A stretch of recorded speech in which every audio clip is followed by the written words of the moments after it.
Afrobeats is a classic overnight success story, except it didn't happen overnight.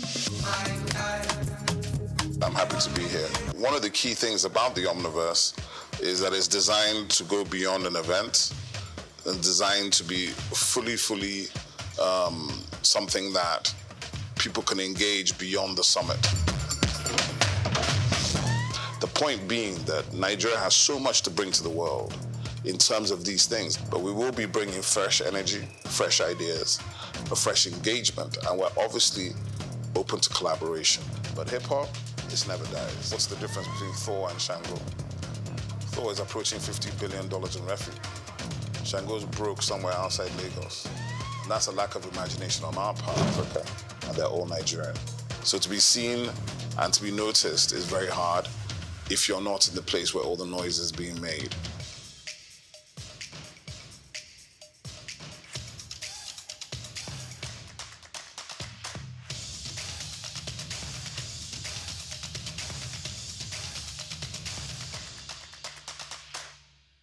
Hello Nigeria, hello Africa.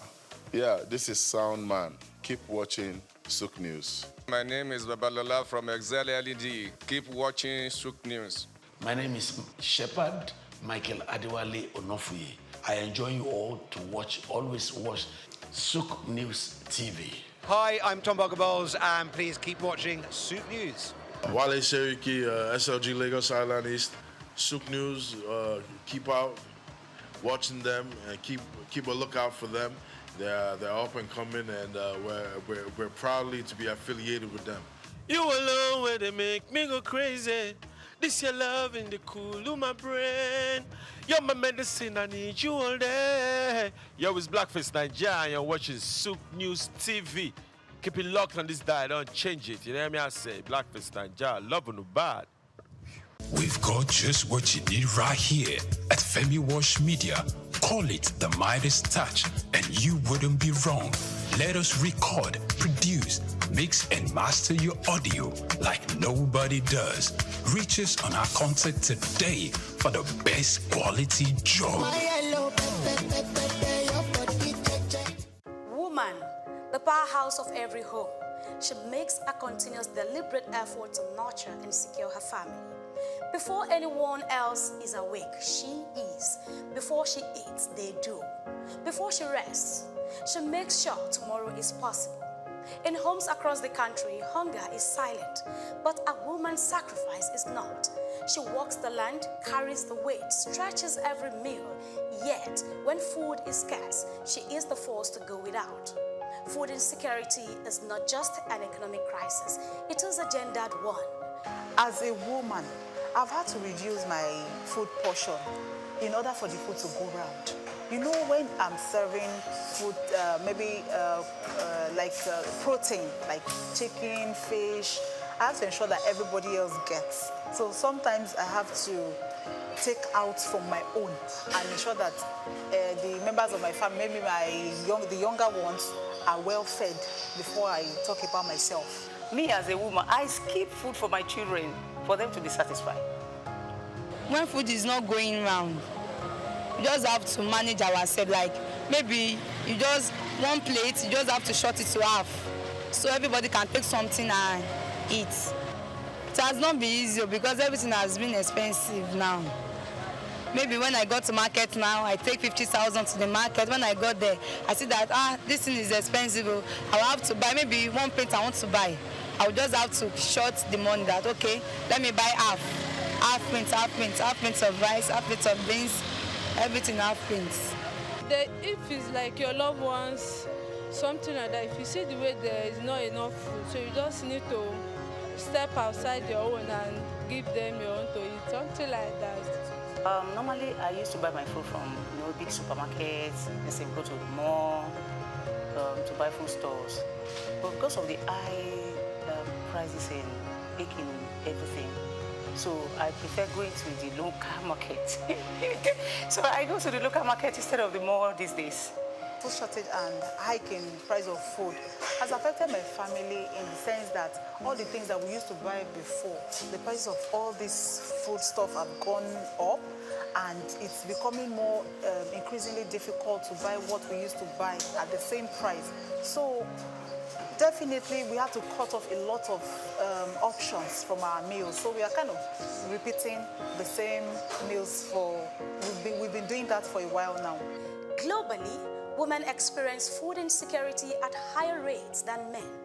According to research, 31.9% of women face moderate to severe food insecurity in 2021 compared to 27.6% of men. Despite making up nearly half of the agricultural workforce, women earn only a fraction of the land they cultivate. They produce, cook, and sell food, but in many homes, they often eat last. When food prices soar, they cut their own portions first, and when resources are scarce, their health and nutrition are sacrificed. There's sometimes I would just say, this food can't be enough for everybody. So me and the father, we won't be able to eat. The children will just have to take the food. Okay. There are times I sacrifice my food for my husband. Yes, because he's the head of the house. Before we take like 3 square meal, but now for the children to be satisfied, we, the parents have to, just keep maybe dinner for them to have their 3 square meal. Women play a significant and very powerful role in food security. We all know across the globe that women have families. Women are first in contact in providing food. But what has stopped them from progressing, what has stopped them from earning from their labor, it is because they are not recognized, they are not supported financially, and so these are the challenges that they face. Millions of women fight an unseen battle, balancing hunger, health, and survival. They are farmers without land, providers without enough to give, pillars of strength in a world that often looks away. Yet, if given equal access to resources, women farmers could increase global GDP by $1 trillion and significantly reduce hunger. This is not just about hunger, it is about power. Who has it, who doesn't, and who pays the price? These are the challenges we go through as women. Just to put food on the table for the family, we have to be as a strong women. When food is too expensive or unavailable, what I do is just, basically I make do with what I have. And then when it's too expensive, I try to go to the market where food stuff are sold at cheaper prices. I try to go to markets where food stuff is sold in bulk, and we can get them for a cheaper price. Without policies, without laws, without codes of conduct, I like to call it, you cannot achieve. They form the structure within which we should operate. But unfortunately, in our country, policies to a very large extent do not mean anything because they are not followed through. We call on every stakeholders, we call on government to provide the financial powerhouse for them to adequately enlarge the food security within our country and outside of our country. Policies exist, interventions happen, but while they work, women must be at the center of food security planning, not just on the margins. As the world acknowledges the strength and struggles of women, the call to action is clear. Invest in women farmers, prioritize women in food policies, end gender disparity in food access. When women thrive, community flourish, and progress accelerates. Happy International Women's Day. Grace Komalafe, Souq News Television.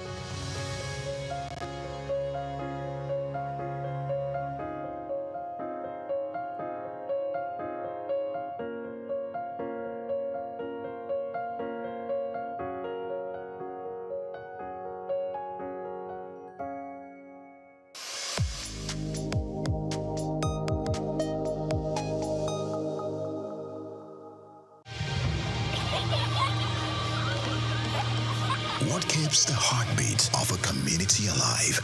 Is it the courage to create, the power to connect, the vision to transform?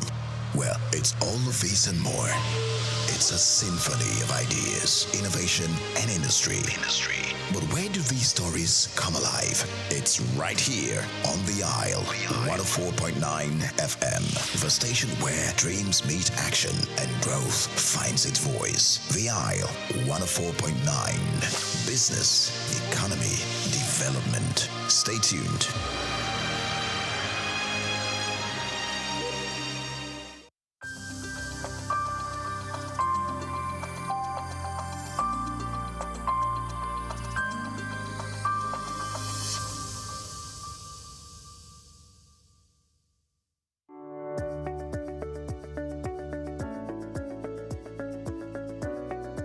My name is Ali Young. I'm with the Gamehers, which is a social media tech platform for women in video games. And we're here in Nigeria today. Glad to be here.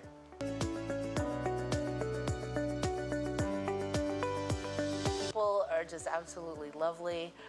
The food is fantastic, and looking forward to getting out of the hotel and conference and seeing much more.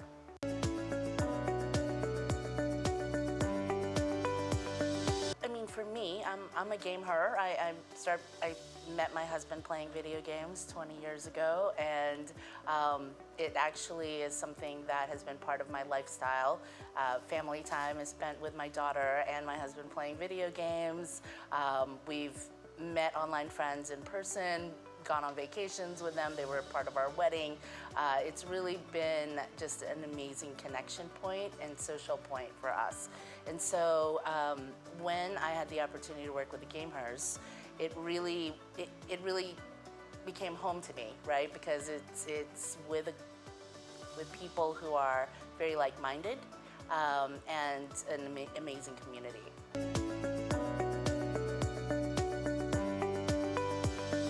Yes, so the Gamehers, social media tech platform for women in the video game industry, creators, game devs, entrepreneurs.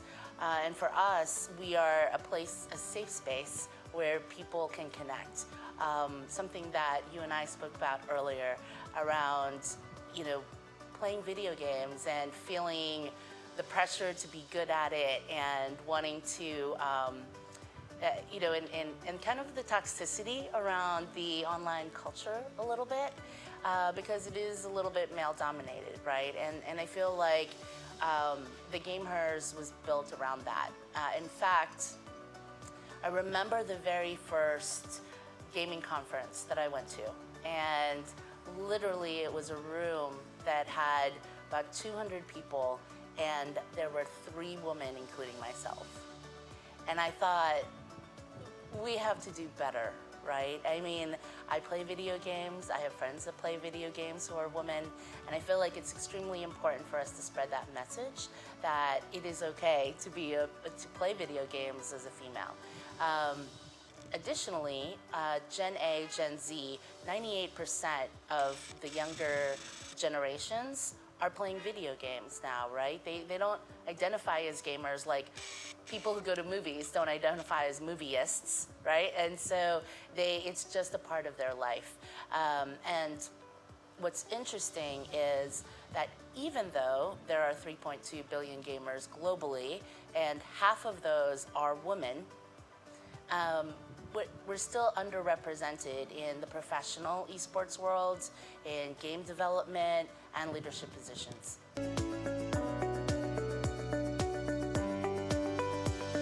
So it was New Year's Eve, and I had busted my knee. I was living in Colorado. I busted my knee skiing. And so there I was, at home for the very first time, doing nothing on New Year's Eve. And I thought to myself, maybe I'll go check out this game, right? And so I jumped on this video game and had my knee propped up, having a drink and just relaxing. And I see online a chat that there was this giveaway for an online New Year's Eve party. And I thought to myself, this is the lamest thing I have ever seen in my life. I will never share this story out loud. And I went to this online New Year's Eve party where they were giving away free stuff and in-game free stuff, right? And so I'm in there, and it was player versus player games, so people could attack each other and kill each other in the game. And so as I was standing there, this guy jumped this other guy, slayed him in the game, and the dead player dropped gear, and you could rename it. And so this guy picks up the gear like a serial killer, brands it so-and-so's baldric, and I thought it was hilarious, and that was my husband, now husband. So he's not a serial killer though, so that's good.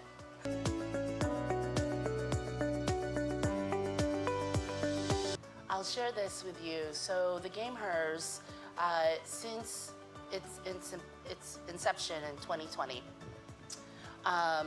we created a platform where we celebrate women through the Game Hers Awards. And we had our first, it had been virtual through COVID, and we had our first live Game Hers Awards in Atlanta in March 1 to kick off Women's History Month.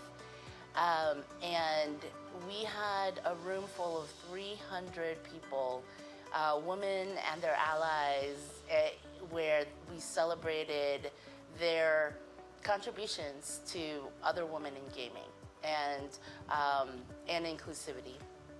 And it was incredible to just see people who haven't met in person.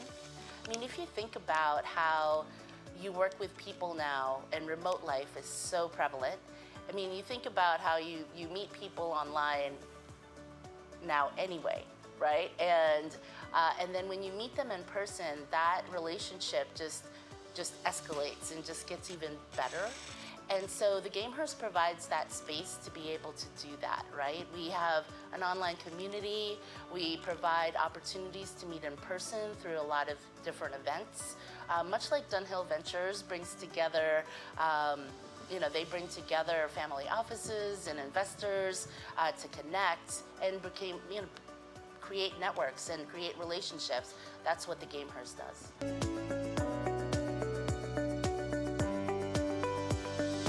Video games has become the new media. I mean, when you look at live streaming, when you look at content creation, there's such a big piece of that's entertainment.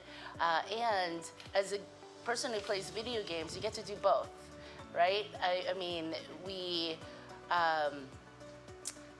if you go to a restaurant now or a bar, you see concepts where there's axe throwing, there's things you can do, play golf, right? Like the video gaming is just a lifestyle piece of that. I think that it's just become normalized. I mean, my daughter's generation, she's 17. She's been playing video games since she was 2.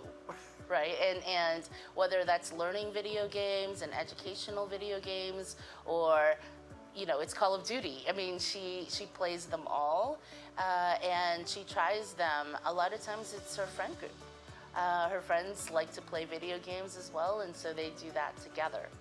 Sometimes in person, where their computers next to each other, or on consoles, and sometimes that's just online.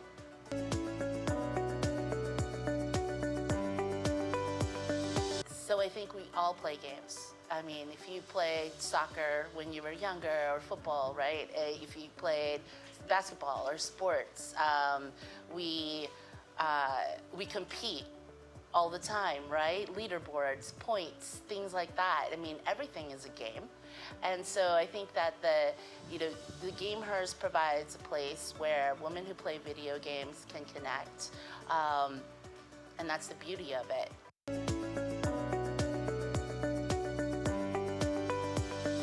So I was actually in Riyadh when I met the Dunhill Ventures group, and they invited us to come out to Lagos. It was an opportunity. I was supposed to be at South by Southwest this week, and ended up canceling all my travel plans. Told the team, I was like, I am gonna stay in Riyadh for a couple of days and then go straight to Lagos. Because the opportunity here is vast. The demographics in this region and in Africa has the youngest, the youngest demographics. Gen A, Gen Zs, 98% are gamers. And so the population is intrinsically part of our group. However, organically, our international, 10% of our international community is in Nigeria. And that has just been organic. We haven't done any programming here. We haven't done any events. It's just people finding us online and connecting with our team, with our community.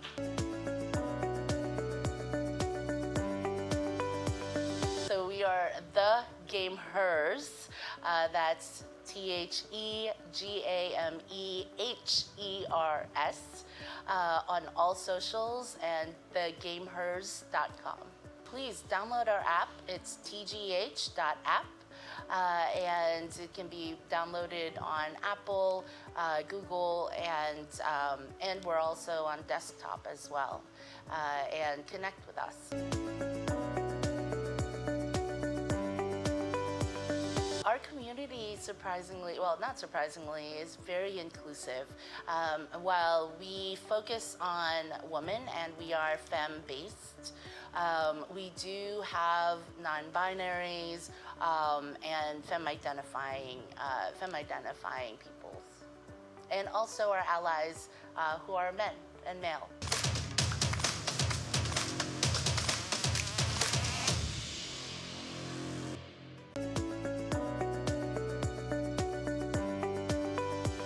So you stand to gain an amazing community of like-minded people, find your tribe, find people to play games with, find people to learn from, as well as opportunities for education, on career development, and entrepreneurship.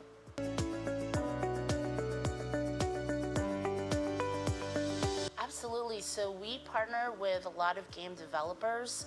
We are not a game developer, but we provide opportunities for women in game development, as well as Riot Games is one of our early investors and a big partner. Also, I play a lot of their games too. It's a big perk to get in the alpha stages and get to try out different games. But we have opportunities for women to even, our Discord channel, for example, has game nights, right? Where women get to try out different games, whether that's a mobile game or even a party game from Jackbox Games. You know, there are different things that we use to connect and leverage through video games.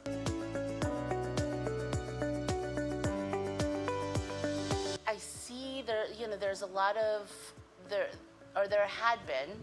I feel like it's starting to shift the other way. There had been, you hear stories about gamers who play too much, and I think I read a story about someone who played too long and died of seizures. I mean, that's probably the extreme. Right? And let's be transparent and talk about it, because I think that as a parent myself, balance is everything. But however, in order to get good at anything, I mean, you have to spend the 10,000 hours, right? And so I actually told my daughter that I wanted her to play at least 2 hours a day because, I mean, to me, if you're actually going to get good, then why would you limit yourself, right? But you have to do it in a healthy manner. You have to take breaks, you have to stretch, you have to eat, you have to do all these things and keep your health going. I mean, just like in any sport.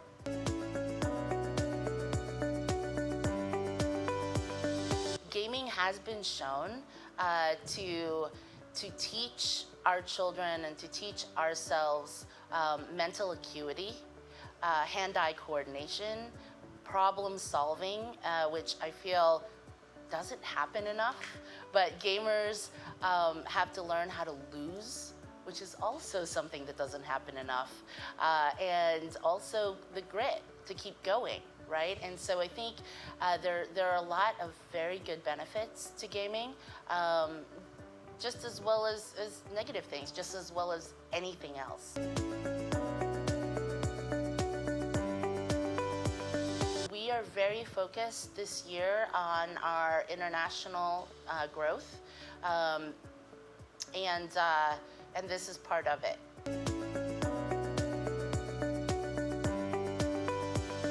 If you're connecting with us, join our community, get to know the people and connect with the people first, and then find affinities to the different games that you want to play. There's so many different kinds of games. There's a game for everyone.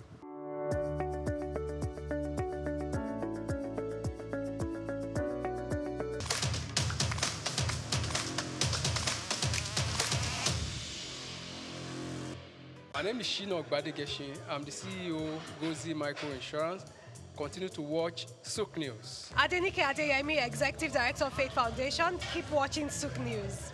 My name is Shepherd Michael Adewale Onofuye. I enjoy you all to always watch Souq News TV. Hey everyone, Majuli Obaje here representing Gigi. Keep watching Souq News, okay? Stay updated with Souq News. My name is Aton Kame. I am the head of MSME Banking. Please keep watching Souq News and stay glued to Souq News. I recommend that more and more people should watch Souq News because they deal with business news. Hi, my name is Amaka Wokolo. I am the director of the Faith Institute at Faith Foundation. Keep watching Souq News.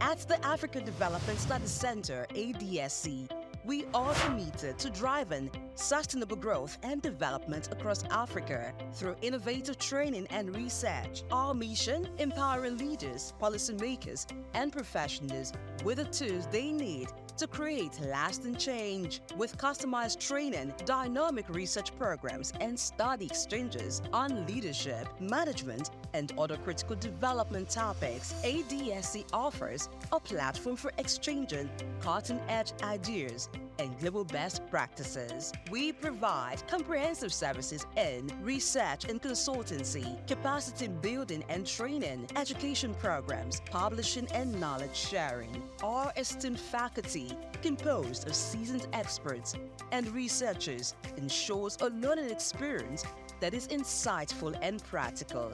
We specialize in policy development, implementation strategies, and monitoring and evaluation. At ADSC, learning is engaging and enjoyable. Our unique methodology includes talks, interactive exercises, games, video screenings, and lively seminar discussions, all in a comfortable and friendly environment. For more information, email us at info@adstudiescenter.com or call +234 912 039 2362. Visit our website www.adstudiescenter.com to explore our programs and upcoming events. African Development Studies Center, rethinking development for Africa.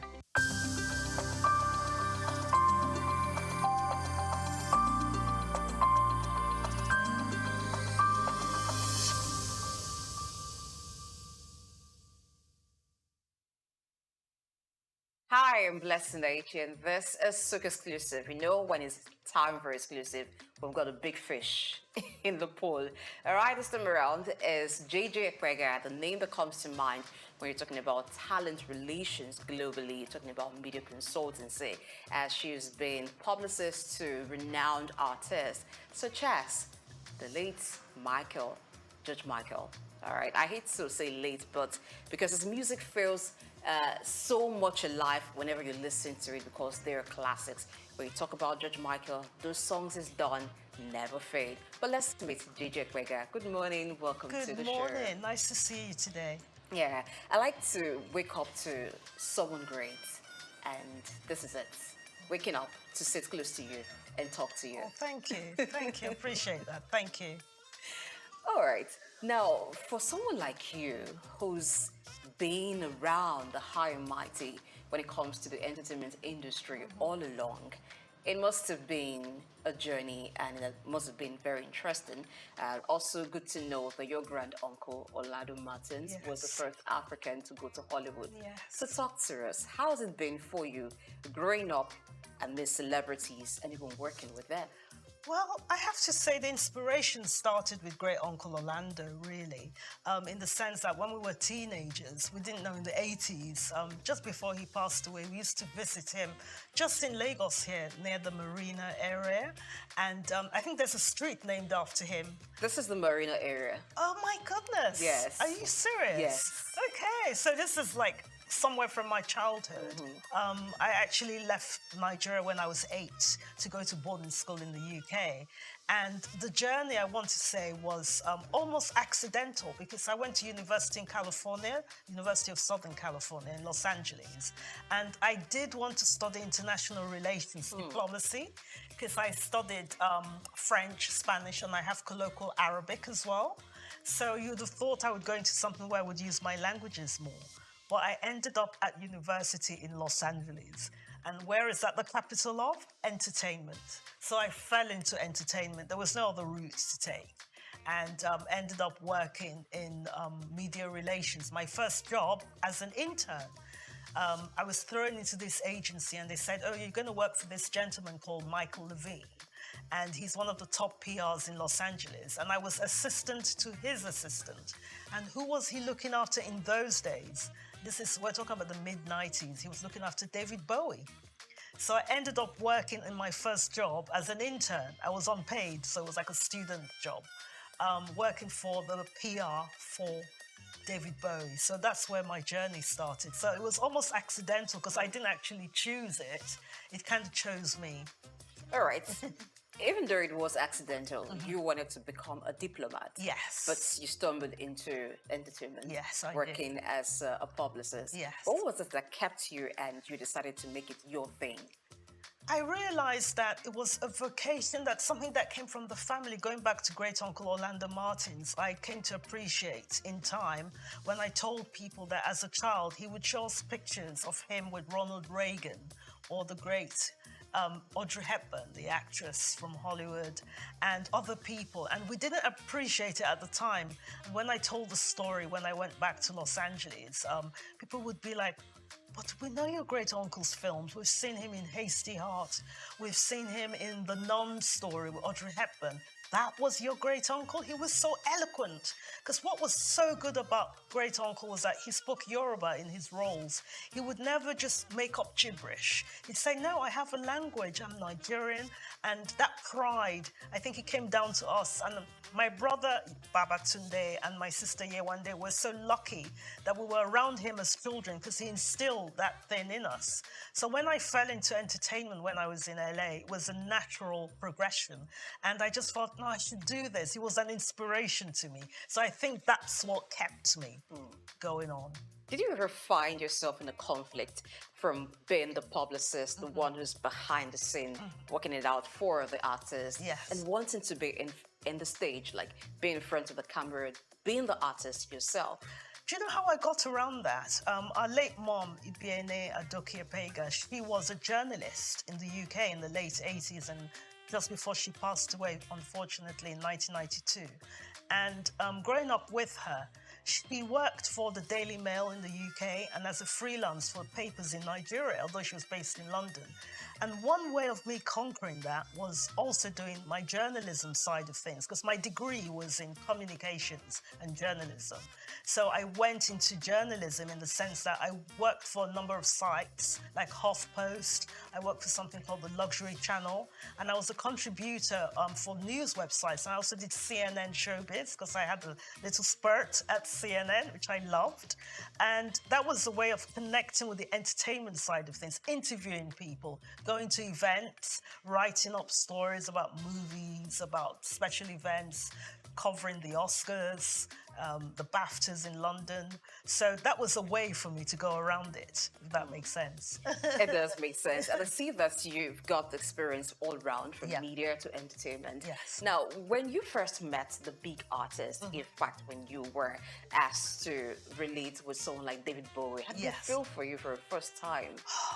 I'll tell you a quick story. When I started the job working for the publicist that looks after David Bowie, on the second day I was told, you need to call David's office and you've not got to speak to him and prepare him and his wife Iman. They're coming to London. You've got to give them the itinerary. I was like, I have to call David Bowie?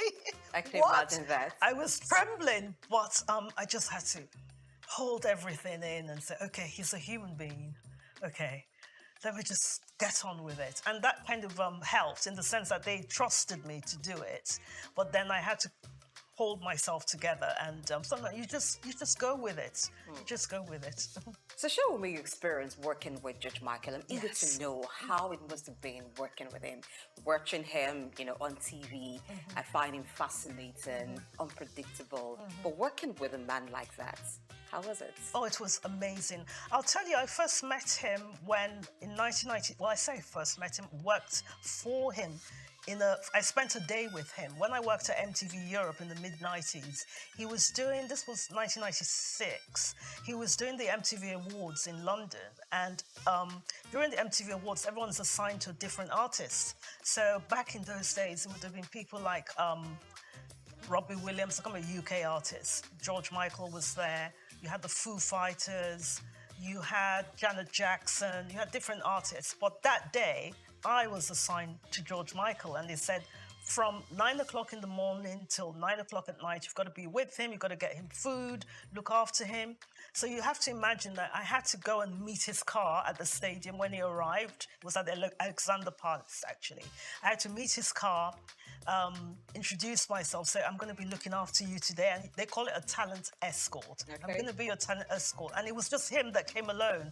So can you imagine with my idol who I'd loved as a teenager, yes. meeting at the car and having to just be with him all day. I met his parents, which was an honor because his mother passed away the year after. And he was just such a personable person. At that stage, I wasn't working for him. At that stage, I was just starting out in my career in 96. Starting out in my career, one of my second jobs actually at MTV Europe in London and looking after George Michael. And it was because of looking after him that day, and I kept in touch with his management team, that literally, I want to say 12 years later, I worked for him. Okay. In 2008.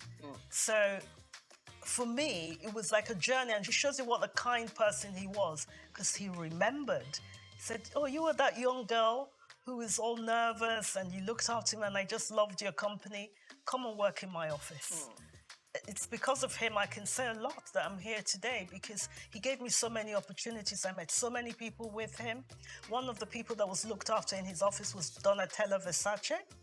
So I did a lot of PR for Versace, dressing all these talents for the Oscars, for the Met Ball, for the BAFTAs, for all the concerts, things like that. So through him, a lot was achieved in my career. Wow, good to know. Now, before we talk about you working with the Academy Awards and what it was like in that aspect of your career, when George Michael passed, how was it? How did you take the news? On that night, it's odd because I was actually just reading a book or something, and my daughter turned to me and said, I was reading something and said, oh, look on the iPad. It just flashed up. George Michael has passed. It was the worst. I still remember it very clearly, 2016. It was the worst night, I must say. And my phone started buzzing, and I got a call, and I wasn't working because I'm currently working with the BBC now, but I wasn't at the BBC at the time. But my best friend was working at the BBC News, and he said, Jay, you've got to come on. We've spoken to the management and one of the other PRs, but I know you. I want you to come and say something. And it was the hardest. I spent 10 minutes on BBC News, Global News, talking about George. What a wonderful person he was, personable, kind, You know, when we worked for him, we would get bonuses so we could go on holidays. He was just the kindest, most humble man. He wasn't fond of doing PR, oddly enough. He was quite shy. Very shy. Strange. Yes, and you'd say, oh, we have to do it. And he'd roll his eyes, oh, do we have to? Like, yeah, oh, you know. But he was such a kind, personable, fun person. One of the greatest bosses I've ever had. And unforgettable. And I think his music, as you mentioned, you talked about listening to him in the office, is beyond time. Indeed, it is beyond time. And when you listen to songs done by George Michael, you don't feel like he's gone. Yes, you feel like he's alive still again. alive Yes. and with us. Yes. Well, while you were talking about him, you mentioned that he was a shy person. Yes. That brings us to talking about shy people in the media industry. Yeah. You also reckoned with that in an Yes. interview that you granted, Yes. talked about being shy. Yeah. Sometimes it's hard to believe that you can be around so much buzz. You could be even the person of focus, Yes. but yet you're shy. Yeah. How do you manage that? I think sometimes it's just taking a step back and sort of saying, okay, this is a little beyond me. I mentioned went to some Oscar parties just a month ago. We were in Los Angeles and we went to this charity event, which we thought would be, a friend of mine invited me and said, oh, come to this, it's called the Green Charity. I thought, oh, it sounds simple enough, but it was at a very nice hotel. And who should walk in? Zendaya. And she's like the biggest star in the world at the moment. And she said, oh, hello, what are you here for? And I said, oh, I'm just visiting from London. And talking to people like that, you kind of realize that we're all human at the end of the day, but we're all giving our gifts in different ways. Like you're here today, you're a wonderful interviewer. Thank you very much. You know, lovely surroundings and everything. So I think everyone has something to give, no matter how high, no matter how the journey is going. I think we're all humans. And the way she, took the time to say, oh, hello, and, oh, what are you doing here? Where are you from? And I thought that was really nice. And we just connected as human beings. So little things like that help, that you overcome whatever the personality is. Let's get to the Academy Awards now. I'm eager to know. Now, being in that space, it's a very influential space. It is. It gives you so much power to do a lot. Yeah. I guess that there are not many Black persons in that space. So working in that space and doing your bit, how has it helped you? And how do you think it has also helped other artists of African descent in the entertainment industry? What have you learned that they should learn? I think we've come a long way. It's getting better. We're not there yet, but it's improving in the sense that there are people now able to make films. Just recently, actually, just this time, a cousin of ours through our mother's related to his father, Miss San Harriman. His father was the late Hope Harriman, who's well known in Nigeria. And he was a business partner of my father's, Ben Ipega, Harriman, Ipega and Co. They were land property developers, well known in Lagos. Miss San had a film at the Oscars, a short film that was nominated with the actor David Oyelowo in the lead. And when you have our work being honored like that, he was a nominee. He didn't win this time, but the fact that he was at the Oscars shows you that we're being recognized, not only as working behind the scenes like myself as a publicist. No, there are not many of me, because I'll tell you a very quick thing. I've been at events in the past with George Michael and his entourage, and I was the publicist there, and somebody came to me and said, could you go and find the publicist? And I had to say, I am the publicist. And they had to apologize. Why was it hard for them to detect who the publicist was? Is it that you're this person who likes to be in your space? Is it you're called out? At that time, I was there doing my work and being respectful, but I was the only person that looked like me. Oh, are you talking about color now? Yes. Okay. Yes. Because especially even now, in the sphere of publicists, I would say 3% of us are of ethnic minority in the UK, on par, on that level where we've grown and the level working with very A-list talent and things like that. There are not so many of us. It's getting better, but we still have a struggle. I've still had issues lately in my life, in this role that I've been in, but I refuse to step back when I've started a journey moving forward. You seem to be very comfortable in the UK or working in the UK. Yes. Most part of your career has been in the UK. Yes, most of it. What's it about the UK that makes you comfortable? If you were in America, would it be any different? I have worked briefly in the US and lived there as a student as well. And basically, and my ex-partner is from the US, Los Angeles. But essentially, the UK, because I went at 8, because I think I went as a young child, I went to boarding school there, so I really cultivated the culture there.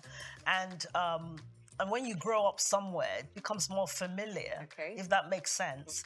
More like home. Like home. But again, it's a similarity with Nigeria. We all speak English, and this was a colony in its time. But there's that similarity with Nigeria and England in the sense that we're not far. Like, look at the time now. We're both on the same time zones at the moment. There's just that closeness to home. And I think that's why I became more settled there and became like a second home to me. All right, let's talk about your first home, Nigeria. Yes. So you're in Nigeria right now. Yes. This is your home. No one should ask you, why are you here? But I want to ask, what's up this time that you're here? This time is very special. Well, essentially, again, we go back to George Michael because I am here for the GT Food and Drink Festival. And basically, the person that I came with, we all came yesterday with Dylan Alora, who's an artist who's actually in the UK at the moment, but over in Lagos.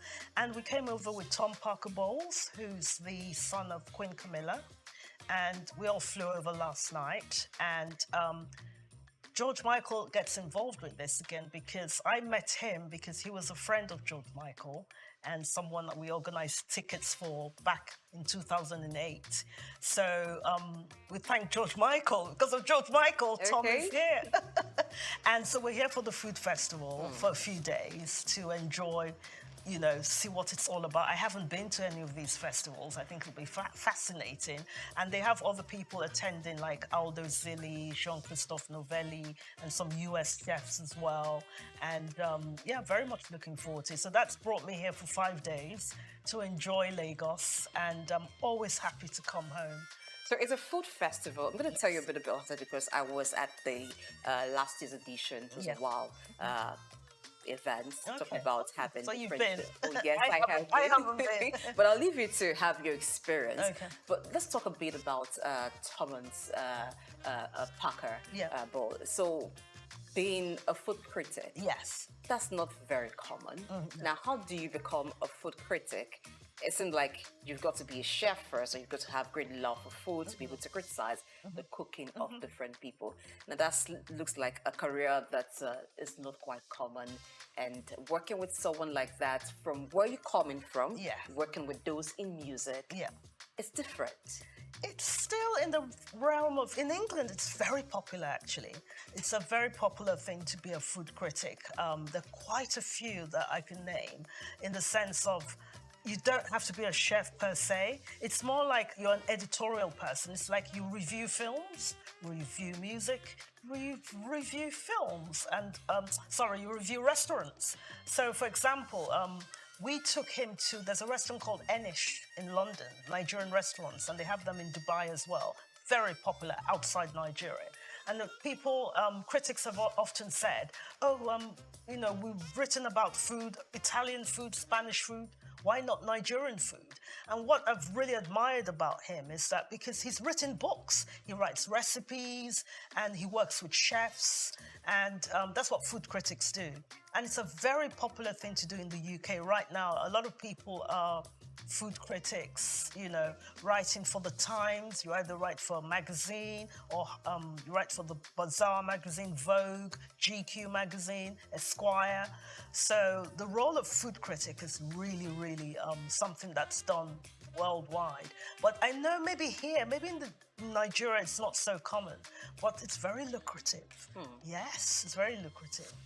All right, so what would you think a Thomas Bowles coming to the food court, the GT food court, writing about Nigerian food, giving reviews, it's going to do for Nigerian food.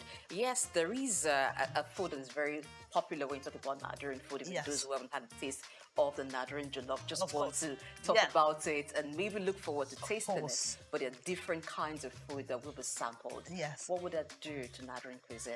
You see, there's a perception in Europe and in the bigger world, people assume, unfortunately, going on the darker side of things, they see a lot of people coming on boats trying to get into England. They feel like we don't have anything back here. We don't have the development here. You know, some of the buildings, the aspirational things of it. People are business-minded. Come into these studios for goodness sake. You can't imagine that this is all going on in Africa. I have people up to this day say, "Oh, do you have buildings in Nigeria? Do people eat? There's no food, That's you know." funny. And they don't realize. So when you have an ambassador like Tom Parker Bowles come to Nigeria, and when he writes anything in England, everybody reads it, they comment on it. The fact that his mother's Queen Camilla of England, that might have something to do with it. But his voice is very loud. And what I'm really proud of him is that he said, "I want to come and see Nigeria for myself." You know, I hear these things at the foods, you know, people like, "Oh, nobody goes to Nigerian restaurants. Who wants to eat Nigerian food?" It's growing now. There's that interest. And it's good for us because we can bring our food to the world. You know, for people who can't come to Nigeria immediately, people want to come and people will come. But people who can't come, people like him, food critics, can come back with that message that we've been to Nigeria, we see what they do. They're really doing well. They're trying. Yes, there's good and bad in everything, but they're promoting our food, promoting our culture, and it gives us industry, it gives us some business opportunities, it gives us partnership opportunities, and it's increasing our voice in the big global stage. I'd like to get back to your first love, which is being publicist for entertainers. Yes. Now, in Nigeria, we have A-list artists that are known worldwide. Yes. They have managers. Yes. Some of them also have publicists. Yes. Looking at the way they're managed and the way the publicists run, is there a thing or two you think they need to know and understand when working with artists? How could it also help their career? I think to realize sometimes it's not overnight and it shouldn't be so gimmicky. A lot of the time people want Instagram followers and let's do this crazy thing or let's do that crazy. You want it to last. You want longevity. So it might be that, you know, we all love Burna Boy or whoever the big star is. But what I like with people like, I want to give someone an example like Skepta.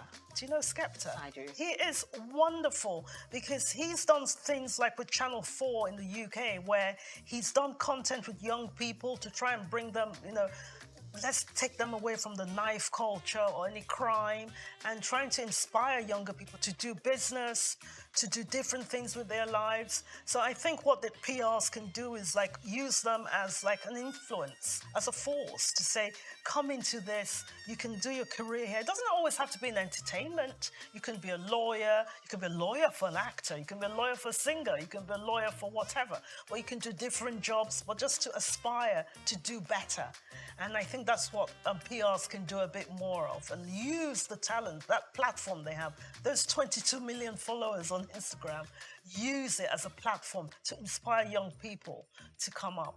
And good enough, you are inspiring a lot of young people watching Souq News TV because this is what it's about. Yes. Changing the narrative, inspiring people to be better. Definitely. As a wrap-up, what's next for you after the GT call? Oh my goodness.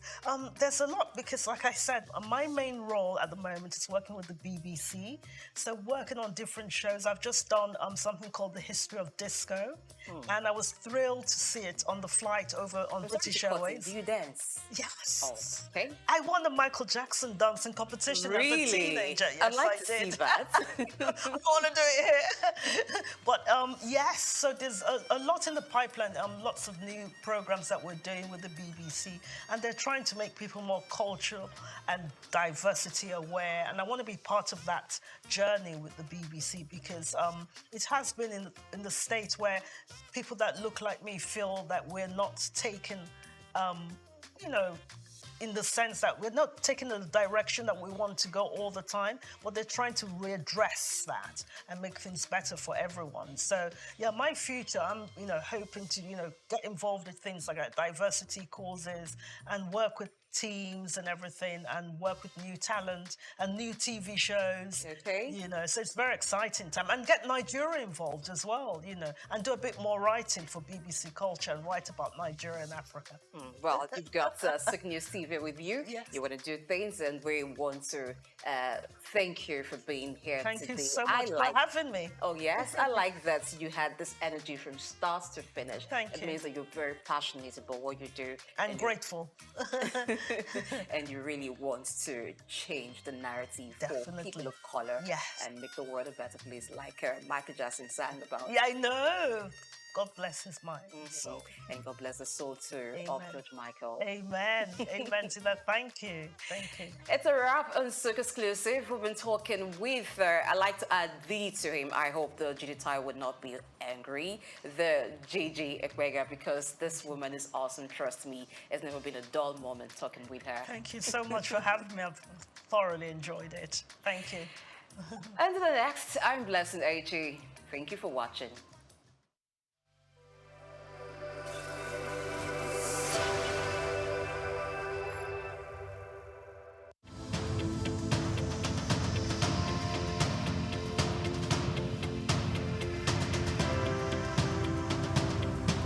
Eko Atlantic has become Nigeria's most sought-after city for its high-end infrastructure, prestige, and well-planned city layout, as reflected in an 8-lane boulevard, about 13 internal bridges, underground cables, and green footprints defined by over 30,000 trees. Additionally, having a building in the city has become a trend among the so-called big boys, as was the case with Old Ikoyi, Victoria Garden City, popularly called VGC, Osborne Foreshore, and now Banana Island.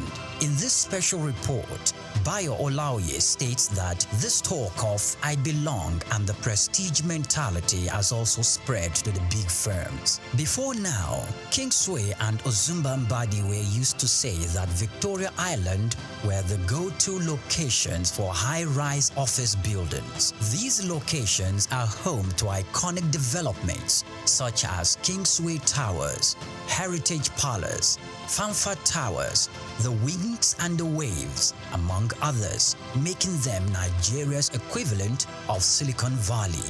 The Eko Atlantic City was modeled after the skyscraper district of Manhattan Island in New York City. It has become the new destination for big-ticket corporate firms which are building or relocating their new headquarters to the 10-square-kilometer city, rising off the coast of the Atlantic Ocean in Lagos. The city is attracting investment interests in both residential and commercial real estate, the latest being MTN Nigeria, preparing to build a new headquarters. MTN is coming on the heels of First Bank, which recently turned the turf to build a 40-floor corporate head office, making the city's most iconic development so far. Prior to this courageous and ambitious entry into Eko City by MTN, First Bank, Dangote Group, and the Embassy of the United States of America have taken positions there, developing a new head office and a diplomatic facility respectively. Much earlier, a co-development company had occupied the city as the developer of the Azuri Towers, offering both residential and commercial facilities for high clients and corporate bodies. Arkaland Property Investment and Oak Homes are also in the city, developing A&A Towers simultaneously. These are the residential developments that will be standing on the 22nd floor and the 33rd floors respectively. Other developments are the Pan-African Towers by Periwinkle Residences, Eco Pearl with Champagne Tower and Eco Pearl Black Tower, Amni Towers and Ani International Petroleum Development Company, and Louisville Towers by Total Energy Staff Cooperative and Multipurpose Society.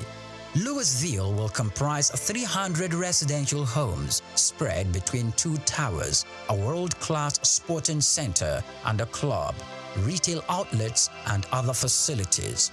It is designed to employ modern technology to achieve smart living and high standards. Eco Atlantic is an exclusive luxury city with superior infrastructure that appeals to the kind of investors we have seen in the city so far.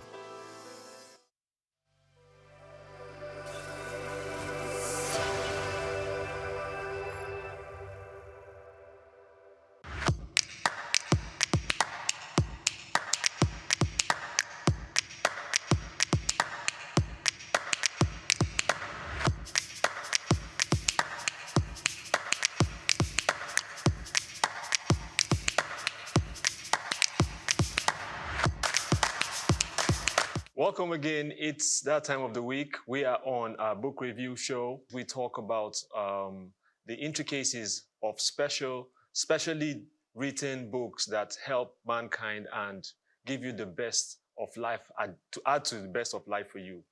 As we take on this break, when we return, we'll be introducing our guest author and CEO of a bookshop. Stay with us. We'll be right back.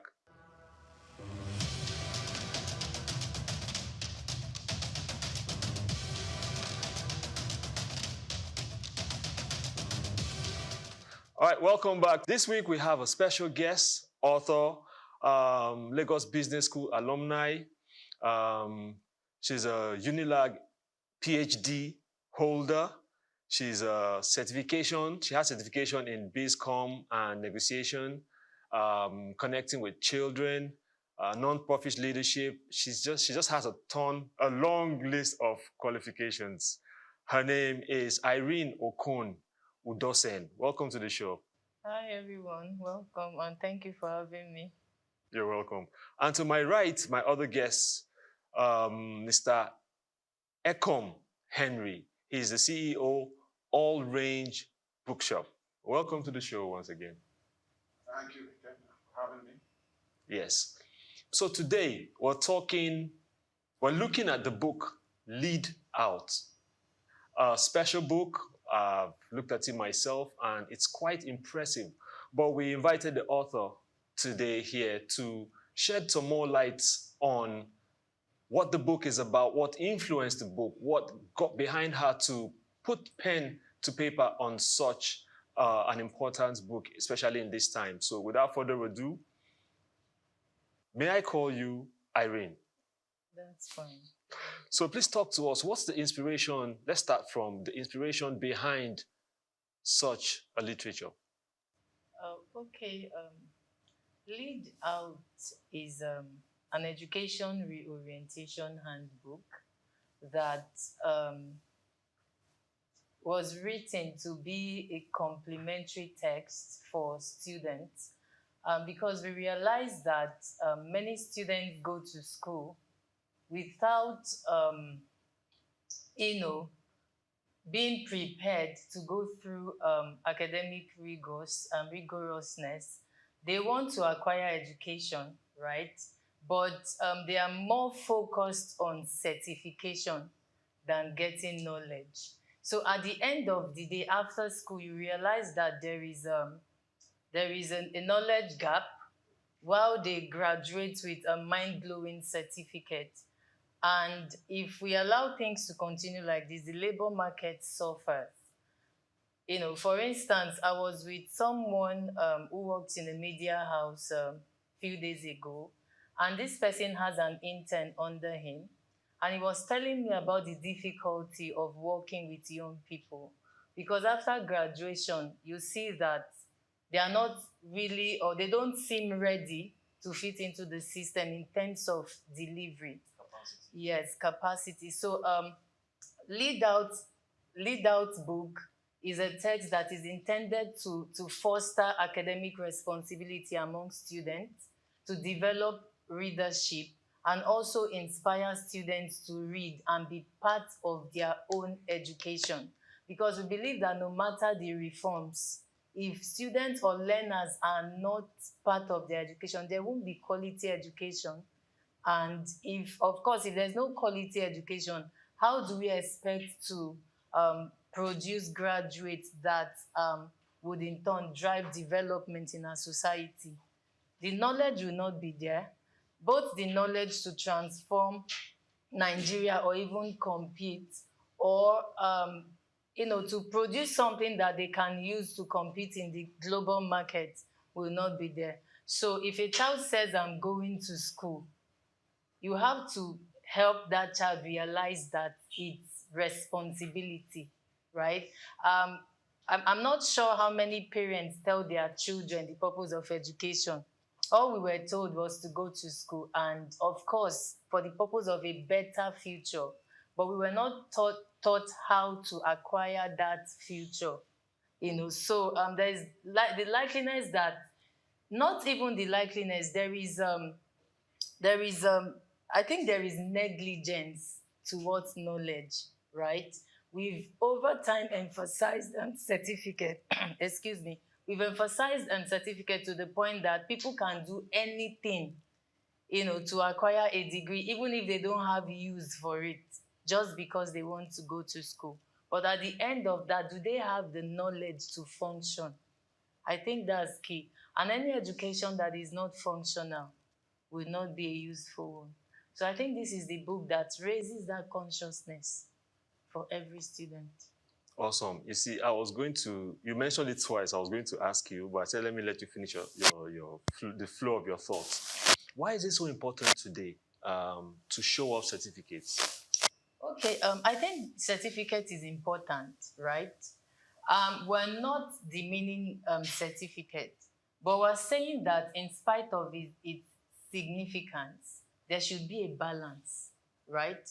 For instance, if I have a first class and I walk into an organization and I'm given a responsibility and I end up disappointing, I think my certificate will be viewed as a sham, right? But certificate is actually the first proof of knowledge, because that is what people can see until you're given the opportunity to prove the education in you. But if you cannot prove the education in you, then I think it creates more embarrassment than the embarrassment that is associated with not being learned. Because if I'm not learned, there's a level of accountability that I won't be held to. So much you're expected of. Sorry? So much you're expected of. When they know, okay, you don't have it. Yes. When you don't have it, people don't expect much. But when you have it, they want to see it. Correct. Yes. So, Mr. Ekom, let me come to you. Posing that same question, maybe I have to break it down further. In Nigeria today, we see the importance of the show-off, underlined show-off, of certificates, BSc, MSc, PhDs. People want to, appear like they know or they're learned. Why do you think that problem is? Thank you. I think that is part of the societal malaise and expectations from governments and institutions, employers of labors, that do use these certificates in terms of people that they need, in terms of manpower and capacity, personnel development, and all that.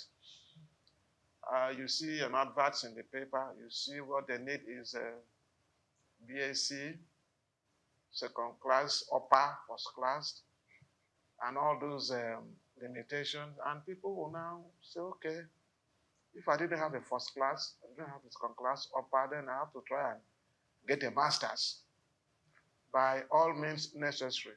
They acquired a master's degree, they couldn't get a job, they said, okay, let me go for a PhD. Let me do it part-time. And you see a plethora of degrees, someone who is looking for a job as a personnel manager will come with a master's degree in personnel management, master's degree in project management, PhD, and some even call names, business school, big business school, London Business School, Lagos Business School, just to make sure they get a job. And it's a problem. Because as Irene rightly pointed out, you must be able to defend whatever paper you present, whatever documents, or whatever knowledge you have acquired. And that is when you are given the opportunity to work and to prove. And they say the taste of the pudding is in the eating. When you employ these persons, you find out that what they have presented or what they pretend to acquire do not line up with what the job, the expectation of the job and the position they have acquired. So you see the conflict in the workplace. So you see the staff turnover. Because by and large, those people might be relieved of that job. And then the hunting continues. And when we have an economy that is too weak, you might not find out that employers of labor these days are no more looking for so much of paper qualification.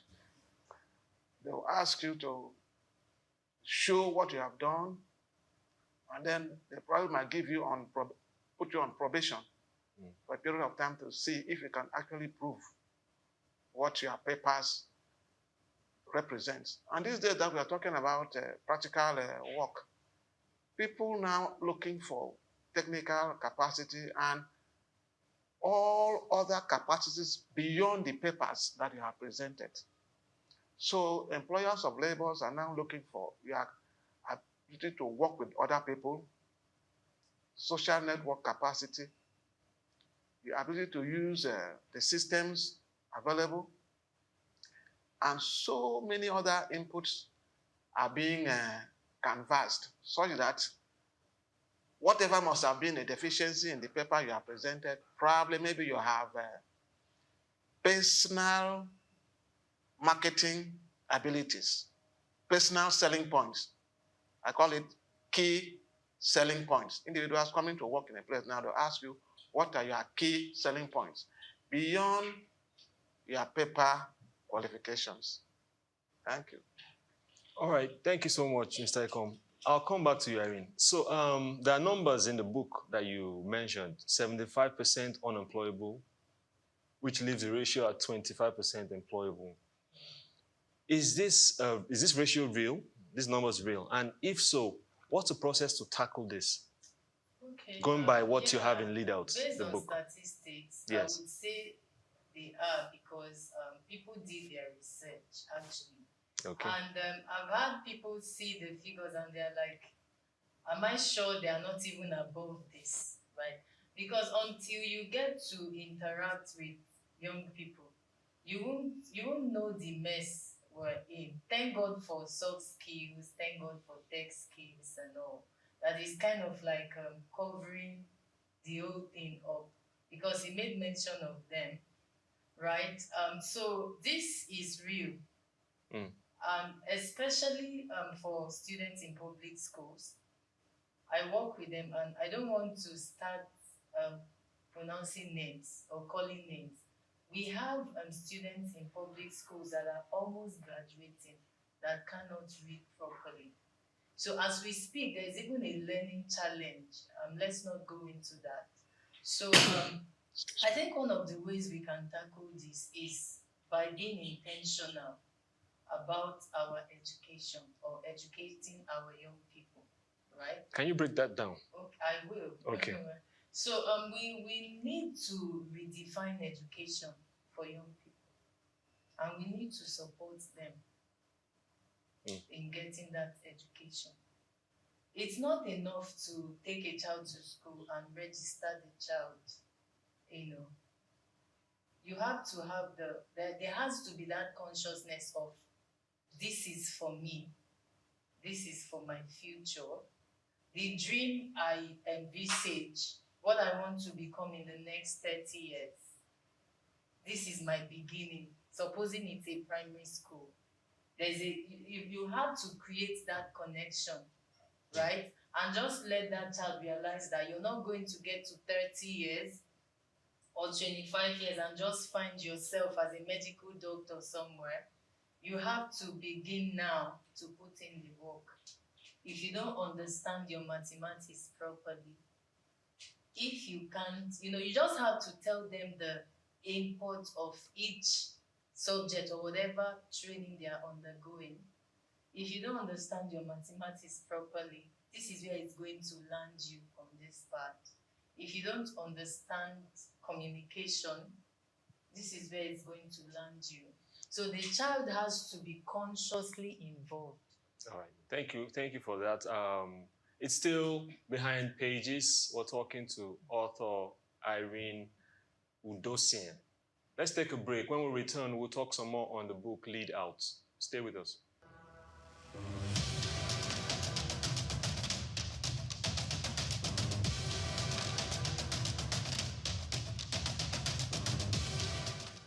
Welcome back. It's still behind pages. We're talking to author Irene Okon Udosian and Mr. Ekom Henry. We're looking at the book Lead Out, an education reorientation handbook. And it brings me to my next question.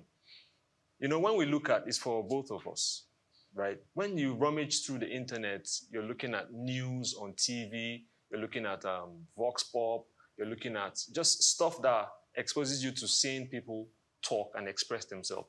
You see, there's a lot of show of lack of capacity, like we said the last time, lack of etiquette, lack of the basic things that make you interact properly and show off that whatever knowledge you are trying to sell.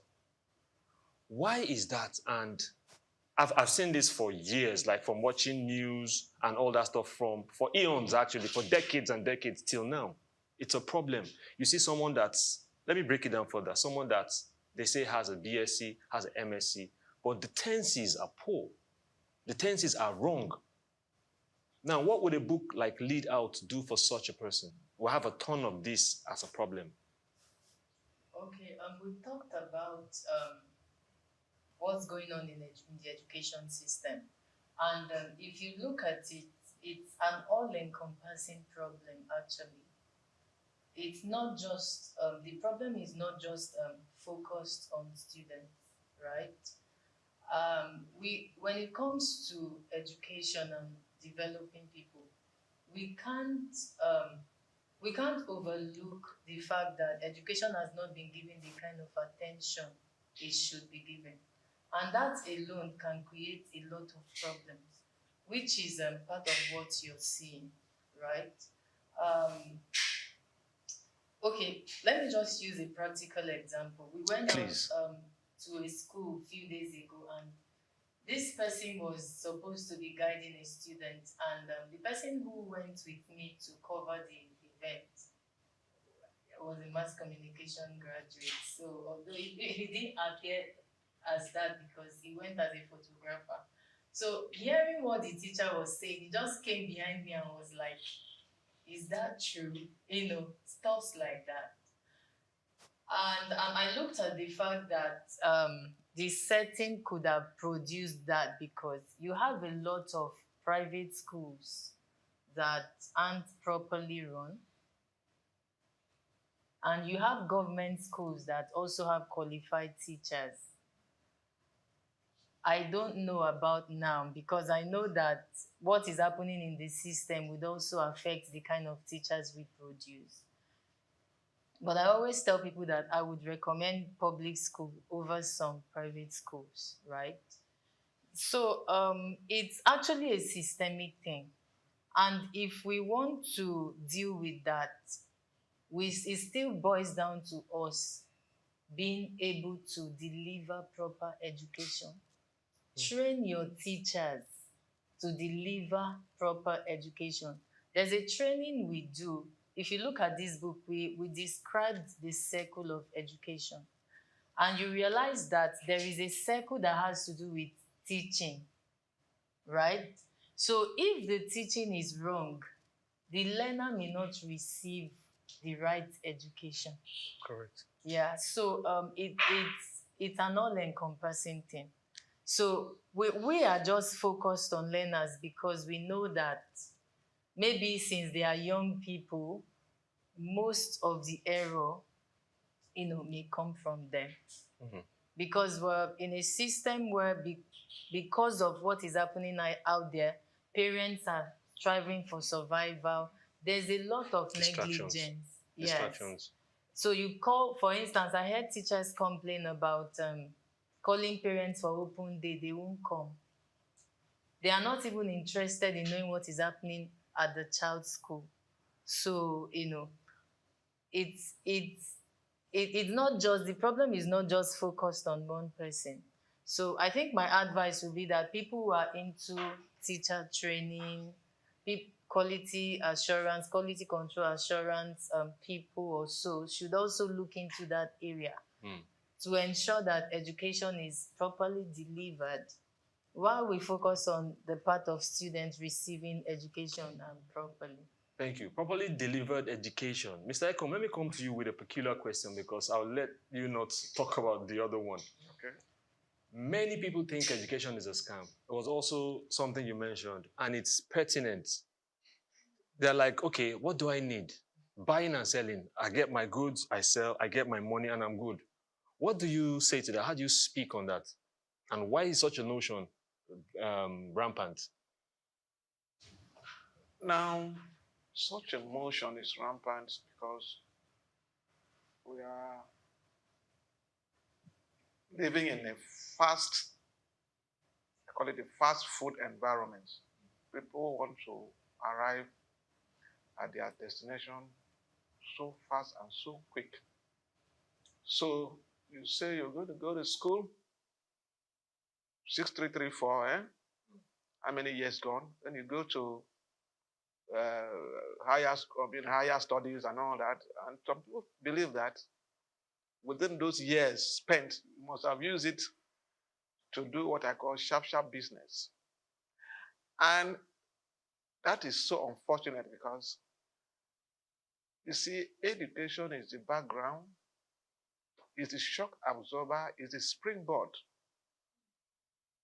from which you now lay other layers of development, of training, and education is a lifelong thing. Not because you have acquired your degree and you also are free. I see these days when students graduate, they remove their shirt, wear mark, write all kinds of stuff, and I don't understand. Education is never a scam because the mind, like a tabula rasa, has to be filled. Whatever adventure, whatever area you want to go into, you must have to build capacity. Nothing rests on nothing. As she said, you want to become a medical doctor, you begin to start to read. And then even becoming a medical doctor, you might need to specialize after finishing your basic medical training. You want to become a gynecologist, you have to start a residency program. Do the primaries, do the part 1, do the part 2, and then you will be assigned to a health facility to practice it. Then a consultant will supervise you. You want to become an orthopedic surgeon, then you have to go to branch out, specialize. You have to learn about amputation. It's not we say, okay, it's not a scam. Okay. We have people who didn't practice medicine, who are practicing bone setting. I call it traditional bone setting and bone massage. To what extent have they succeeded in this field? Sorry to cut you short. How do you picture my Igbo brother in front of you that doesn't believe in education? What are the few things you can say to him to convince him? Now, the Igbo apprenticeship program is a scheme that is well known to us. Very good structure. Correct. But you see, that structure would have taken them far beyond this level now if they had had some basic educational training. Because when you get to your shop and you begin to sell in the market, you must understand basic accounting. Understand? You must understand basic accounting. You must understand personnel relationship. You must understand human relationship. You must understand customer relationship. You must know how to manage a new person that you are bringing in to understudy, such that you don't become a master of yourself. And then by so doing, you have opportunity to transfer this information, this knowledge that you have acquired to the next generation. Because now these guys have made money, they are in Toyota, selling paper and all that. Sometimes by the time they go, that whole knowledge is gone. Thank you so much for that. Sorry to cut you short. We could go on and on. I have my right of questions. But for the author, Irene Okon Udose, give us in a few words, last words, few words. Tell us about Lead Out and what you expect from Lead Out. Or what readers should expect? What you expect the book to do in a few words? Because we're for want of time now. Like I said, Lead Out is an education reorientation handbook.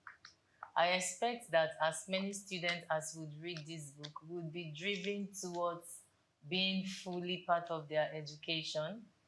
They will do well in terms of gaining personal and professional values as well, and also being able to acquire a functional education, right? That would help them, that would benefit them as individuals and also equip them to transform the society. Thank you so much, Irene. So that's it for our show today. We want to thank our guests for coming through. Thank you for having me. You heard it all. Education is not a scam.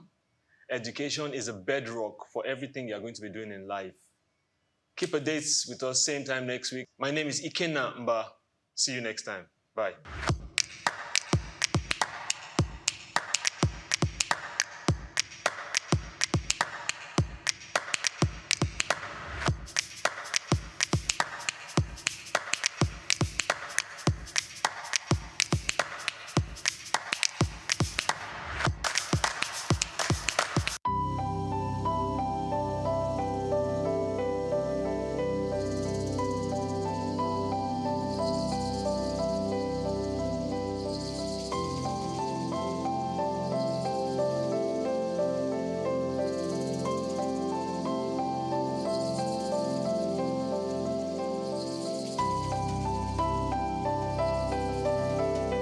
Trafalgar Square, established in 1844, is a symbol of British naval history and a popular cultural spot in London.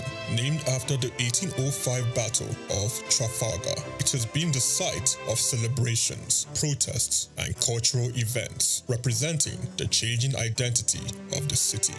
It houses several landmarks, like the Nelson Column, St. Martin in the Fields Church, and the National Gallery.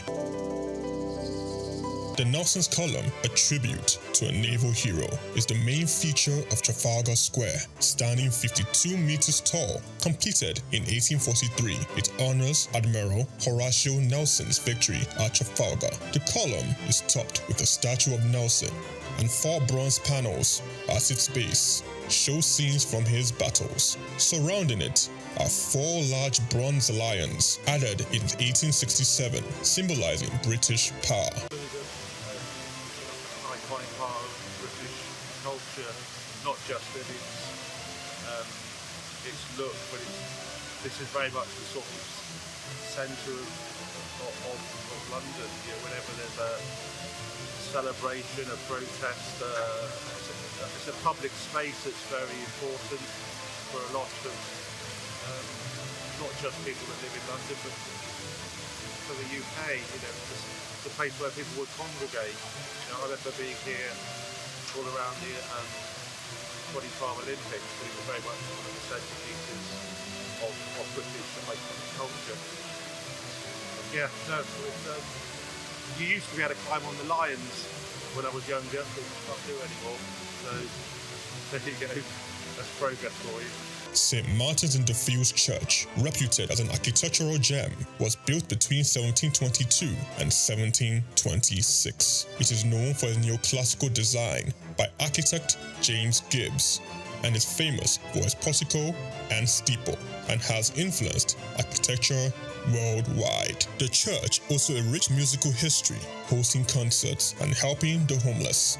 Yeah, I actually came to London just on a little day trip, and then I remembered that this church sometimes has classical music on, so I just popped in, and there's no concert, but there were some people practicing.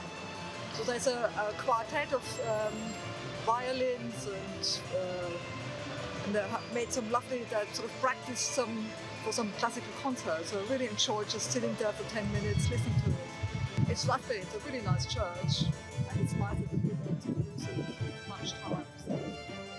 So maybe we should have a nice coffee as well.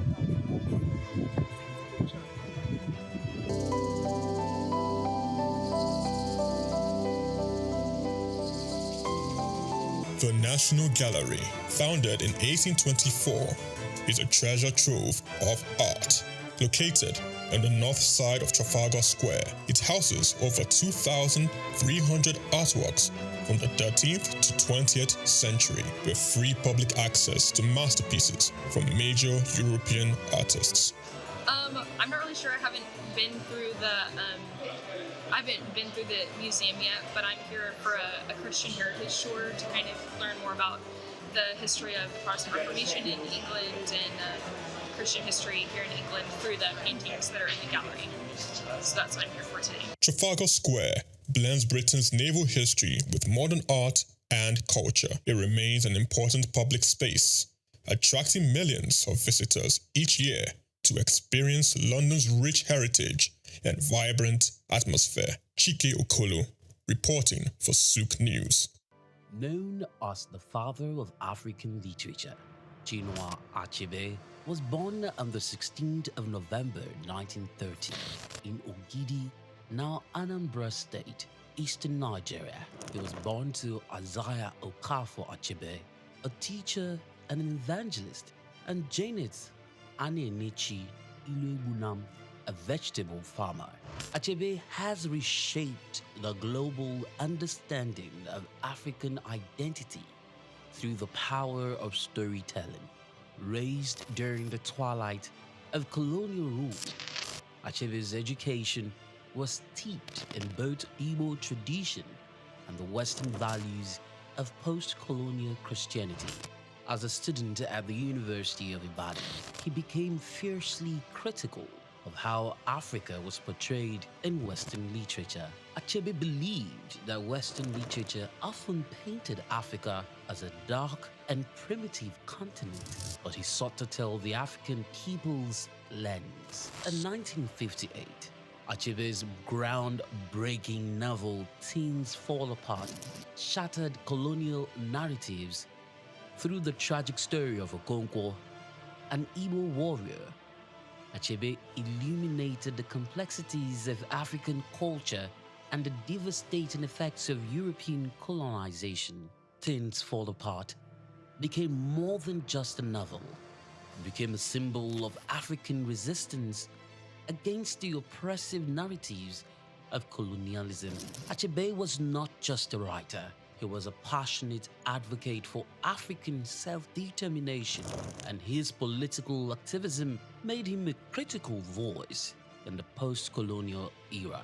Even after a life marked by personal and political struggles, including a car accident that left him partially paralyzed, Achebe continued to inspire. He taught at Bard College and later Brown University, where his influence reached new generations of writers and thinkers. He was married to Christiana Chinwe Okoli, and they had 4 children. Sadly, he died in March 2013 at the age of 82. Chinua Achebe's legacy endures in his novels, his essays, and in the countless voices of African writers who follow in his footsteps. He gave us a voice, a story, and a vision of Africa that is ours to share.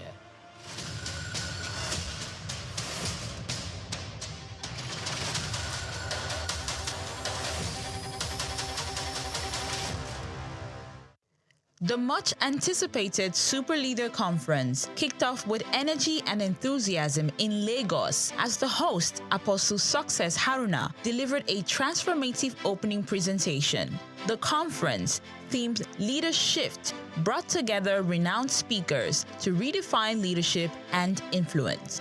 The first speaker set the tone, emphasizing the essence of a super leader, one who communicates effectively, provides resources, recognizes both the strengths and weaknesses of others, and supports them rather than feeling insecure. He also highlighted team building as a critical component of leadership. One of the factors is because our marriage is a beautiful marriage for 17 years. So we have been able to model what a good marriage is to the people. Speaking, I have up to 16 people, 14 to 16 people living in my house. It has been so from the day one of our marriage. They've never heard our voice. 17 years together as husband and wife. They've never seen us scream at each other. They've never seen us fight. They've never seen us argue, and they're hearing our voices outside. In 17 years of marriage, with the number, we have never had less than 10 people live with us from the day one of our marriage until this present moment. So what you model as a leader is easily communicated to your subject. That's where the second speaker, Emeka Anslim, stressed that leadership is not about appointment or selection, but about direction. He illustrated this with an analogy. You've created freedom to learn other things. See, now he's going to learn again while others teach. Then when he comes back on top again. Right? Transfer yourself in people so they can take up tasks for you. When you raise leaders, you gain far more people than you can ever imagine in this world. Raise leaders, transfer your values, your nature, your culture into people. This is so important. This is so important. One of the ways by which we become an effective leader, productive, produce people after your kind. That's what God even commanded. Produce people after what? Produce after what? According to him, effective leadership attracts followership by sustaining the interest of those who believe in and depend on a leader's vision. He emphasized vision, uniqueness, innovation, and creativity as core pillars of leadership. Adding a touch of humor and engagement, the third speaker, Ambassador Victor Walsh Oluwafemi, led participants in a brief exercise before moving into his presentation. He focused on leadership as influence, referencing key individuals who have impacted lives in diverse ways. He reminded participants that learning and education comes at a cost, making the convener's fee gesture invaluable. And I grabbed that message as leadership is influence. Yeah. You can influence people either positively or negatively. And the question I ask people that what has been your influence? What have you been able to do in people's life? Are you able to influence them positively or negatively? Many of us do this a lot. The role of social media. That even as a leader, you need to be cautious of how you portray yourself on social media, right? That's why I went with that handsome man, uncomfortable. Again, you know, social media has revolutionized leadership influence. However, it must be managed wisely. So we see some crazy set of very young boys, sorry for my language, and some will just come and say, I'm a coach. Of influence. He also advised leaders to be strategic, particularly in the use of social media, emphasizing the importance of knowing when to... The conference was amazing. Leadership was the real deal. You know, it was content rich. All the speakers were very impactful. The points were, you know, very, very valid and practicable. So it was a very big one for me. I'm so grateful that I'm here today. You know, this is the best use of my time today. To realize that to be a leader, a true leader, you have to show your followers what you want them to do. You share your vision with them and also do the work. Let them see what you're doing. They'll be able to replicate. Basically, is for me, is emotional intelligence in influence, in influencing people. So it's so profound for me, and I'm taking that back into my space. The third speaker, he got to identify some types of leaders, and one of them was a transformational leader. That was really awesome. Like, I'd like to be a transformational leader, one that leads and then leave a mark when I'm gone. Yes. And reassess. The conference wrapped up.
The bank was totally gone, so there was nothing to say they had.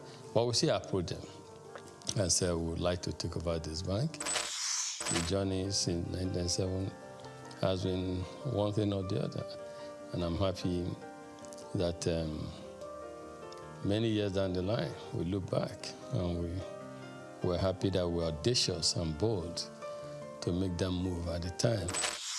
That's why today in UBA, perseverance, resilience is a core virtue, a core attribute, a core value of ours, because we apply that early on in this journey. So that's how it all started.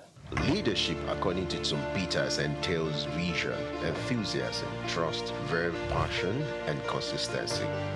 If there's one man who graciously combines these virtues, the name Tony Elumelu comes to mind. They say that success to a large extent is dependent on being at the right place at the right time.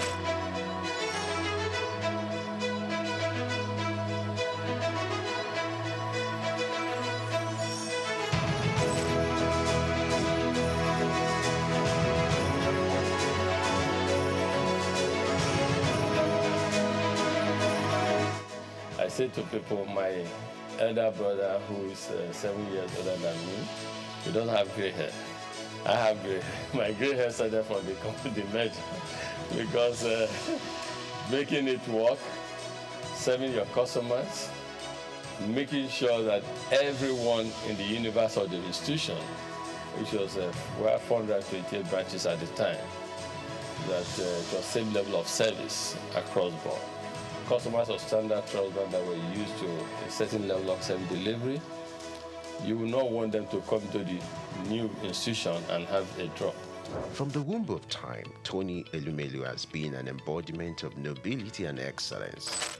He remains one of the flying eagles and shining heads of the banking industry. The life and times of Tony is an inspiring tale. He is one Nigeria who is unmoved by material wealth and self-aggrandizement. Tony's noble qualities were on from his humble background. Growing up with 4 siblings in Jos Plateau State, the cowboy of the banking industry who hails from Anocha North local government area of Delta State, believed in the democratization of law combined with hard work. He began his career as a copier salesman. The Ambrose Ali University graduate of economics also bagged a master's degree in economics from the University of Lagos. In 2019, he received an honorary Doctor of Business degree from Bayero University, Kano. Going to university, I just thought I wanted to be a businessman because my mom's brother My mom and his brother were just two of them. So my uncle was a businessman, in Nigeria, and was quite successful at the time. And I was influenced. I thought he was very rich, and also I wanted to be a businessman, but not knowing whether just a businessman, you know what I mean? Because he was described then as a businessman. And but in the university, that was why I read economics, just to see. But in university, I got more enlightened because I knew more how things operated. And first degree, I was saying I just wanted a good job that would give me the start. But when I came to do my master's at Unilag, being in urban or Unilag, a lot happening at the time. And that was the era of new generation banks, a lot happening. Our friends, in banking, our friends, some got jobs in some banks. And so that's all of us who were doing masters at the time. I did masters in economics. Who were doing masters at the time, we just became interested and fascinated. We were interested in working in a bank. New generation bank, not old generation bank, not. And so that was how it all started. And we started applying for jobs in our banks. And I got, yes, at the master's level, it was clear I wanted to work in a bank. And yes, that was starting. As in then, Santana was a posh car. So they oppressed us in school, I must say. And then we too wanted to become the big boys in future with the blue shoes, suspenders, white shirt, dark suits, etc. The growth and development of any institution is determined by the quality of its leadership. For Tony Elumelu, his sterling performance and leadership scorecard in the banking industry remains a reference point. He rose quickly to become the youngest bank branch manager at Allstate Trust Bank at the age of 36. He formed a coalition to acquire a distressed financial institution, Crystal Bank, and became its CEO, an action that earned him and his circle of peers the nickname the Cowboys of banking. In 1997, some of us came together and acquired a distressed financial institution. We acquired a distressed financial institution, we turned it around, we set targets for ourselves, strategic plans, targets, we have first year strategic intent, we want to make it a viable financial services company. Second tier intent, we want to become a leading financial services group on the continent. And third financial intent, strategic intent, to become a player in the global financial arena. As we all know, there's so much private global capital seeking the right investment destination. All it takes is for a leadership to show that this country is set for business and people come there.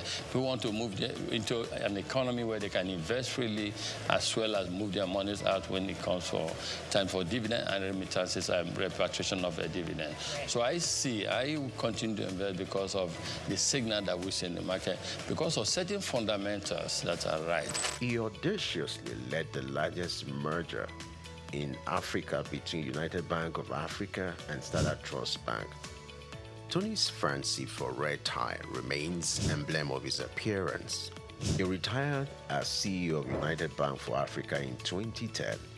He is presently the chairman of Heirs Holdings, the United Bank for Africa, Transcorp, and founder of the Tony Elumelu Foundation.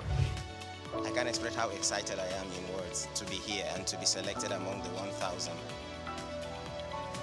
It's the opportunity for me to realize my dreams. So I go into business and start to make my way. It challenges you to do things you never thought you could do. Maybe if you'd have gone to a private school or an MBA, you must have paid a lot to get this kind of, enlightenment. Ça me fait plaisir de voir des frères et sœurs qui veulent se rencontrer, se connaître, les partager et créer un réseau, peut-être le plus grand réseau africain. Venho de Cabo Verde. Je suis tunisien. Je viens de la République du Bénin. I'm from Edo State, Nigeria. I'm from Ghana. Zimbabwe. Sudan. From Rwanda. Gabon. Uganda. Senegal. Egypt. I'm from the Gambia. Welcome and thank you for coming to Lagos. I'd like to start by congratulating all of you You have done well. Most entrepreneurs are creative people. They have creative mindset. They're innovative. Those who dare to dream and who dare to innovate in Africa should have the opportunity to prove their innovation. And that is why we have $10,000 for these 10,000 Africans to help prove their concept and prepare them for bigger scale financial support. We don't give because we see it as a moral burden to just give charity. But we want to give people because we want to uplift them. We want them to be self-reliant. We want them to be fishermen.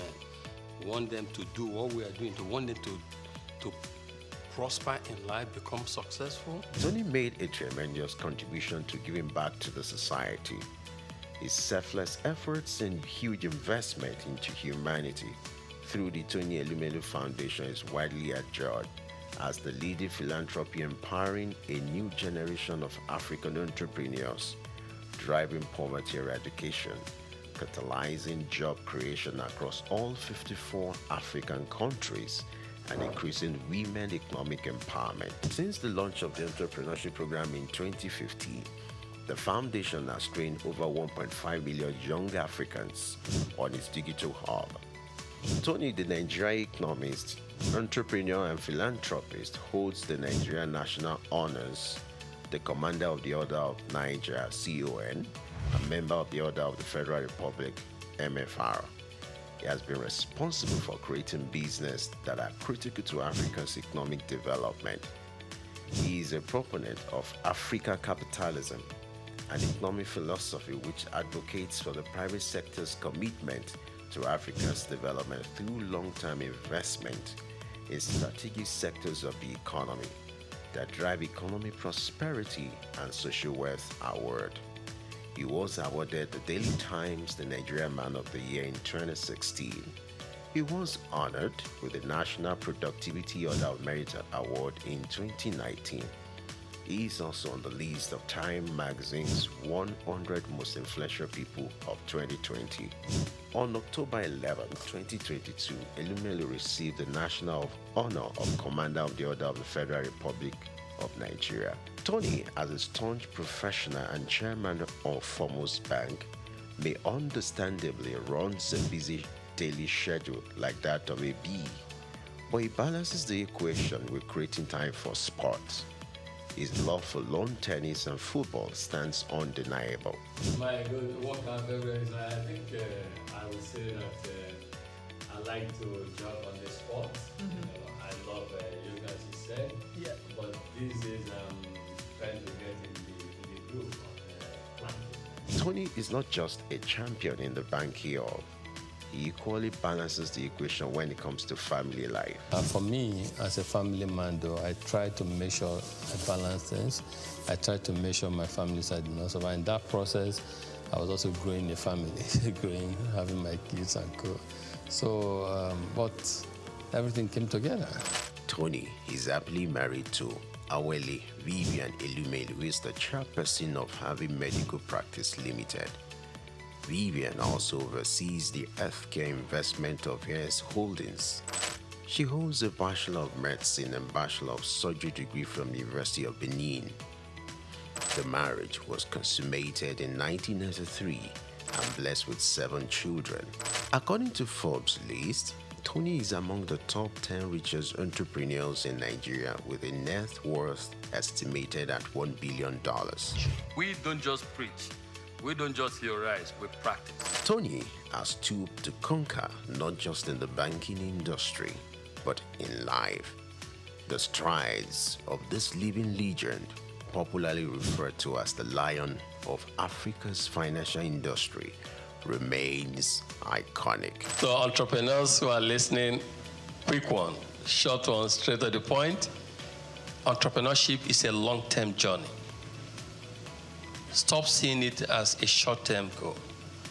Long-term journey. Great companies, great and accomplished entrepreneurs did not make it in 1 year. They didn't make it in 3 years. It's a long-term journey. So move in, dare to dream, implement your dream, and stay focused.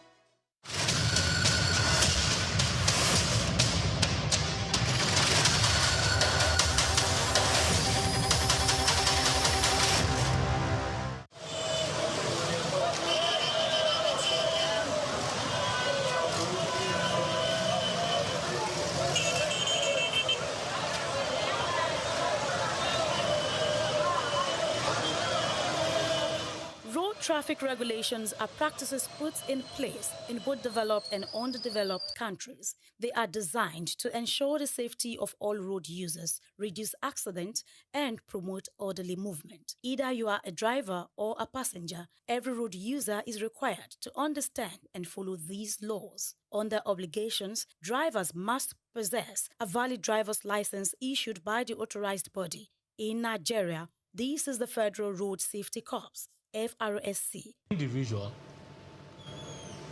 like I've just said, most Nigerians, as we know, celebrate their date of birth. And as such, when you obtain a driver's license, says for 3 years or 5 years, you already know if you do it today, in the next 5 years, when you'll be celebrating your birthday, you are already aware that your license is due for renewal. You don't have to even wait until that date. By law, a month to that date, you should start processing the renewal of the driver's license. While other countries have their respective designated authorities, vehicles must also be properly registered and insured, with up-to-date documentation readily available when requested by law enforcement officers. Mandatory rules include observing speed limits, which vary depending on the road type. In cities, the limit is 50 km per hour, increasing to 80 km per hour on highways and 100 km per hour on expressways. Before hitting the road, seat belts are mandatory for both drivers and front seat passengers. Also, all traffic signs, signals, and road markings must be obeyed. Drivers must remember that using a mobile phone while driving is a punishable offense unless assisted by a hands-free device. Drunk driving is illegal, with penalties ranging from fines and license suspension to imprisonment. For passengers, wearing seatbelts is essential, and distracting the driver should be avoided at all costs. In public transport, any reckless driving should be reported to the authorities, and pedestrians, on the other hand, must also cross at designated pedestrian crossings, zebra crossings, or pedestrian bridges where available. They should follow pedestrian traffic lights and only cross when the signal indicates it is safe. Looking left, right, and left again before stepping onto the road is crucial and should avoid running while crossing. Making eye contacts with approaching vehicles ensures they see you before you proceed. By following traffic regulations, road users can prevent accidents, protect lives, and contribute to smoother transportation for everyone. Grace Komolafe, Souq News Television. My name is Shino Ogbadegeshin. I'm the CEO Gozi Micro Insurance. Continue to watch Souq News. Adenike Adeyemi, Executive Director of Faith Foundation. Keep watching Souq News. My name is Shepherd Michael Adewale Onofuye. I enjoy you all to always watch Souq News TV. Hey everyone, Majuli Obaje here representing Gigi. Keep watching Souq News, okay? Stay updated with Souq News. My name is Aton Kene. I am the head of MSME Banking. Please keep watching Souq News and stay glued to Souq News. I recommend that more and more people should watch Souq News because they deal with business news. Hi, my name is Amaka Wokolo. I am the director of the Faith Institute at Faith Foundation. Keep watching Souq News.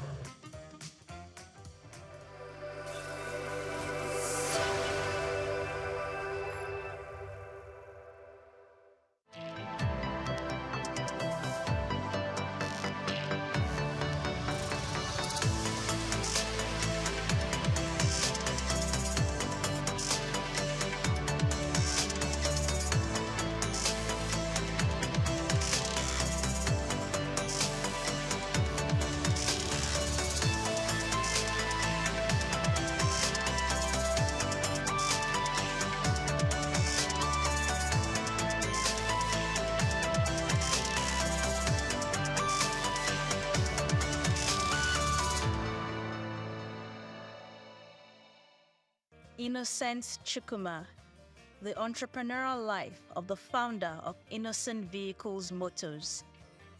In the heart of Africa's most populous nation, Nigeria, lies a testament to human ingenuity and entrepreneurial spirit, Innocent Vehicle Manufacturing, founded by Chief Innocent Ifediaso Chukwuma Nwachukwu. Innocent has become a symbol of African automotive excellence. Chief Chukwuma, a self-made billionaire, is not your typical car manufacturer. His journey is a story of resilience, determination, and a burning desire to change the status quo.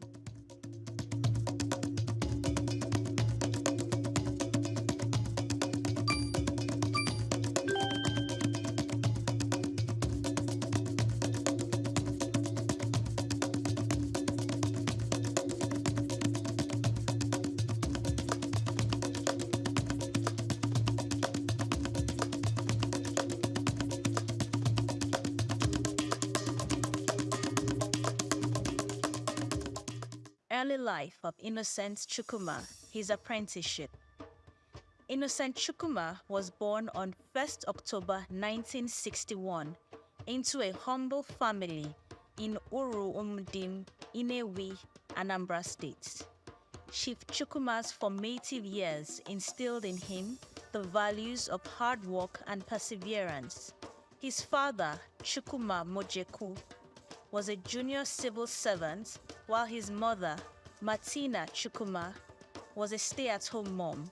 He is the last of 6 children, 4 boys and 2 girls. He had his primary and secondary education in his hometown. His educational journey commenced at St. Stephen's Primary School, Uru Umudin, in Anambra State, where Innocent completed his elementary education. He continued his academic pursuits at Holy Ghost College in Umuahia for his secondary studies, demonstrating a persistent commitment to knowledge. After Innocent completed his secondary education in 1978, he dreamt of becoming an engineer. He applied to study engineering at the university, but couldn't get in that year because he did not make the cutoff mark. Before then, he was assisting his elder brother, Gabriel, in his medicine store while he awaited the admission results. During this process, Innocent discovered that he has a natural talent for trading. Since he was not doing anything, he decided to pursue this talent to the fullest by learning how to improve his trading skills. Apprenticeship. When he did not meet the admission cutoff mark, he easily moved on since he has a flair for trade. His brother, Gabriel, took him to Chief Romanos Eze Onwuka, who was at the time the biggest motorcycle spare parts dealer in Inewi. He was popularly called Ron Jenny. Innocent Chukwuma served as an apprentice for 1 year. Working with Chief Romanos Eze Onwuka enabled young Innocent to nurture his business acumen and technical knowledge. Entrepreneurial journey. Within a year of his apprenticeship, he mastered the art of buying and selling of motorcycle parts and later returned to his brother Gabriel. At this time, his brother has registered Gabros International to trade in motorcycle parts and gave Innocent the sum of 3,000 naira to start the business. With a free hand to run the new venture, Innocent rented a shop and bought the first goods. A year later, Innocent and his brother took stock of both the medicine store and the motorcycle parts business. They found out that Gabros International was generating 10 times more income than the medicine store. His brother then decided to close the medicine store and paid full attention to the spare parts business. Launch of Innocent Group of Companies. Chief Chukwuma's foray into the automotive industry began in 1980. As a spare parts trader, he quickly identified a gap in the market, the lack of readily available and affordable spare parts for vehicles. Armed with this knowledge, in 1981, Innocent Chukwuma departed from his brother and started trading in Honda motorcycle parts. He had his savings and the cash his brother gave him, so he began trading under the name Innocent Nigeria Limited. As time progressed, he started importing motorcycles. He realized that people were buying second-hand motorcycles because the new motorcycles were expensive because they were imported and assembled into a 40-feet container which could only take 40 motorcycles at a time, and this also increased the cost of the motorcycle. Innocent Chukwuma sought out ways to cut down the cost of imported new motorcycles so Nigerians can afford new motorcycles. This he did by importing the motorcycles disassembled so more motorcycles can fit into the 40-feet container and getting them assembled here in Nigeria. With this new idea, he was able to import 200 units of motorcycles in the same 40-feet container and reassemble them upon their arrival in Nigeria. This gave him the edge to sell cheaper than his competitors at the rate of 60,000 naira to 80,000 naira instead of 150,000 naira. The skillful entrepreneur Innocent Chukwuma was the first person that introduced Jing Cheng brand of motorcycles into Nigeria. This was how Innocent Chukwuma's company started assembling branded motorcycles just like Leventis and Bulus Enterprises. Today, the company is one of the major importers, suppliers, and assemblers of motorcycles and motorcycle parts in Nigeria and West Africa as a whole. Expansion of the business. As the saying goes, expansion comes from wanting more and more until there is nothing left. The entrepreneur is always innovative, looking for new markets and new ways to sell to his customers. Innocent also ventured into the plastic business. He decided to produce all plastic components in his factories so that more units of spare parts can fit into the container. Today, his plastic factory is one of the largest manufacturers of crash helmets in West Africa and also the largest manufacturer of plastic products in Nigeria. Subsidiaries of Innocent Group of Companies. Innocent Nigeria Limited. The company was incorporated in July 1987 and entered into a joint venture of assembling motorcycles in Nigeria with Chinese motorcycle manufacturer Jing Cheng in 1994. They specialize in the manufacturing of motorcycles, tricycles, spare parts and accessories. And the factory is located in Inewi, Anambra State. Innocent Technical and Industrial Company Limited. The company commenced operations in October 2002 with its head office at Plot WL, Industrial Layout, Emene, Enugu State. They produce high-quality household and industrial plastics, health and safety accessories, storage container, fixture and fittings, electrical components, and accessories.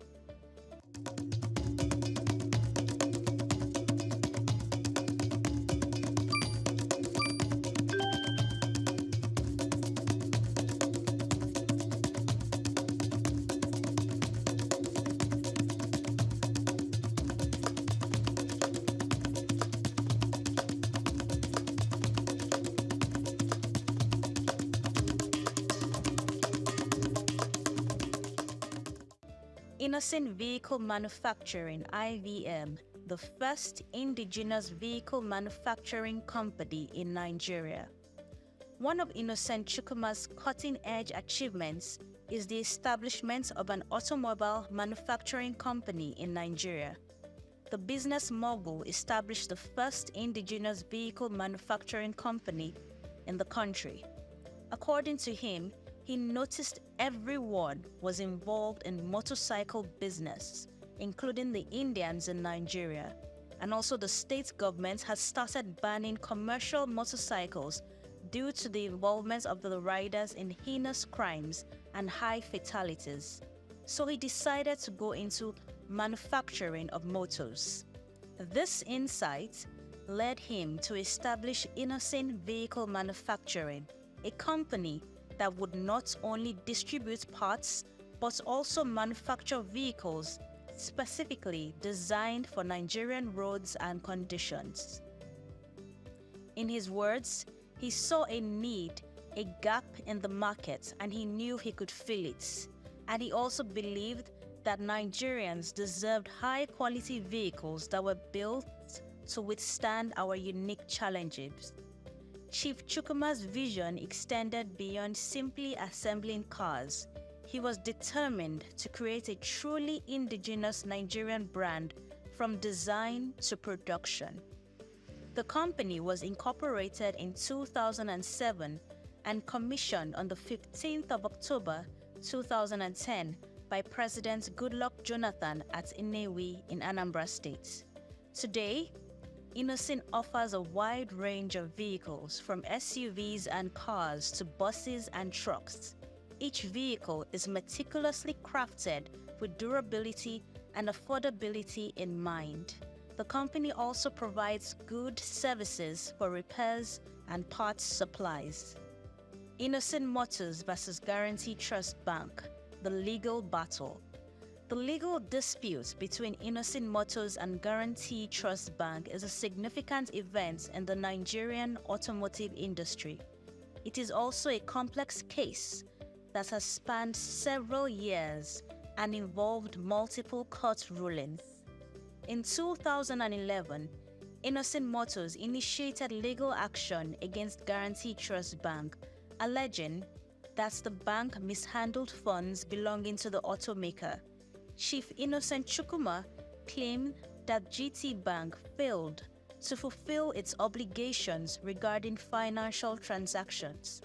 This led to substantial financial losses for the company. Chief Chukwuma sued GT Bank in 2011, claiming the bank owed them a significant sum of money. Now, from 2011 to 2019, the case went through a series of court hearings and appeals. Chief Innocent Chukwuma got his victory when the Court of Appeal in Ibadan ruled in favor of Innocent Motors. The court ordered GT Bank on 29 July 2011 to pay Innocent Motors the judgment sum of 2.4 billion naira with a 22% interest per annum on the judgment sum until its final liquidation. Guaranty Trust Bank challenged the court's decision, and in another court ruling in 2013, GT Bank was also ordered to pay 4.7 billion naira to Innocent as restitution for arbitrary charges. Guaranty Trust Bank also challenged the ruling of the High Court at the Court of Appeal, the Enugu Division. In December 2014, the Appellate Court asked GT Bank to deposit 6 billion naira in an interest-yielding account to be supervised by the court's registrar.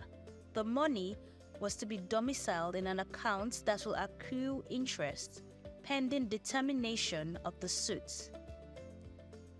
Guaranty Trust Bank challenged the Court of Appeal's decision and filed an appeal with the Supreme Court.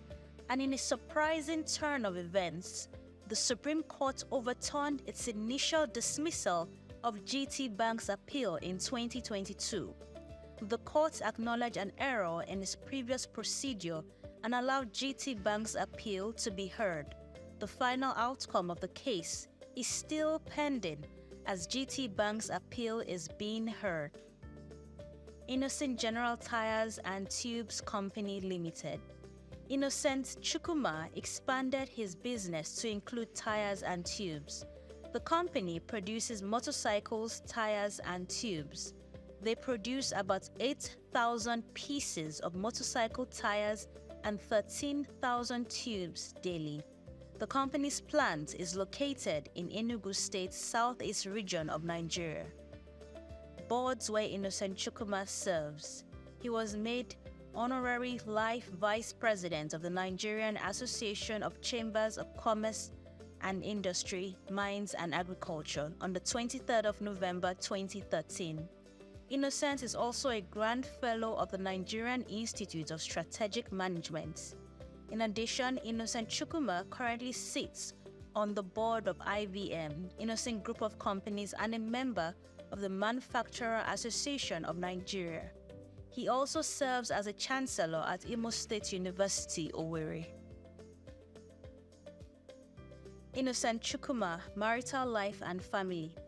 Chief Innocent Chukwuma's wife is Ebele Chukwuma, and the couple is blessed with 5 children, 3 sons and 2 daughters. In conclusion, Chief Innocent Chukwuma's unwavering belief in his dream as a successful entrepreneur has paved the way for a brighter future, not just for his company, but for the entire African continent. He has inspired a new generation of entrepreneurs to dream big and strive for self-sufficiency. He pursued his talent, he learned skills to improve on his trading abilities, and grew to become a very successful entrepreneur in Nigeria and also in Africa. In addition, Innocent Chukwuma's net worth is estimated at $1.5 billion. Innocent Vehicle Manufacturing is more than just a car company. It is a symbol of African potential, and Chief Chukwuma's success story has resonated across Africa.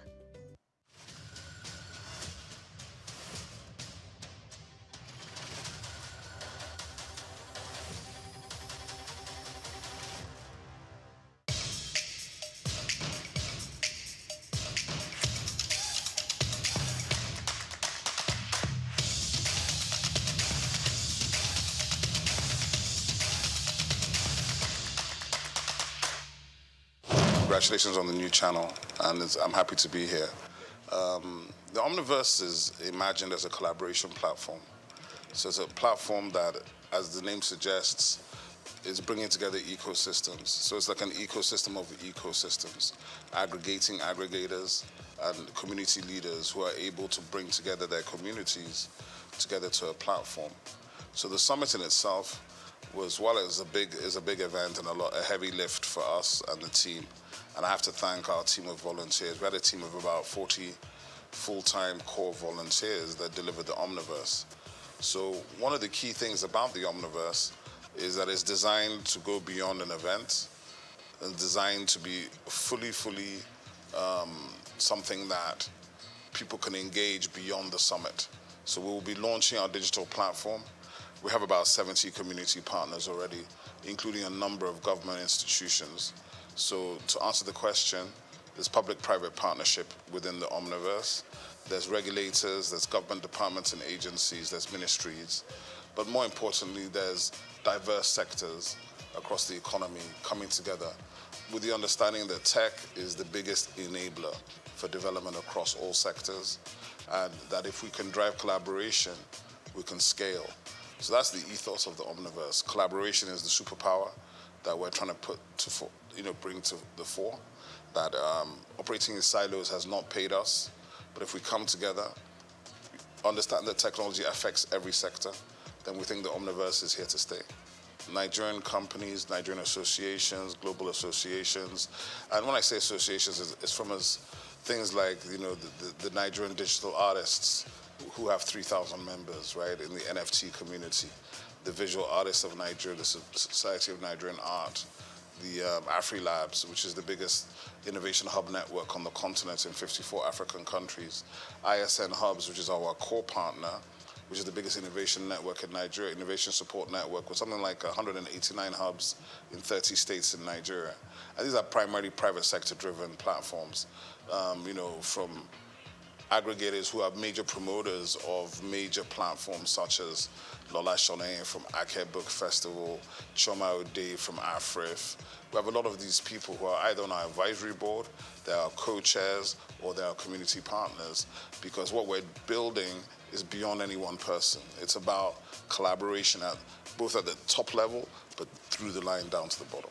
the role of my council is, first of all, to be the primary sort of mandate is to infuse Nigerian arts and culture into everything the Nigerian government does, at state level, at federal level, and to input it into schools, education, and everywhere.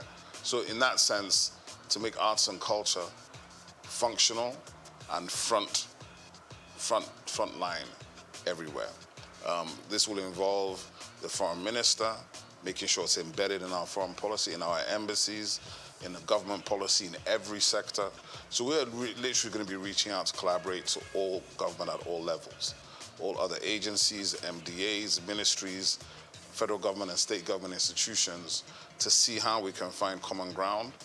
Because obviously we don't necessarily have a lot of money, but I feel we represent the real crude oil of Nigeria, which is the IP that the Nigerian people create. That IP they create, even if you valued it at $100 per Nigerian, that'd be something like $20 billion. And I believe each Nigerian is worth more than $100.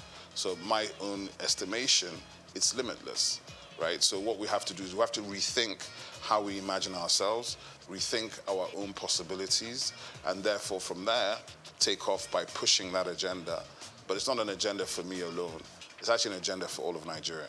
Because when we put it front and center, it means we're putting the Nigerians front and center. And we put the Nigerians front and center, I think we win. I think historically you will find that the federal government and the governments of Nigeria have not funded heavily these sectors. They funded the heavy industries, the military-industrial complex, heavy infrastructure. But the funny thing is, whilst Africans will say, oh, this is grammar, what are you people talking about in arts and culture? What you find is that the West, right, for 500 years has dominated the world. How have they dominated the world? Through narrative. Okay, but what do we complain about? Narrative. But we haven't invested in narrative. So if you don't invest in telling your own story and owning your own story, why are you complaining about how you're perceived? So I think it's counterintuitive, and it's about time. And I'm very pleased and very happy that Nigeria now has a full ministry focused on this one specific issue. Because the truth of the matter is, we are older than time itself. We come before Christ. We come before the entire Western hegemony. We are actually the origins of everything, of innovation, of technology, of science, of education. But if we don't believe it ourselves and we don't express it, how can you expect anybody else to believe it? Well, I think the difference is that as a creative entrepreneur, there's really nothing to stop me, right? I can take all the risks. I don't have to worry about anything. I can decide, win or lose, we're doing this thing. But of course, as a public official, I have rules and regulations I have to go by. I have a boss, I report to people, and I have KPIs I have to deliver on.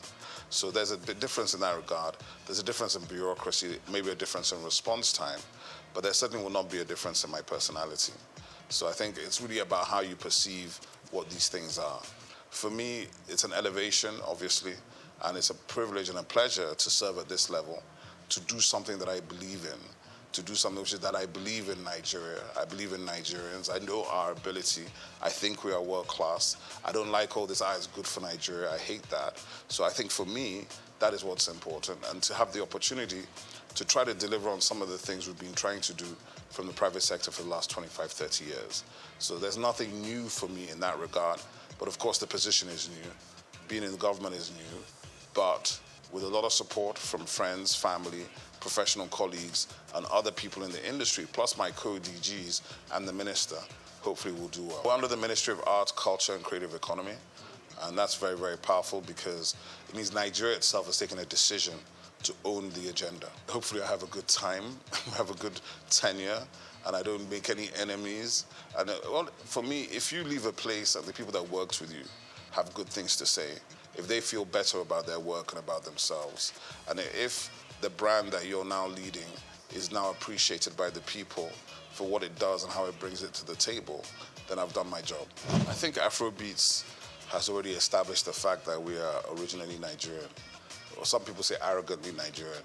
And it was intentional. We built this thing, and it was intentional because We're not going to ever apologize for being Nigerian. We're not going to apologize for being black. We're not going to apologize for being African. And that's front of mind. Because, you know, when you do show business, you have to validate it. So we validated the show maybe at least 10 years ago. So now we're in the business phase. So when you see the exit of Maven Records with UMG, you see Iwaju coming, Comic Republic with Universal Studios, you begin to understand where we're building to. And when you think about where we're coming from, where there was no infrastructure, no funding, no support, and I think part of what we hope to do with government at this time is, because we come from the sector, we can collaborate with everybody in the sector. We don't have to talk at them, we talk with them, we build with them. And together, I think it's limitless. You know, Nigerians like to say the sky is your limit. I think it's limitless. There's no limit to the whole situation. One of the things I talk about all the time is what's the difference between Thor and Shango? Thor is approaching $50 billion in revenue. Shango's broke somewhere outside Lagos. And that's a lack of imagination on our part. That's a lack of us delving into the richest thing we have, which is our mythology. Our mythology is endless. If you look at the Marvel universe and the DC Comics universe, the Orisha are basically the same thing as the X-Men. But the Orisha, some people are still afraid of them, whereas the X-Men are north of $100 billion in revenue. So I think we have to understand and reimagine our mythology, our history, our stories, and how to bring them to the world in new formats. It's not just film. It could be live action, it could be gaming. There's so many different ways to action these things. And when you do them and you do them right at the right level, as Iwaju is beginning to show you, our stories have always been world-class. Our characters are world-class. What we have not had is the resolve and the confidence to finish. I think that is coming now. For me, I think it's still the fact there's more to do. My young brother, Misan Harriman, is nominated at the Oscars, the first Nigerian nominated for a director for a short film, because I know what that will do for the next generation of Nigerian directors, right? So for me, there's still more to do. There's so much more to do. When we see our first $100 million movie in the global box office, we need to celebrate it. When you win a Grammy, you need to celebrate it, because these are stages that we were locked out of. The technology and new media has allowed us to invade these spaces we were not even invited to. But now we're beginning to enter them and dominate. So even when you do that, you have to do it with grace and dignity, not with arrogance. And that's something that some of us have to learn. But the truth of the matter is, the greatness of the Nigerians is just beginning to come. And I feel strongly that this century, we're already in the African century, and the soft power that we hold here is what will define the future of the century. I think the most important thing, the first thing to think about is IP protection, because the minister is working strongly, intellectual property. The US, if you take the state of California is probably in the top 5 economies in the world. And 70% of the economy of California is driven by intellectual property, by 2 core industries: Silicon Valley, which is coming out of Stanford University, and Hollywood, which of course is the music and film industry. Now, that is for anybody that says, oh, what is this thing that they're talking about? We don't understand it, it's grammar. The grammar is the money, okay? The narrative is the money, the story is the money. So any of your children or your nieces or nephews that have talent, visual art, performing art, arts and crafts, adire, all of these things that we've been taking as vocation, they are occupations. They are extremely valuable. And with digital technology and platforms, we can scale these things and generate incredible revenue. The point being that Nigeria has so much to bring to the world in terms of these things. I think Nigerian cuisine is going to be on the level of Chinese and Indian cuisine worldwide in the next 10 years. And if you understand that, then you understand that the Indian restaurants in the UK, as far back as 2009, were generating more money than the UK automobile, shipping, and metal, steel industries combined. That's just restaurants on the high streets. So that is why we must invest and we must put our energy into this sector, because this sector will provide the jobs, provide the revenues, and provide the global dollars that everybody's looking for. Oh, I think it hasn't even started. The Maven Records deal is giving you an indication of that.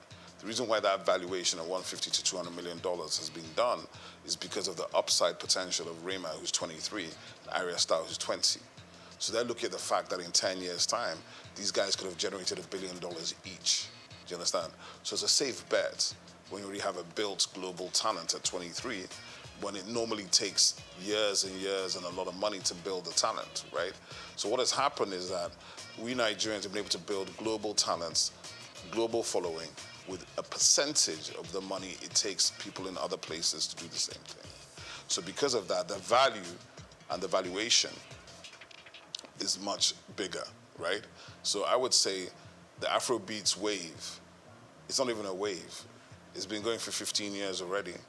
So when you encounter it is when you encounter it. If you think it's an overnight success in 2024, that means you were not around in 2008. 2006, I'd say it's a good time to think when the sort of continental, because we took Africa first, working very closely and collaboratively with South Africans, Ghanaians, and Kenyans. Then we started going into Asia and the UK and America on the black, what I call the Nigerian chitlin circuits, moving through the Nigerian communities. And then by about 2010, begin to come into the mainstream with Oliver Twist and all these kind of records that break globally. And now you have gold records from Oliver Twist in 14 countries.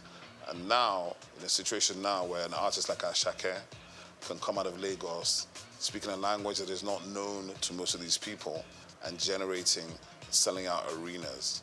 To become an arena artist, let me tell you, there are only 4 or 5 arena artists from Africa, and they're all Nigerian. Don't take it for granted.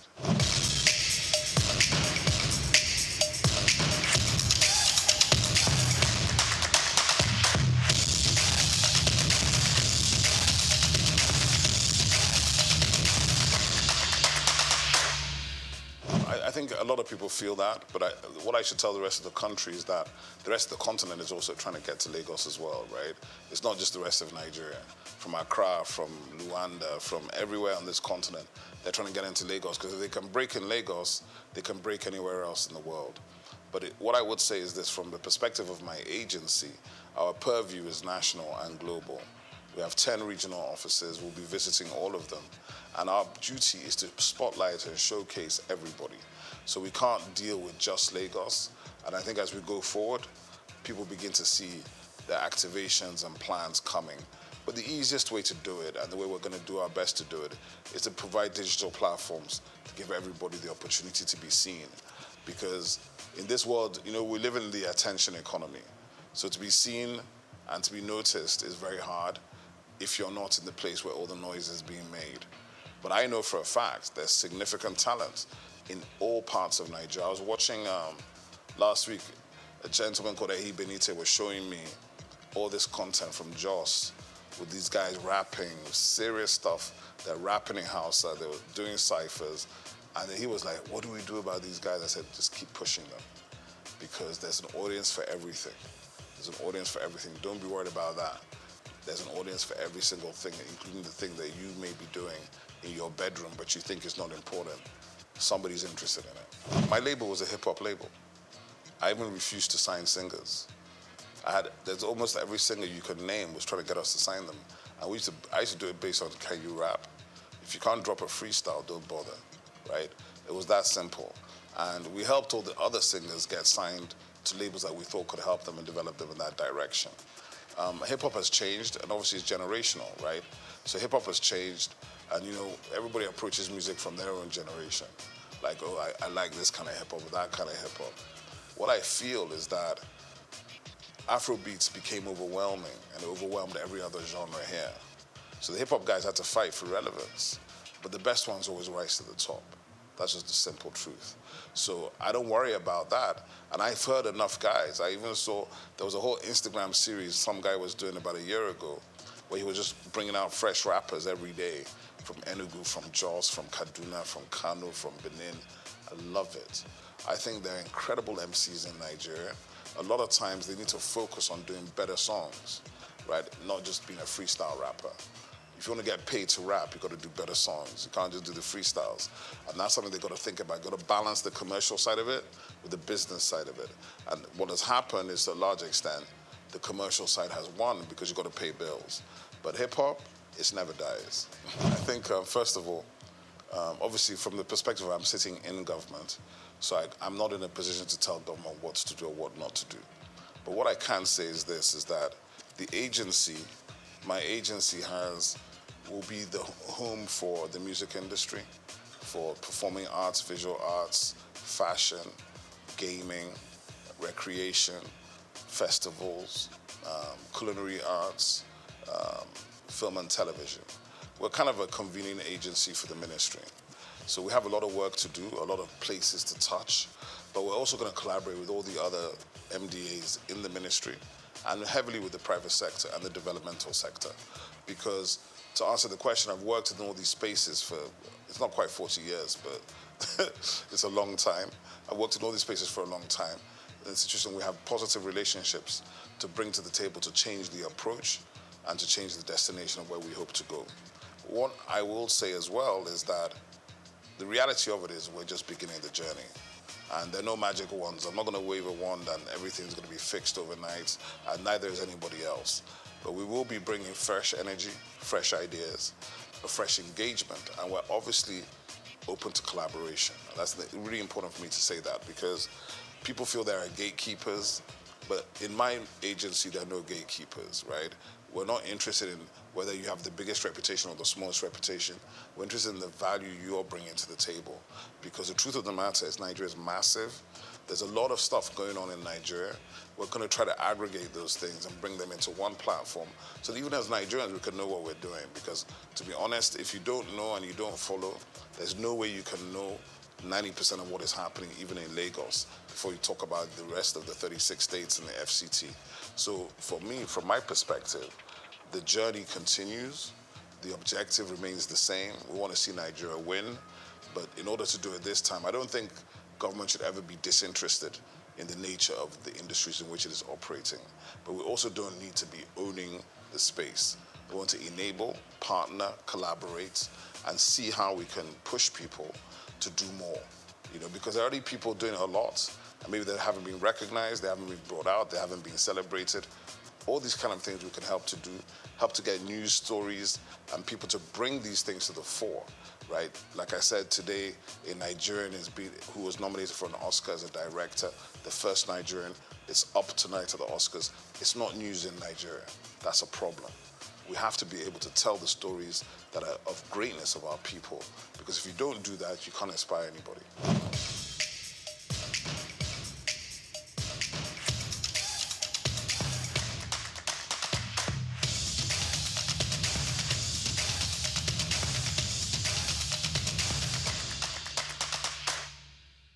Africa is on the rise, and at the forefront of its growth is a sector as old as civilization itself, agriculture. Once marked by subsistence farming and challenges with food security, agriculture in Africa is now experiencing a powerful transformation. From the fertile lands of Nigeria to the tea fields of Kenya, agriculture is driving economic growth and lifting millions out of poverty.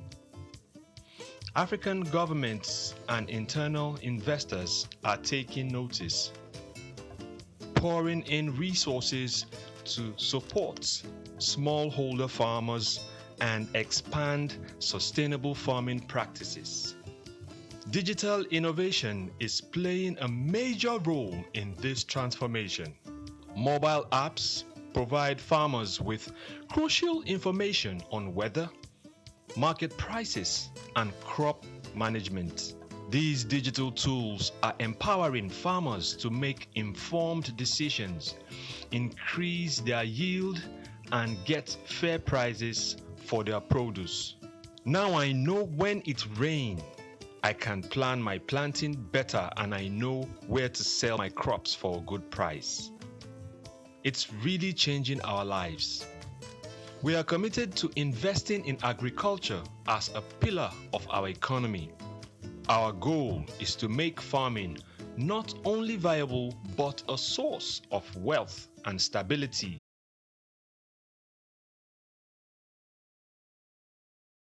The transformation goes beyond exports. They make up a significant portion of the agricultural workforce and initiatives are empowering women farmers with resources and training to enhance productivity.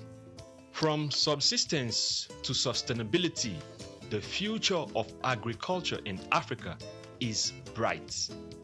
With innovation, investment, and resilient communities, Africa is sowing the seeds of prosperity.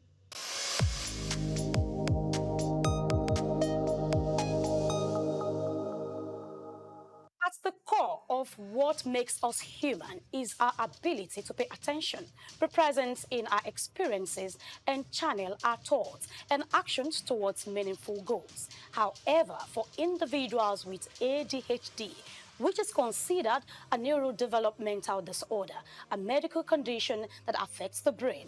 This fundamental aspect of human nature is often disrupted, leading to difficulties in maintaining focus, controlling impulses, and regulating behaviors. This hyperactivity disorder is a neurodevelopmental disorder that occurs in children and adolescents. It's a problem that has to do with brain development and the brain function.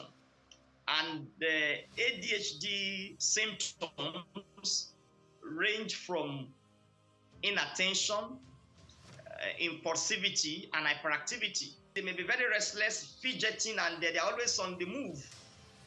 And sometimes they may be climbing, jumping from here and there, that they may injure themselves in the process.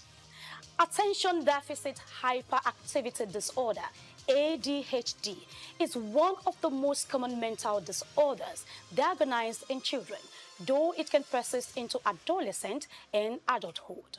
The history dates back to 1798, when a Scottish doctor, Sir Alexander Crichton, observed that some individuals were easily distracted and unable to focus on their activities as others could. He noted that these symptoms often began early in life, which is consistent with what we now recognize as ADHD. The disorder typically manifests between the ages of 3 and 6, with symptoms such as difficulty in focusing, excessive movement inappropriate to the setting, and impulsive actions occurring without forethought. This ailment affects people of all ages, though most commonly diagnosed in children. The average age of onset is around 7 years, with symptoms significantly impacting various aspects of life. Approximately 5 to 10 of children worldwide are affected, with the highest prevalence rates observed in Africa at 8.5% and South America at 11.5%. Variations exist across different countries, with lower rates in Japan and Finland and higher rates in Jamaica and Thailand. In the United States, about 7% of children are diagnosed with this disorder, reflecting an average of prevalence globally. Differentiate between ADHD and other neurodevelopmental disorders. It starts with comprehensive assessment.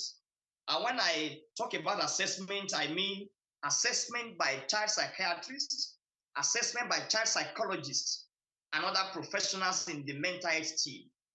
And of course, there are some basic symptoms that are very clear and obvious. The clinical presentation, when you see a child that is hyperactive, that is impulsive, that is inattentive, that itself can give you a clue that that child may be having ADHD symptoms. And again, you also take further history. You may need to take, if there's a family history of ADHD in the setting, because if there is a family history of ADHD, the child may come up with ADHD in the nearest future. Individuals affected faces challenges that extend into academic performance, work or personal relationships, and social domains. Some of the signs include constant fidgeting, impulsiveness, and difficulty completing tasks, alongside emotional struggles such as mood swings, low self-esteem, and frustration. The diagnosis is made following a comprehensive assessment, and you also do some basic psychological investigations, and of course, by combining the report from the child psychiatrist and the child psychologist, you you'll be very comfortable to make a diagnosis. And of course, I must say that there are some childhood disorders that may mimic ADHD, like learning disability, like autism spectrum disorders.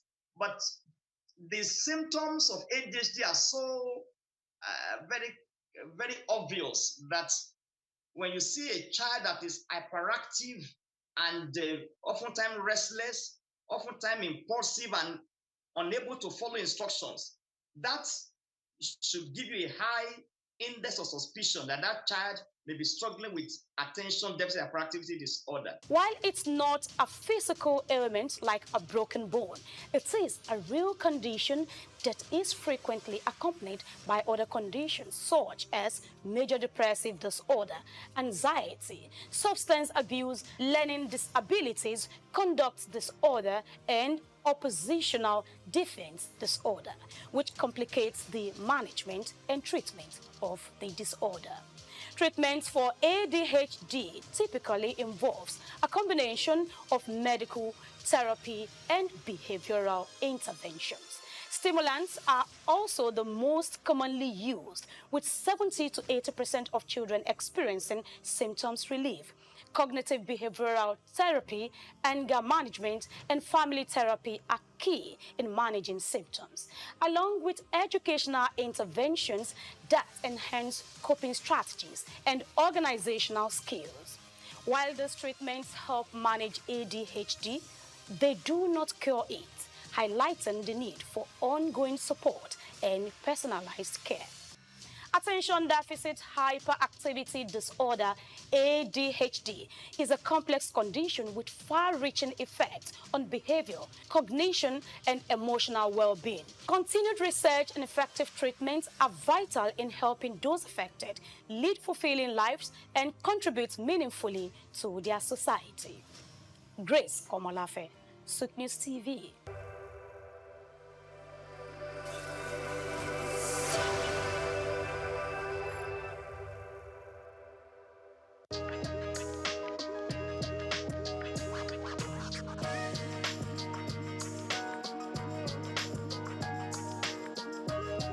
Okay, thank you so much. I think the bill is a good one for Nigeria. And I think that the bill will be a catalyst for business to thrive in Nigeria. So my position and my perspective to the bill would be that it will be a very positive one for Nigeria going forward. If eventually the bill scales through the legislative processes and it have actually eventually become a law. So that would be my position.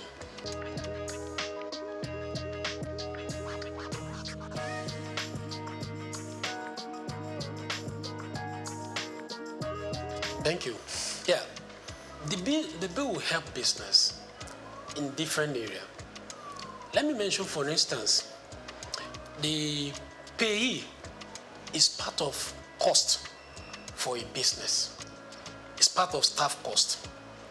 And for especially small businesses, which are the major backbone of the economy, the bill is proposing a reduction, that is proposing tax exemption for some category of lower staff cadre, which in essence is a cost reduction for businesses. So by that, it will help the business to thrive.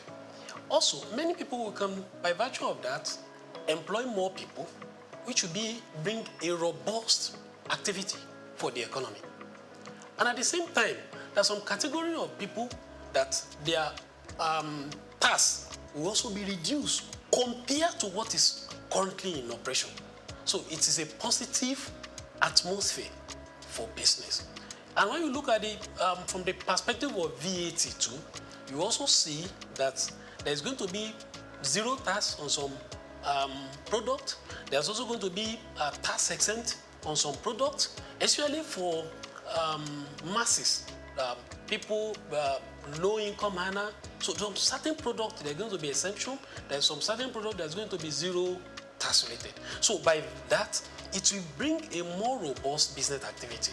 So by it, and then it will have positive effect on business and economy in general.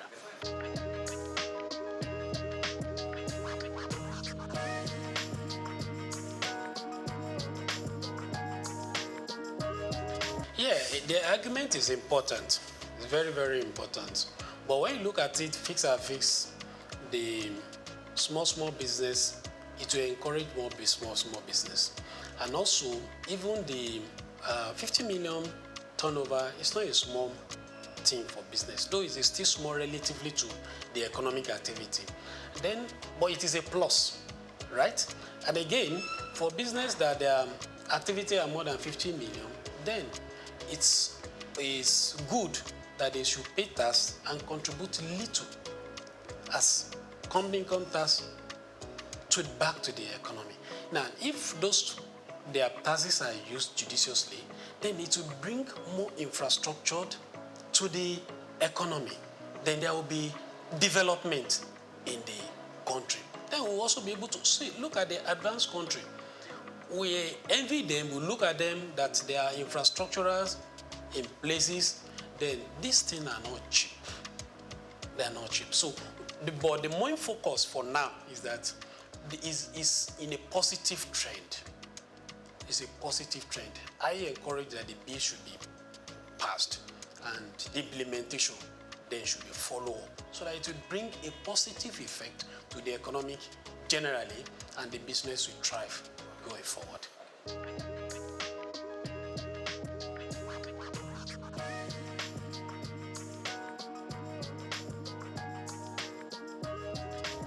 Well, I don't see disadvantage, but I see challenge. Okay. Yeah, one of the things is that naturally, human beings were adverse to change. So if something is bringing a change, especially when you want to take us out of a comfort zone, we may not want to willingly agree with it. But for me, I think the positive and the benefits outweigh whatever probably challenge or the disadvantage we may envisage.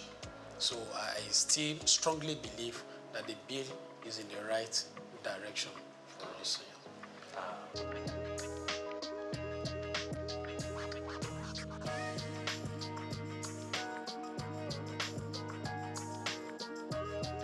Okay, I think from the angle of the value-added tax, what I would like to say in that area is that it will help the lower income earners because, like I mentioned earlier, that there's some products that's going to be zero rated, which means that there is not going to be tax VAT on them.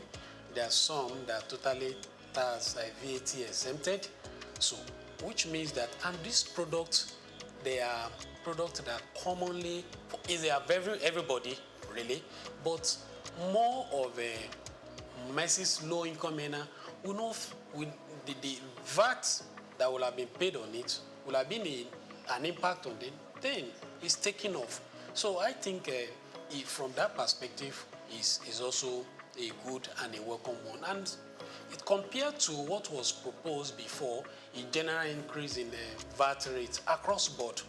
So this one is narrow it down to a particular area. So wherein it also exempt or puts zero rated on some products that are commonly used by the masses. So it's a positive direction. It's a good one.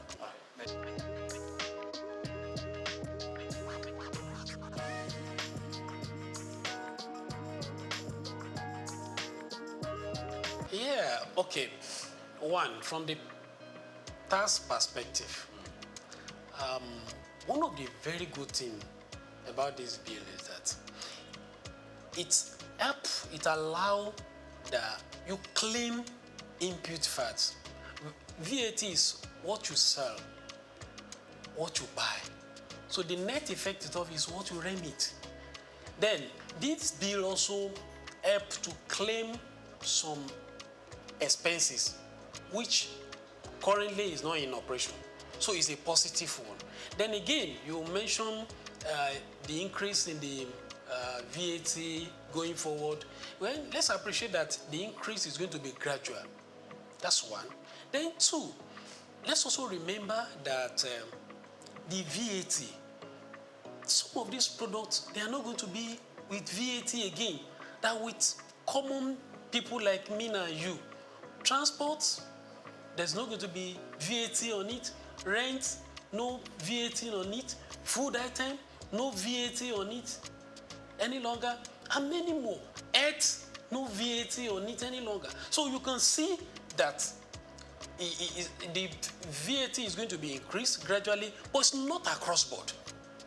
So those basic that we know is every day is already been taken care of. So I think it should give it to the people that work on this bill.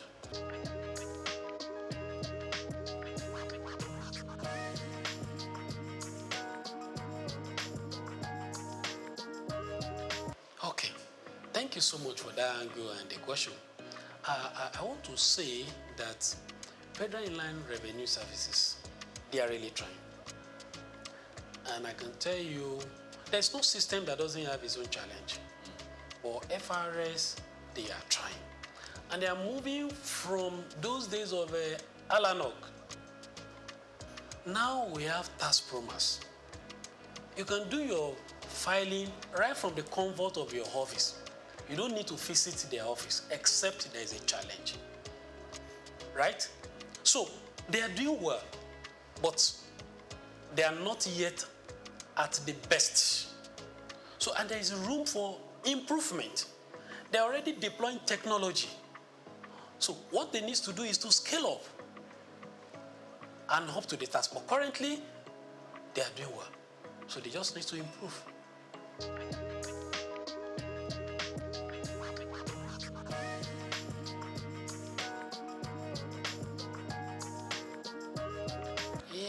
Well, it depends on the perspective you look at it.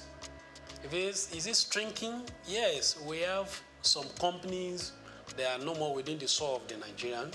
So in that case, their taxes is no more coming to us. But again, look at other businesses that are springing forth. So definitely those are coming to the tax net. And then again, there are some companies that are not, businesses that are not in tax net. So through the use of technologies by FRS, they're already bringing them to tax net. So the tax net is increasing. So the net effect of it, you can say, is increasing. Though we have some that are leaving the soul of Nigeria. So net effect of it, the tax net is increasing. Because we have people that businesses that are coming to Nigeria, and we have people that are businesses that are already in Nigeria, but they are not in TaxNet, but they are already bringing them to TaxNet. So it's like they are looking at perspective of increasing the threshold from 25 million to 50 million, as the case may be.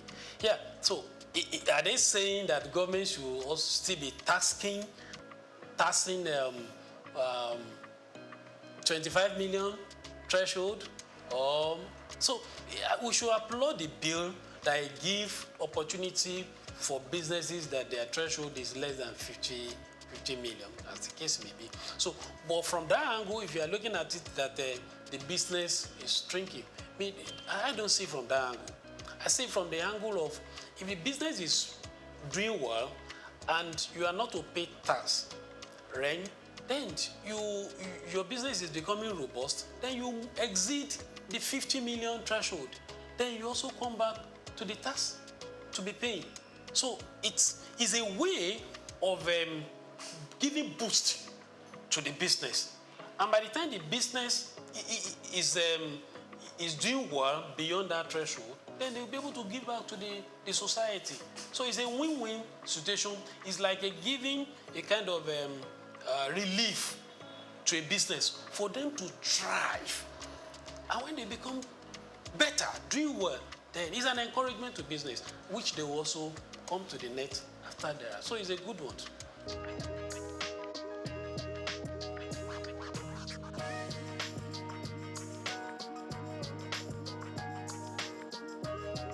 chairman of the year. The chairman, Souq. Yes. Yes. How would you assess his performance so far? Yeah, I think Mr. Sakios is a reformer. Yes. Looking at the step he has taken after assuming the office, and I also see that he's somebody that is listening. He has a close relationship with the former chairman of FRS. Probably he has learned some of things from him, challenges that he faced when he was there. So I think he's helping the current chairman. And if you look at the revenue they are getting, they are meeting up with the target. And at the same time, if you look at the staff, I don't see much of issues, challenges within them. So those are the indices that you can look at from the performance of a leader. Look at the staff that is leading, look at the target, the businesses also, are they fairly? So I think he's doing well, but he can do better.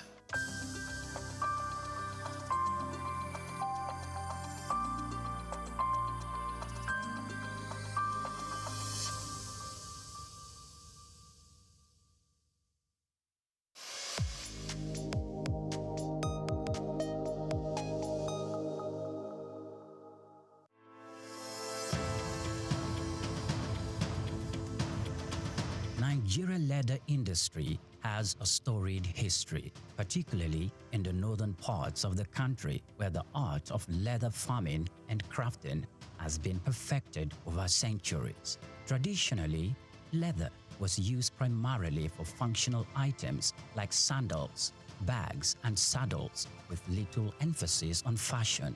However, the narrative has changed drastically in recent years, as Nigerian leather has evolved from a utilitarian product to a symbol of luxury and high fashion.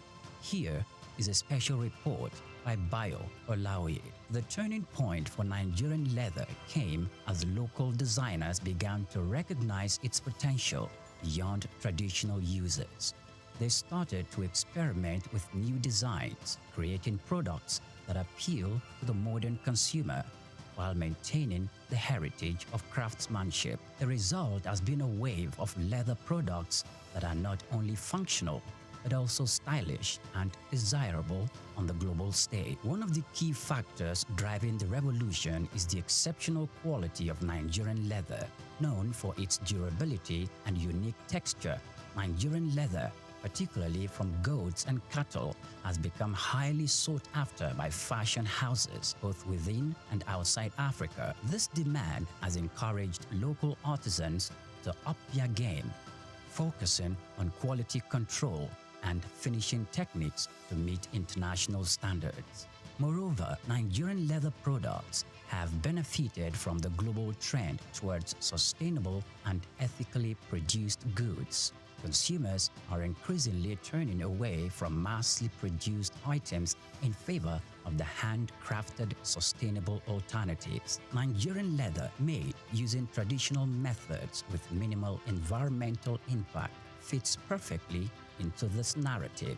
This has opened up markets for Nigerian leather goods, particularly in Europe and North America, where there is a growing appreciation for products with a story and a conscience. The rise of Nigerian leather on the fashion scene is also closely tied to the country's booming creative industry.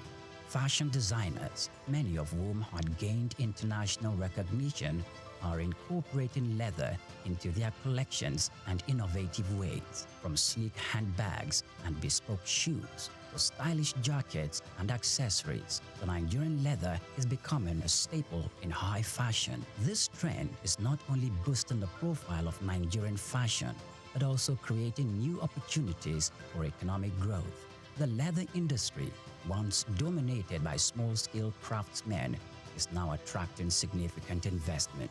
Entrepreneurs are setting up modern tannery and workshops, creating jobs and fostering skills development in the process. This industrialization of leather products is helping to formalize what was once an informal sector, leading to better working conditions and high incomes for artisans. However, the success of Nigerian leather market did not emerge without challenges. The industry still faces issues related to infrastructure, access to finance, and competition from imported goods. Additionally, there is the need for more investment in technology and innovation to further enhance the quality of leather products and make them more competitive in the global market. Despite these challenges, the future of Nigerian leather products looks bright. There is a growing recognition of the value of locally produced leather goods, both within Nigeria and globally.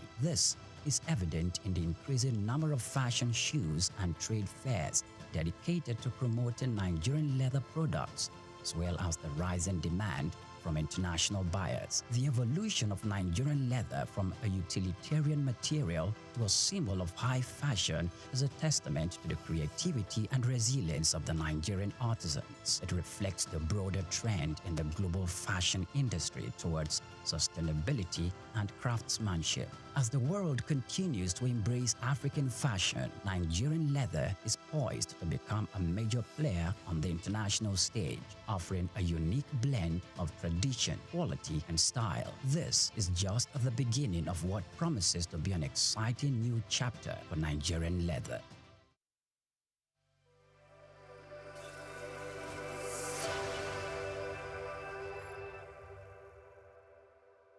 Imagine a world without the roar of a lion, the flight of an eagle, or the rhythmic dance of ocean waves teeming with life.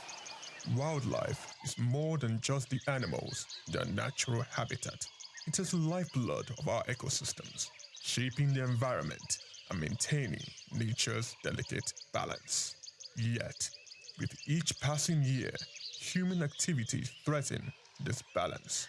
Deforestation, habitat destruction, pollution, and climate change are pushing many species to the brink of extinction. That is why World Wildlife Day is marked on every March 3rd, a global call to action to protect and preserve the rich biodiversity that sustains life on Earth. It is a reminder that wildlife is not just about the animals, it is about us, our survival, our food, our medicine, our future. Wildlife Conservation Finance, investing in people and planet, shines on a spotlight the urgent need for sustainable funding to protect ecosystems. It highlights the role of financial investment in safeguarding both wildlife and human livelihoods, because when we invest in nature, we invest in ourselves. From individuals to policymakers, businesses to conservationists, every tree saved, every habitat protected, and every species conserved is a step towards securing a healthier planet for future generations. As humans, let's act before it's too late. The fate of wildlife is in our hands, and in saving them, we just might be saving ourselves. Chike Okolo, Souq News Television.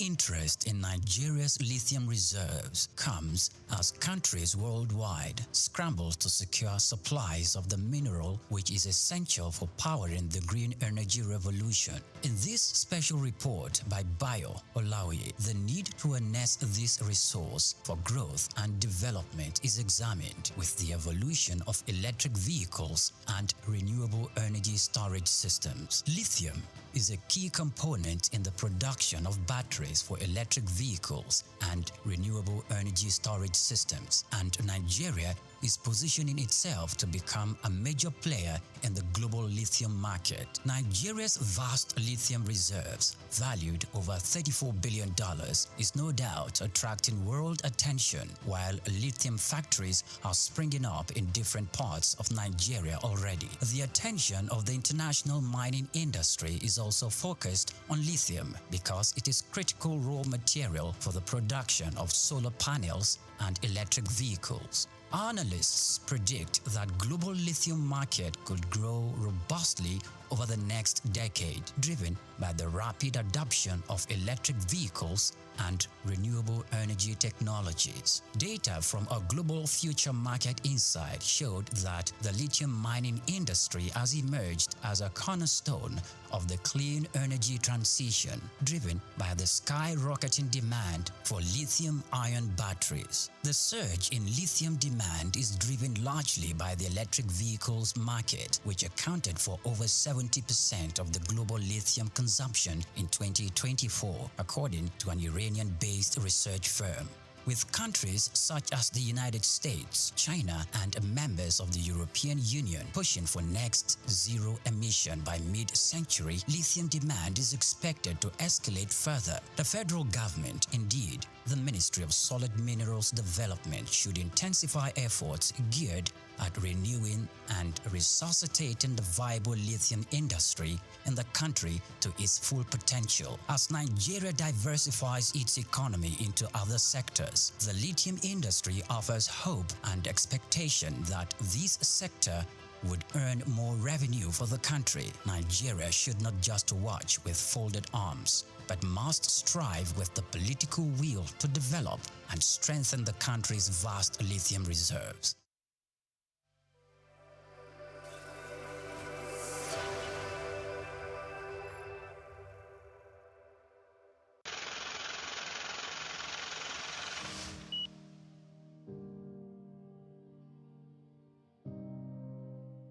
Wole Soyinka, born Akiwande Oluwole Babatunde Soyinka on July 13, 1934, in Abeokuta, Ogun State, southwest Nigeria, stands as one of Africa's most celebrated literary figures and a global icon of resistance against oppression.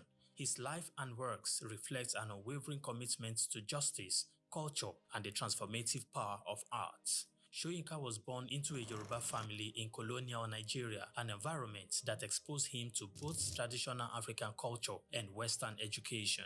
His father, Samuel Ayodele Soyinka, was a school headmaster, while his mother, Grace Eniola Soyinka, was a devoted Anglican. This blend of indigenous and colonial influences deeply shaped Soyinka's world. Soyinka attended Government College Ibadan and later proceeded to the University College Ibadan, where he studied English and literature. Soyinka completed his education at the University of Leeds in England, earning a degree in English and later a doctorate degree. In the late 1950s, Soyinka began working as a dramaturgist at the Royal Court Theatre in London. However, his passion for storytelling and cultural preservation drew him back to Nigeria, where he founded two theatre groups known as the 1960 Masks and the Orisun Theatre Company. Soyinka's works, often a fusion of Western dramatic techniques and African themes, address universal issues of justice, freedom, and human dignity. His early play, titled A Dance of the Forest, which was introduced in 1960, written to celebrate Nigeria's independence, critically examined the nation's socio-political trajectory, setting the tone for his career as both artist and activist. Soyinka's activism became more visible during Nigeria's post-independence years. In 1967, during the Nigerian Civil War, he called for a ceasefire between federal forces and Biafran separatists. This led to his arrest by the military government, and he spent 22 months in prison, where he wrote a short drama titled The Man Died, Prison Notes, a harrowing account of his imprisonment and a profound critique of authoritarianism.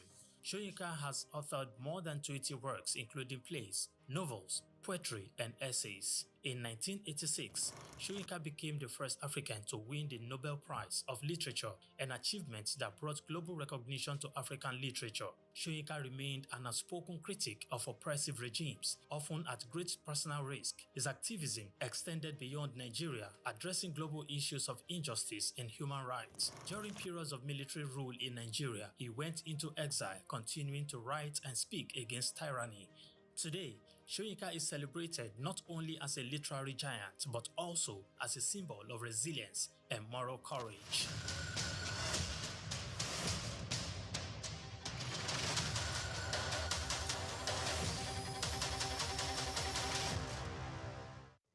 The much-anticipated Super Leader Conference kicked off with energy and enthusiasm in Lagos as the host, Apostle Success Haruna, delivered a transformative opening presentation. The conference, themed Leader Shift, brought together renowned speakers to redefine leadership and influence.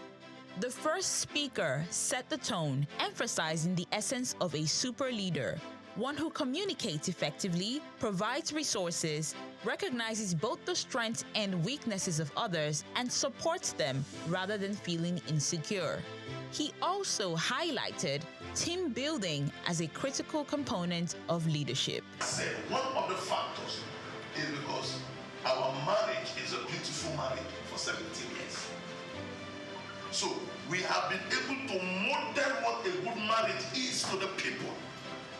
Speaking, I have up to 16 people, 14 to 16 people living in my house. It has been so from the day one of our marriage. They've never heard our voice. 17 years together as husband and wife. They've never seen us scream at each other. They've never seen us fight. They've never seen us argue, and they're hearing our voices outside. In 17 years of marriage, with the number, we have never had less than 10 people live with us from the day one of our marriage until this present moment. So what you model as a leader is easily communicated to your subject. That's where the second speaker, Emeka Anslim, stressed that leadership is not about appointment or selection, but about direction. He illustrated this with an analogy. You've created freedom to learn other things. See, like he's going to learn again while others teach. Then when he comes back on top again. Right? Transfer yourself in people so they can take up tasks for you.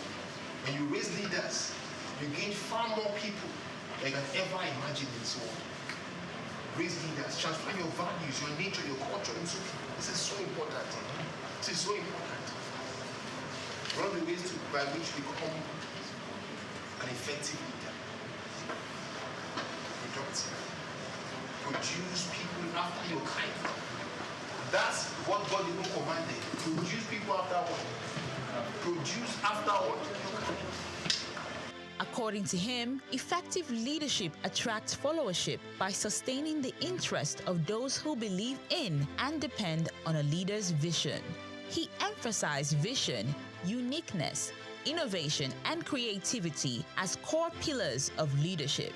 Adding a touch of humor and engagement, the third speaker, Ambassador Victor Walsh Oluwafemi, led participants in a brief exercise before moving into his presentation. He focused on leadership as influence, referencing key individuals who have impacted lives in diverse ways. He reminded participants that learning and education comes at a cost, making the convener's fee gesture invaluable. And I grabbed that message that leadership is influence. Yeah. You can influence people either positively or negatively. And the question I ask people that what has been your influence? What have you been able to do in people's life? Are you able to influence them positively or negatively? Many of us do this thing a lot. The role of social media. That even as a leader, you need to be cautious of how you portray yourself on social media, right? That's why I went with that handsome man, uncomfortable. Again, you know, social media has revolutionized leadership influence. However, it must be manage wisely. So we see some crazy set of very young boys, sorry for my language, and some will just come and say, I'm a coach. Of influence. He also advised leaders to be strategic, particularly in the use of social media, emphasizing the importance of knowing when to. The conference was amazing. Leadership was the real deal. It was content rich. All the speakers were very impactful. The points were, very, very valid and practicable. So it was a very big one for me. I'm so grateful I'm here today. This is the best use of my time today. I had to realize that to be a leader, a true leader, you have to show your followers what you want them to do. You share your vision with them and also do the work. Let them see what you're doing. They'll be able to replicate. Basically, for me, is emotional intelligence in influence, in influencing people. So it's so profound for me, and I'm taking that back into my space. The third speaker, he got to identify some types of leaders, and one of them was a transformational leader. That was really awesome. I'd like to be a transformational leader, one that leads and then leave a mark when I'm gone. Yes. And reassess. The conference wrapped up.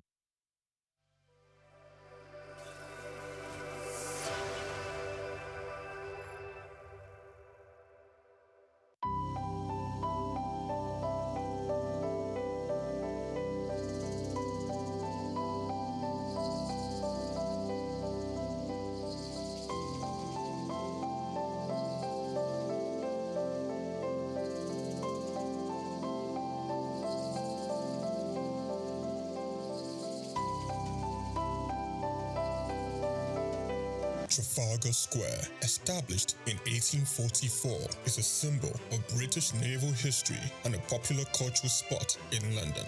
Named after the 1805 Battle of Trafalgar, it has been the site of celebrations, protests, and cultural events, representing the changing identity of the city.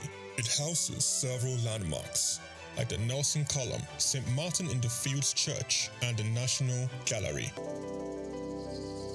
The Nelson's Column, a tribute to a naval hero, is the main feature of Trafalgar Square. Standing 52 meters tall, completed in 1843, it honors Admiral Horatio Nelson's victory at Trafalgar. The column is topped with a statue of Nelson, and 4 bronze panels at its base show scenes from his battles. Surrounding it are 4 large bronze lions added in 1867, symbolizing British power.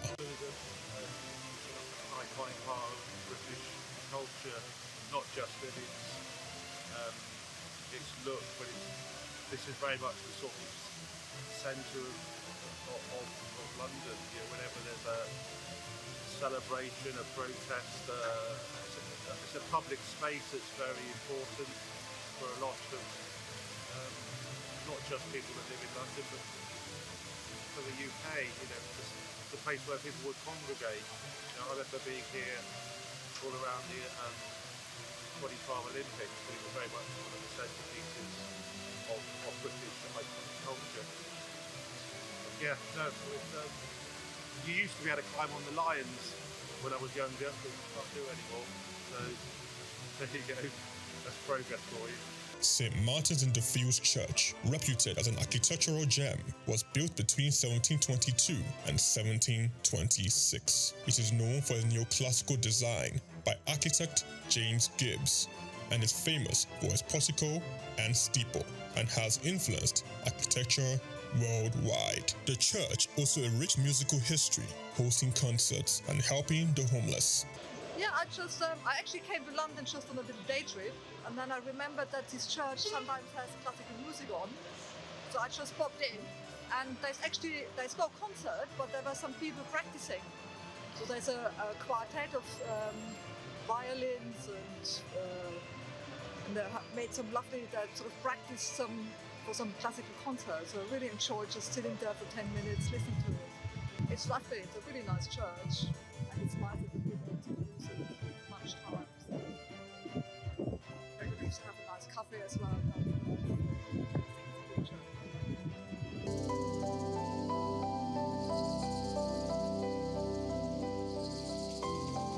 The National Gallery, founded in 1824, is a treasure trove of art. Located on the north side of Trafalgar Square, it houses over 2,300 artworks from the 13th to 20th century, with free public access to masterpieces from major European artists. I'm not really sure. I haven't been through the museum yet, but I'm here for a Christian heritage tour to kind of learn more about the history of the Protestant Reformation in England and Christian history here in England through the paintings that are in the gallery. So that's what I'm here for today. Trafalgar Square blends Britain's naval history with modern art and culture. It remains an important public space, attracting millions of visitors each year to experience London's rich heritage and vibrant atmosphere. Chike Okolo, reporting for Souq News. Nigeria, rich in traditional and cultural heritage, is intentional about promoting history and retaining cultural values.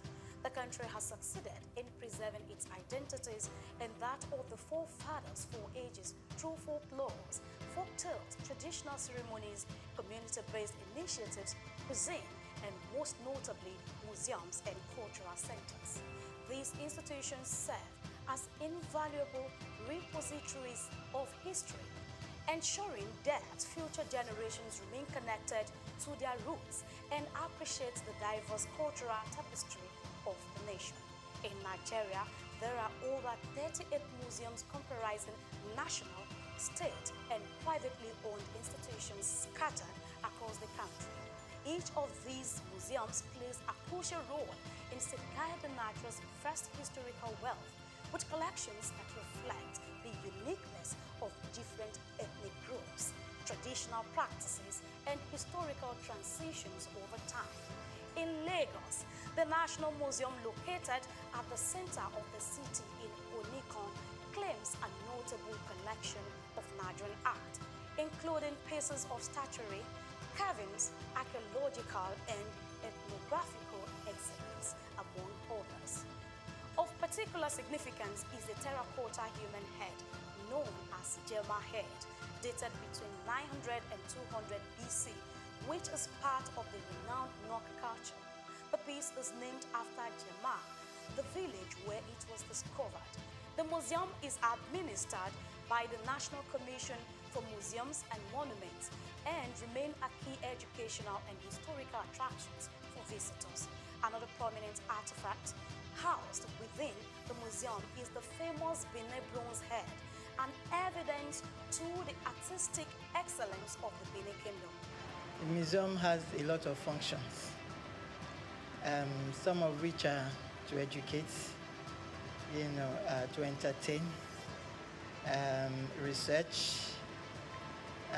interpretation, conservation and preservation of our cultural heritage. And then the museum was established, Lagos Museum particularly, was established in 1957. It was formerly referred to as Department of Antiquities. So, well, the journey so far has been interesting because, we are here, to showcase our cultural heritage, not just to the country, but to the world. And we have series of, events that we do, that involve the community. And because of that, we create that awareness that this is where you can come and, see and feel your cultural heritage, your traditions, your history. Because it is said that a people without a history is a people without identity.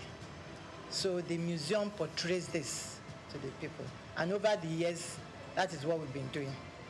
Through education, community participation, we have galleries, that we display some of our objects, our antiquities, that showcase our patrimony and all there is to know about our cultural inheritance. And so the museum, has been doing that over the years, and we still keep doing more. The Lagos National Museum was founded in July 1957 by English archaeologist Kenneth Murray, following the submission of architectural sketch in 1948 at a conference on museum policy in Nigeria. Kenneth Murray collected several traditional masks from Cross River State to display in the museum's early years, according to historical records. The primary purpose of structuring the museum was to preserve Nigeria's historical artifacts and cultural heritage. Fortunately, that vision has remained alive to this day. The museum serves as a significant tourist attraction for Lagos residents and international visitors alike, offering an immersive glimpse into the nation's past. Some of the remarkable artifacts currently on display at the museum include the bullet-ridden car in which former Nigerian head of state, General Murtala Muhammad, was assassinated, pictures of previous rulers and presidents of Nigeria from different eras, a diverse collection of cultural drums, tools, and ceremonial staffs from various ethnic groups, historical crowns and caps of revered traditional rulers symbolizing their power and authority, photographs of Queen Elizabeth II and her entourage during her visit to Nigeria, reflecting moments of colonial history. It's so immense. Museum is a reminder of what the society is all about, because a number of us are missing the link. We don't even know the role, the significance of the society we find ourselves because of foreign influence. But when you come to museum, it will bring your mind back to the original habitat, the way of life of people, how things should be seen in the society, and how we should react to phenomenal changes in our environment. Basically, we'll be doing this work of educating the general public, not only Nigerians, over 20-something years here, and the impact has been so tremendous, to the point that what we do at the museum is in consonance with the curriculum of our institutions, from primary, nursery, primary, secondary, even tertiary, even people in their corporate organization. They deem me free to come to National Museum anytime they feel like we are missing the link, we have missed a lot of things concerning the way of life of our forefathers. Even here, apart from that, we do have what is called seminar. We organize seminar for expatriates, for individuals. They come around on Wednesdays to come and listen and learn on cultural-based subjects.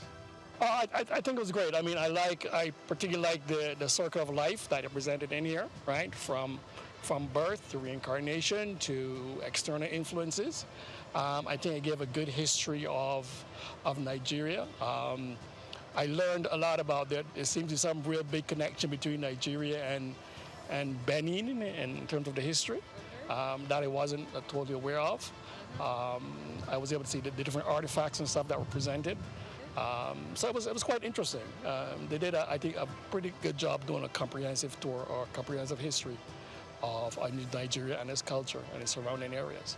A visit to the Lagos National Museum offers an enriching experience, transporting visitors back in time and allowing them to connect with Nigeria's rich and diverse history. The museum provides an opportunity to explore stories of resilience, artistry, and governance that have shaped the nation. Whether you are a history enthusiast, a student, or simply a curious traveler, stepping into this museum promises a nostalgic journey through Nigeria's past, fostering a deeper appreciation for its cultural legacy. Nigeria continues to reflect the stories that shapes its people, steadfast in its commitment to promoting history and preserving its cultural values for generations to come. Grace Komalafe, Souq Perspective.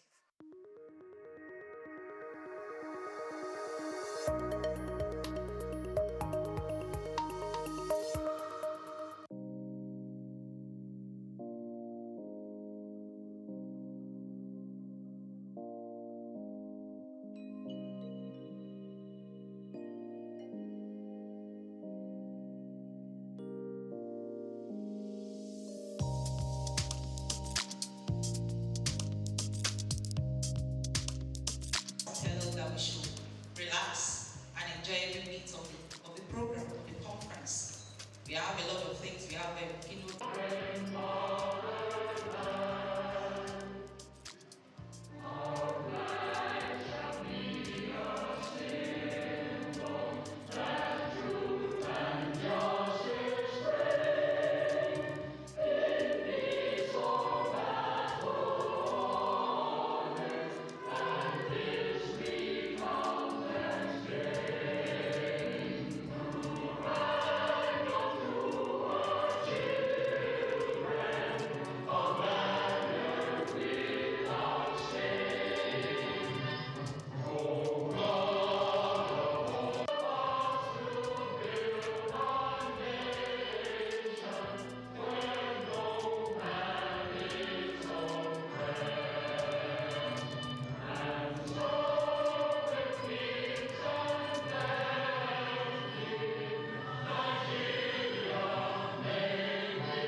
Also would like to recognize the presence of the chairperson of today, in person of Morenike George Taylor.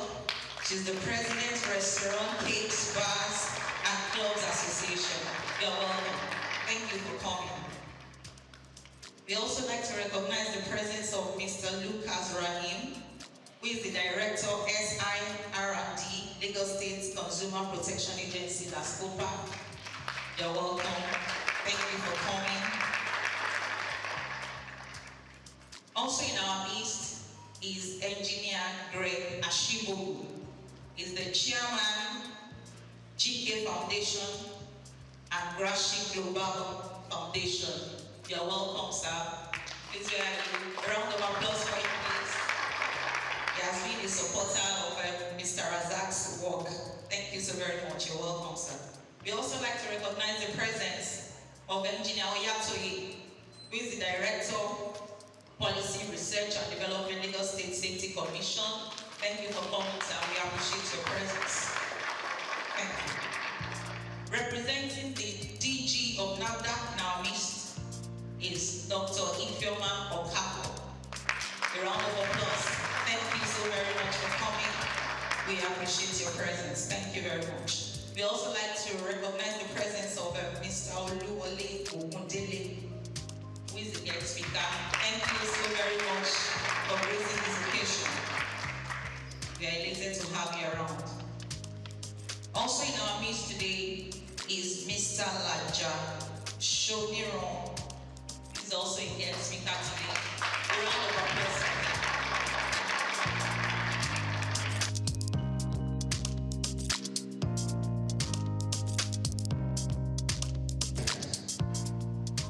To be the one that convened this maiden edition of Restaurant Managers Conference, it is my utmost pleasure to welcome you all to this occasion. Let's give ourselves a round of applause.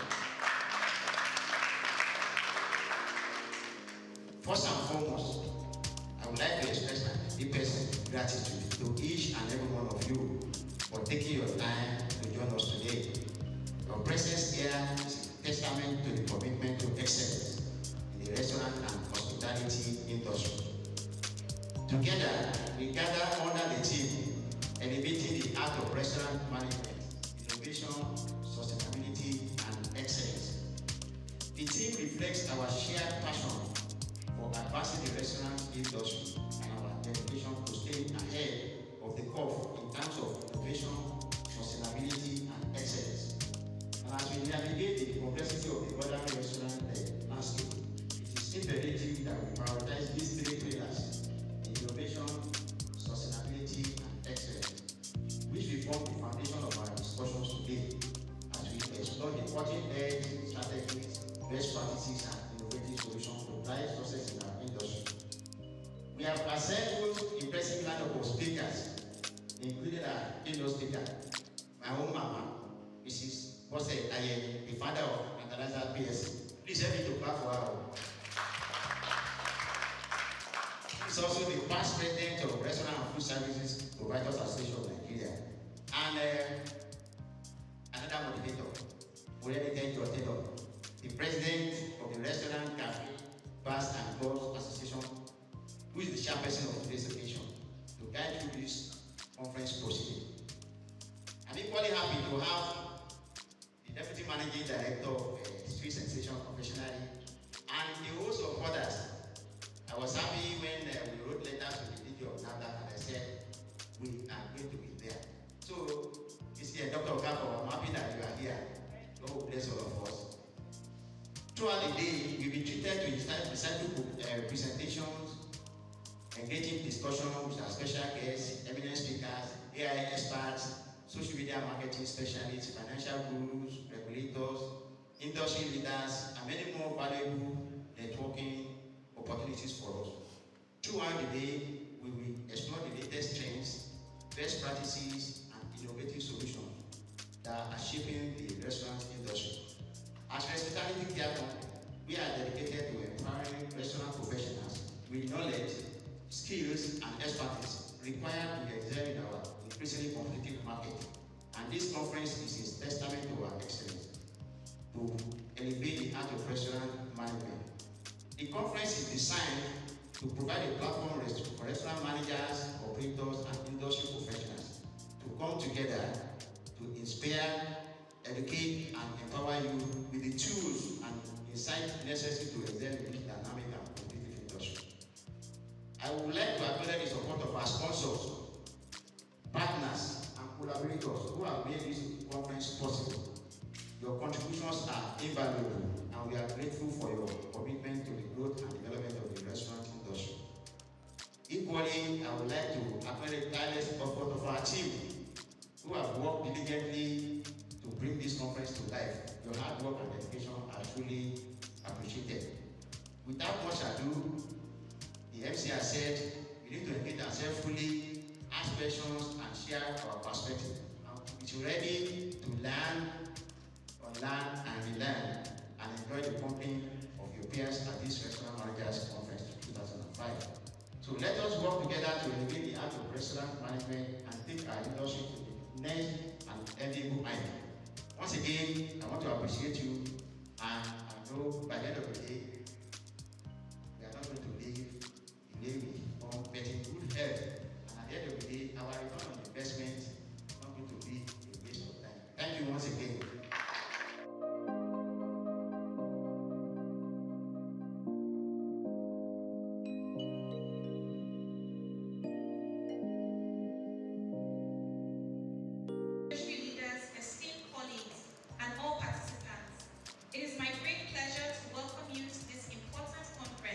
Dedicated to the growth and development of the restaurant and hospitality industry in Nigeria.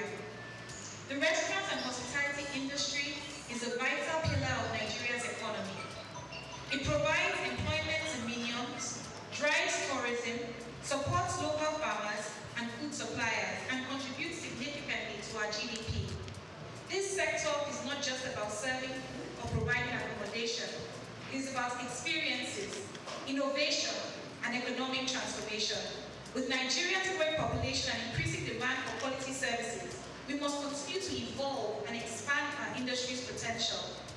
This conference is an essential platform for sharing best practices, discussing industry challenges, and exploring emerging trends such as digital transformation, AI, sustainability, customer experience enhancement, and food safety. It is through collaboration and knowledge sharing that we can stay ahead in this competitive landscape and ensure our businesses thrive in an ever-changing world. The RCBC Association is dedicated to uniting industry players, advocating for policies that support business growth, and providing resources to help our members excel. By joining our association, participants have always had access to valuable networking opportunities, training programs, and strategic partnerships. That's one of the reasons we're excited to partner on this particular conference. With that in mind, I encourage every person here to actively participate in the discussions, share your insights, and take full advantage of this event. It is now my honor to declare this event officially open. Thank you.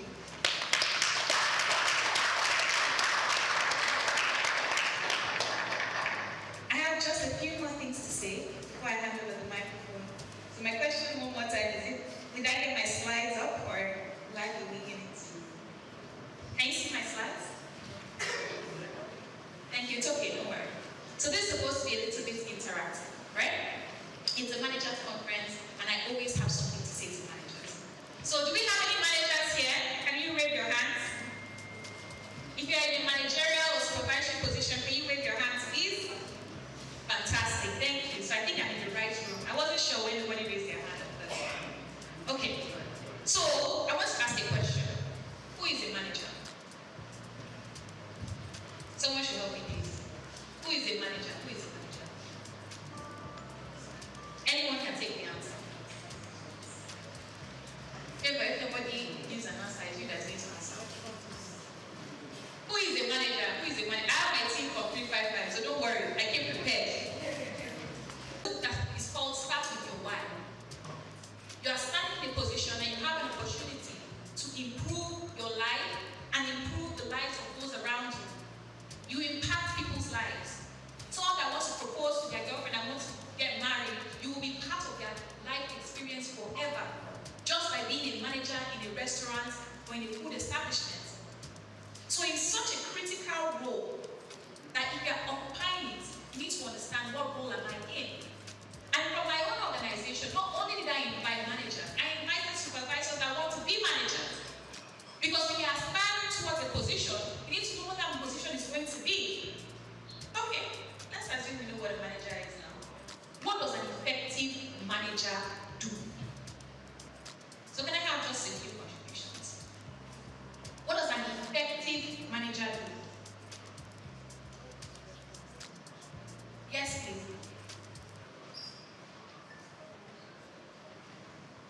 Effective manager will lead by example.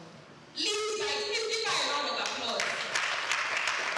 I am in the right room. I think I'm in the right room. I'm starting to feel like I'm in the right room. Another answer, please. An effective manager first needs to work on yourself because you can't be. A manager must work on themselves. I don't know if any of you are familiar with the book 21 Laws of Leadership by John Maxwell. And there's a law called the law of the lead, meaning that you will only lead people up to where your capacity is. Once your capacity is here, you're not going to lead anyone above that. So working on yourself is critical. Please give her a round of applause. And I have one more answer because my time is limited.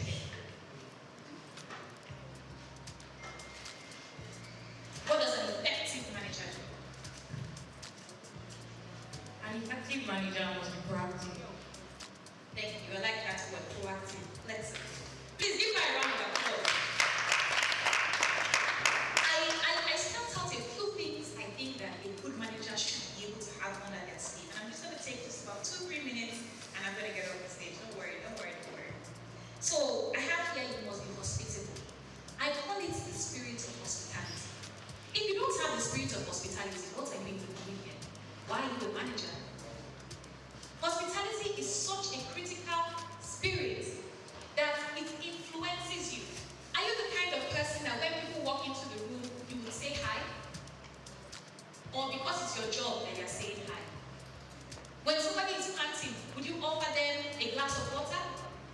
If someone sits down and then they're sweating profusely because they just came out from outside, do you think that the person has to order water before the waiter goes to them and says, sorry sir, would you like a bottle of water? The act of being hospitable. So if you are not hospitable, definitely this will not be the right career for you. What else should a manager be? A manager should be in control. I expect that if you are actually told to govern an organization, you are in control of what's happening in that organization. How can you be in control of what you don't know? So you must be aware of everything that's happening in that place. From the kitchen to the floor, to your marketing, to your customers, what are they saying? If you sit in your office all the time, how are you going to know what your customers are saying about your product, about your space?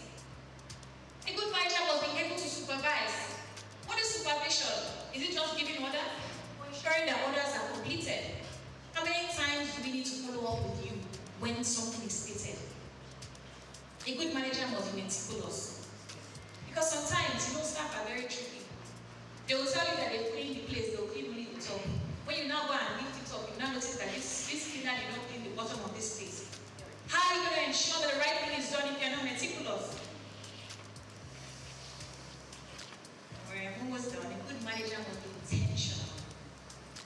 you must decide that you have decided that you're going to be good at what you do, you're going to be among the best. You know, really and truly, I am for women empowerment.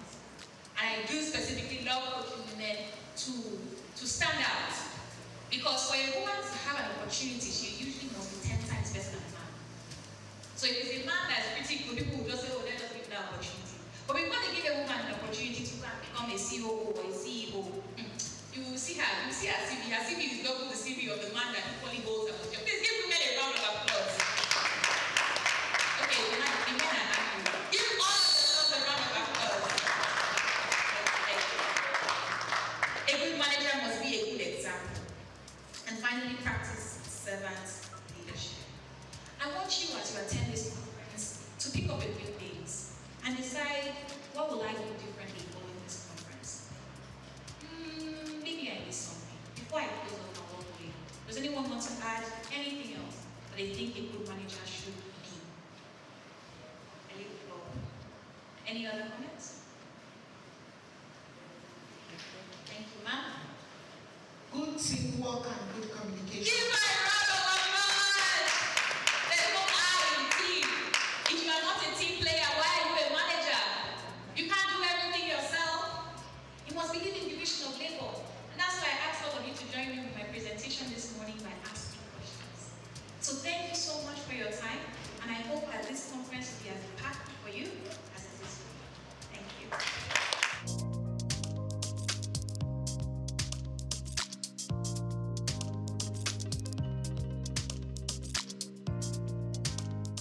Audit, compliance, learning and development, and strategic business management. She currently serves as Deputy Managing Director and Executive Director at Sweet Sensation, a pioneering quick service restaurant QSR company in Nigeria. Ayo's career began at PwC, where she managed audit and compliance reviews for publicly listed companies in North America. She earned a reputation for driving change, optimizing processes, and building strong teams, rising to a global managerial role. Her ability to innovate and lead has been instrumental in Sweet Sensation's ongoing transformation. Under her leadership, the company has implemented strategic growth initiatives, enhanced internal accountability, and restructured internal processes to ensure business continuity and sustainability. Ayo's empowering leadership style emphasizes coaching, collaboration, and clear communication. Food evangelist, and I think he really is that. So let's please give him a round of applause. I know that there's a team of people who support him, who coach him, who help him, who partner with him. So I want to also take time to acknowledge and recognize them. Please give them a round of applause.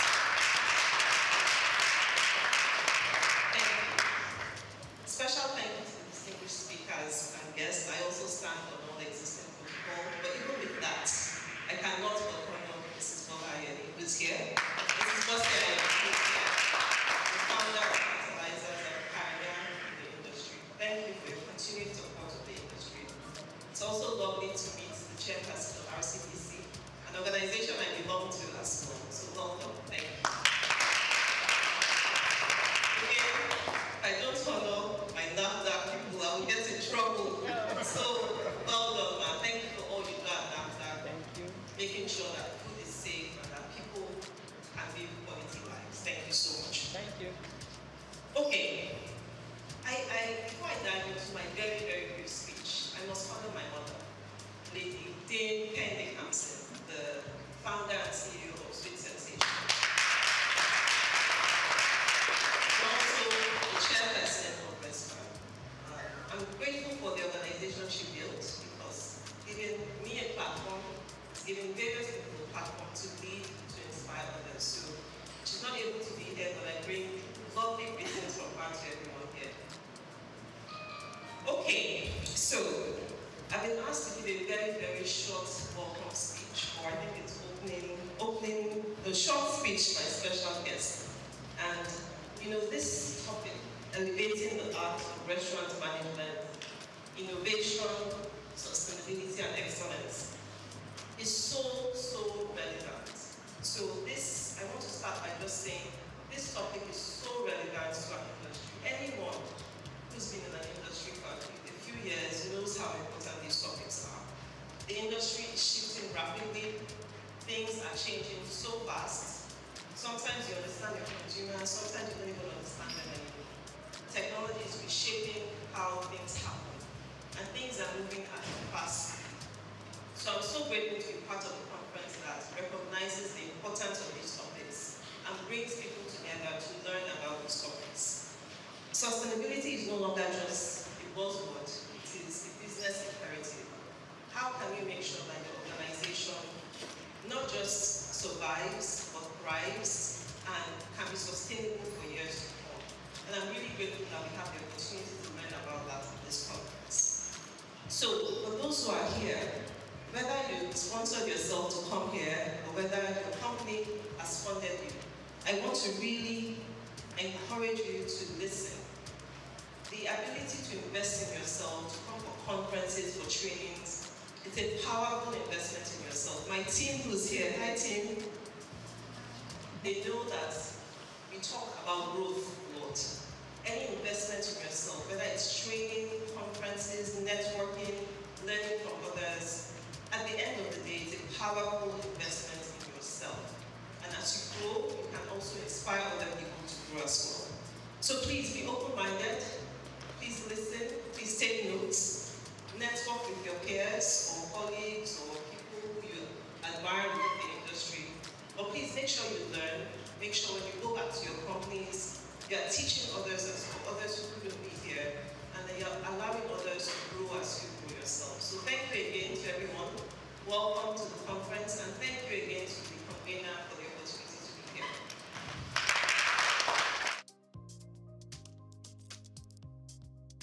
Let's clap for him if he is not here. Which message from the Special Advisor to the President of Capacity Development. As the Special Advisor to the President of Capacity Development, I'm honored to extend warm greetings to all attendees of this prestigious Restaurant Managers Conference. This gathering is a powerful reflection of our collective commitment to the growth of our hospitality sector, an area that the President deeply values. His administration recognizes that capacity development is not merely a strategic initiative. It is a cornerstone of our national vision for economic diversification and sustainable development. The President is genuinely interested in empowering our workforce as he understands that the success of our industries rests upon the skills and dedication of our people. The hospitality industry is an integral to Nigeria's economy, playing a vital role in job creation, cultural exchange, and promotion of our rich heritage. By fostering a thriving restaurant sector, we contribute to a broader narrative of national pride and economic resilience. The President believes that by investing in the training and development of our hospitality professionals, we are not only enhancing service standards, but also positioning Nigeria as a premier destination for culinary experience and global tourism. As we look to the future, our administration is committed to organizing more training programs and conferences that will empower our hospitality professionals, and conferences like this is one of those things. We envision a collaborative framework where industry leaders, government, and educational institutions work hand in hand to cultivate a workforce that is not only skilled, but also innovative and adaptable to the evolving landscape of our hospitality industry. Thank you for participation and for your vital contribution to this essential sector. Together, we will build a robust and dynamic hospitality industry that meets the diverse needs of our citizens and visitors alike. Honorable Souq Rabiu.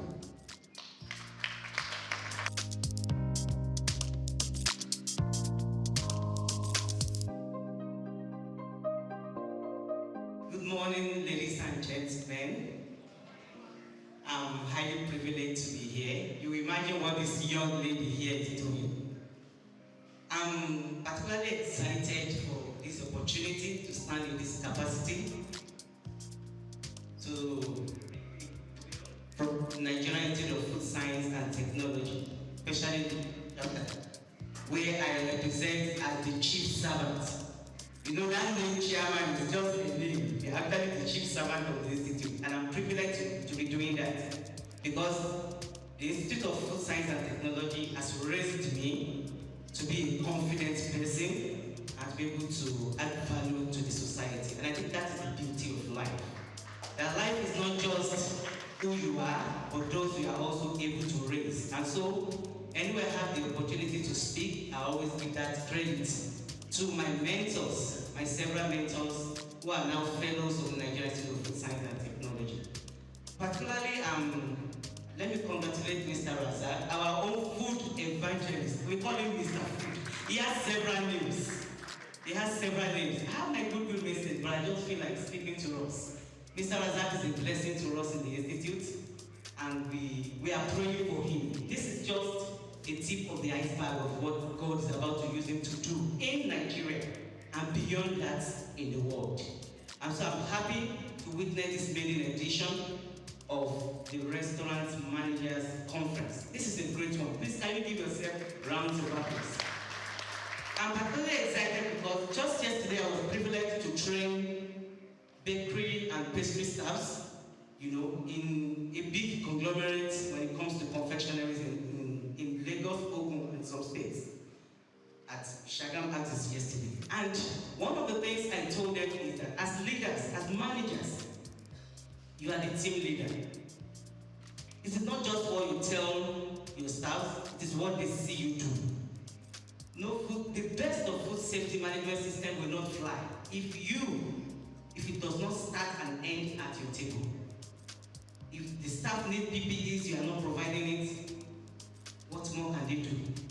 If you can enter the processing floor without doing the needful, then you have not shown them the right example. And so as restaurant managers, as supervisors, when it comes to anything food processing, you are at the center and you must do what is right. And you know, if it is not safe, it is not food. If people buy your products and they come down with gastroenteritis, then there won't be a repeat purchase. And that's the truth. And so that means they are losing trust in your brand. So for you to build trust in every bite, like one of my friends who is also a food safety trainer here would say, then you have to do the right thing. And so we are here, that's why we are all here. To learn, to unlearn, and relearn. And I'm sure you get the best from this conference. So this is just the beginning. I wish you all greater and bigger opportunities to learn and shape the Nigerian economy and ensure food security in Nigeria. So you are all welcome. Mr. Razak, congratulations. You are a brother and you remain a brother. We continue to support all that you do. Thank you, Mrs. Moderator. Don't worry, I'm coming back with a lecture on council.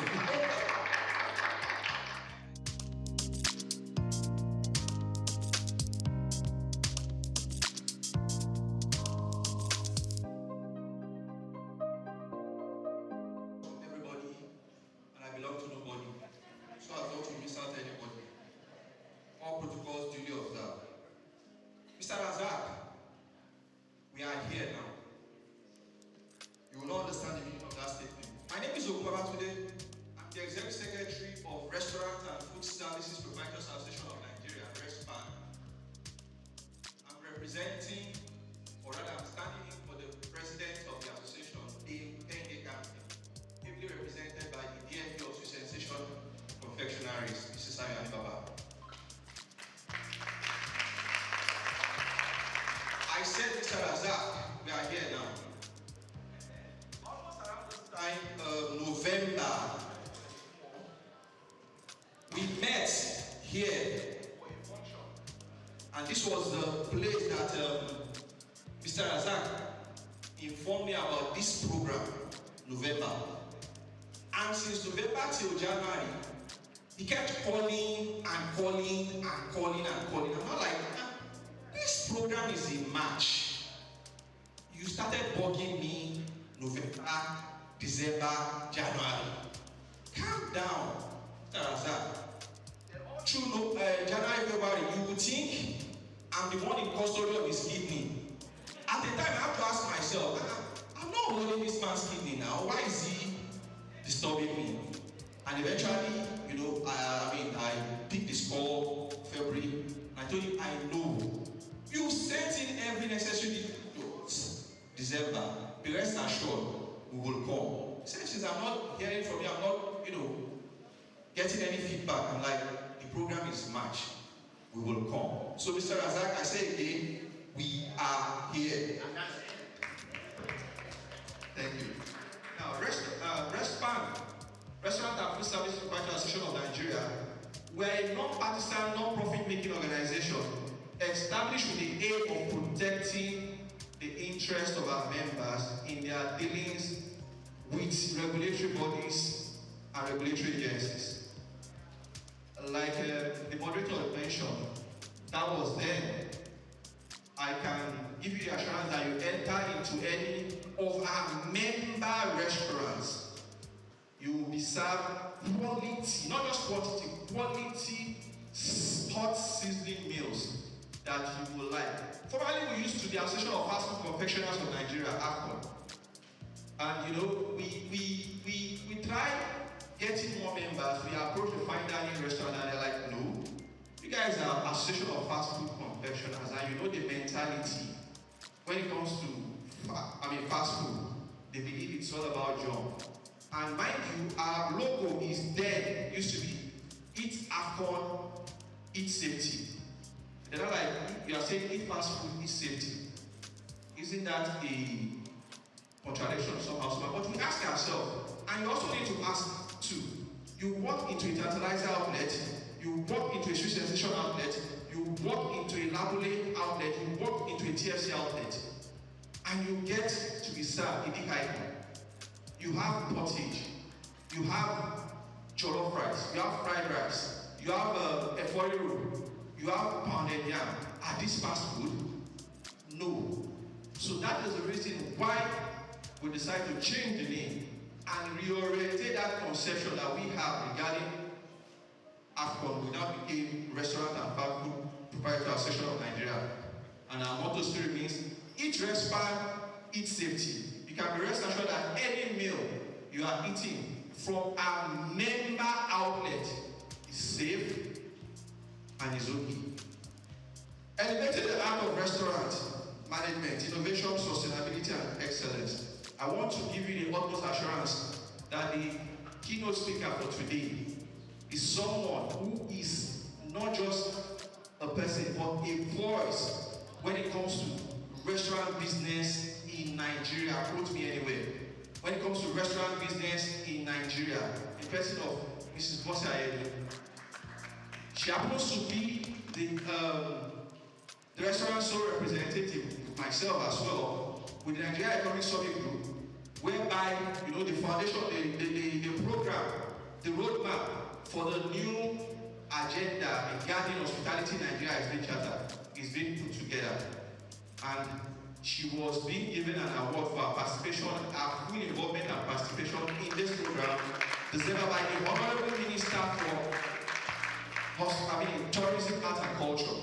So, like the MC said, and speaker before me said, please relax, unlearn, learn, relearn, because we are here for a whole lot of robust lecturing, teaching, and the rest. And every other guest speakers that are taking the sections today, you can be rest assured, yes, they are sound. Mr. Razak, count on us as an able and ready-made partners for this program going forward. Thank you. God bless you all.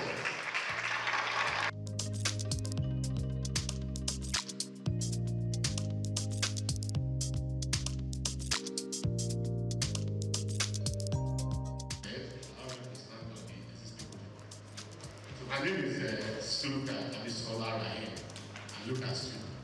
I'm standing here for my general manager, Abolade Shulebo Esquire.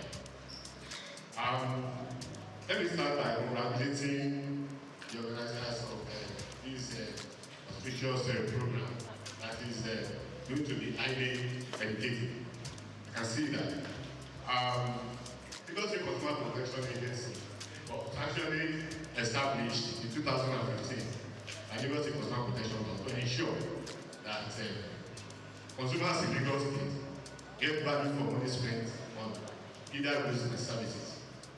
And also to ensure that Lagosians are protected from hazardous products and also protected against unfair trade practices. So these are our core mandates. Going back to this event, which is about food safety, I know the keynote speakers are going to do justice to their topic. So in order not to preempt it, I don't think I have the knowledge to do that. So I just want to mention some brief issues in the kitchen area from the experience we've had over the years as an agency. This restaurant operation involves handling, preparation, and storage of food. So those are the key areas we want the operators and managers to look into, to look to the improvement on these three areas.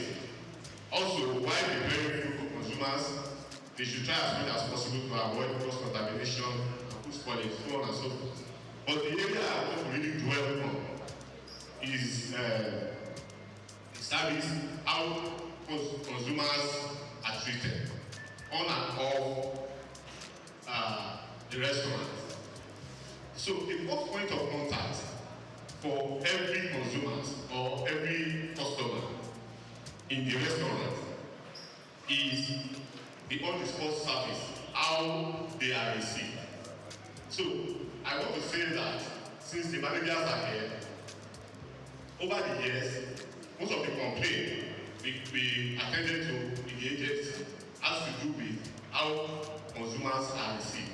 Not necessarily bad food or bad meal. So I want us to look into that, and possibly our speakers should help us to address that. Then, apart from on-the-spot services, when I buy food in the restaurant, possibly I take it away, and I get home, I realize that what I bought is not what I actually want, or I detect. In some cases, we have seen somebody who bought food and saw a fly in the food.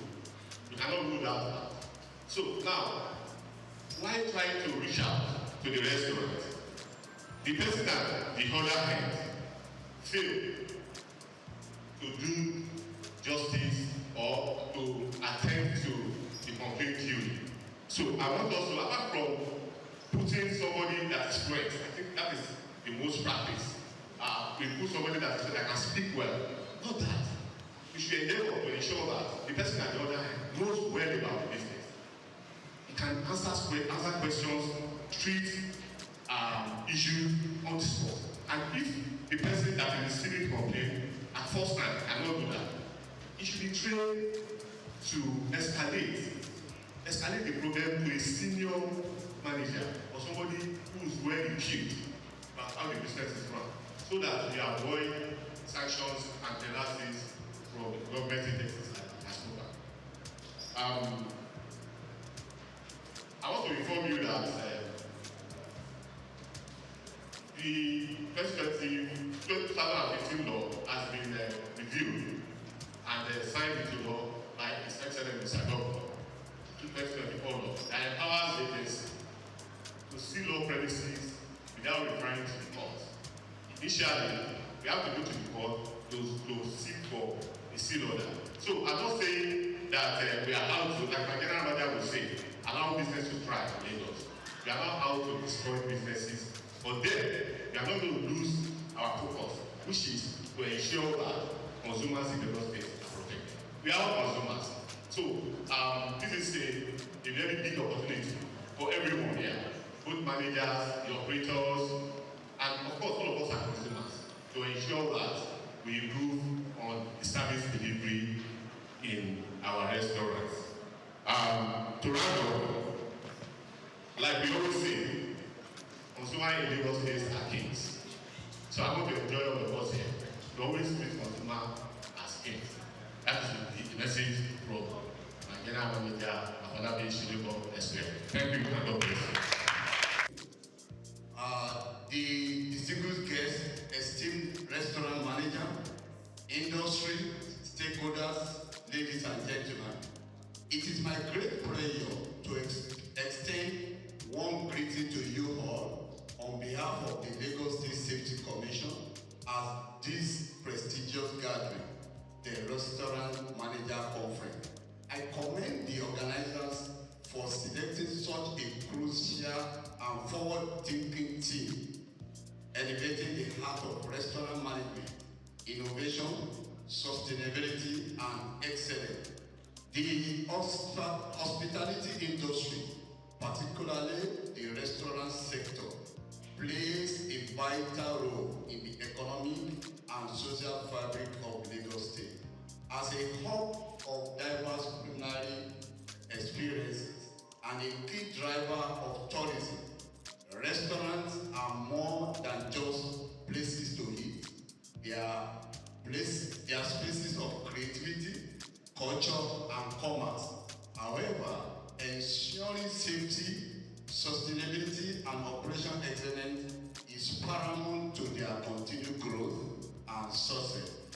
At the Lagos State Safety Commission, our mission is to promote a safe, secure, and sustainable environment for businesses and residents alike. We recognize that innovation in restaurant management goes beyond culinary creativity.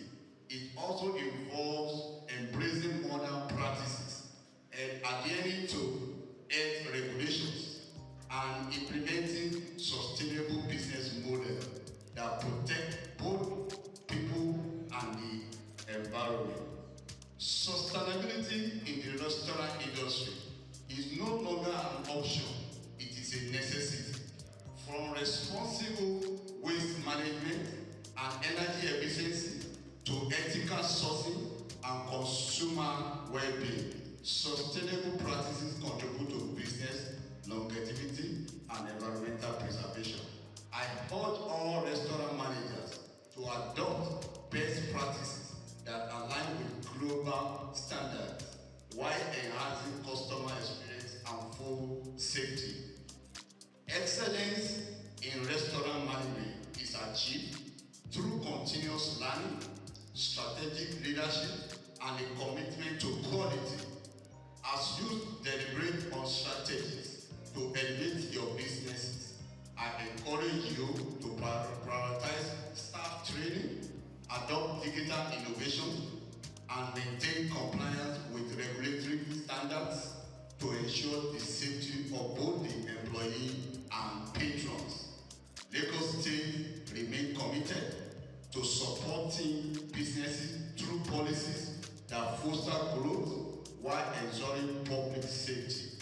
Lagos State Safety Commission will continue to work collaboratively with stakeholders in the hospitality industry to uphold safety regulations and promote a thriving, resilient, and innovative restaurant sector.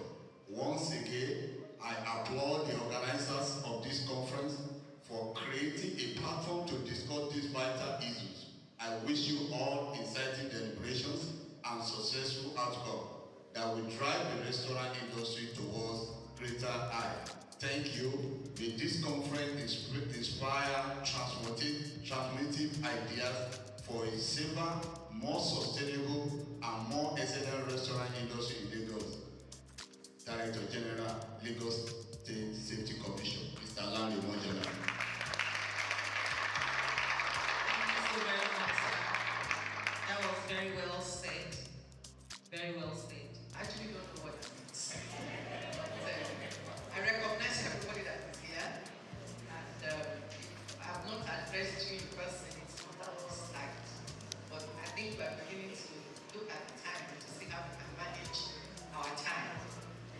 I welcome you all to this year's edition. And what's not happened before, but from what I heard today, it looks like this is the maiden one.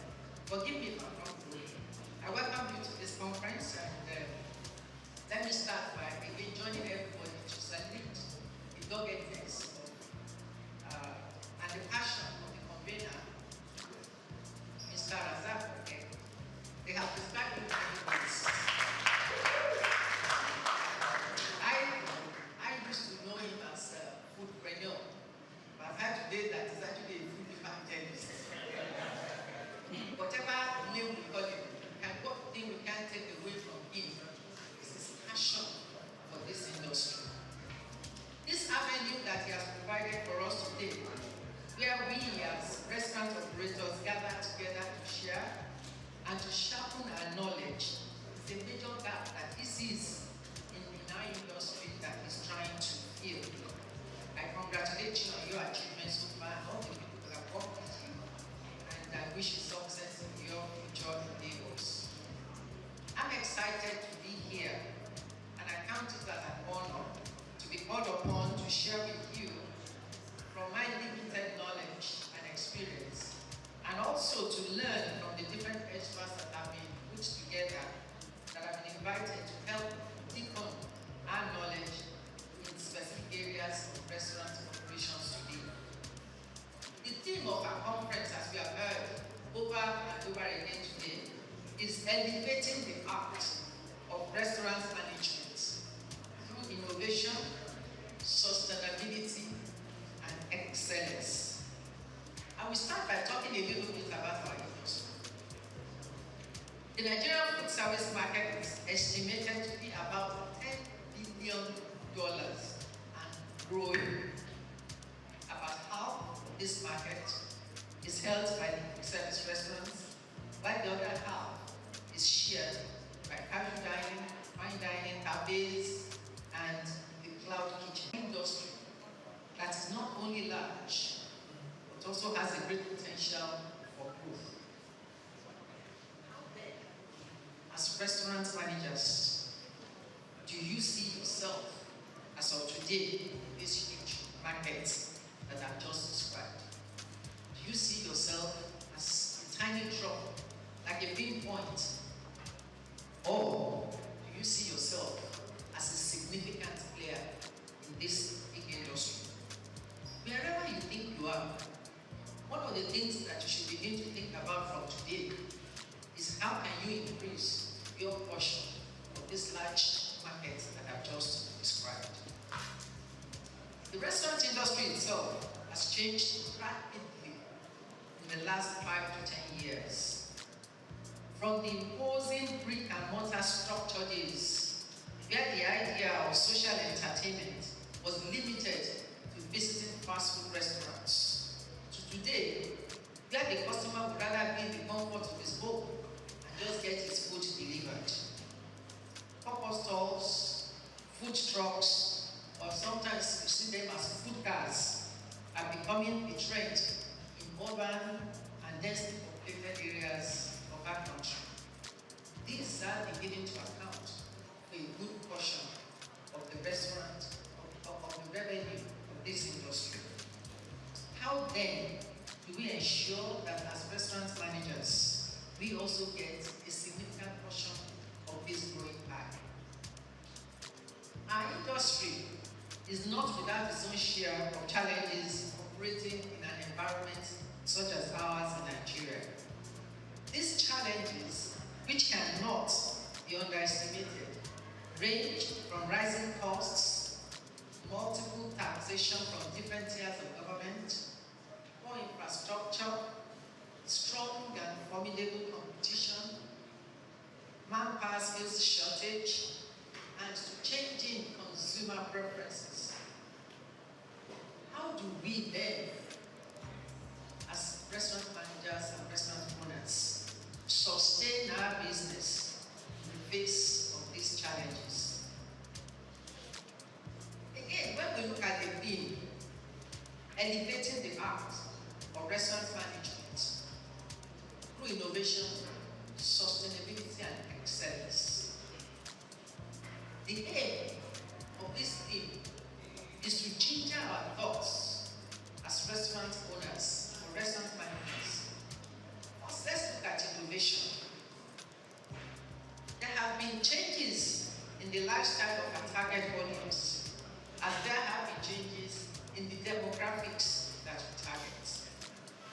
The changes in our industry range from the building structure, like I said, it used to be imposing buildings that we all had, to application of technology, either in the food processing or in consumer engagement methods. And of course, marketing methods have changed dramatically. On a lighter note, while I sat there, I'm already head to the picture. She got somebody to take a picture of two of us, and she said content. And I laughed. I don't know if I said it out to her, but you know, we operate in two different generations. My generation would rather hide, but her generation is to put it in the face of everybody, and that was what she wanted.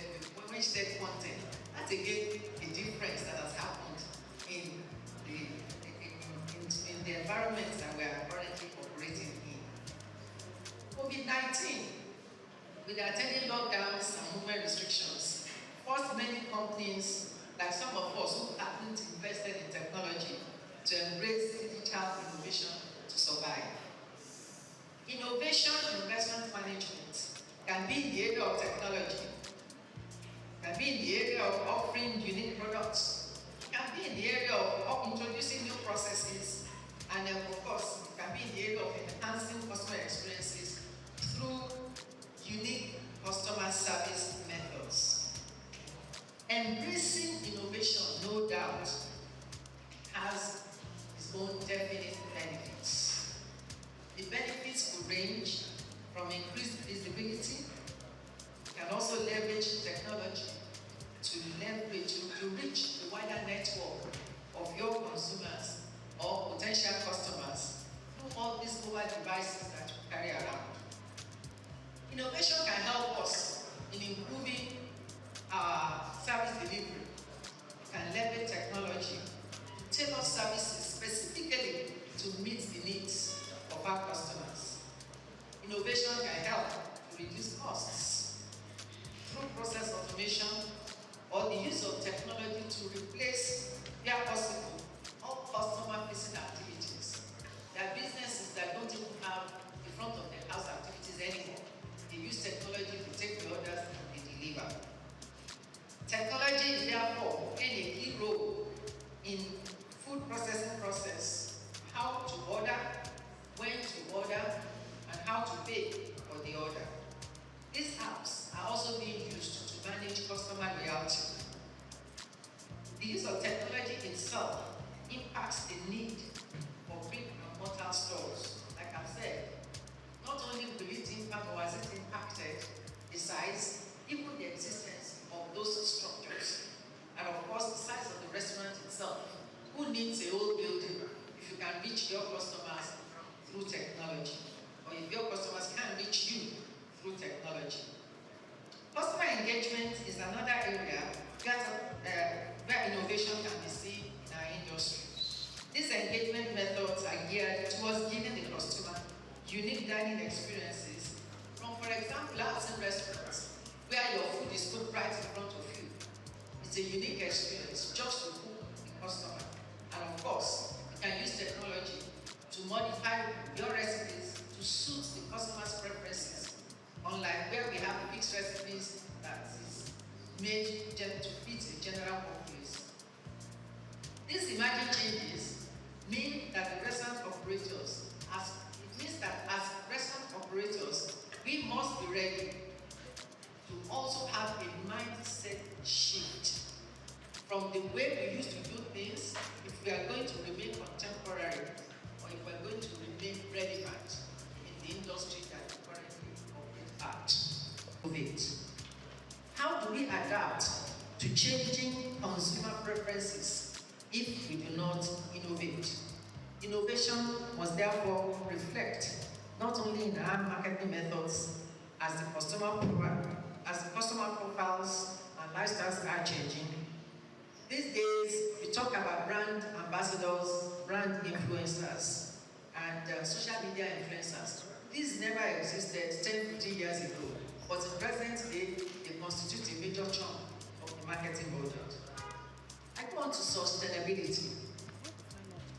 An organization, much like a living human being, is constantly changing, but it's constantly adapting to it. Sustainability will touch on key decisions that we take from the business model itself to what a capital structure should be if we want that business to survive, and of course to the key business processes that we go through, all with the view of continued survival of the enterprise. In other climes, the care for the environment and the society at large is linked to business sustainability. Implementing global sustainable practices like reducing food waste through repurposing leftovers, using eco-friendly packaging materials, and so on and so forth, can reduce costs while at the same time reducing environmental impact. Of recent, we all know Lagos State bans the use of styrofoam and other single-use plastics. All major supermarkets are no longer using the carry-out bags, traditional carry-out bags that they had before, and customers are now being forced to pay for reusable bags or biodegradable bags. We as an industry must be prepared for the extension and enforcement of SAFE to our industry. What then will our position be? I keep wondering, are we able to charge for the more expensive bags? Or how do we absorb the additional cost in the cost of the meal in the restaurant? How are we focusing locally produced items to replace the imported ones, from raw materials to packaging? How are we managing our inventory systems to reduce waste, which impacts not only the environment, but also increases our cost or reduces our profit? How do we reduce or minimize electricity use? How do we reduce carbon footprint and create a greener future for the planet? How are we supporting ethical labor practices? Embracing sustainability leads to several advantages, which include profitability, as I mentioned, and profitability, you all know, is a must to the survival of our enterprise. We move on to excellence. Excellence must encapsulate all that we try in the restaurant business. How do we achieve customer service excellence or ensure consistent customer satisfaction? Operational excellence is what sets one apart from competitors. Excellence is what leads to growth and success in the business. Managers, but quite a number of us are managers working for other people. If you are not the policy or decision maker in your organization, then you must pass on whatever the takeaways are from today's conference. You must have a clear understanding of your market, the environment in which you operate, the type of people that you're catering to, and of course, what actually appeals to them. You must have a full picture of your costs and of what determines your profit. It is good to be able to benchmark your performance against industry standards where applicable. You must drive year-on-year growth, both revenue and customer throughput. Because anything that is not growing is dying. The knowledge experts are here today. Let's listen to them attentively. And after their presentations, we can seek clarifications as found necessary. Thank you all for listening. I wish you a successful day.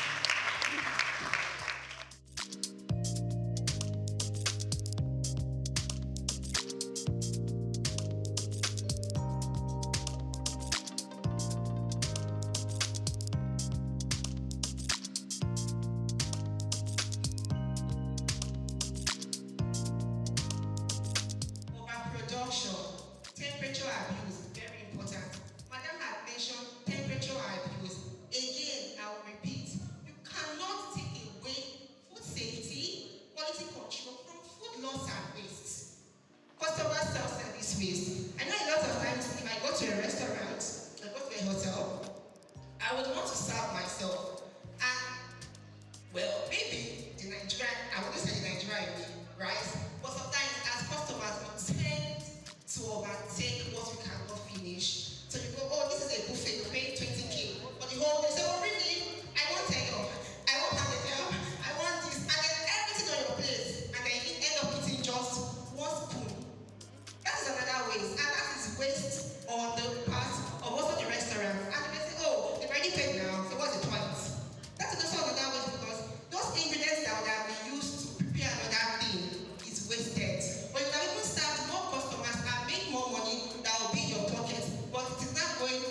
coming out, or you don't have a plan for donation or recovery.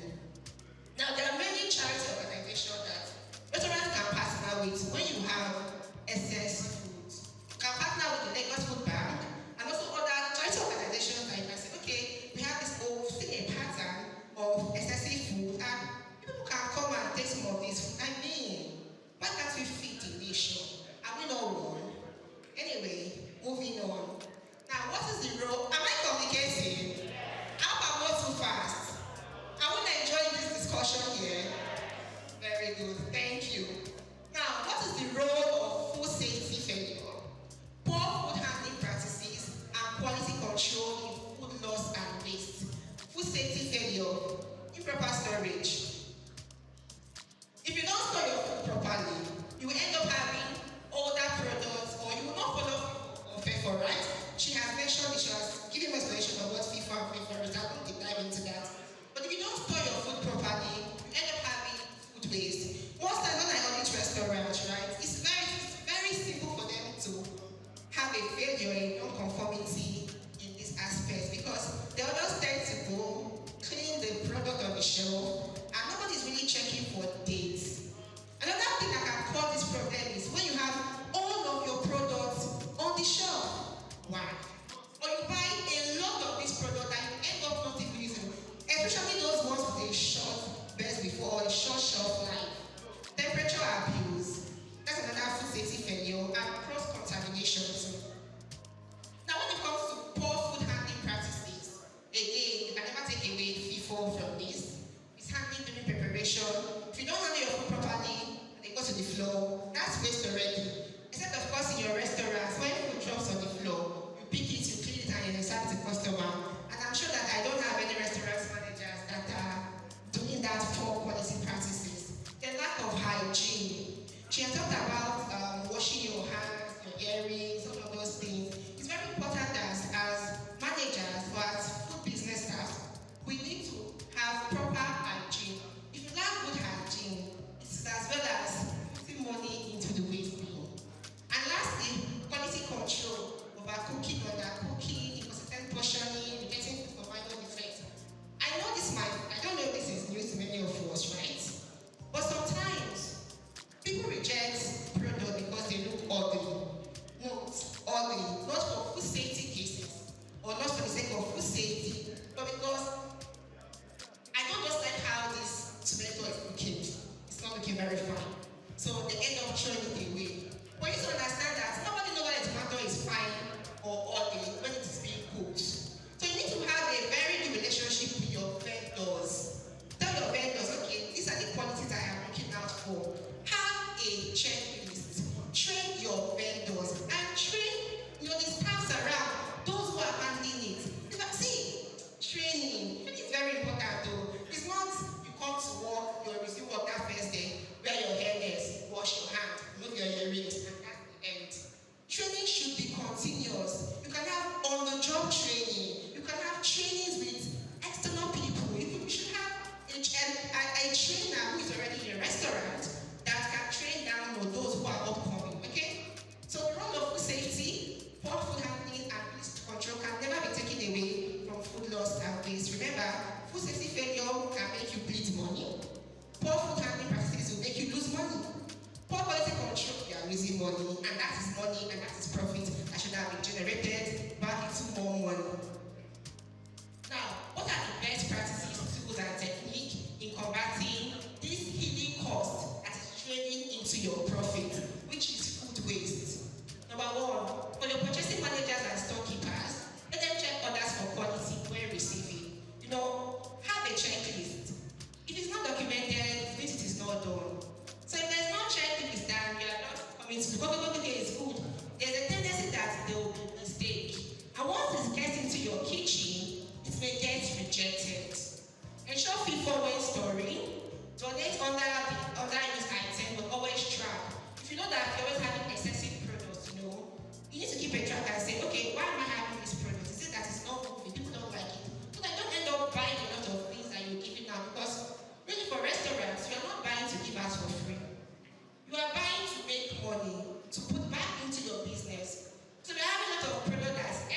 put the rest of them, it is waste. That's money that should have been used for any other thing that's going to waste. Okay? Portion control and just portion control. I know as Nigerians, many of us may not like it. But then again, for food business owner, if you do not manage your portion control, you end up having a lot of food waste. Your calibration, your scales, are you calibrating them? So you're calibrating your scales. Why are you calibrating the dry weights? So it's not a function of every morning you carry 5 kg, you put your seed, good. 10 kg, you put on your scale, it's good. Those dry weights, are you calibrating them? Do you have external parties that come to calibrate those scales to show that you're ensuring the right portion? What about using data to track your demand? Again, forecasting, demand forecasting. The product or the number of products you would have each Ramadan period. You agree with me that it is different from the one you start experiencing from next week. True or false? I need an answer, please. True or false? Exactly. People are fasting this period, right? So the likelihood that there will be a lot of people in the restaurants might not be as much as when people are not fasting. So consider all of those things when you're planning your menu. Then of course, digital waste tracking. There are a lot of AI tools that can help you tracking your waste. We have Window and a whole lot of others. And then have taking off. I think Nigerians don't take away options and lots of people take away options. What about for your buffet host and event coordinators? See that everybody is involved. From the purchasing manager to chefs and stewards, even to event coordinators. Know the amount of guests that you are inviting to an event and plan accordingly. Have a food waste policy. This is new. I know for manufacturing companies, because those who are the FSSA version space, it is not new to them. But for restaurants, having a waste policy might be new, and to be a good initiative so that your customers know that you're trying to make money and to also save the environment. So to be a good thing to have a food safety, a food waste policy initiative, partner with food banks, and again train. But the important thing is train. Do not get tired of training. If you get tired of training, call experts that can help you train your people. Please again, I'm saying train your people. And FHSC also carry out training. Just let me put it out there. Now, what is an action plan? I have mentioned what food loss and waste is. I have mentioned where food waste can be gotten, can be from the preface or the post phase, right? Before the customer or after the customer. What you need to do. Start with the food waste audit. We all know that we all have the HACCP team, right? You can also have a food loss team. Everybody should be involved. And it should also start from management. You see, food loss and waste should not be having conversation on the shop floor or in your kitchen. You should be having food loss conversations in the boardrooms where your boss is saying, we're having a lot of waste, what do we need to do? That is the only way you can find change. But if you're talking about food loss and waste in the kitchen, it might not really have that effect you want it to have. So the important thing is to have meetings, with the top management, get them involved, and have a team. Then start with a food waste audit.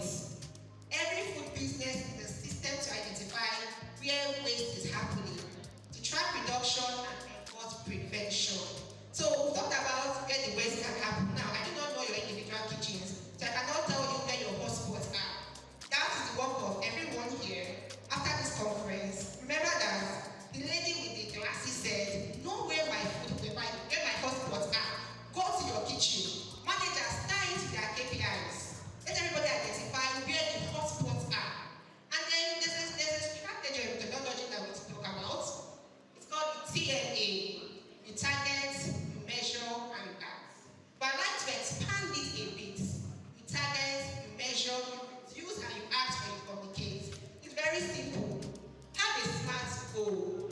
Tell everybody, or you tell yourself, okay, in the next 6 months, I want us to reduce our food waste by 30% in maybe portioning. And because if there is no goal, you'll be too relaxed to want to track. So goals keep you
is the source of deliciousness.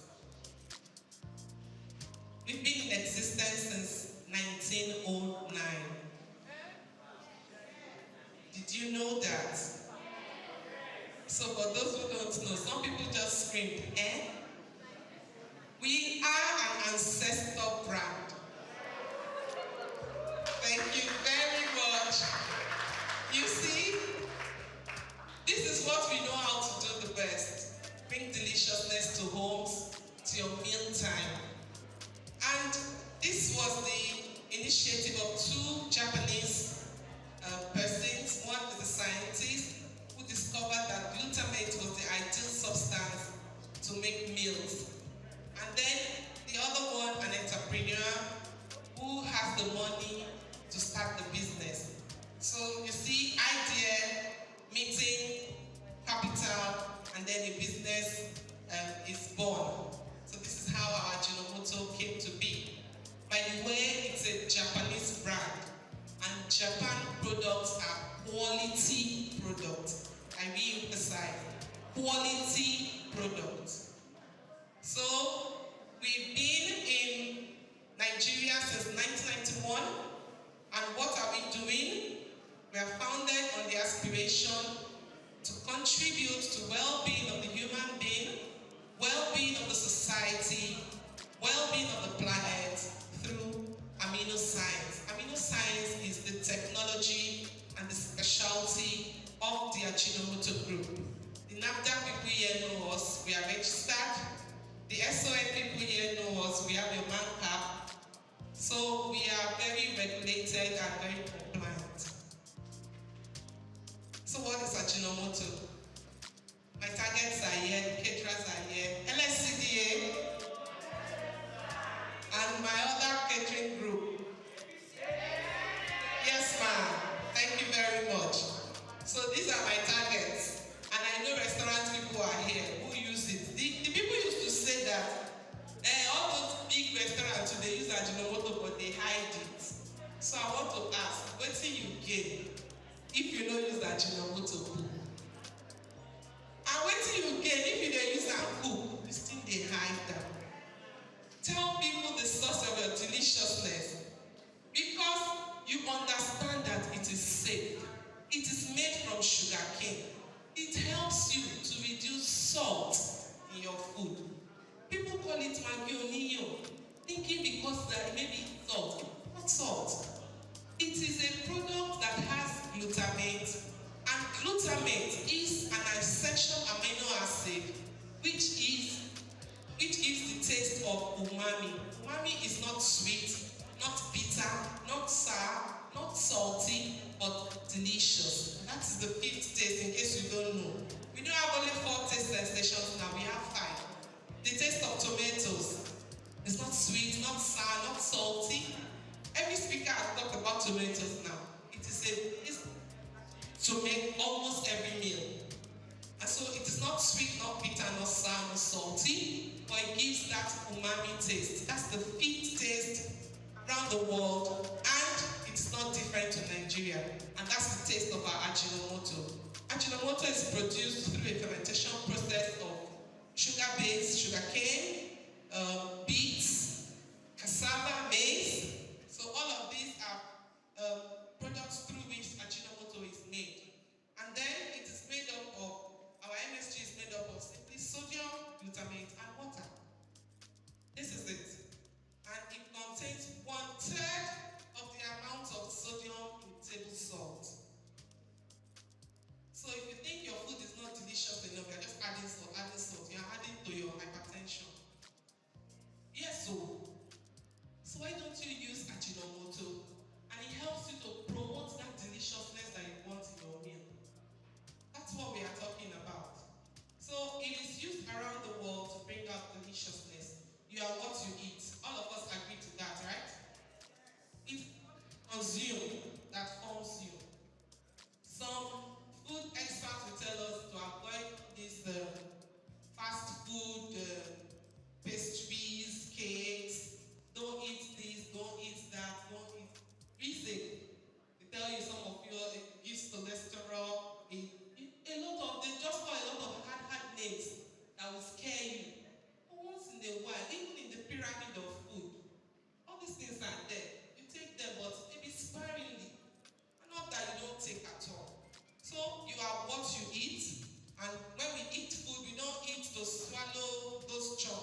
importance of production, the quality aspect of it, and I'm happy that I happen to be one of the first production supervisors that became an athlete manager and will never stop. So, on behalf of the organizer of the maiden edition of Restaurant Managers Conference, we are presenting this award of honor to Mrs. Kosi Ayemi in recognition of her contribution to the growth and development of Nigerian restaurant managers. We have been that one today, and we are happy that it's here at 30 to be here to see this award. Restaurant, cafes, bars, and club association. You can see, I think from what we have heard today, you can see that we are blessed to have her.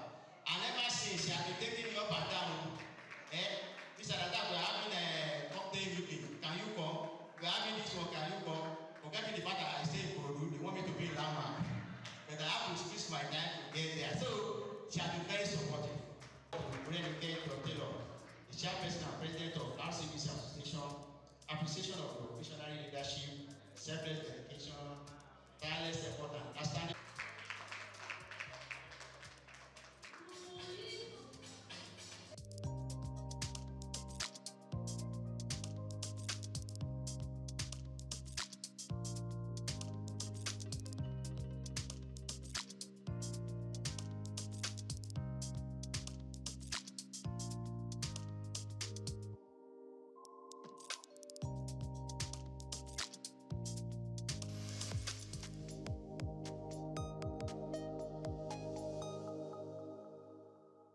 African languages can be the means of attaining true independence and decolonization.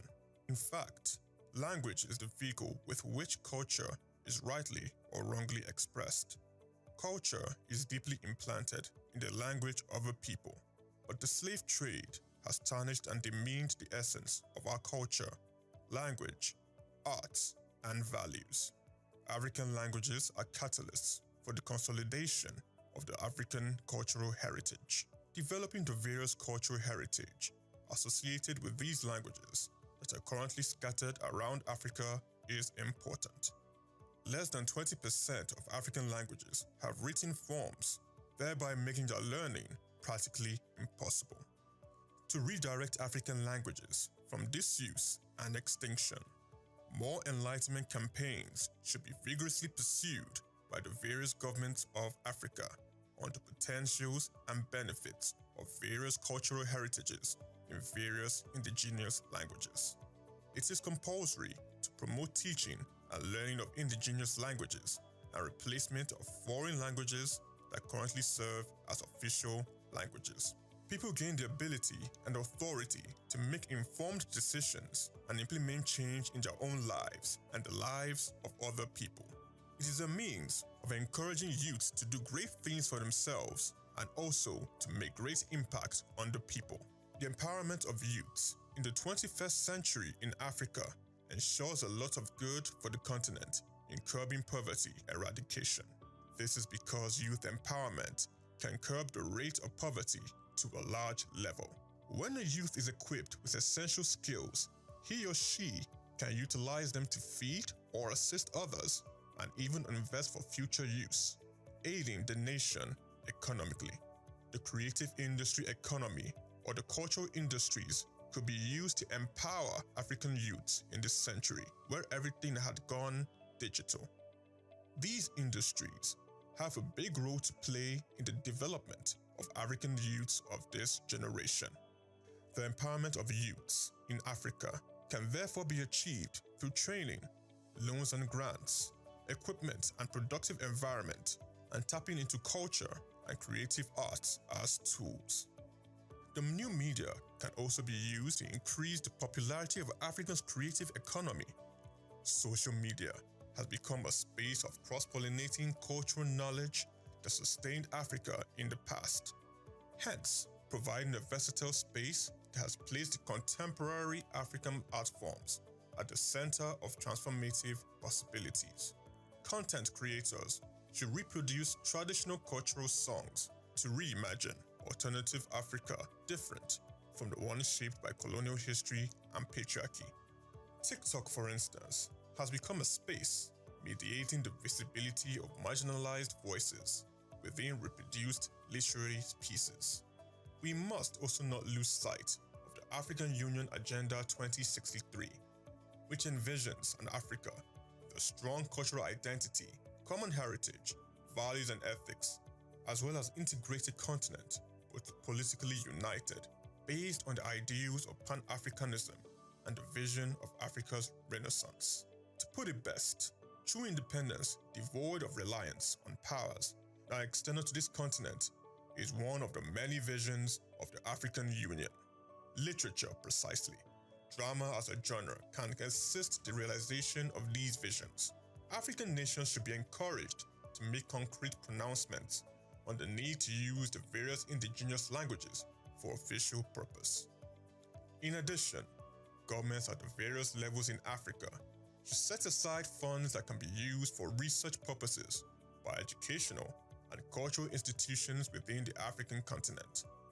With this research, more of this cultural heritage will be developed. We should also shift attention to exploring the possibilities of utilizing creative and cultural industries as tools of African youth's empowerment in the 21st century. The choice of the youth is premised on the statistical fact that the youth form the bulk of Africa's active population, who disturbingly are largely unemployed and could be misdirected to participate in violent conflict. The youth can be aggregated as a period of human development which occurs between childhood and adulthood. Adopting the creative industry as empowerment, the onus is for policy implementation experts, non-governmental organizations, governmental agencies and regional and continental bodies to reference academic resources to policies that will frog-lift African cultural endowments to global reckoning. For a revival, and for the Africa we want on Agenda 2063 to be realized, relevant mental conditioning, taking responsibility of actions, the development of brilliant insights, and anchoring a psychology of winning are essential. Chike Okolo, reporting for Souq News.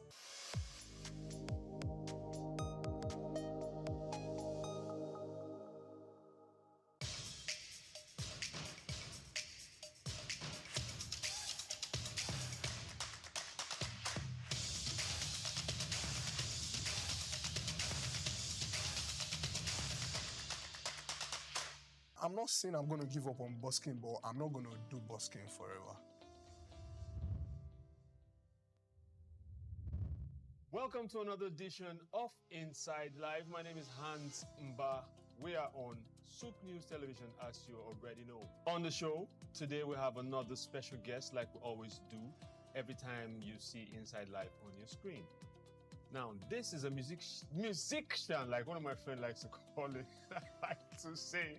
So he's a musician of a different kind. This is so he performs, or he hones his skills on a different kind of stage. I will not tell the story for him, but I'll let him do it. He's none other than Komi or Komo? Komi Flame. Komi Flames is in the house, but I like to call him Daniel Ahanji. How are you doing, sir? Very well, sir. First and foremost, what you do is different. And I think I know where it's from, but I would like the people to also know where that came from. Tell us what you do. So my name is Komi Flame, and I do busking. Busking is an act of playing on the street to entertain people and also to make tip from it. All of this stress I've been under. Red on my cup running over, but I'm okay tonight. Oh, yeah, we gon' be alright, but I'm okay tonight. Okay, if you say it like that, it's a bit iffy. So, busking, break it down for us. What does the art of busking? Because from what we know about busking, from what I know about busking, it's you see it on movies when people travel on trips. Yeah. You see people on the streets. So it's either their hats open on the floor, they're playing a keyboard, or they're playing drums, or they're actually just singing. You know, So explain your type of basking or busking. Busking? Yes. Please explain to us. So my type of busking is me singing and playing the guitar at the same time. And also busking is spelled B-U-S-K-I-N-G, not B-O-X-I-N-G. It's spelled B-U-S-K-I-N-G. Okay. So busking is an act of playing on the street to entertain people, or playing in any public place at all to entertain people and make people listen or watch what you are doing. It might be music, playing an instrument, magic, anything. Just a public showcase of anything you can do. And that's just it.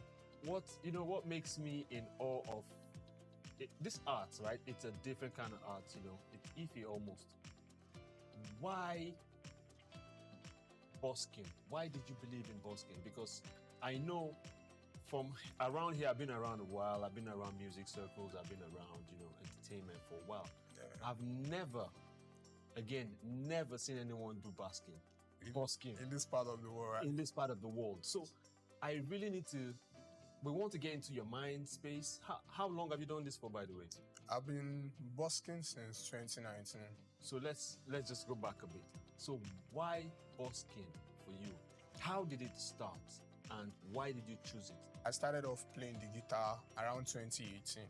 So my friend taught me how to play the guitar. He's a very good friend of mine. So he was being taught in church, and he'll come back home to teach me how to play the guitar. So that's how I learned how to play the guitar. So you didn't go officially or anything? I didn't go for any class or anything. So you played, like my friend would say, you play by hearing. Yes. Okay. So he was learning from his church, and he would come back home and teach me with his own guitar. So from there, I was learning the guitar, and before then, I could sing. I sing in churches, fellowships, and stuff like that. So after that, I saw someone doing busking in Nigeria, actually. In this part of the world, but he does not do it any longer. So I saw someone doing busking at that particular time while I was learning the guitar. So I was like, where was this and when? This was around 2019, so I guess the beginning of 2019. So I saw him doing the busking, and I told myself, not be the same guitar where I play with this. So I saw him doing it, and his heart was down in a mall in Souq. So I told myself that I'm going to up on my guitar skills and up on my singing skills too, and I'm going to do this same thing at this same place, maybe during December, because I know normally December people are always out in the mall. So I told myself I was going to do the same thing here, and I made it happen. So that was it. Like you saw one guy at the mall in Nigeria. Exactly. Did you have a conversation with this person? What's his name? His name is Alex. Alex C. We still talk sometimes. So why did he tell you why he got off? No, he still do music, just he does other businesses and stuff like that. And normally busking is not easy. So anyone that might just give up on the craft, give up on busking, not on music, maybe to chase other things, it's not a bad idea. So are you going to give up on busking? I'm not saying I'm going to give up on busking, but I'm not going to do busking forever. Obviously, no one does anything forever. But so how, so you saw Alexi and you said, this is what I wanted to do. So at the time, did you see the prospect of making a living from it? No, not really. Not really. So it was the passion from the guitar playing, or was it the passion from that boldness? You seen the guy just go crazy with his art. That boldness no fully come. Come like immediately. Learn on the job. Yes, it took a while. That boldness no fully come. But I just told myself that this person is doing this thing. I could also do the same thing. And over the years gone, I've even done more than he has done. Because the way I've pushed mine, he's my boss, so I respect him up till date. But the way I've pushed my own busking, Obviously, that's why you're here today. Yeah, that's why. On Inside Life. So now, 2019, you saw Alexi, you're like, I can do this. So how has it been from then till now? Because I know that I've seen you do your stuff from malls to street corners. From the island to have you done any busking outside of Lagos? No. So I've seen you go, because I like to say your stage is different, right? I've seen you. So what are the places you have done your performed, and what's the experience like? I've performed at different places. There are some places I just even performed there only once. And after once, I did not go there gone back there for a very long time. But I've tried out different places on the streets. As far as it's in Lagos, yeah, I'll try my best to make sure I get to that place. Yeah, on the island, at malls. Yeah, so how often have you done? So I'll say the mall in Lekki, the mall in Sule, the mall at Novare, around Shangotedo, the mall in Ikeja, the mall in Maryland. Yeah. So what are the experiences like from each of these malls? And where do you frequent and why? Okay, currently, where I frequently play at is Tejo Shoyaba. I missed that one. Yeah, okay, Tejo that's Shoyaba. With the people. With yes. Yeah. Obalinde currently. And some places on the mainland. Yeah. I do Oshodi too sometimes. Yeah. I do Sulere too. Sometimes I also go to the island. Yeah. Most times if I go to the island. Yeah. Why did you add most times? Because there's no I can't really say it. Come on, I know why. Okay. You won't say why, but I'll tell them why. Yeah. So how much is the most you have made from basking at any of the malls? Tell us the truth though. Any of the malls. Let's say, should I disclose this? I make money. I know it's private information, but if you would speculate, that's fine. But because I want to be able to see more people, go basking. Yeah. So that's why I feel that information is privileged information as well as information that people, need to know. Yeah. You might not be specific with the numbers, yeah. But we want people to. So, busking on the streets, yeah, I can't say for you though. It's depending on your craft, but I could say you could roughly make from 10K to any amount, maybe 500, 200, 300. I like that margin. Yeah. Okay. Because it can be good today, and tomorrow is going to be bloody. I know, because I've seen some basking and I'm like, dude, you guys help this guy, do something.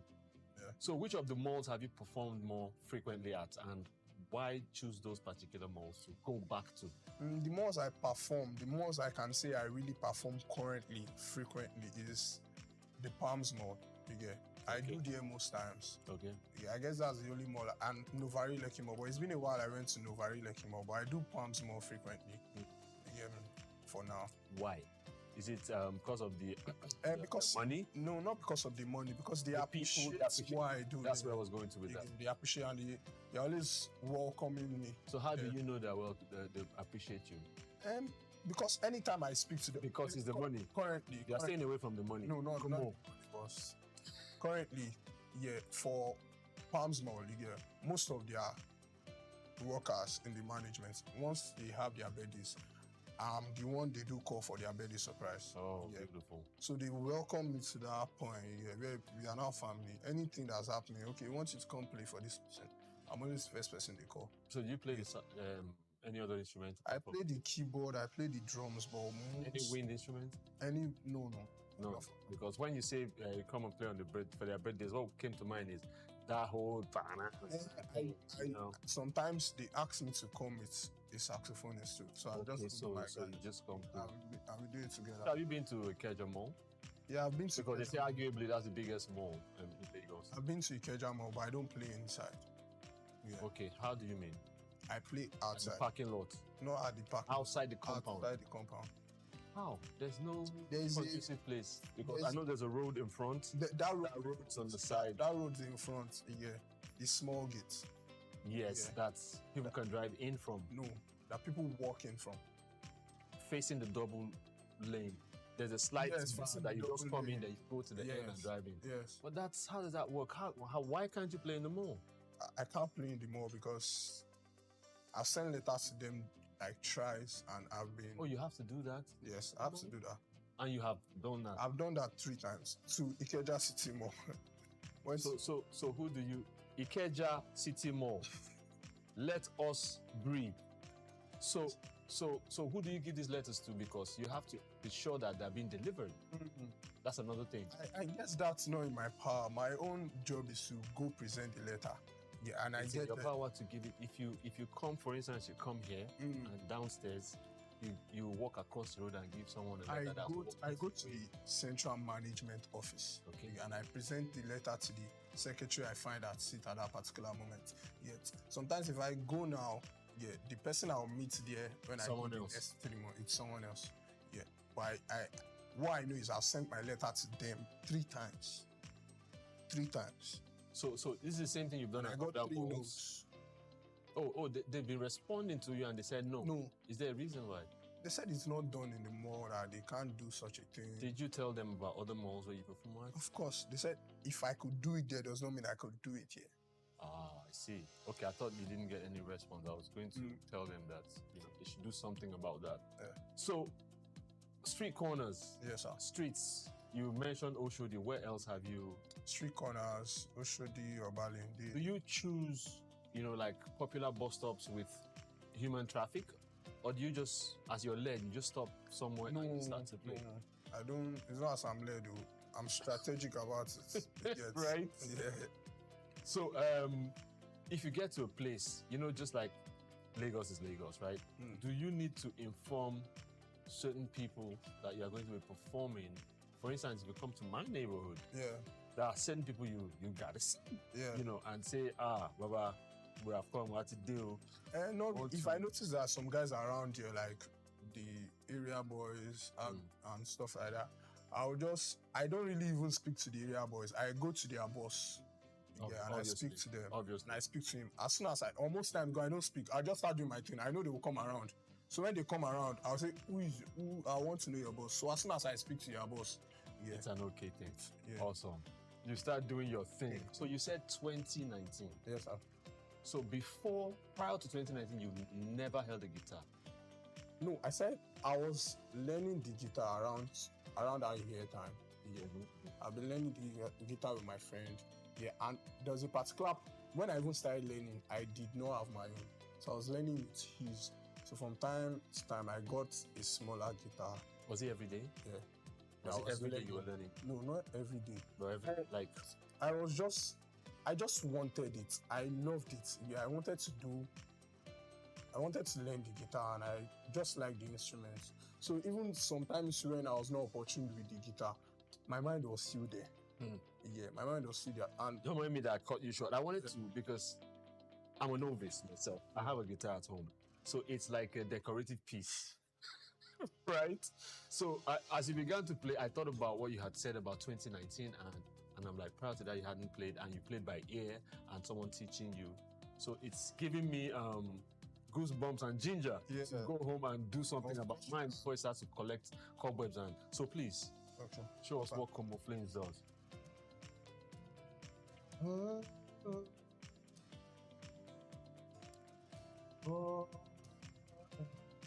Happy no fair to me.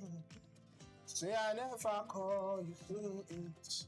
Boy, I hope that you are well. I hope you're my better. Every day I dey pray for you. Make me Papa God bless you. See I ain't forget you. Say I go forget you. See my shoulder. Make you rest up on me. No, I got you. Now me be your friend. The money don't show down. I don't keep some for you. No go so far. Cause anything I get now for me and you. Yeah. How are you, my friend? How do you do, my friend? I know sometimes it be like say nobody send you down for another. I there for you, my friend. I wish I had a studio audience. I love it, and I have to play this instrument. I'm sorry. because something stood out for me. You talked about you wanting to do it. Yeah. It's nothing beats passion. Nothing beats passion. I hope I am passionate enough to drive this and want to do it. So okay, I would like to say something. Like it's Please. not about the money, for real. It's not about the money because You just took the words from my mouth. I was going to go there again. I've seen my growth over the years. The first day, the day I got my first guitar, which was the smaller one, yeah. While I was going home, yeah, someone in the bus paid for my transport because he just saw me. I got a new guitar and he was talking to me. I was like, "You just got a new guitar?" I said, "Yes." Yeah.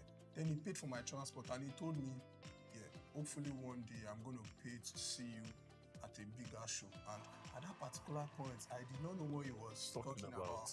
Yeah, I was like, I just want to learn. Because he wants to see it. I just want to learn this thing. You want to see me at a bigger show. But you know, I don't know who that person is. If I see him by the roadside, I won't be able to recall. Yeah, but he said something and everything. Now it's beginning to make sense to me that it's moving from a hobby to a career this time. And that's just it. That's amazing stuff. Amazing stuff. So, from when you started to play to now, how long have you played in the streets and the mall? Like, how long has that been? Most times when I get jobs, due to the fact that we don't have any reason. Now, do you get called? Yeah, to events and stuff? Of course. Oh, okay. To bars, restaurants too. So most times when I get jobs like that, maybe I'm playing in a particular mall this time, I'm playing in a particular restaurant this time, yeah. And in as much as the place might be paying me, due to the fact that we don't have any written agreement, I just know that I'm not going to be here for too long. I've never even played at a place for a year stretch or a 6-month stretch. You're a traveling man. Yeah, so I move as soon as this one just next one. You get. So most time the only deal I've gotten that stayed very long was the Landmark deal. Yeah. And I still play a Landmark at the beach. Yes. I still play a Landmark. So can someone do busking as a full-time job? Of course.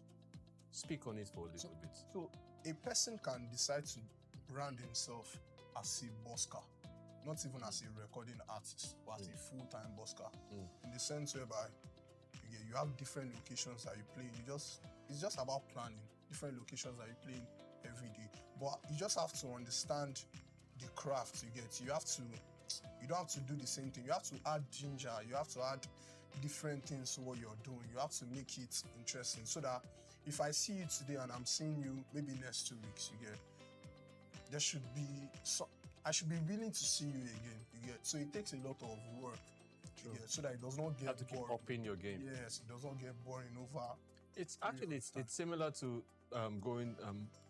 listening to an artist sing and also going to their page to listen to their music. So when you aspire to see them on stage, you don't want to hear what you're hearing on the streaming platforms. You want to see him do the song differently, which is why I understand what you're saying there. Okay. So it can be a full-time career. Yeah, of course. That's strange. The only place I've seen this is overseas. I watched a video on YouTube. Yeah, because most times I get my ideas of the busking craft. Most people that do videos that inspire me are any kind of video. People that sing. That does busking abroad. Okay. They are the white people. Okay. So I saw a guy that made a video that he quit his banking job to come do busking on the street. That's why I felt it was strange when I saw for him to do that means it could be a job. It's also his own job too. Doing it at different locations and different times. Many times, I know people that are I know creatives are crazy people. Yeah. Passionate people are crazy people. Yeah. Right. So many times when he says, "Okay, I'm leaving a bank job to go busk," right?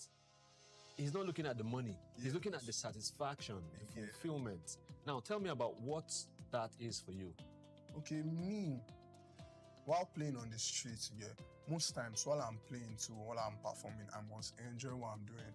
So if my setup is not giving me what I want, I just have to make sure that I'm getting that sound that I want from my guitar or from my mic or something. So my setup and what I'm doing I must actually enjoy it. So if I'm enjoying it, what I'm doing at that particular moment, I don't even care what anybody is putting in my basket. Yeah, I'm all right. But there is a basket. Yeah. Well, you see, what I pick from that is when you're enjoying it, it radiates. Yeah. People can tap in. Yes. I've seen someone I was sharing earlier. I've seen someone that was, busking, and his heart was just there, eyes closed. He was just playing away, And this lady came. She looked at him. She got out her phone. She recorded for a while, and next thing, she obviously didn't have cash to give. Yeah. Next thing, she walks up. She walks up to him behind him and just gives him a hug. Gives him a tight hug and just walks away. And for someone like that, that's all the fulfillment for that day he's good. Exactly. He might as well just help that woman. Maybe it's a motivational song he was singing or a prayer Both song. ways. True. He has just done something. Wow. Yeah. Komi Flames. Yes. Thank you for being on the show. Thanks. We hope to have you again. Thanks. Right? Keep doing what you're doing, because one of the things that we commend people on the show about, and I do personally as well, is when I see people that are bent on their passion, people that are driven, people that don't need motivation. Of course, we all need motivation. Many times it doesn't come from outside, it comes from within. Yeah. Sometimes you just wake up and you just don't want to do that thing. You don't want to do anything. But that little voice comes and tells you, look, dude, this is you. Yeah. And people are waiting to see you manifest, So I must commend you. We love your music. Yes, by the way, you have your own music. Yeah, I write my songs. Yeah, I'm working on them, but currently. But you just write because busking will not give you time. No, busking. I don't do busking. What have you recorded? Yeah, I do. You have recorded. I do, but it's not out currently. Do you want to play us something you did? Of course. Let's hear something you did. Okay, this song is titled Miracle. You never tell me start to the fight. I know go lie, miracle fine. She fair, she slim, she not too tall. For real, she's what the high. 8 a.m. she go chat me good morning. And I don't dey feel something for her. She don't dey feel something for me. Nah. So many girls on my phone, but are you the boss man? Been through so much pain, please don't add to my soul. Yeah. Oh, baby, you're the one for me. Baby, you're my miracle. You're my miracle. I feel to swim on the ocean for you. I feel to climb on the mountain for you. I feel to catch a grenade for you. I feel to pile up a beauty for you. Oh, baby, you're the one for me. Oh, baby, you're my miracle.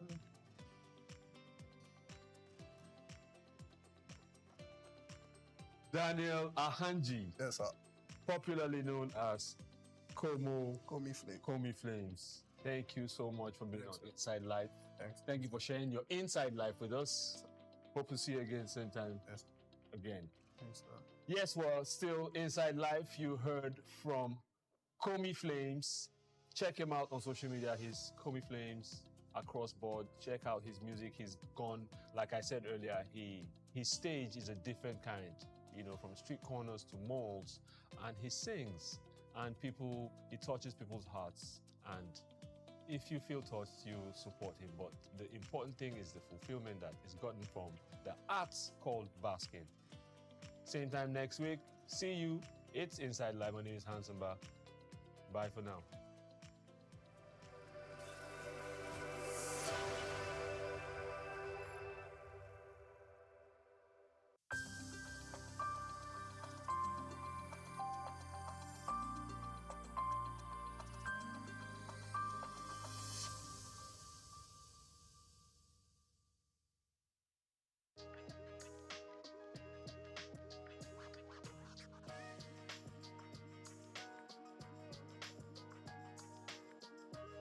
Well, thank you very much indeed. My name is Stephen Kola Balogun. I happen to be a lawyer, and I'm not should I call myself a pseudo-politician? Not quite a politician, but I've served in government before. And I'm delighted to be here.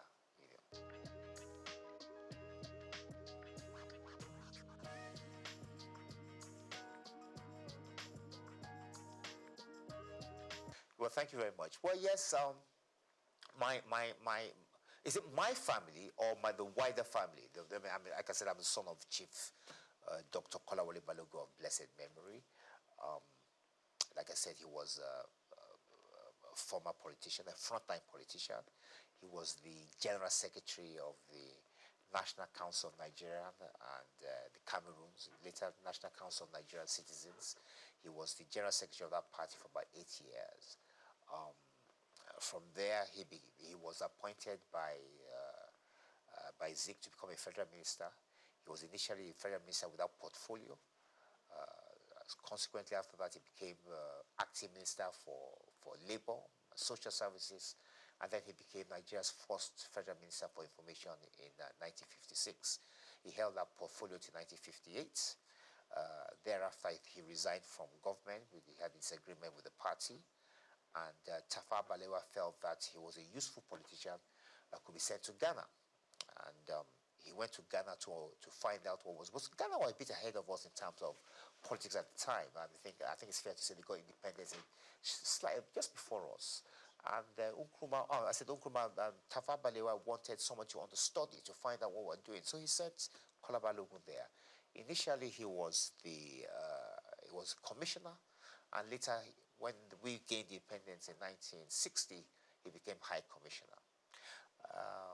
Shortly after that, when we became independent, he yearned to come home. He wanted to take part in the new political atmosphere at the time.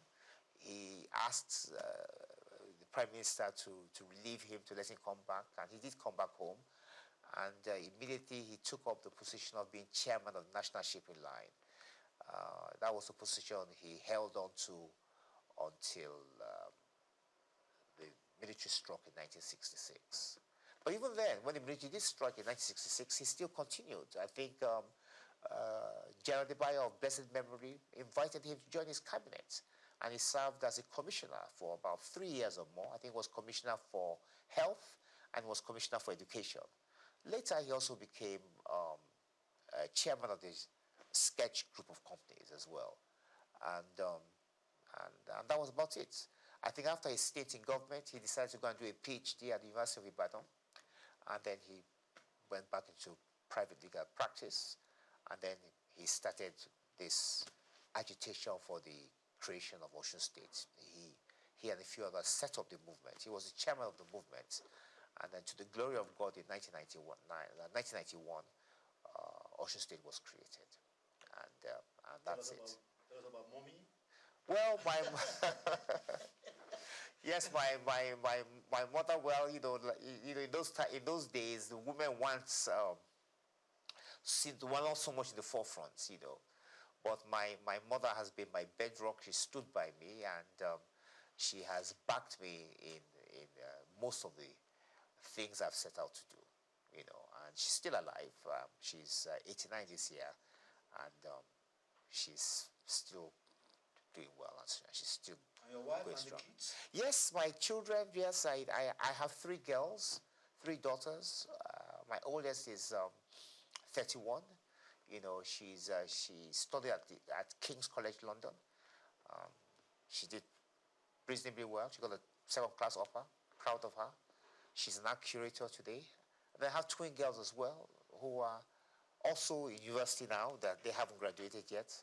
One of them is in Oxford University. She's studying history and politics. And the other is in Cambridge University. She's studying human, social, and political sciences. So, yeah.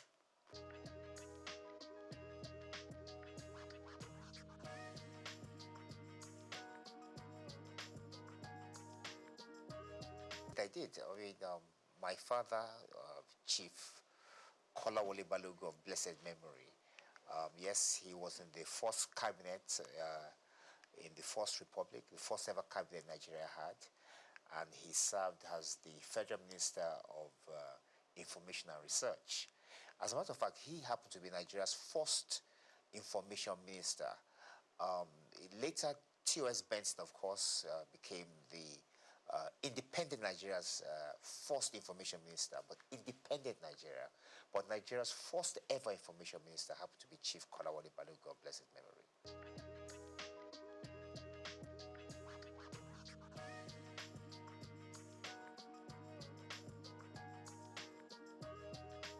No, I didn't.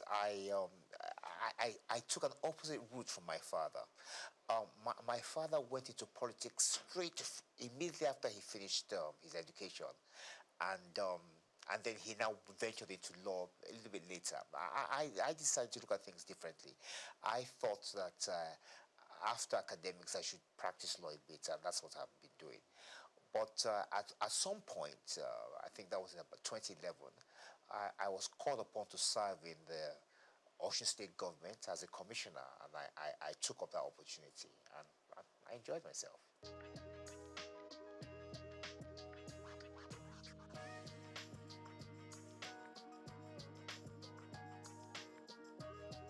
Well, I am in the sense that I'm 65 years old now, and I think it's fair to say that we belong to, well, I won't say the first set, but one of those who benefited from Nigerian education. I schooled here. I went to secondary school in the West. I went to the University of Ife, went to the Nigerian Law School. I think it's fair to say that all the schools at that time were of high quality, produced top quality students who went on to make names for themselves, not just here in Nigeria, but also abroad.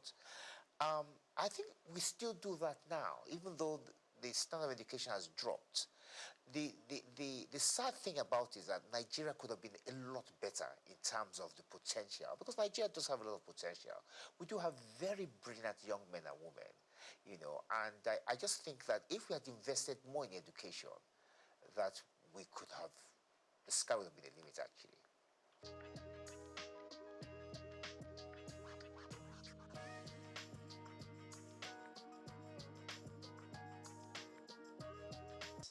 Well, my take on this is that it's the system of law itself.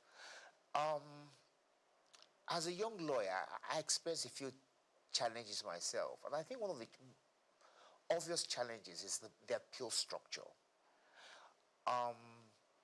It's too easy to appeal against judgments. At the same time, when you file actions in court, there are no penalties for costs. In other words, I can file a frivolous action. I could insult you, as an example, and then you could sue me. And I say to myself, well, I'm going to eke it out. I'm going to take it. You're going to have to take me all the way to the Supreme Court. That doesn't make sense. That's not fair. On the other hand, I could also file a frivolous application against you. And then filing a frivolous application, I could call you something you are not. I could defame you. And in so doing, you expect at least that once you prove your case, that I will be made to pay the penalties for filing frivolous applications. But that doesn't happen. And then, of course, the conditions of the judges. I mean, the judges are still writing longhand. They do trials, they sit there, they listen to witnesses, give evidence, and they have to write all these things down longhand. So there's so many challenges that has hampered the progress of law. And there hasn't been enough investment, I must say.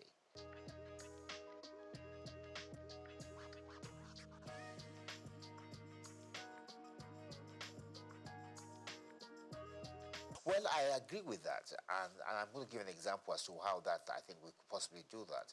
Now, the Supreme Court hears everything. It's the final court in Nigeria, so they're going to hear issues related to criminal law, civil matters, constitutional matters, as you know, all these matters that's got to do with elections, so on and so forth. As a matter of fact, when we have an election cycle, the legal system slows down because the judges are hampered. They're too busy listening to the various appeals from the various states and the federal government to do with the elections. So as a consequence, the other matters to deal with shipping, banking, criminal law are put on the back burner. I think we need what you call a constitutional court, whereby which the judges in the Supreme Court are divided. So you have those judges whose responsibility it is entirely to deal with constitutional matters, and then you have another set whose duty will be to deal with shipping, banking, civil matters, criminal matters, and so on and so forth. So I believe it's high time Nigeria has a constitutional court to try and aid the Supreme Court with the workload they have, which is, quite frankly, quite a bit.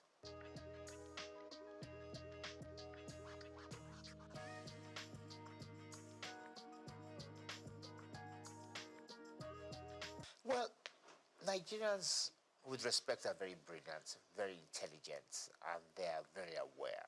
It doesn't matter who you are, whether you're a tailor, you're a driver, you're a lawyer, engineer, they are quite well informed. And the truth of the matter really is that this is the longest republic we've had. This republic started in 1999, and this is 2025, so 26 years. Nigeria's never had a republic this long. But the main flaw is the one you just mentioned. The fact that that constitution that was bequeathed to us by the military in 1999 was never really approved by the people. Now, that doesn't make sense, and that's unfair, in fairness.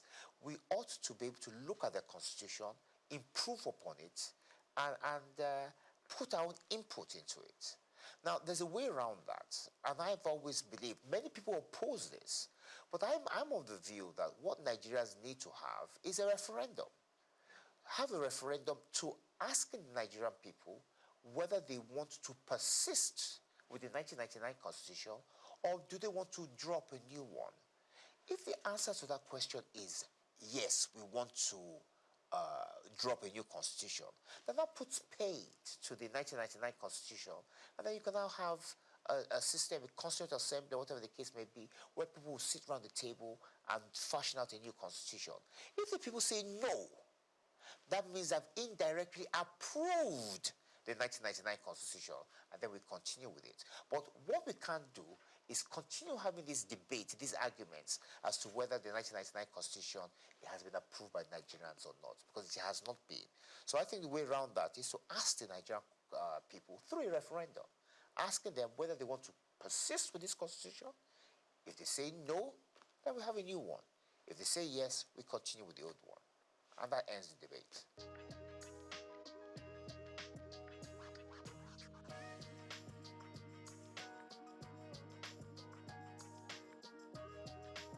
Every system has its merits. Every system has its advantages and disadvantages. To some extent, the presidential system of government has an advantage. It has the advantage in the sense that it has brought government nearer to the people. So the people of Osun, from where I'm from, for instance, now, have their own state. Same thing can be said, it's been replicated across the country. However, the drawbacks, the disadvantage, is the fact that it's extremely expensive.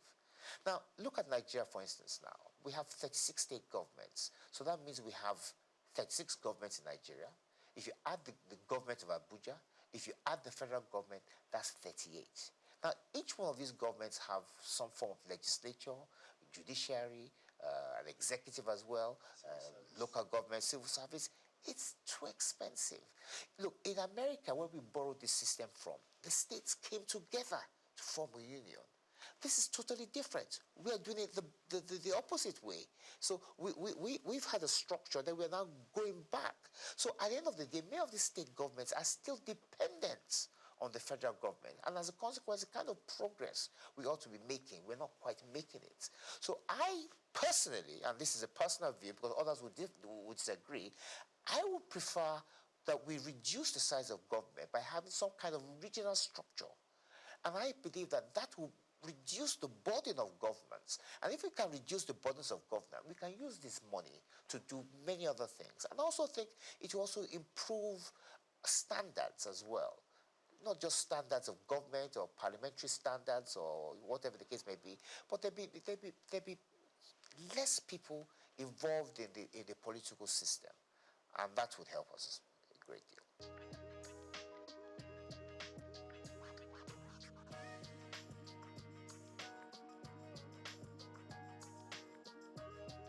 Well, I think it's fair to say that since 1999, we haven't had any new state creation. I know there's been agitation for the creation of states, but there hasn't been any. The process for creating a state is quite cumbersome. It's not easy. I think it's in section 8 and 9 of the Constitution. I don't think it's something we should be looking at. I think, like I said to you earlier, I think we should be trying to reduce the number of states, and I think some kind of regional structure whereby which we can monitor better what's going on rather than having more states. So I personally would not encourage the creation of more states, no.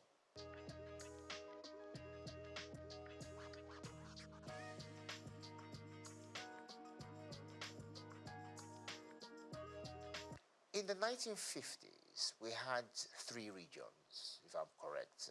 Those regions were the West, the East, and the North.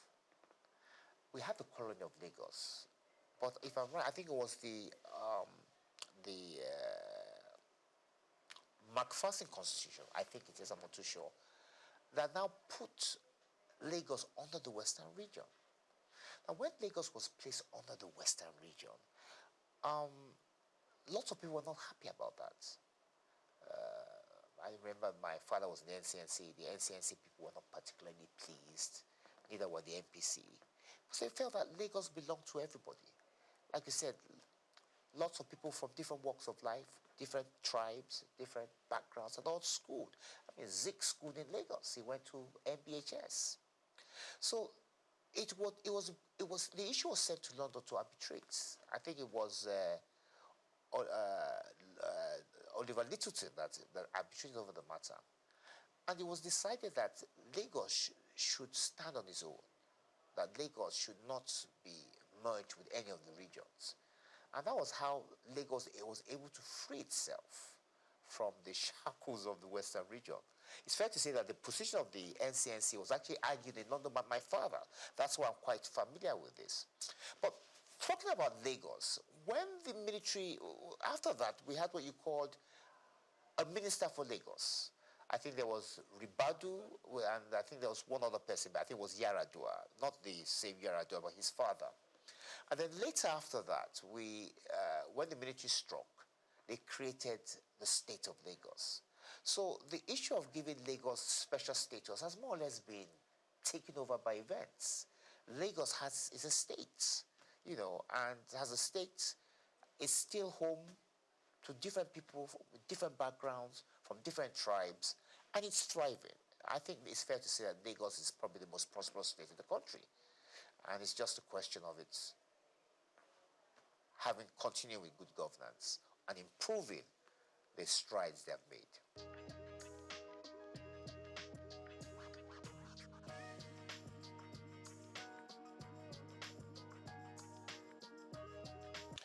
Once again, let's go back to the past. We had what we used to call the House of Chiefs, wasn't it? You know, and in those House of Chiefs, many of the members of the House of Chiefs were people, were traditional rulers, chiefs from different backgrounds, and they had a say in the running of the affairs of state. You know, it's like it was more or less akin to the House of Lords. So it wasn't necessarily the chamber whereby which the activities of day-to-day governance took place, but they could always refer issues to them.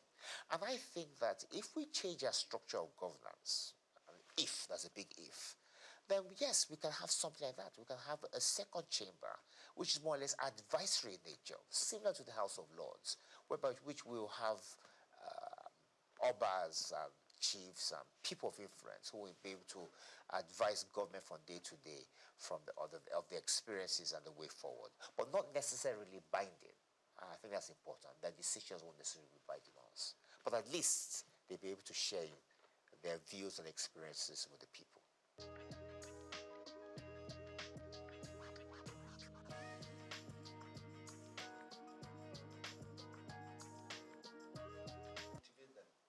That's a big issue. I was commissioner for youth in Oshun about 10 years ago under Rauf Aregbesola, and it was an issue we took quite seriously. In Oshun State, we had quite a number of youths who are unemployed. And the governor thought, what can I possibly do to give them something to do, to keep them employed? So he created what we call the Osun State Youth Empowerment Scheme. Now, under the State Youth Empowerment Scheme, unemployed youths were given particular tasks in state.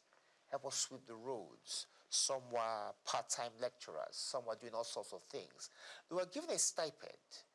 It wasn't a full-blown salary. But the salary, although the stipend was enough to keep them to be able to buy things, to be able to buy themselves drinks and food, and kept them occupied until they could find themselves a job. And I think the federal government could follow that kind of scheme, set up a youth empowerment scheme whereby which unemployed youths are given things to do. There's so many things that need to be done in Nigeria. You know, there's so many gaps whereby which the youths can help do that. In the interim, while they find themselves something more gainful or something more permanent. So it's a question, it's for government to do. It's for government to think of a way of helping out the youths. And of course, there should be partnerships, a partnership between the government and private enterprise to try and encourage them to take on more of our youths, and not necessarily those who have schooled abroad, who they think are probably the best in terms of employment. No, we have many here who can do a good job as well.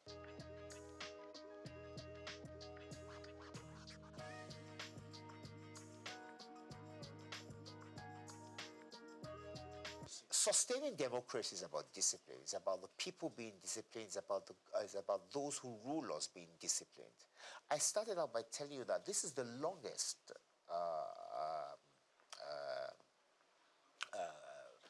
government we've had. It's the longest republic we've had. We've had democracy now since 1999, 26 years. If you go back to the days of independence, there's been no republic that has been this long.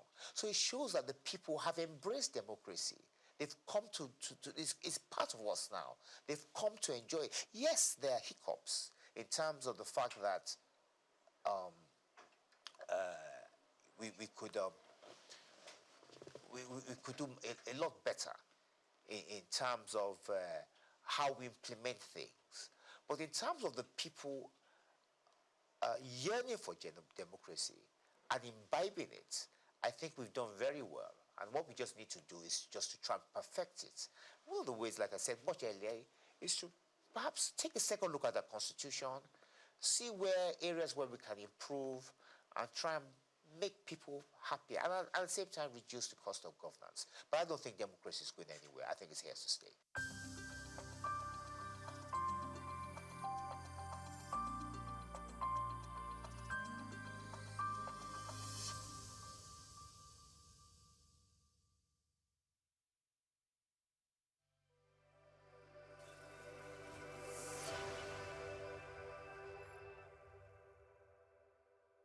We've got just what you need right here at Femi Wash Media. Call it the Midas Touch, and you wouldn't be wrong. Let us record, produce, mix, and master your audio like nobody does. Reach us on our contact today for the best quality job. Imagine a world without the roar of a lion, the flight of an eagle, or the rhythmic dance of ocean waves teeming with life. Wildlife is more than just the animals, their natural habitat. It is the lifeblood of our ecosystems, shaping the environment and maintaining nature's delicate balance. Yet, with each passing year, human activities threaten this balance. Deforestation, habitat destruction, pollution, and climate change are pushing many species to the brink of extinction. That is why World Wildlife Day is marked on every March 3rd, a global call to action to protect and preserve the rich biodiversity that sustains life on Earth. It is a reminder that wildlife is not just about the animals, it is about us, our survival, our food, our medicine, our future. Wildlife Conservation Finance, investing in people and planet, shines on a spotlight the urgent need for sustainable funding to protect ecosystems. It highlights the role of financial investment in safeguarding both wildlife and human livelihoods, because when we invest in nature, we invest in ourselves.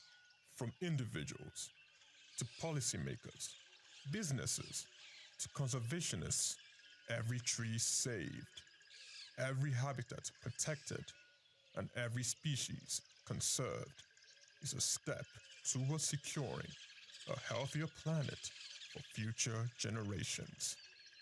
As humans, let's act before it's too late. The fate of wildlife is in our hands, and in saving them, we just might be saving ourselves. Chike Okolo, Souq News Television.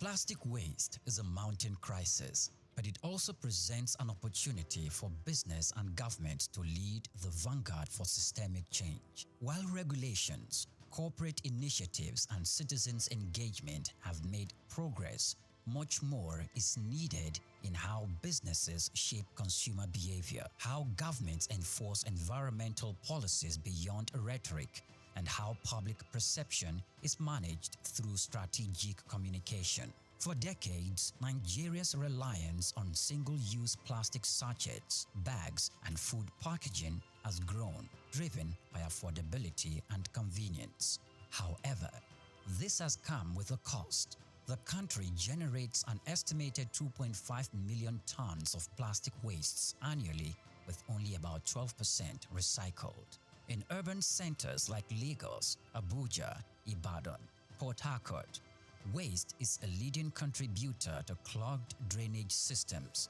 flooding, and environmental degradation. In this special report, Bayo Olaoye examines the challenges facing efforts to tackle the menace of plastic wastes in the country. Despite past government efforts to curb indiscriminate plastic use, such as Lagos environmental sanitation laws under former Governor Babatunde Fashola, enforcements have been inconsistent. The challenge now is moving beyond periodic government crackdowns and isolated corporate initiatives to a coordinated long-term shift towards a responsible plastic use, recycling, and waste management. Leading Nigerian manufacturing companies are taking active steps to integrate recycling and responsible disposal into their operations. Key initiatives include investing in recycling hubs, with Coca-Cola of Nigeria, Nestle, and Guinness setting up plastic recovery and recycling hubs, creating an ecosystem where post-consumer waste is collected, processed, and refused. Retailers and distributors are being encouraged and in some cases incentivized to set up collection points where consumers can return used packaging for responsible disposal. There is also brand-driven consumer education. Organizations have introduced citizen advocacy campaigns to influence individual waste disposal behavior. This kind of messaging, when amplified by large brands, can have a ripple effect in shifting cultural habits. Beyond environmental responsibility, investing in circular economy models enhances long-term profitability, strengthens brand equity, and aligns with global environmental, social, and governance standards. To effectively shape consumer behavior and stakeholders' engagement, businesses must leverage communication strategies that go beyond compliance reports. Employees should be active participants in sustainability efforts. Companies can integrate sustainability training, incentivize waste reduction, and implement office-wide plastic reduction policies, engaging suppliers, investors, and partners in sustainability commitments such as reducing excessive packaging or co-investing in recycling solutions to create an ecosystem-wide impact. Mass communication campaigns, social influencers, partnerships, and media collaborations can help educate consumers on practical steps for responsible plastic use and disposal. While Nigeria has engaged in international climate and sustainability conversations, the government must go beyond policy declarations and foreign aid incentives. The priority should be local, long-term economic, and health benefit. Rather than reactivate bans that are often poorly enforced, the government can provide tax incentives for businesses, investing in recycling infrastructure while enforcing stricter regulations on reduction and disposal, expanding waste management facilities, establishing more government-led recycling centers, and integrating waste picker into a formalized economy can improve efficiency and create jobs. The administration of Governor Babatunde Fashola demonstrated that when the government takes waste disposal seriously with clear penalties for violations, citizens pay attention.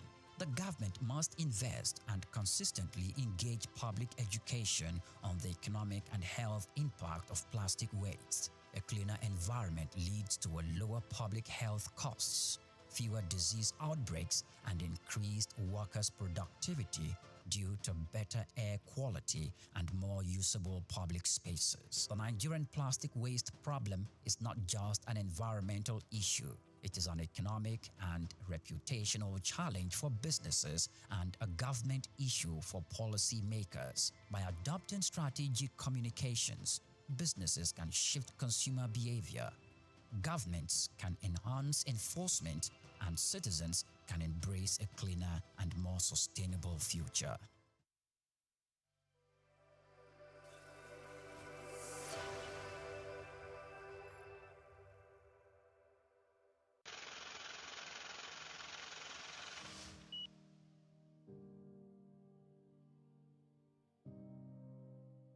Wole Soyinka, born Akiwande Oluwole Babatunde Soyinka on July 13, 1934, in Abeokuta, Ogun State, southwest Nigeria, stands as one of Africa's most celebrated literary figures and a global icon of resistance against oppression.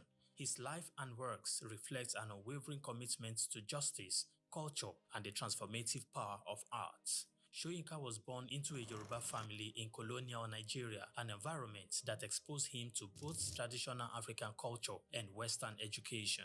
His father, Samuel Ayodele Soyinka, was a school headmaster, while his mother, Grace Eniola Soyinka, was a devoted Anglican.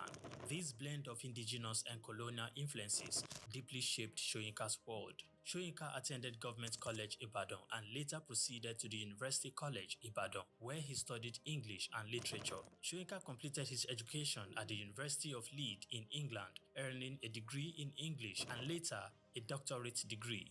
In the late 1950s, Soyinka began working as a dramaturgist at the Royal Court Theatre in London. However, his passion for storytelling and cultural preservation drew him back to Nigeria, where he founded two theatre groups known as the 1960 Masque and the Orisun Theatre Company.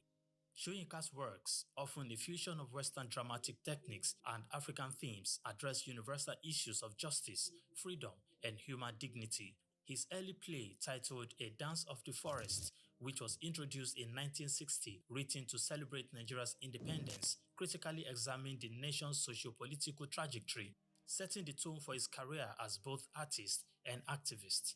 Soyinka's activism became more visible during Nigeria's post-independence years. In 1967, during the Nigerian Civil War, he called for a ceasefire between federal forces and Biafran separatists. This led to his arrest by the military government, and he spent 22 months in prison, where he wrote a short drama titled The Man Died, Prison Notes, a harrowing account of his imprisonment and a profound critique of authoritarianism.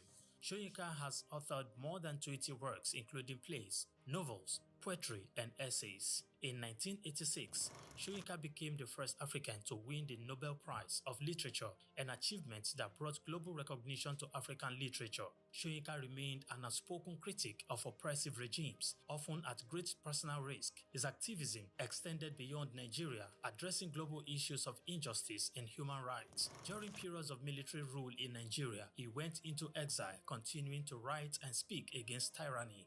Today, Soyinka is celebrated not only as a literary giant, but also as a symbol of resilience and moral courage.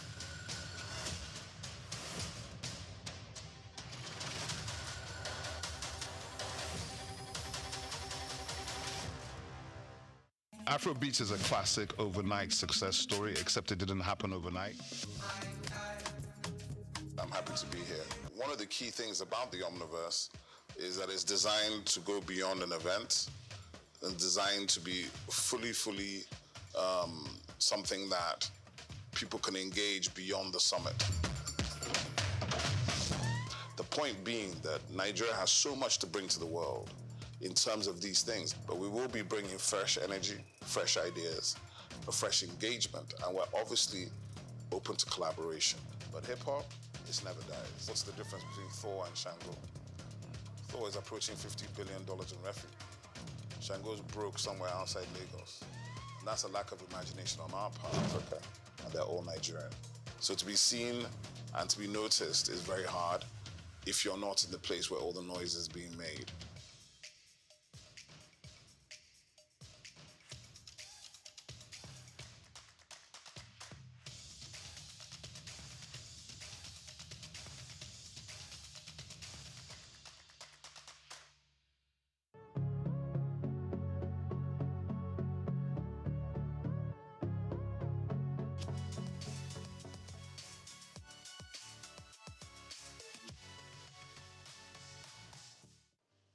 Well, I think as the name goes, we are still faring very well.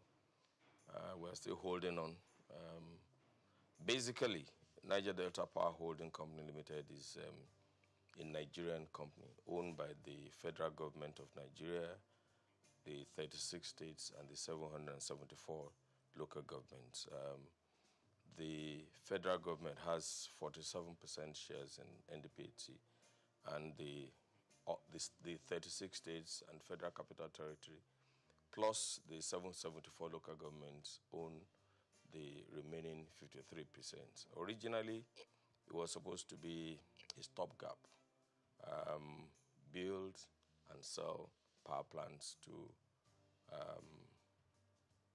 increase the power availability. But in the process, as the company moved along, they discovered that if you build power plants, you also have to build complementary transmission networks. And then if you have transmission networks, you will also need the distribution network so that the power can ultimately get to the consumers.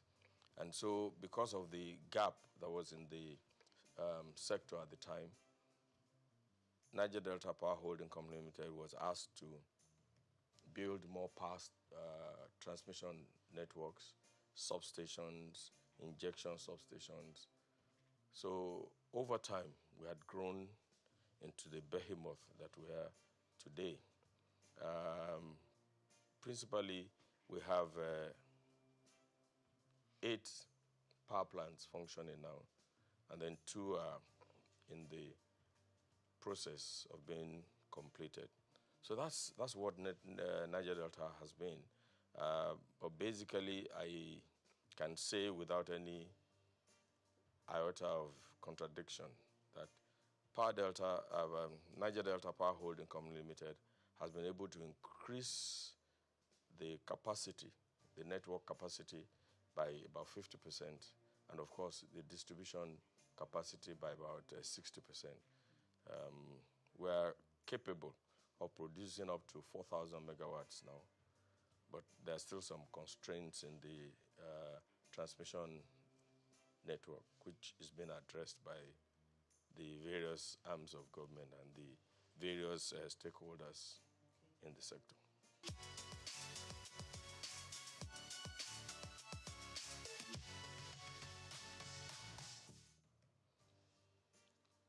If I want to talk about the problems in the power sector, you need more than an hour program. They are multifaceted. And each time solutions are being found, they are not far-reaching enough. For instance, before the enactment of the Electric Power Sector Reform Act, it was thought that the problem was we didn't have enough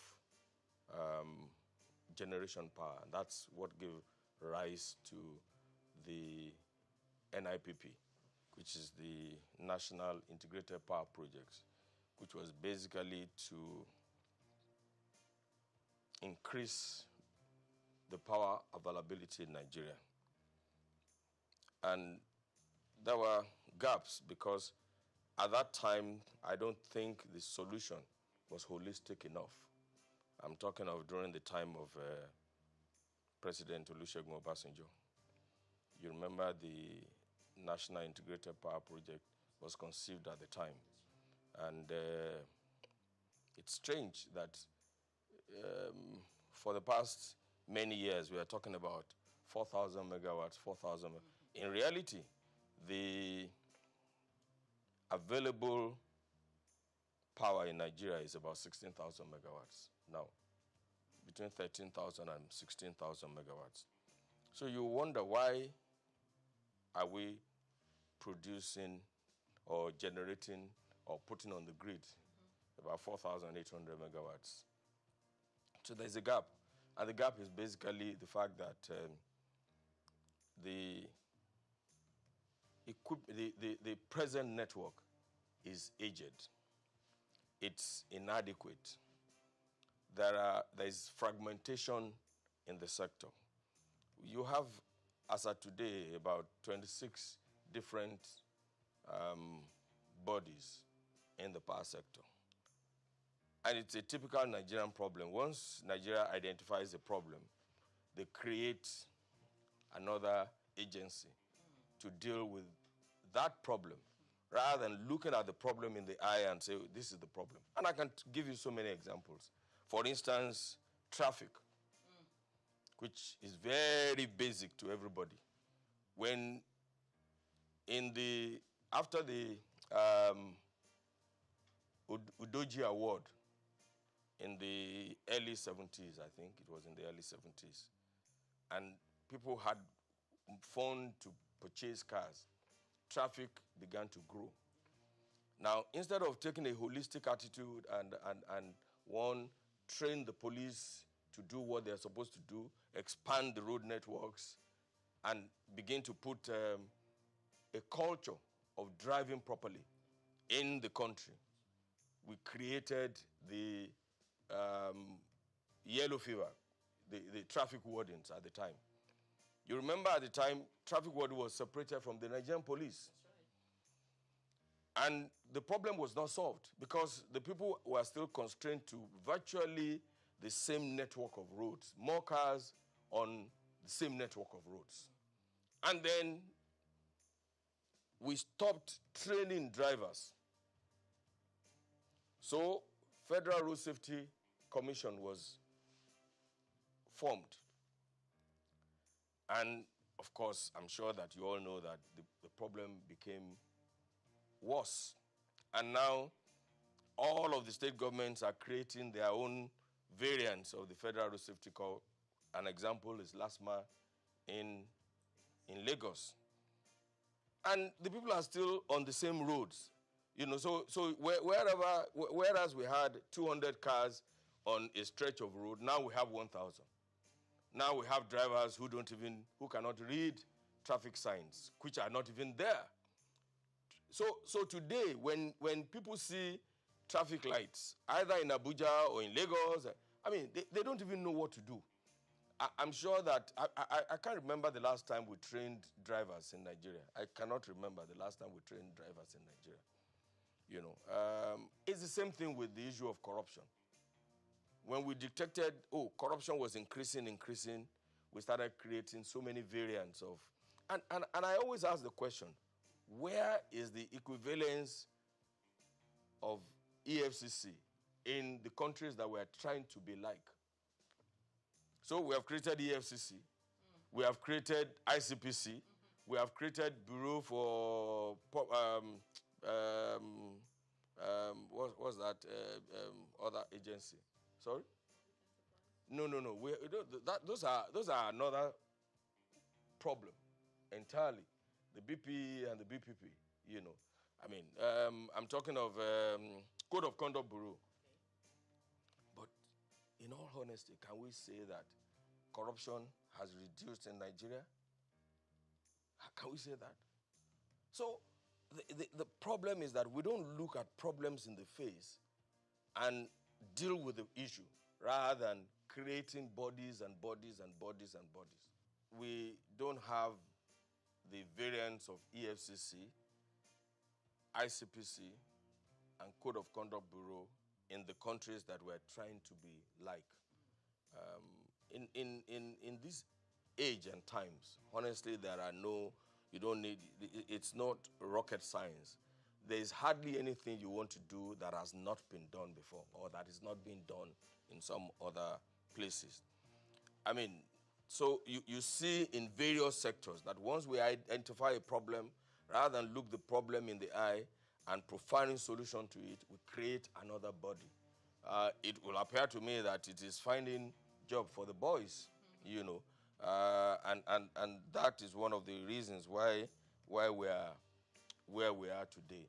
I cannot remember the last time anybody had to do driving tests to obtain a driver's license. I can't remember. In the US, if you want to obtain a driver's license, it's a long process. And I remember my daughter, when she went to the US at the age of 18, I remember when she wanted to go and obtain a driver's license, she called me and said, "Daddy, please pray for me." And I think the first time she went there, she didn't make it. It was one slight error. And eventually, she had to go back, you know, to retake the test. So that's what I see that we're doing wrong. And that has virtually destroyed all the sectors. The power sector is faced with so many problems. I was trying to explain to you, for instance, that the discos have various coverage areas. And if you take them one by one, you will see that some of them are covering a landmass that is bigger than 2, 3, 4 African countries together. You know, somebody was on my secondary school classmates forum. Somebody was trying to do a comparison between Botswana and Nigeria. And I said, Botswana has 581,000 kilometers, square kilometers. But 70% of that is Kalahari Desert. So effectively, what they have is less than 100 and something thousand kilometers. Nigeria has a vast land. Botswana has a population of 2.5 or 2 point something million. You can't compare that to. There's no basis. There's no basis. And so if they have 1,000 naira, their GDP is likely to be higher than that of Nigeria. You know, Nigeria has 210 million people. Yes, officially. You know, you can see the population of Lagos. I'm sure that the population of Botswana is not as thick as Surulere alone. I am not trying to give excuses for what we are in Nigeria or how we're doing things badly. But I'm saying that we have a giant problem. We have giant problems in all of the areas. And we need to put our heads together to provide solutions to these problems. You can say that Nigeria is a country in progress. I know that we have enough human resources, we have enough intellectuals to find solutions to our problems. And I'm beginning to see that the government of President Bola Ahmed Tinubu is tackling the problems headlong.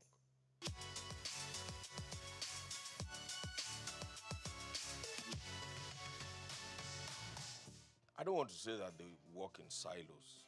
I mean, it would not be absolutely correct. I don't want to say that. That would be too negative. I would like to say that there's need for better collaboration between all of them. And then one of the greatest things that we need to do is that there must be a coordinating agency that is not encumbered with or by bureaucratic procedures.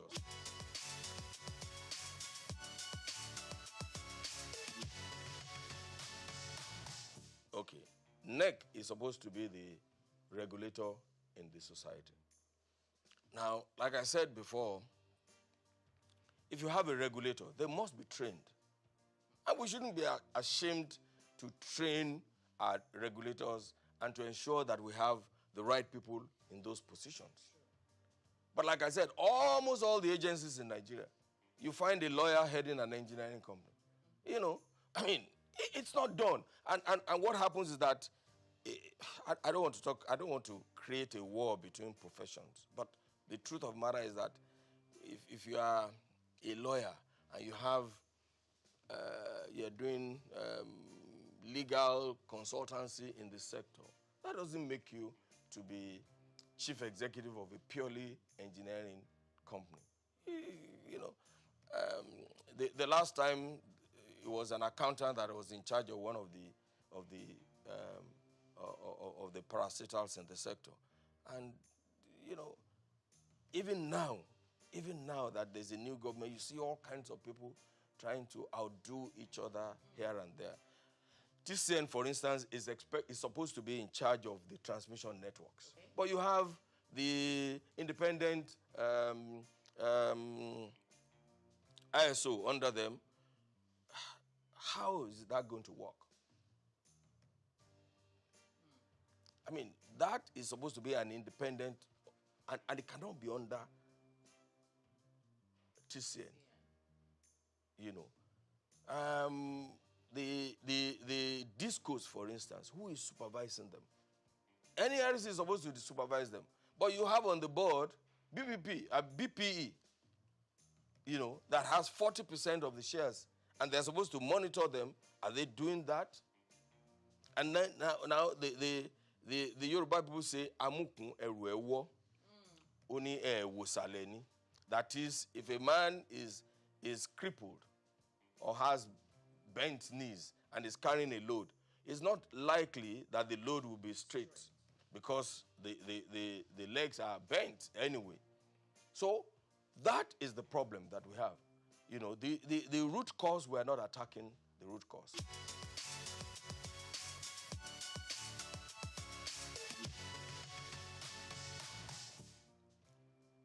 The electricity power sector reform has a transition program. But unfortunately, because we didn't do the privatization properly, we gave it to people who have no financial resources. They borrowed money from the banks to purchase the concession anyway. Because they borrowed money from the bank, they don't have enough funds to repair the aging facility that they inherited. So that is a problem.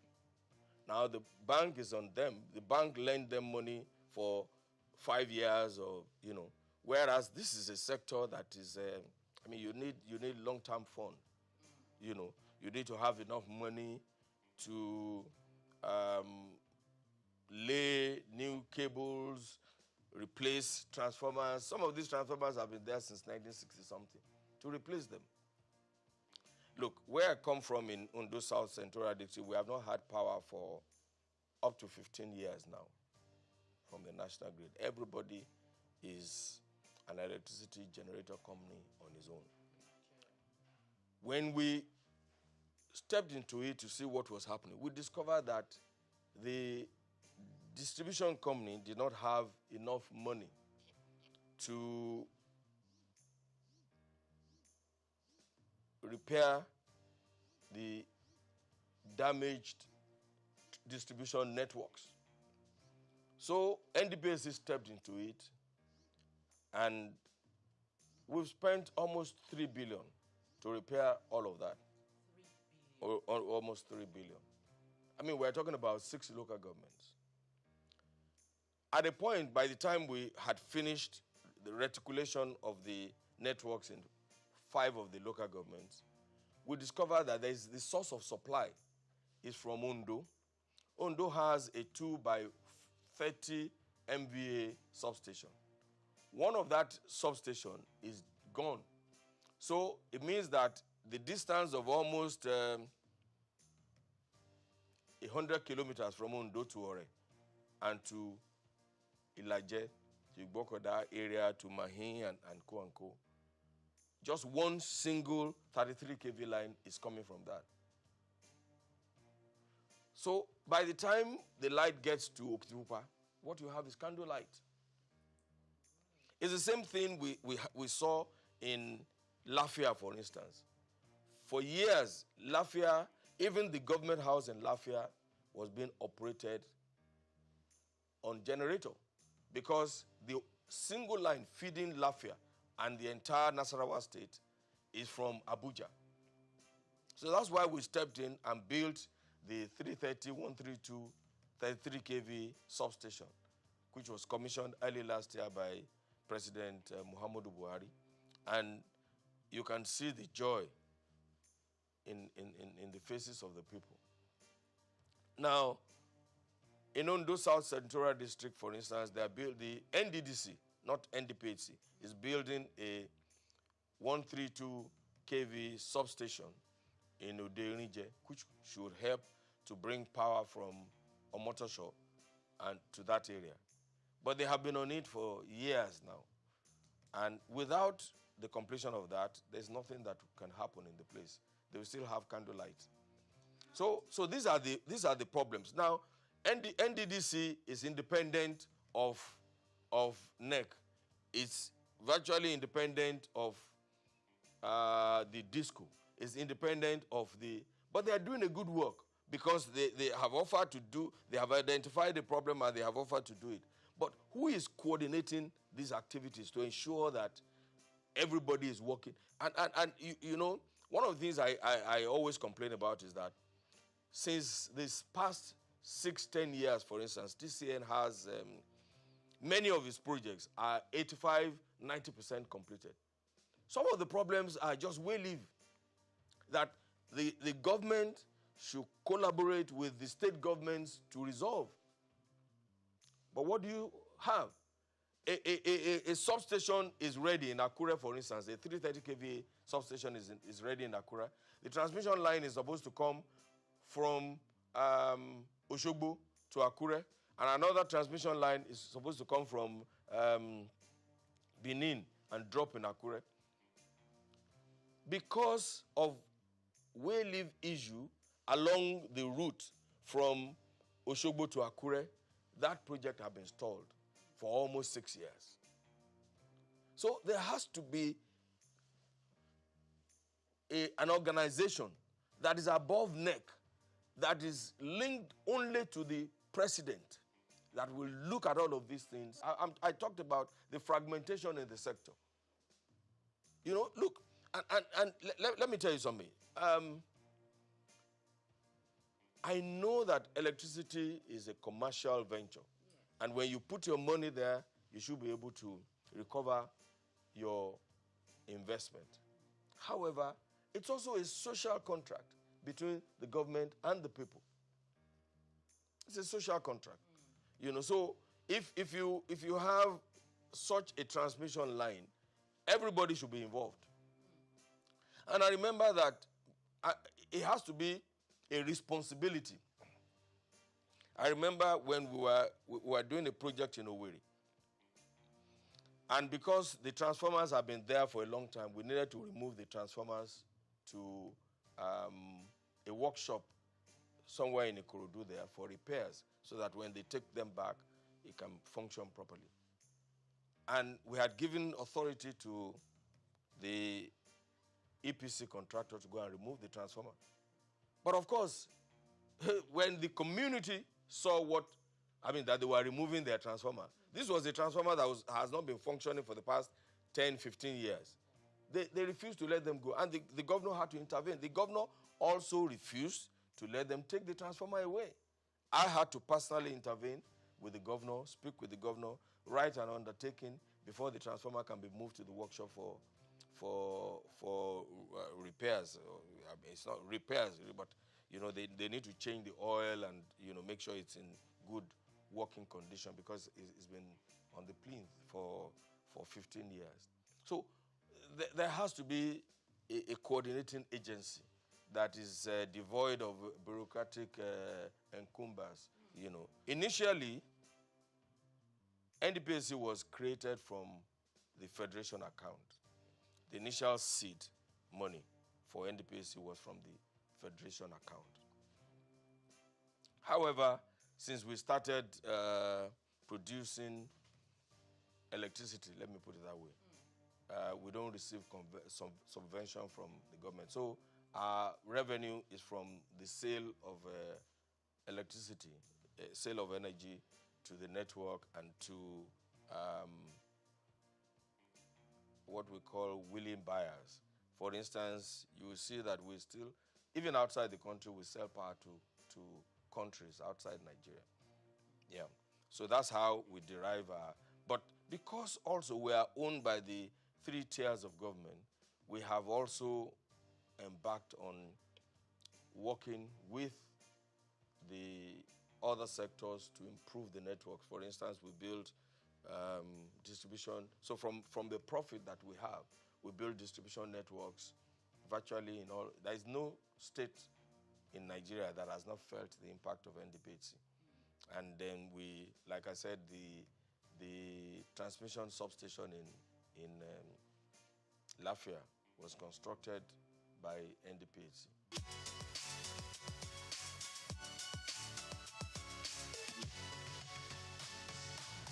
It's like LNG. LNG cannot receive subvention from the federal government anymore. Of course, initially, government put in their own investment and the private sector put in their own investment. I'm hoping that we will move away from this structure in NDPAC.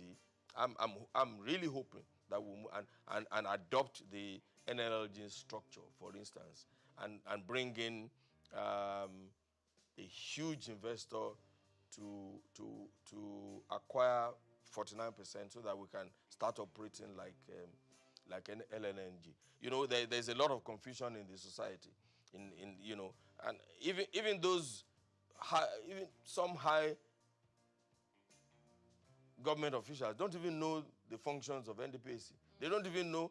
We were in a gathering some time ago, and a former minister who claimed to have been a part of the conception of NDPAC was annoyed when somebody threw a question at him, and he said, "What are you talking about? I don't have power in my house, and you guys are sitting down there." And I had to lecture him and say, "Hey, I'm not supposed to put power in your house. I'm just a businessman, in the sector, producing oil, producing power, electricity, like every other person, like, what's the name of Elumelu's Transcorp Power, and selling it. That's all we are."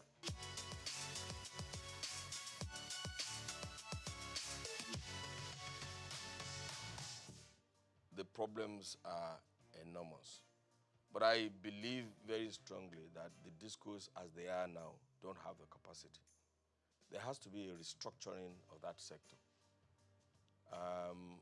what, under whatever you want to call it, maybe breaking their franchise into little bits. One or two of them are doing well. Eco, Disco, Ikeja Disco, yeah. Because, and also, you know, the problems are different. So, but for most of them, look, if you, let me give you an example. If you need to, under Yola Distribution Company, I mean, you know how wide that sector, I mean, that part of the country is. If you need to take a 33 kV line from one town to the other, you may be doing 100 kilometers. Whereas under the Eco Disco franchise, I mean, 100 kilometers will do 2, 3, 4, 5 communities. So we need to restructure these discos. We need to support the discos to develop a new program tailored to reduce ATC and C losses. What is ATC and C? Aggregate technical, commercial, and collecting losses. Now, when you take power from Ondo, for instance, to Ilaje, 100 kilometers, by the time, and don't forget that along that route, you are dropping power for Ore, for Ajebandele, for this, for that. By the time you get to the end, what you have is candlelight. So you will need to, and the discos don't have the finances to do these things. I said earlier that the privatization was not properly done. I'm not sure that those people have an understanding of what they were getting into. Everybody thought the power sector was like the telecommunications sector. But it is not. The amount of infrastructure that you need to put in place, physical infrastructure that you need to put in place for power is totally different from that. Because apart from your cell in telecommunication and the handset there's nothing that you need to do. You probably don't need to put poles, pay compensation. Fiber optic is for specific areas. I mean, for specific things, and it doesn't stop the telecommunication facilities. After all, they can use satellite. Yes, they exactly from functioning very well. Okay. So that the difference is, but you cannot send power remotely. You need cables, you need poles, you need transmission lines, you need all sorts of things. You need transformers.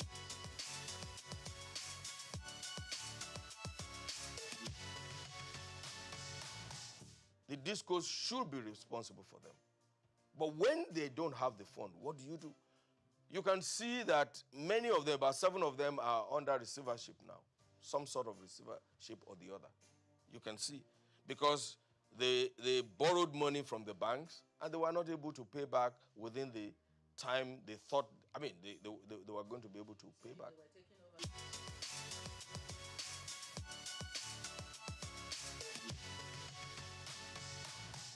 over. You have to deal with each one of them, you know, on it has to be a tailored solution to each disco. You cannot apply the same brush for all of them.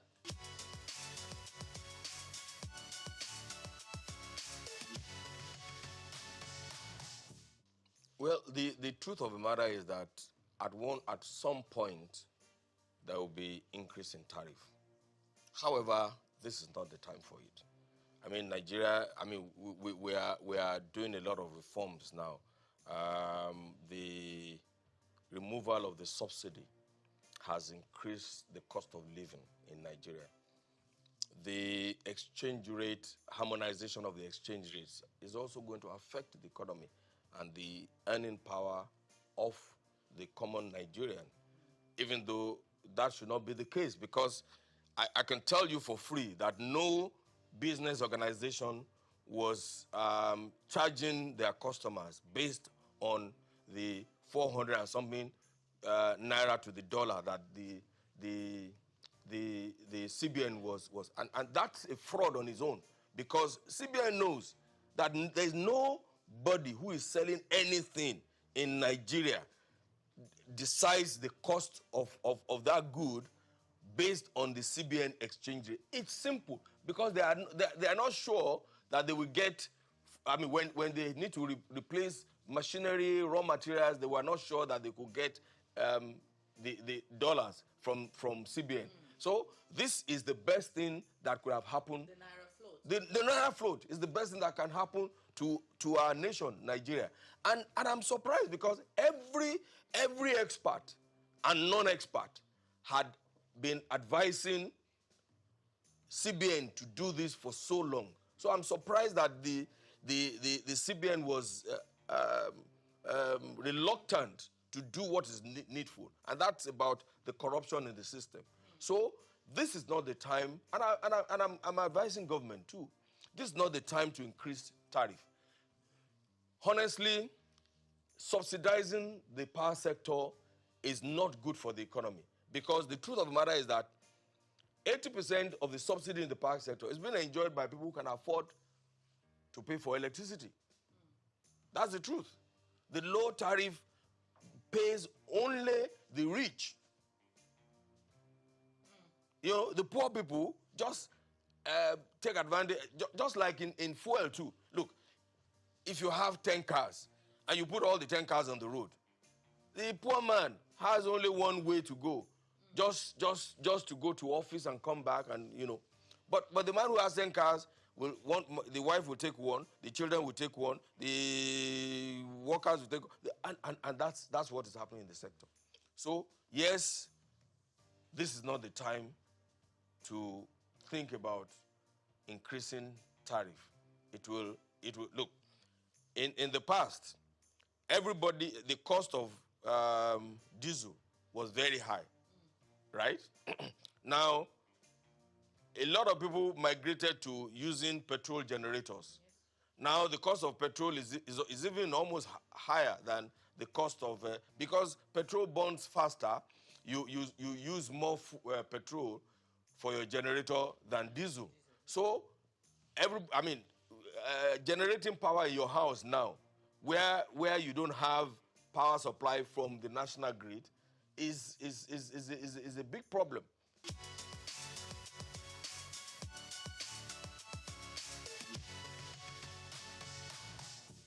No, there's no doubt in my mind that we need to migrate to prepaid meter. I mean, not only intelligent meters, so that when we have intelligent meters, nobody can manipulate their consumption. You know, if you go to some hotels in the past, all of the heavy-duty consuming equipment, their laundry, their air conditioners are connected directly, or they bypass the meters, you know. But if you have intelligent networks, that cannot happen, because it will be discovered, and then you will be dealt with appropriately.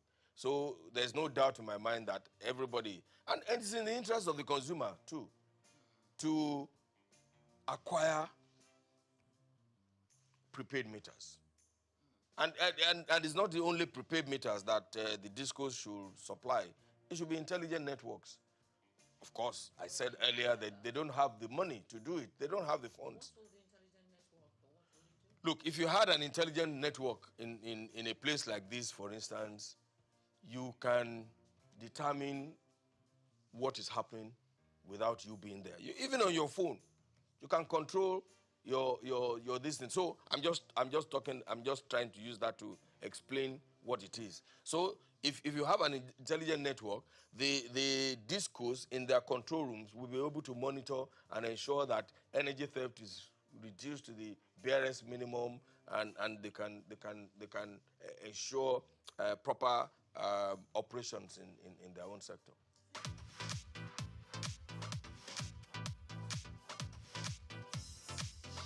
Hello Nigeria, hello Africa. Yeah, this is Sound Man. Keep watching Souq News. My name is Babalola from Excel LED. Keep watching Souq News. My name is Shepherd Michael Adewale Onofuye. I enjoy you all to always watch Souq News TV. Hi, I'm Tom Bogaballs, and please keep watching Souq News. Wale Seriki, SLG Lagos Island East, Souq News. Keep out watching them and keep a lookout for them. They're up and coming, and we're proudly to be affiliated with them. You alone where they make me go crazy. This your love in the cool of my brain. You're my medicine, I need you all day. Yo, it's Blackface Nigeria, and you're watching Souq News TV. Keep it locked on this dial, don't change it. You know what I say? Blackface Nigeria, love no bad.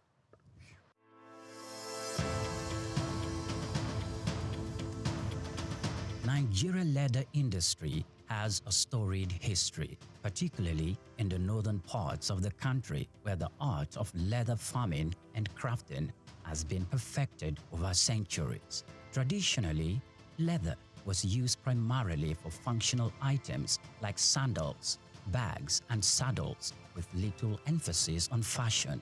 However, the narrative has changed drastically in recent years, as Nigerian leather has evolved from a utilitarian product to a symbol of luxury and high fashion. Here is a special report by Bayo Olaoye.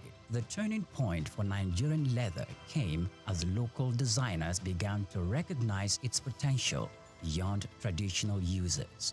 They started to experiment with new designs, creating products that appeal to the modern consumer while maintaining the heritage of craftsmanship. The result has been a wave of leather products that are not only functional, but also stylish and desirable on the global stage. One of the key factors driving the revolution is the exceptional quality of Nigerian leather.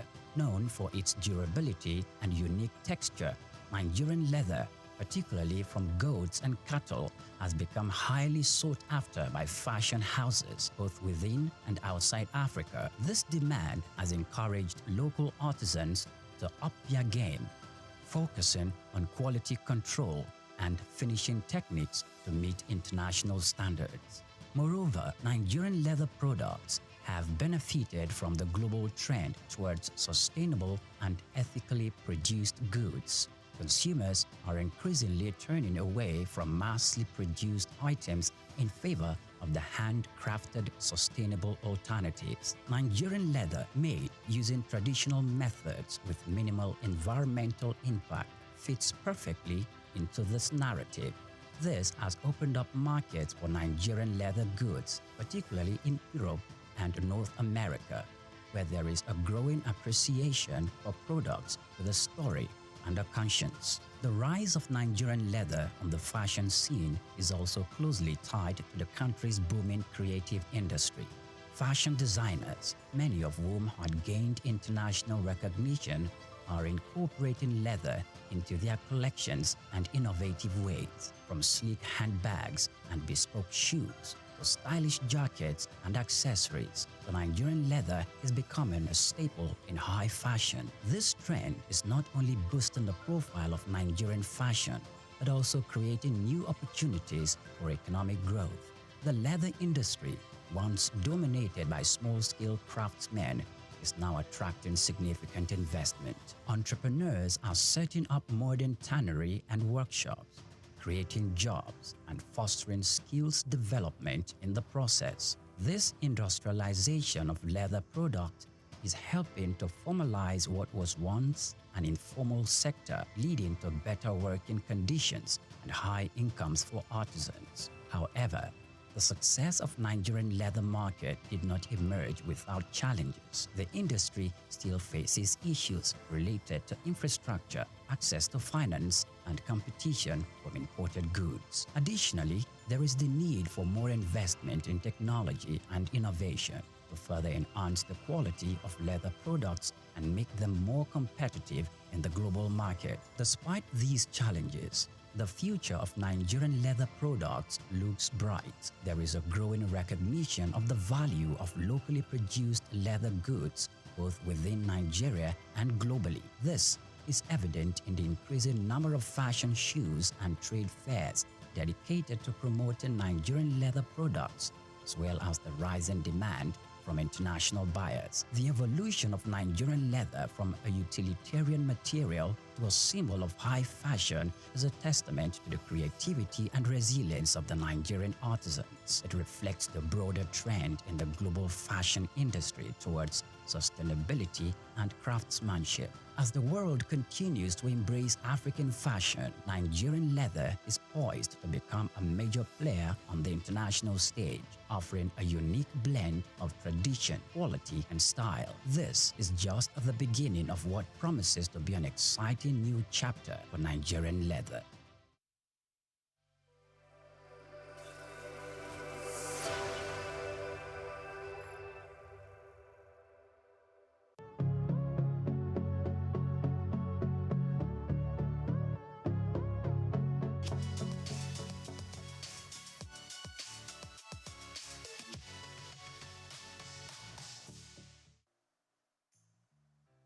In 1957, just a greenhorn, leaving school and looking for a job, going into broadcasting was something that I dreamt of.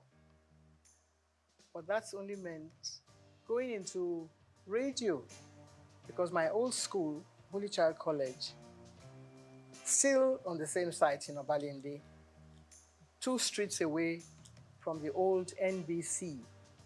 I still can't forgive whoever changed the name to something else that is being called now FRCN. Because if the BBC remains BBC 100 years after the founding fathers, dreamt of starting television, radio from, all the war years and learning a bit from America. It all started from America. Because we were taught about all this. Every time they took us from school to take part in, school's debates on radio, we just walked across. It's all in Obalende and Ikoyi, Balende/Ikoyi. So I dreamt of doing something along the line. And then one of my teachers left us high and dry. He went to be a newsreader on radio. Marie Tabio, who later became Mrs. Irikefe. Then we had people like Tung Adedoyin and Eno Souq. We used to listen to them on radio on the old, you wouldn't know anything about that now, the rediffusion. It was just, a little box in your home. And everybody looked forward to either listening to the 7 o'clock news in the morning or 6 o'clock or 7 in the evening. So that was all all I had to do with broadcasting. And who was going to take me there was another matter altogether. Who would take you, little 16, 17-year-old girl, into broadcasting? But one had been bitten by the bug then. So, and only God knows where whatever dream you had was going to lead to. We read poetry, we did radio show, stage shows in school. Catholic schools were very good for that. And my old school, just celebrating 150 years of its existence, just down the road from here on Broad Street. The nuns, they were all white nuns. No Nigerian nuns at the time that we were growing up. So all the dream they had, this kind of dream that we have now, going to England. But they were coming here to teach us. So I had learnt a lot of poetry. I had taken part in Festival of Arts, and I had gone to the biggest hall we had then was at King's College, which is also down the road. Means of transportation was your SS foot. No BRT, no bicycles or whatever. So we did it all just walking around and learning from our teachers. And of course, our mentors were the nuns, like I said. So in my wildest dream, there was no way that I was thinking of going into anything like broadcasting. That is going back to the to answer your question. But they had a lot of plans for the girl child.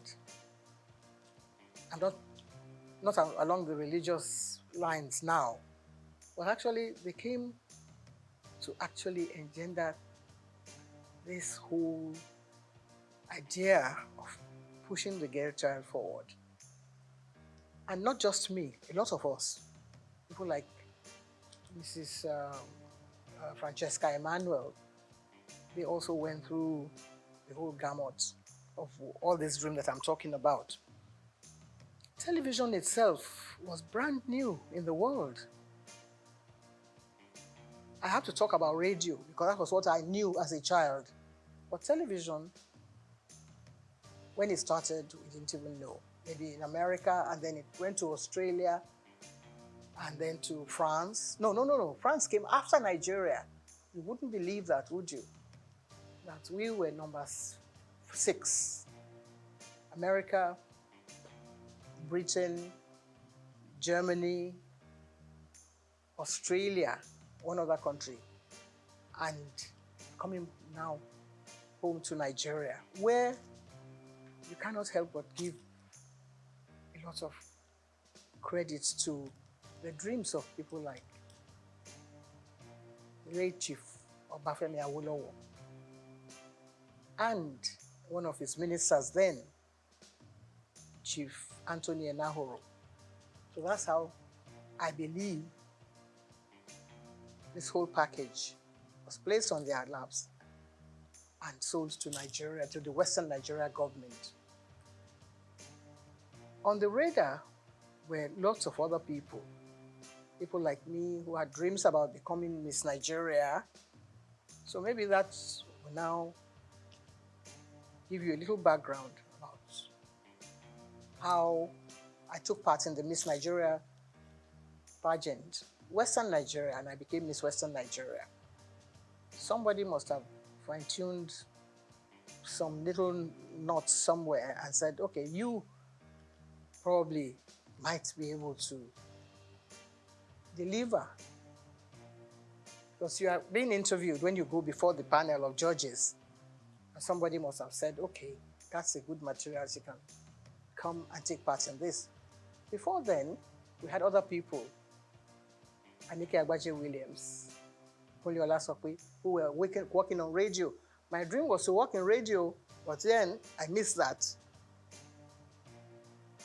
And I was nursing, that dream of still going to radio. Never knew what television was all about. So maybe that answers your question, I'm not sure. But I took part in the Miss Western Nigeria pageant and I won. Took part in the Miss Nigeria contest and came second. So that meant that I didn't win. And if one of the, maybe the prize was to go on TV, it wasn't even there. It wasn't written into the, program that whoever did this, but the person was going to go to England. And so Helena Yemeluna, who won that contest, went to London and fulfilled her own dream. But I was still biting my nails, waiting for when I'll be able to get a job. There were other things that girls could do. You could be a nurse, you could be a teacher, you could be an assistant, a dental assistant. All those were things that young ladies, can, fulfill their dreams along those lines. They're still there. You still have young ladies. Mrs. Muritala Muhammad, the first time I met her, she was a dental assistant. Little did we know that her husband was going to be the head of state and she would be first. So you see, lots of things were there for the young girl who wanted to learn, who had the talent, and who wanted to perform, and who wanted to work hard. But now I don't know if girls want to work hard. All they want is, the table to be set, and then they come and, partake of whatever is there. It wasn't too difficult at the time that I was picked as one of the people to come and appear in WNTV. The audition was actually carried out before my time. I got involved in so many other things, trying to get a job, something to secure, something, to alleviate poverty, there was not too much poverty in Nigeria at the time because people could still eke a living for themselves and, get by in society. But I was lucky that I had an aunt who was a nurse in the hospital in Ibadan, UCH in Ibadan.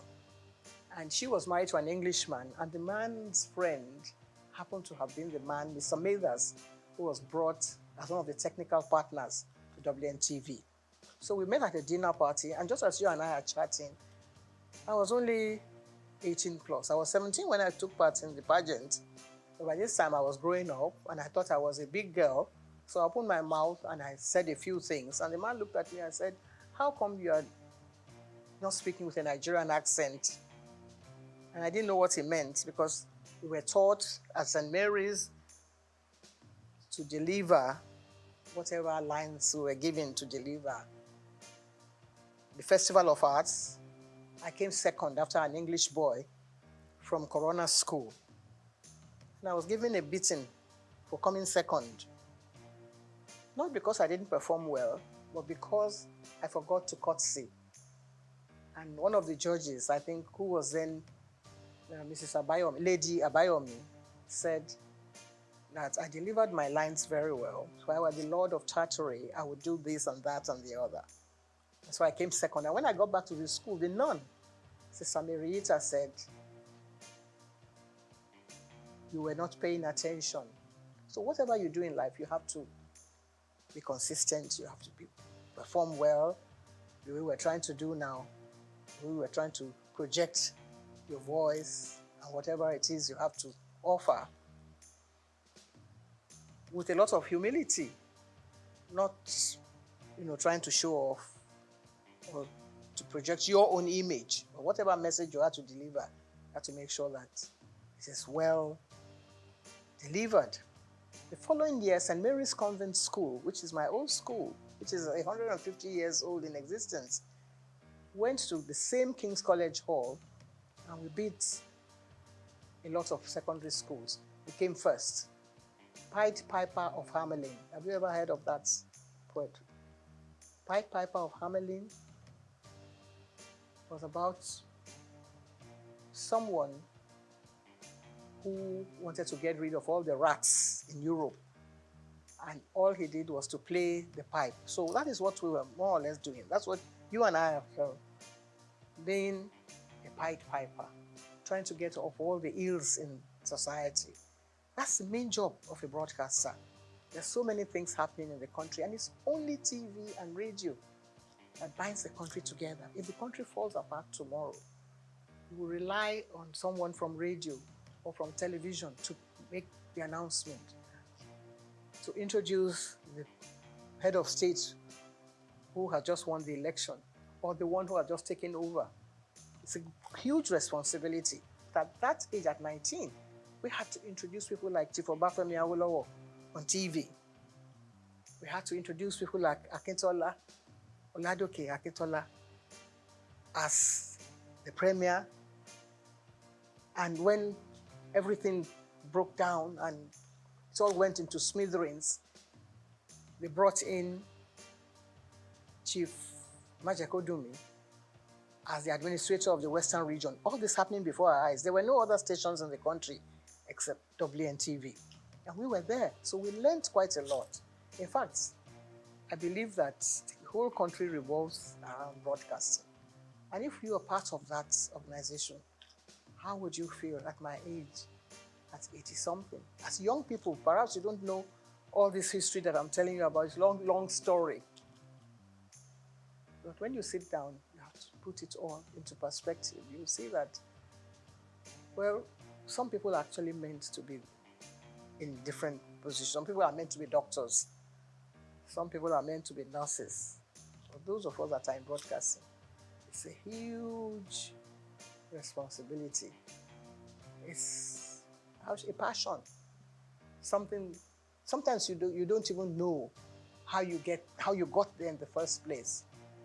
Or somebody may have discovered you. It's like being in Hollywood in those days. Someone has to develop. So you have the talent, the latent talent, and then somebody will discover you. So that's how I was discovered by Mr. Mathers at a dinner. I was put in that place because I had won the Miss Western Nigeria contest. If I hadn't done that, I probably would be somewhere in the kitchen washing plates, washing all the dishes. So there you are, if that answers your question.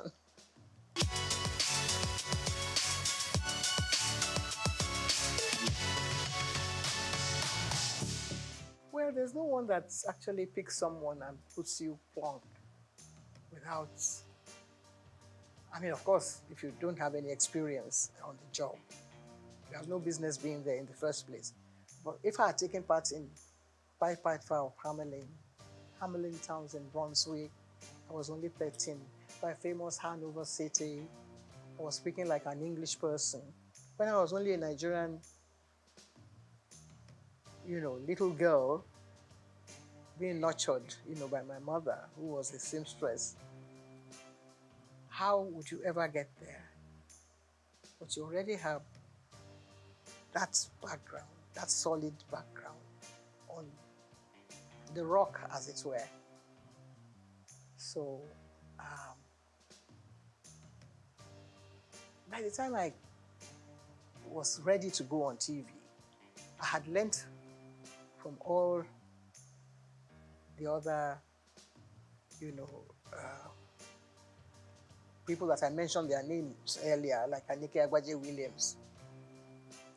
And I wouldn't say it was easy, because you always have that, butterfly fluttering in front of the camera or wherever. I think I took to television like I was meant to be there, with all humility. If I had been groomed by all these nuns that I have mentioned their names, they came to Nigeria to serve the people. They were not earning salaries, To become a nun, you have to take the oath of obedience, chastity, poverty, and all that. So you're not earning a salary. But whoever is there now is thinking of how much money he's going to get from whatever take comes from here, there, and yonder. So they taught us well. And nobody said you're going to go and appear on TV or you're going to be on radio. But just do what you're meant to do properly, with a lot of sense of responsibility and diligence. And that stands at the back of your mind. That goes everywhere with you, wherever you go in life. Even when I was nursing a sick child, my late son was a sickler. And I was meant to take part in Verdict 79 with my colleagues Kerry Ahmed and Adamu Aogi. They all came with me to the hospital, which is just next door here. And then we came back and mounted the podium and continued our business as if nothing was happening. He didn't die at the time, of course, but the job must go on. That is always there at the back of your mind. So my first night, I wouldn't say that I didn't have any jitters, that I was not nervous. But I was able to deliver, and I think that was the staying power. That was what kept me going, because other people came on board. I was not the only one. All the members of the board had their own, little nephews and nieces that they wanted to project on TV. They all came and they couldn't make it. But Anike and I kept going. And if you gave me a script now, I think I would try and... We didn't have too many, what do you call it then, teleprompters. But I was very good at, I had a photographic memory.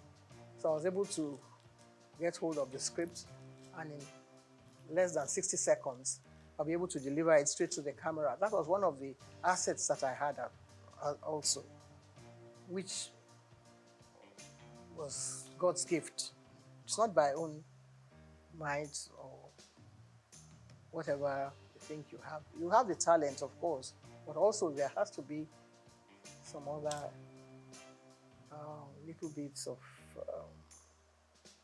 gifts that will help you to project the image of a professional.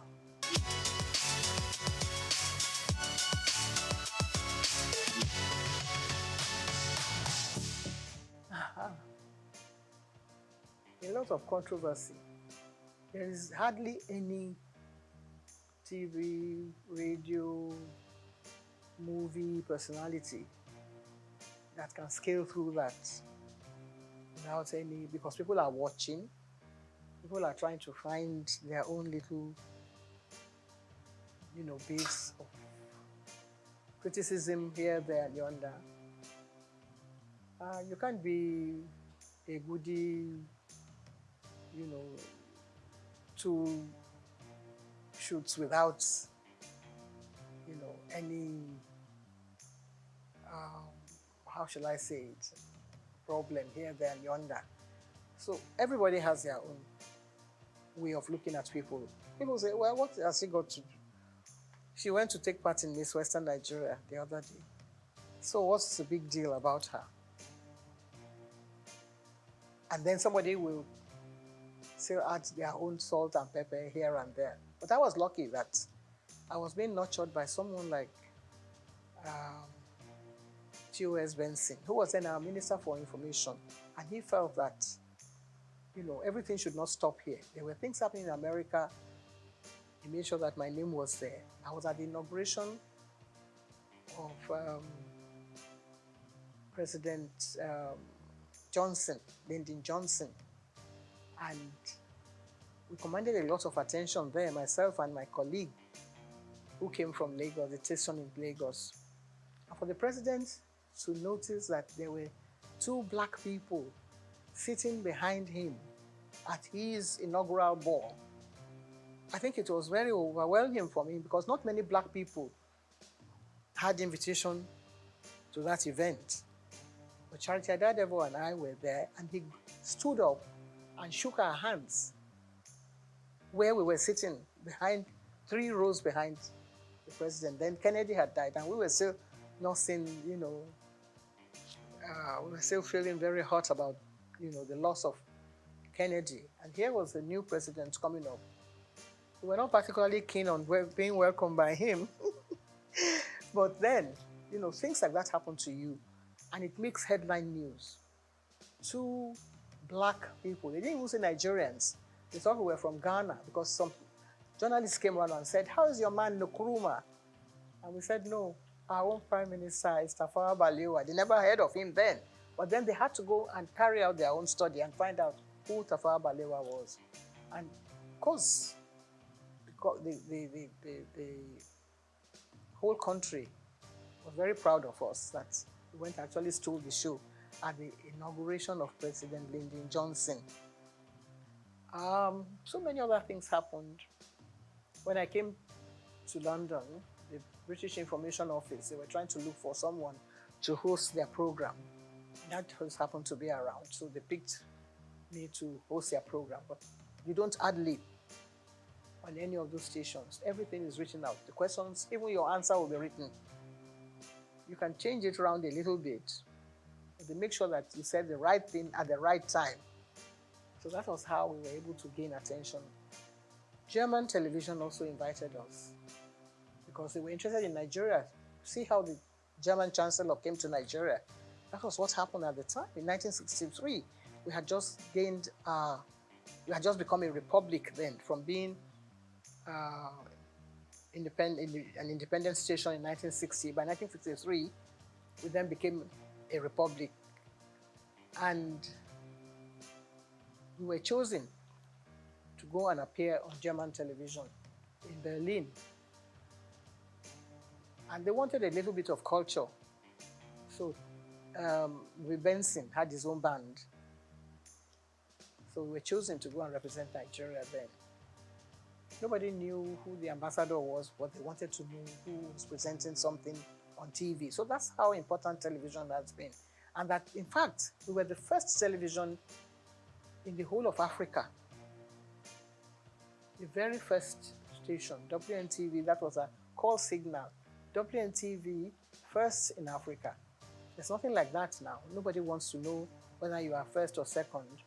But the station that is being run in Nigeria, I think, has the largest number of stations than any other country in Africa. We have about 21 stations, and now it's still, still counting. And yours is coming on board, and so many others. I think next to America, Nigeria should have been the best country for television broadcasting in the whole world. There's not so many countries in the world that has as many stations as Nigeria. We only have to put our heads together. We only have to find joy in whatever we're doing. Sometimes when it's raining, people say, oh, it's raining, and they feel very bad about the rain. But if you look closely, behind that rain, there will be sunshine, there will be something else coming on. You see some silver clouds coming during the rain, but Nigerians don't have the patience to wait for that kind of thing. That's what television teaches you. If you're in the studio, you don't know what's happening outside. You just get on with the job. That's what we were taught. We were taught not by Nigerians. Even when we started, we couldn't go on air and ad-lib. There was always someone there, Mr. Blackledge, to write the script. And if you can commit that to memory and deliver it, they're home and dry. It's not everyone that has a gift, not everyone that has a talent. It's God-given. And if you listen as a child at 17, 18, 19, at my own age, I learned from school, and I was able to impart this into the job. So within a few months, we got double promotion, all of us, because we were doing very well. Anike Agbadi was excellent. Olasope was superb. And so many other people reading the news. We were the first female to read the news. Women were not allowed to read the news. Nigeria started it. BBC wouldn't allow a woman to pick up a script and read the news. But we were already there. So that's how we were able to gain this global attention that you mentioned.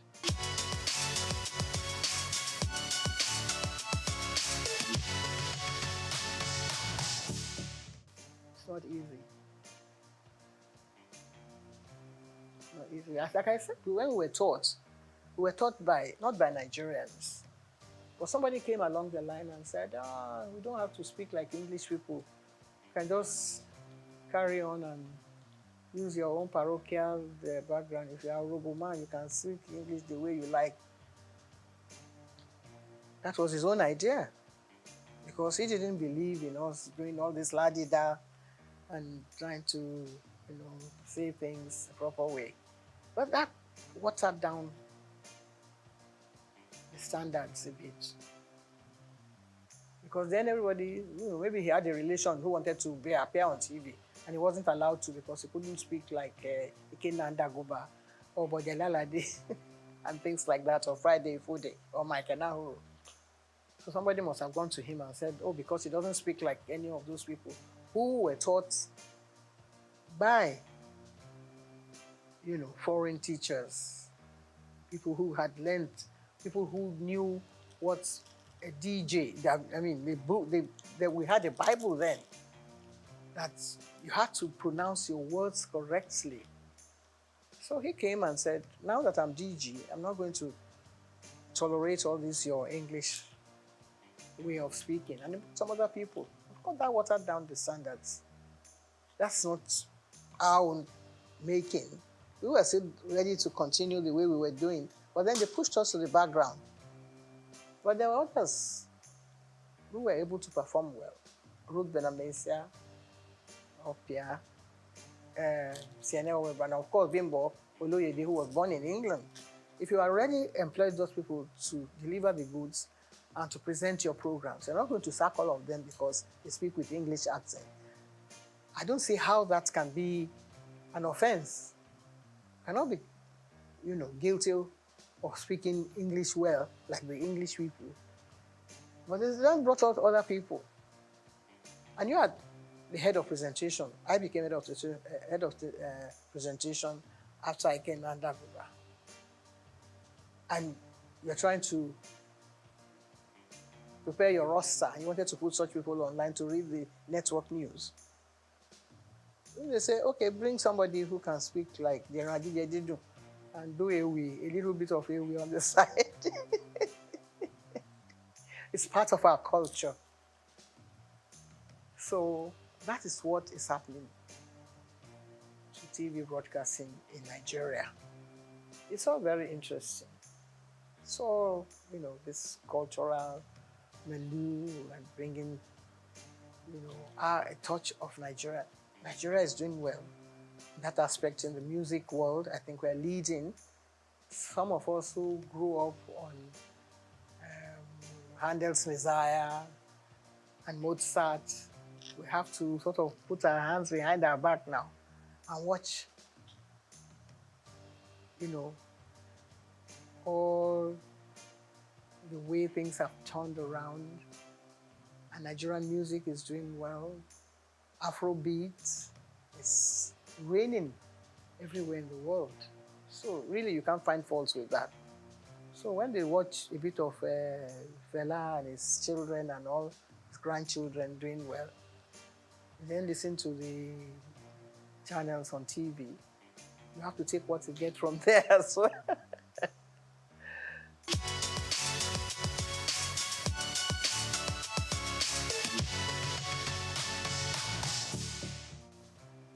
If somebody can wake up one day and say, why should your station be called the Nigerian Broadcasting Corporation? I say it should now be Federal Radio Corporation of Nigeria. Tongue twisting. Takes a long time to come to terms with. If everyone wake up in the morning and say, this is Nigerian Broadcasting Corporation, you have the call signal. Da da da da da da da da da da da. This is the Nigerian Broadcasting whatever. How are you going to put that, into context with the new one? First of all, when you wake up, you don't know whether you are even coming out from the right side of your bed or not. You're going to have to face your audience and say, we are no more the Nigerian Broadcasting Corporation. We are now Federal whatever, which you don't even know where the man, who came up with the idea. He didn't even consult you, didn't even put it to test. If the British corporation, they are going to change from BBC after 100 years, they will ask the whole nation, they will say, where are we going to take this from? They will ask everybody, they will do a census, they will do all kinds of things, carry out all kinds of tests to see whether people will accept it from them. No. Nigerians are very hard and cut and dry. This is the way I want it. I'm the head of state, so I can change everything now and, all of you can start marching forward and march back again. Soldier go, soldier come. I think Fela would have been a good head of state for Nigeria because he would have got some people marching the right way. So, I think that is what has happened to this country. But we will still settle down. The soldiers that have been marching since, they will do attention one day. And then we'll be able to sort ourselves out gradually. I think we're going through the right process now. People are beginning to find their own feet. If things go around, price of goods go up, Nigerians will find a way to come to terms with that. When we were growing up, everything was done. We won't say according to the colonial rules and regulations, but at least there were standards that were set down for you and things that you had to toe the line. This is the proper way to do things. But if somebody says, no, let's turn around and turn it upside down.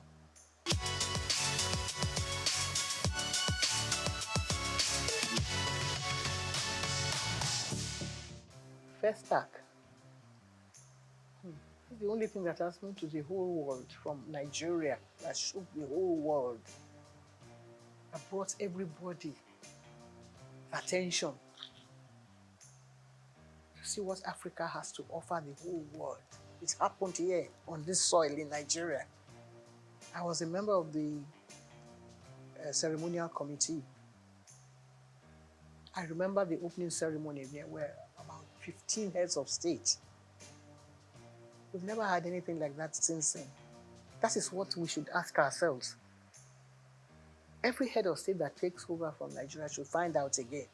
It's not from broadcasting that you can get the answer. You can get the answer from technocrats who had worked in all those areas. What happened? How come it couldn't happen again? It's like Armageddon.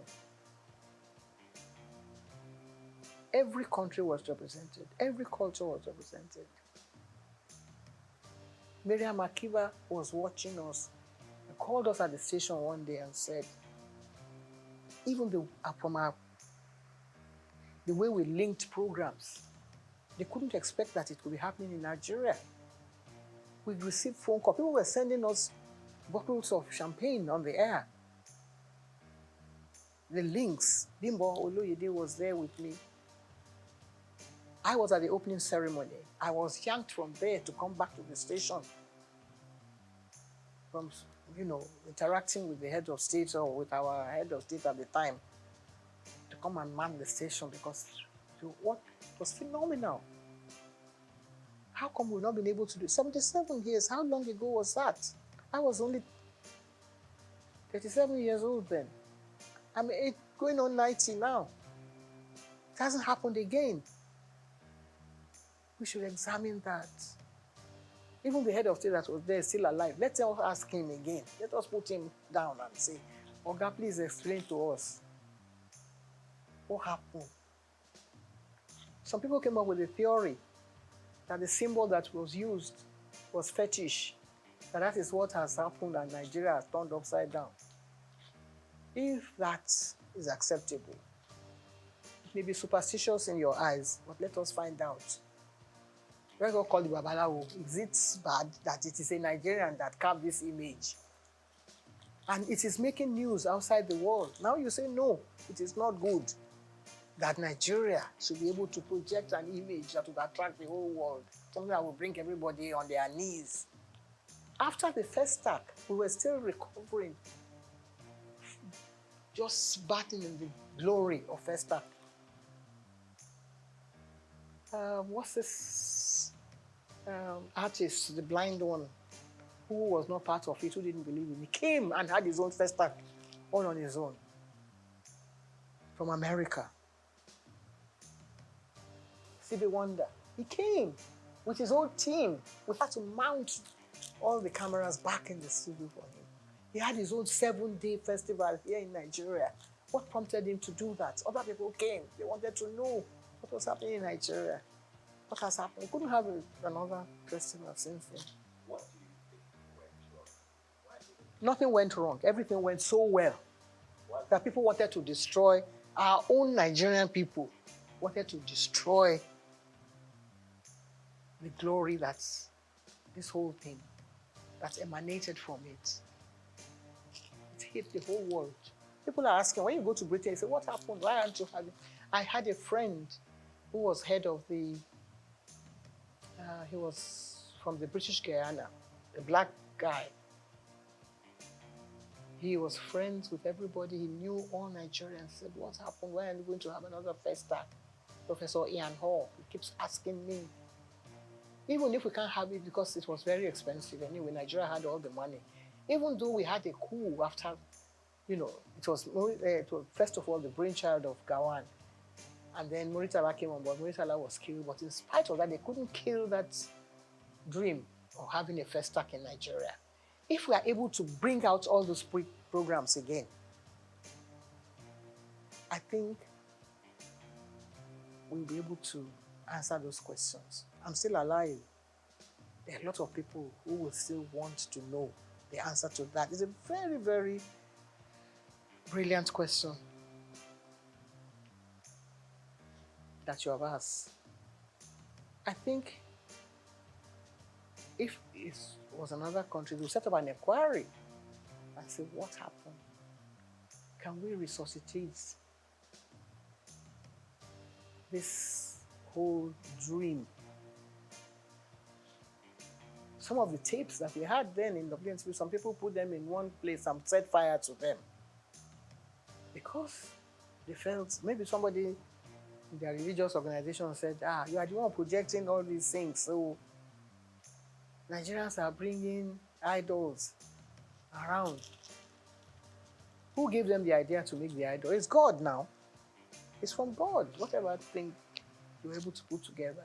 The Bible was put together because God loved the world so much, and He wanted us to learn about, things that had gone out from the time of Adam and Eve. God loved the whole world and created Muhammad and said, put people together and let them say Allah Akbar every day, morning, noon, night. God created so many wonderful things for us, so many images that we can imbibe from, so many things that we can learn from. People want to come and learn about our country. Instead, we say, we want our sculptures back. What are you going to do with them? You don't have a museum where you're going to put them to make them thrive and people come here to Nigeria. It's a good idea for them to come, but if they learn about your country, what your people have done over the past 2,000 years. 2,000 years of Nigeria image was put together by the BBC. Nigeria went and tore it up in shreds. He tore it up. He said, what are you doing with that? What you call bad belly. I don't know if anybody sang a song with that title. If we maybe start from there and say, what do you do with your own bad belly? Some people, National Stadium. There is no theatre in England, in London, that I know that have gone to watch plays and things that have not been in existence for over 500 years. So many studios. We have one big one, the dream of Nigerians. And now we want to go and do banking there. We want to go and do trade. It's supposed to be for culture, for our own culture. Lagos State will be dragging federal government by the neck and say, no, we own the theatre now. And we want somebody to come and do something there. If we can only put all these things behind us, the evil that people have done in the past, people like Julius Caesar, when they were writing all those, when Shakespeare was writing all those things like that have happened in the past. We should examine them. Get people like Wole Soyinka to sit down and rewrite the whole history again. If they ask me questions like you're asking me now, I will be there to answer. Because I saw it all unfold before my eyes. The image of Nigeria will come tops. All the stations in Nigeria should get involved and do stories on this question that you've asked me. A very salient question, and I love it so much. That might be able to revive the image of this country and let us know where we are heading, in what direction, and bring us back to really the point of salvation.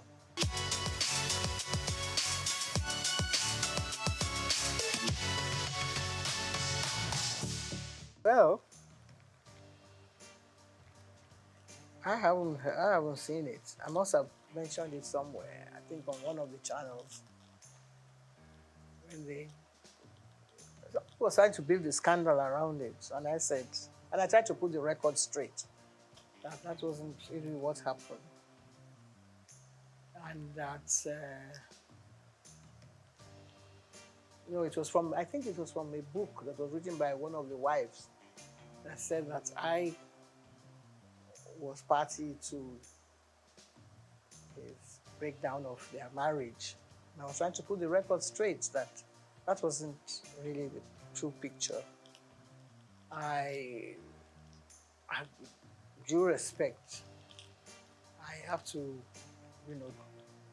bow wherever I come in the presence of a president of this nation, past, present, or even present, yes. I hope I'll still be around when we have others coming on board. But I was taken aback that the head of state would ask me a question that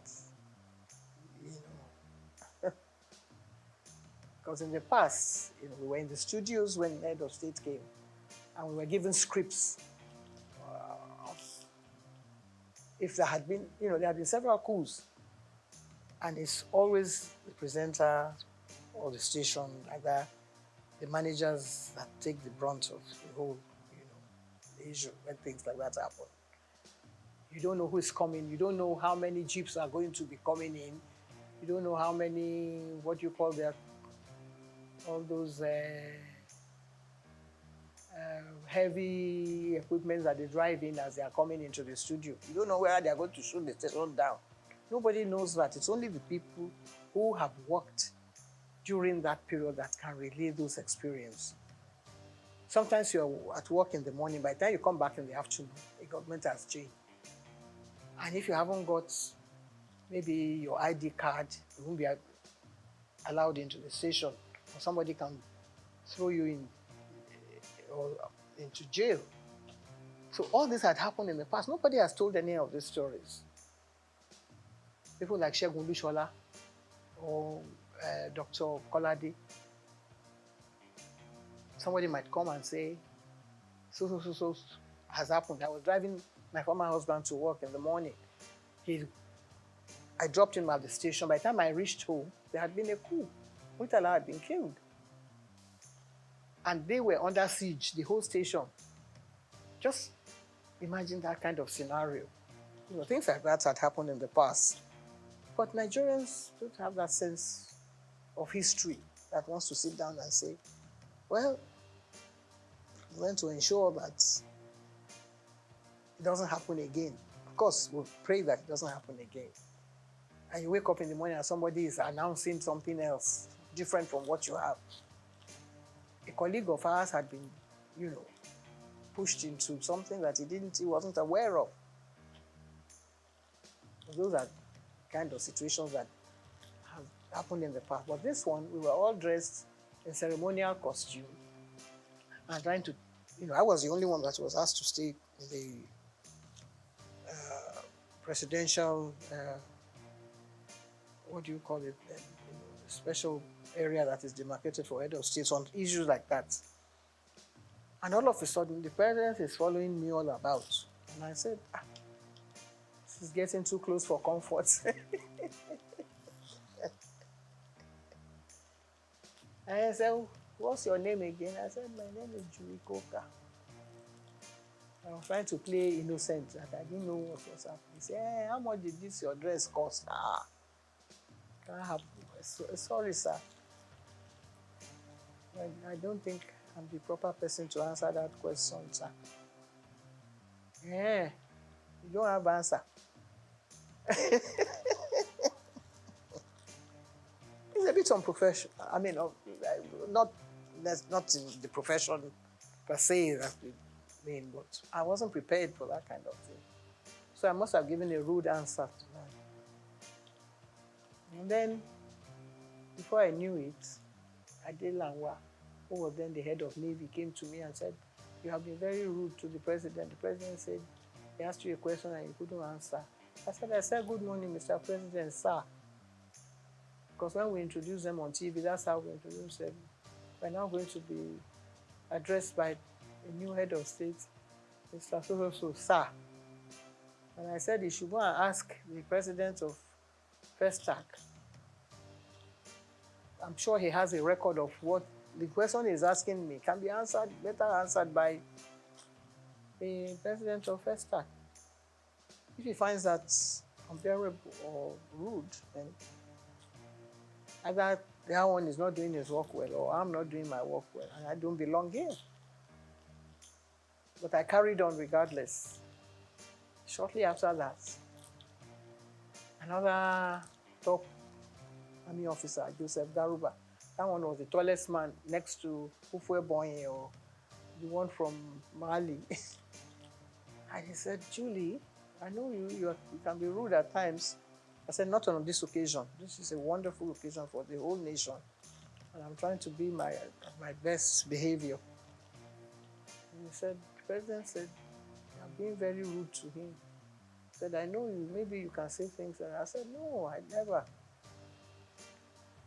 He asked how much the dress cost. And I don't think I have an answer, which may contradict what will be on record if you really examine it thoroughly. I was getting very nervous at the time. So I dropped everything and disappeared from the scene, and I never went back again. But the thing reverberated right down to all the committees and members. My late auntie, what's her name? Kentebe, which was a lady, commodore of their navy. She said, Julie, I think she heard that she was going to be sacked that day because the naval officer sent to her and said, you are the one that did this. And I said, can never, God forbid, can never reach me because I'm not in the forces.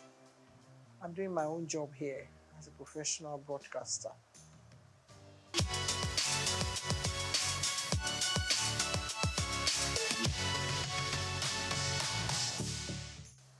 Well, I think it has reached a stage now where whatever you say might be taken against you because there are so many people going to court now and people sent to jail, but things were not as bad as they are now because some of the gory stories we hear and people being, penalized and sent to jail, I think it has reached an astronomical level that it's something that's actually, maybe it was there and people did not want to open the canker worms and let us see what is really happening. In my own case, it was a deliberate attempt on the part of an aunt of mine who felt that there's no child that should continue going to school at a certain age. And they were trying to arrange for me to get married to somebody. And it's a tradition of our people, in Delta, to find out whether the girl is still a virgin. Then they go and look for one old man. It's not this, the one that is happening is child abuse now. I don't know what to call that one. There are other cases too of children being sold into, prostitution and apply this a trade that by some madams, which is not really acceptable. But there are other areas that maybe some parents cannot pay for their children's school fees, so they send them, into child labor or whatever. I think every child should be given a chance to have, proper education.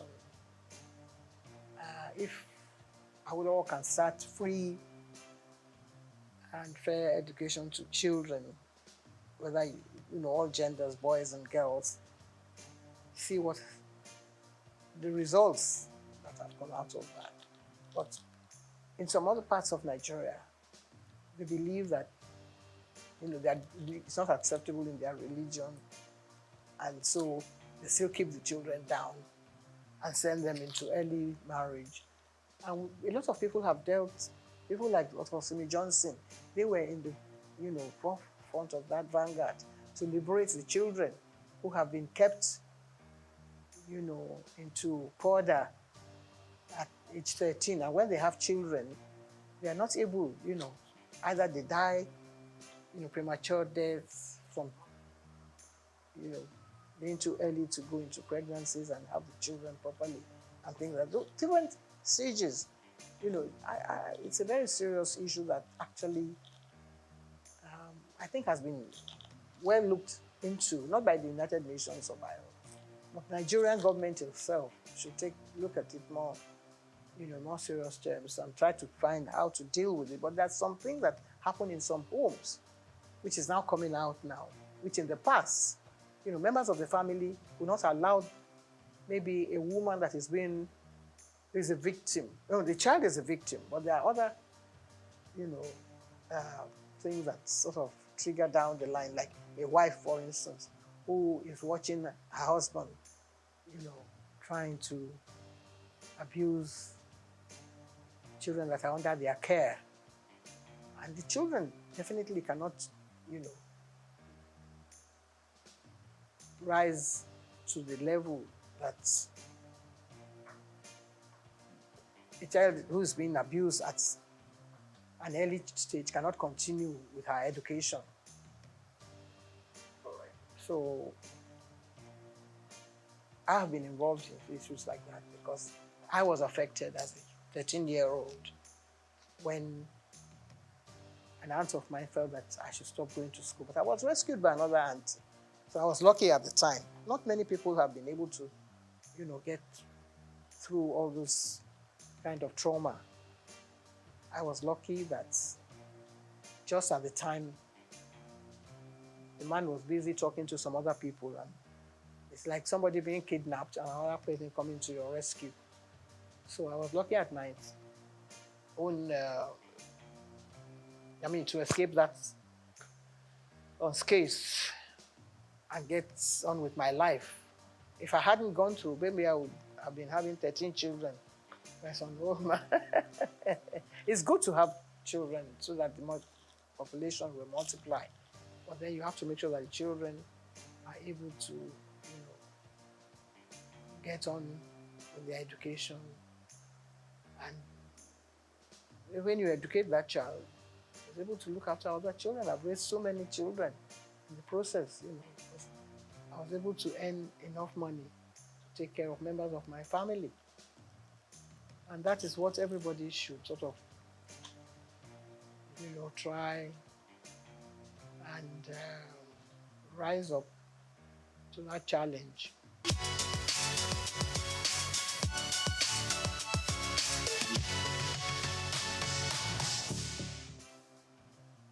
Chief Folami Koka was the Babeto of Lagos. So, and I used to accompany him to the palace of Yekon. And someone then said, well, Yeto, why don't you let... He wanted his wife to be the Yeto, but she rejected it. She said she didn't want to because, she thought they were going to perform some fetish. It wasn't really fetish. My brother now turned to me and said, Julie, do you want the title?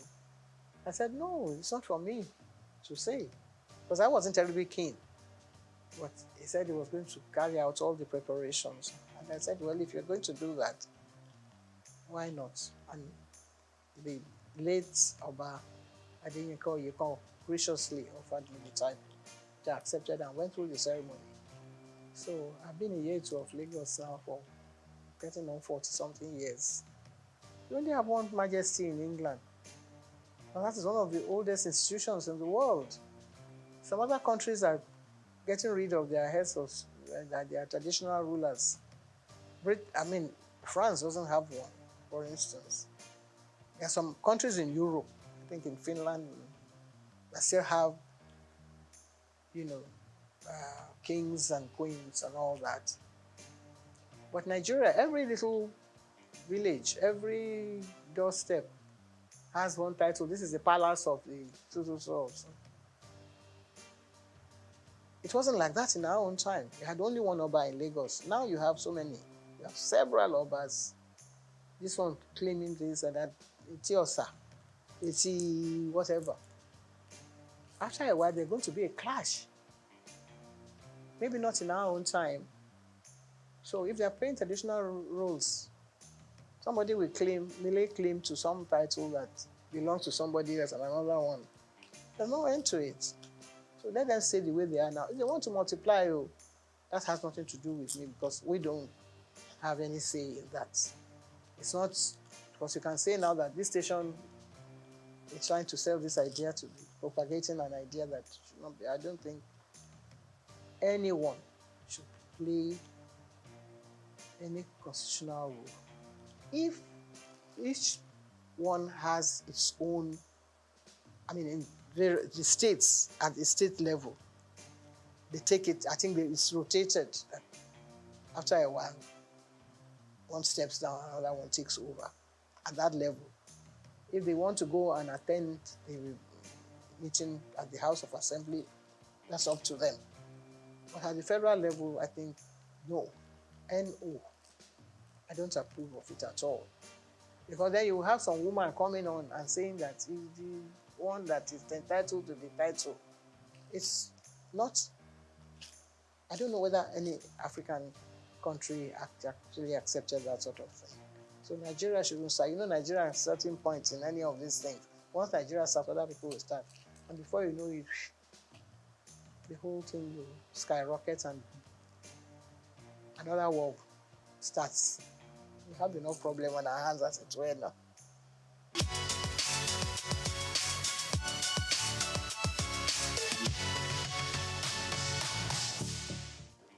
No, we are lagging behind. It's such a terrible shame that we only have about 4 women in the Senate. It's ridiculous. We seem to be dancing backwards. In that regard, I think that is we're falling short. Totally. There was a time when there were more. There doesn't have to be more women in the Senate. I think there should be maybe 50%. Not even 30-something affirmative, whatever that they went to Beijing to talk about. There should be more. There should be more women participating in politics. I don't know whether it's because, no. I don't want, I just believe that we should have more women in politics. Because women are more sensible. Women are glamorous, they come out looking beautiful, but their contribution to national issues, I think, more. Look at a man who went to beat up somebody in the house, and he says he's a hero. Hero of where? That kind of man should not be allowed to even come and address the press. Maybe the press find it funny, humorous to feature somebody like that. There's no woman that will come on TV and speak like that. If you examine every single one of the men, they all have different issues. Some of them have issues about wives and men and things that they have been doing, or they are corrupt and they have been taking money, dipping their hands into different coffers. No woman would do that. I think women are more, serious-minded, and they address issues the way they should be addressed, and they will take more care of issues that affect the nation, girl-child issues, health issues. The men don't even care about health issues. They don't even want to know what's happening. The men even wear bigger agbadas than when they are going to the house. First of all, they should cut down on the amount of clothing that some of them wear. They spend more time thinking of their image, how they're going to appear. Since television has now gone into the chambers, you find that they spend more time, on things like that. And it's ridiculous. We watch other countries, the way their parliamentary issues are being addressed. We're not learning anything from that. We shouldn't be learning from them. They should be coming to learn from us if we're doing the things we're supposed to be doing properly. But if women are really at the forefront of all this, I'm sure that they'll be able to calm all those hot issues that erupt sometimes in the houses.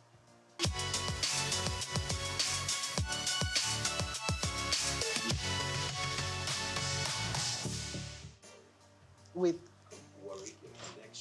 worry, my mother. I was brought up as an Ichekiri child by my mother. I was taught to sing Ichekiri songs, to speak Ichekiri well, to address issues that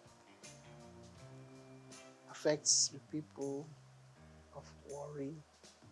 My stepfather, who also had a hand in my upbringing, was an Ichekiri man. So I think that takes care of all those things. Well, I was brought up in Lagos, so I have this dual kind of nationality, and I knew my father came from Egba land, but I didn't have much to do with him. I only have connection with the family, like, Toye Koka, who was my uncle who took care of me as well, but he was too busy doing other important things. But occasionally when they're having issues in the family, I'm invited like a stranger. But because I speak Yoruba very well, and I passed all my exams, and I used to do all my programs in Yoruba in Ibadan in those days, on radio, WNBS. So I can still hold my head high in that regard. I think I function very well. It's like the King of England. You know, he sometimes goes home to his Greek family. When, you know, Prince Charles, when he was prince, he used to go on holidays with his family from the Greek side. And in fact, it looks like some of them sometimes when they are together. So yeah, I think it's allowed.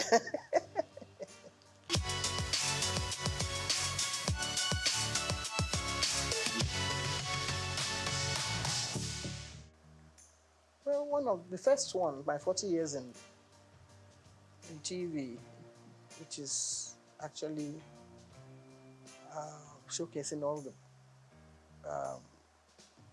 my life in broadcasting from the early stages, which actually should have answered some of the questions, was a textbook in Kenya for many years, because the minister came to Nigeria and my DG then, Mohammed Ibrahim, had a whole box full of the books and he gave them to the minister. And when the minister got there, he requested for more copies of the book. I never got paid for it, but I was delighted that they found the book so interesting. So maybe I'll get someone to serialize the book on TV sometime.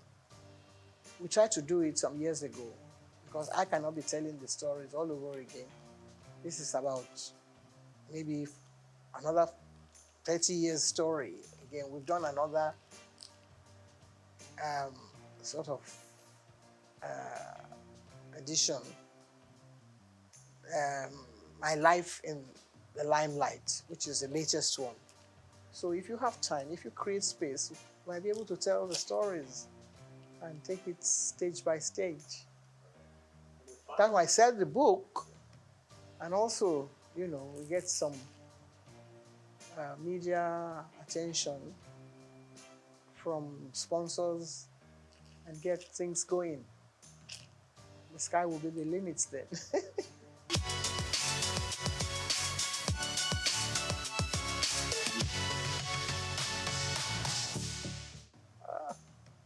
Well, eat well,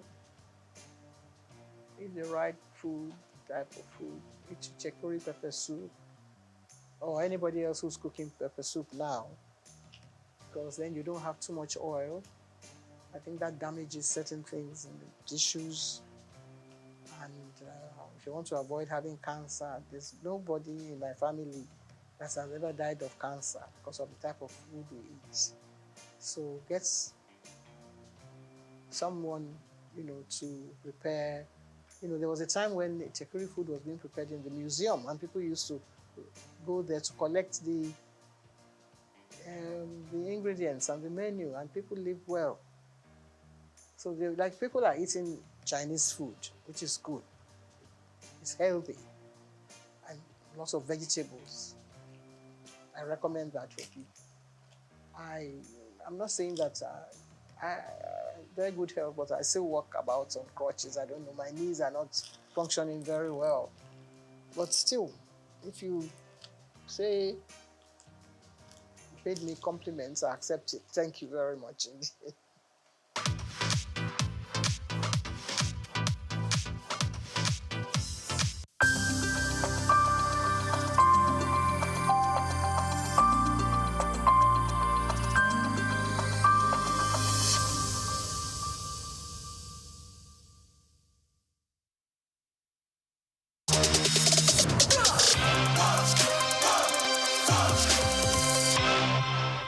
I was born on the 16th day of October, 63 years ago. I'm from Opobo, yeah, and went to school. I'm from River State, from Opobo in River State. Went to school in Port Harcourt, lived in Port Harcourt all my life, from primary to secondary school to A-levels. Then after A-levels, I got admission to Unilag. Immediately after Unilag, I got married, and I've lived in Lagos ever since.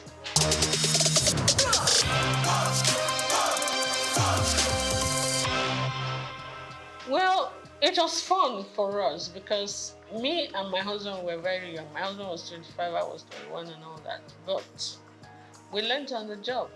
We were friends. We were friends for 3 years when I was in Unilag, university. and we came out, we got married. So we're like children that just got married. But I had my parents. My parents were his very good friends. So when I get naughty, he would report me to my parents. When I didn't know these kind of duties were demands of somebody's wife, they would tell me this is my responsibility. I'm like, no. I will agree to some, I will not agree to some. But I mean, it was fun. We had our ups and downs, but kind of pushed through it. And then the children started coming, and it was a different ballgame.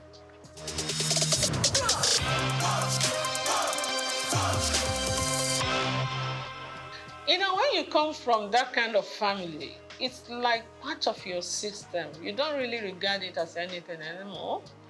But sometimes I get the shock of my life because there was a time my in-laws came to Opobo for one ceremony, and I saw the king, and he gave me a hug and he gave me a pic, and they were like, whoa, the Oba Bini won't even shake your hand, you know, as a woman. I'm like, okay.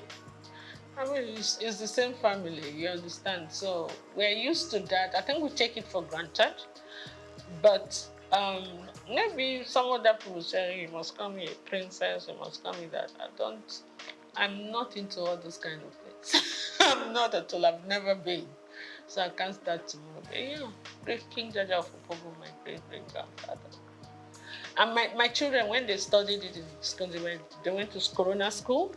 When they studied, came, Mom, we're telling our teacher and our classmates that this King Jaja of Opobo, they taught them about King Jaja of Opobo in school. And they said, that's my mommy's great-grandfather. Like, whoa, no, it was like a big deal to them. For us,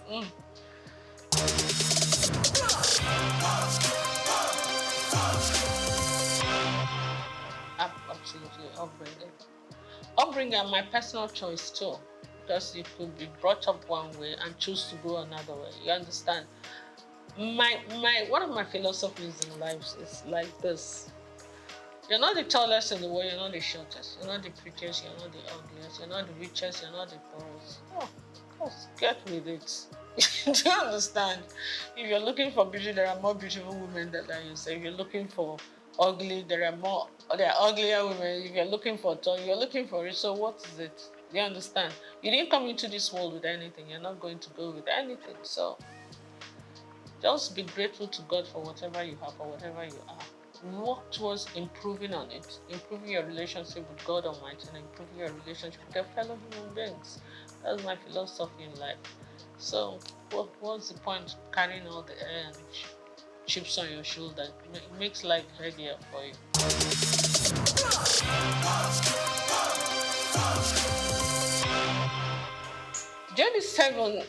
Seven is my favorite number. It's a number for perfection, and I was born on the 16th of October. My star sign is Libra. We're always looking for perfect balance in everything.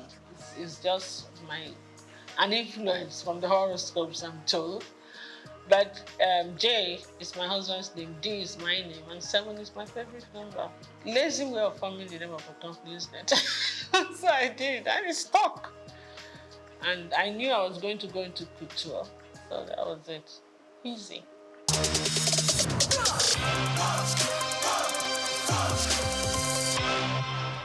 I was a victim of circumstance. I keep saying it. I didn't really come into business to be a fashion designer, to go into fashion, and creativity has always been something that's innate. Okay, even before I started making clothes or doing this, I used to always give designers the styles that I want them to make for me. I didn't have tailors, but when I finished my NYSC at Nigerian Television Authority in Victoria Island, I decided I wasn't going to work there. I wanted to work in a more organized setup. You understand? Because of management traineeship, because I never worked all my life. You know, my parents were very protective. I'm the last girl in the family. They were always very protective. So I said I wanted to work somewhere, and I prayed about it. And I got into Unilever. Then it was called Lever Brothers. And for 5 years, but you know, the intensity of work there became a bit much for me because I was a young mother. I had 2 kids then. Was going on having the 3rd one. So it became a bit time. Sometimes Unilever was one of the biggest. When the international directors come in. We used to be the ones to host them with all the Unilever affiliates. Linkers, the advertising agency used to be here. All the Nigerian breweries, USC, you understand, AJC words, we're all Unilever group. Sometimes I won't get home until 3 a.m. when we are hosting. And with kids in the house, it can be a bit much. So I'm like, I prayed about it and I decided something has to give. It's either your family, your children will not give them the attention they need then, and they were growing fast, or your job will suffer, and then you will not be happy whichever way. So I decided, you know what, let my priority be my family, and I decided to go back, and I put in my resignation. That was not what I'm fine. When I did, my chairman refused to accept the resignation, so I had to use another way to encourage him to accept it. So I left Unilever. I said, okay, I wasn't the type of person that was suited for being a housewife. I wanted to do the kind of business I would do, but still have 100% time for the kids. So when the kids said, oh, they're having something in school, I'm there, okay? I decided I was going to just market corporate gifts. When I was in Unilever, I was the assistant corporate affairs manager in charge of press. So, and being in Unilever at the corporate affairs level, I already knew a lot of companies. So I used that opportunity to get back to those companies and introduce my new business. And in the first year, I actually made more money than my 5-year stint in Unilever. So that was the normal encouragement. You make more money doing your own business. You have more time for your kids, for your family, and for yourself. And you travel quite a bit because you have to go and buy the corporate gifts. So it was a win-win.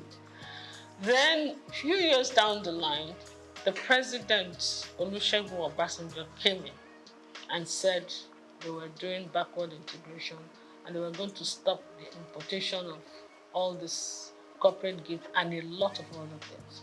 So we were actually forced to look inwards. And when we started looking inwards, that's when it hit me that apart from Big, that was being produced by Eleganza, we're not really manufacturing anything in Nigeria apart from textiles and maybe I think Eleganza was doing food flask or something. And which corporate body do you want to give as end of year gift? So what we had to do now, because a lot of my clientele were like Shell, Chevron, I started looking inwards. I said, okay, if I have to do something, I can do beddings, pillowcase trimmings, table covers, table placemat, napkins with fabrics like Ashok and Adira. I can do jute bags, you know. It came to me. So I had to go and buy one machine and employed one tailor. So sometimes they will call me. I did some samples. So when, even in Abuja, when they were going to have, like I remember the West African Women's Affairs, they had a conference. So they wanted jute bags. And we had about 1,000 or 2,000 jute bags. And that was quite nice. Plus, apart from the end of year activities. So that's it. But you know, after those periods, you have periods of lull. Like you're not using the machine and the tailor. You have to be paying tailor for doing it. I'm like, why am I going to these people to make my clothes? Tailor, oh yeah, this is the style I want. I started first by giving some of my clothes, repeat it. You did well. So I started designing. I could sketch very well. I was a science student in school, but I could sketch really well. So I was sketching, would do well. And sometimes when I wear the clothes and I go to supermarket, some women will just call me, hey, I really like this thing you're wearing. Please, where did you make it? I'm like, okay, I'll give you the address. I give them the address. They started coming. Before I could say that, within 1 month, I had over 50 women I had to make clothes for. And the one tailor was no longer enough. I had to employ 2 others. That was how we started. From 2 to 4, then I had a whole factory before you could see that. I started making school uniforms, started doing all kinds of things. And then some of the magazines, like Genevieve magazine, looked around like, are you sure you make this outfit? I thought you were a broadcaster. I thought you sell. I said, yes, I did. So I did some photo shoot session for her. And I modeled the clothes, actually. And whoa, I started getting calls from Paris, from the UK. I did DC Fashion Week. I was just, and they will pay your ticket, pay your hotel. Please come and showcase for us. Some will even say, please come and open the show for us. Some say, we want you to close the show. I'm like, okay. There are places that I would never have thought of going to, like Burkina Faso. They will invite me, the top fashion designers that would, when the Alfadi does this thing once every 4 years. Alfadi in Niger. The Niger government sponsors it. He calls all, including Elisab, every international designer, they will go, especially the Moroccan ones, those North African ones, Indians. So they invite one designer from each country. So they used to call me to come because of what I used to work a lot with Ankara and Ashok, and I do international acclaimed, how would I put it, couture outfits with Ankara, big hats, funny looking, structured clothes and all that. So that was how it went, And I did all the magazines. I've won all the awards. So after a while, I started thinking of concentrating on exports. In the process of doing that, my husband took ill. After 2 years, we lost him. So when I came back home, I gave a lot of things a lot of thought. My kids were still in school. My daughter got married. She was in Australia already. And then my kids, my two boys were still in school. So I said, look, this fashion design group is not going to pay school fees in pounds sterling and dollars. So I said to myself, you know what? Why don't you give the man hours to the industry, the family business that were yielding the most income? That was how I started kind of just saying, you know what, let me just minimize it a bit. My core clients were still coming. So I kept the tailors, my experienced tailors that worked with for years, I kept few of them. And I kind of cut down on that business. I said, you know what, let me just go and face the family business and do this for the people who really know what I'm doing. And word of mouth goes. So I'm still doing that, but my priority is really not that,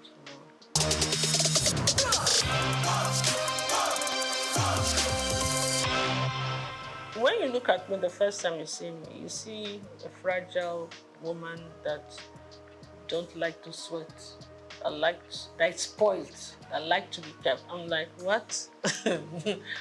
Absolutely not. My husband didn't want me to do anything. He just felt he wanted to spoil me. I said, that's not how to love me at all. Please. It's either you kind of understand the person I am. I'm a very creative mind.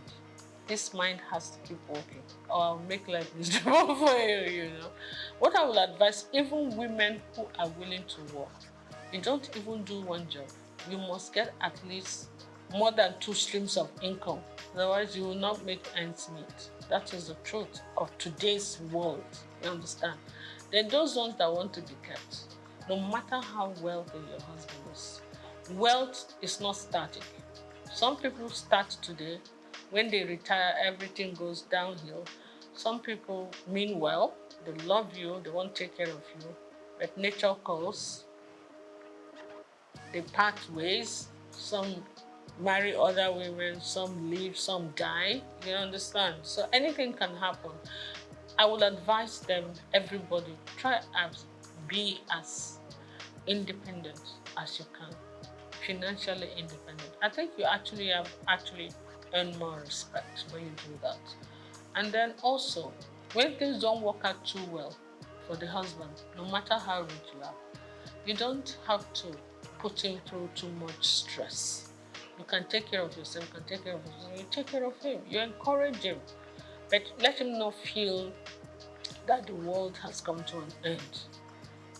A man feels happy when he knows that his back is covered, even when he's not making it. You understand? It doesn't make him lazy. It makes him very grateful. Yeah. So I will advise everybody, get something doing.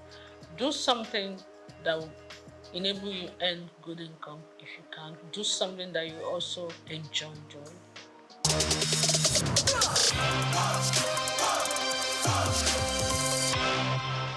I've always believed in garbage in, garbage out. Yeah? Garbage in is the stress abound. You cannot control that.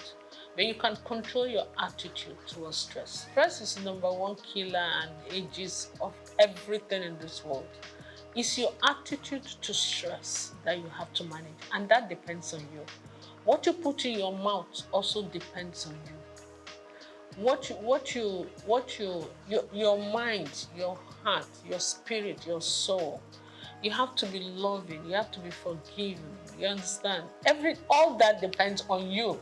So it's actually you that decides whether you're going to age gracefully or you're not. Forget about the genes first. It's true.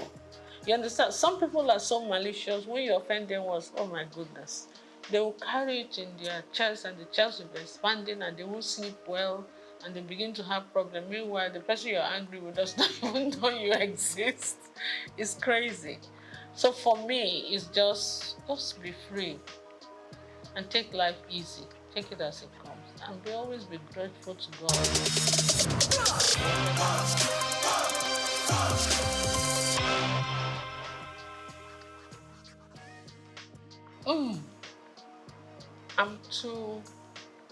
I'm too honest and straightforward.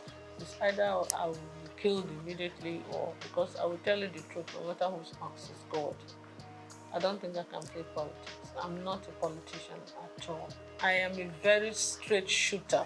I will tell you to your face when you're doing stupid things. That was my relationship with my mom, my dad, my husband. So most times, I'm the last girl in the house. So maybe when they were disciplining the first ones, by the time they got to my turn, they were a bit tired. So we could talk to my parents anyhow. But I don't do it to create whatever. I just feel that if anybody worth talking to, is worth talking to with honesty and integrity. And when you want to play politics, they will see something that is black. They will say it's yellow. I can't do that. For the love of me, I can't. So politics is not my call. And because of that, they will not allow your creativity to come out, your sincerity. What's the point?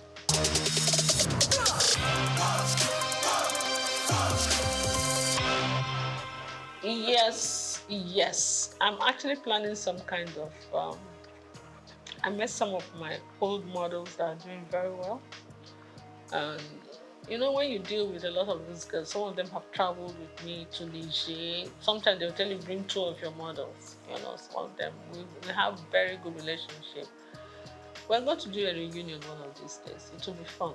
And they are all calling, when are we going to do this? I say, don't worry, we'll get a reunion done.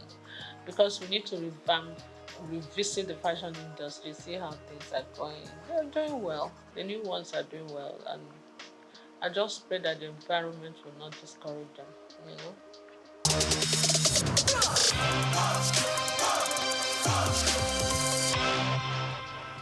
It's not just Nigeria, it's the world. Whatever is happening in Nigeria is what the truth is. A crate of egg in Nigeria is still cheaper than a crate of egg in the US and in the UK, even with the exchange rate. So it's not just Nigeria, the world is experiencing some kind of. The way I see it is like the pangs of birth before the child finally comes. You know, that intense labor. And then when the child is born, everything is calm and beautiful, everybody's happy. I think we are just towards the end of the labor pain. It's going to get better, but we're going to pass through a lot of that before it gets better. And when it finally gets better, we'll all be smiling. But right now, the whole world, not just Nigeria, is crazy. If you look at international, listen to international news, it's actually crazier than here. I just pray. Yes, I live opposite, I won't even say it, on the street. One of the big men that live on that street, his birthday was yesterday, and the whole street was filled with beggars, hungry people. It was really crazy. I felt so bad We were pushing each other, killing each other, fighting just to get a plate of jollof rice. It was very sad. It didn't used to be that bad. It didn't used to be. There were a few people who would come hang around, but the whole street, I couldn't move anywhere yesterday because of it. But I hope it gets better soon, so that the best in all of us can come. Because hunger and poverty can actually bring out the worst in people.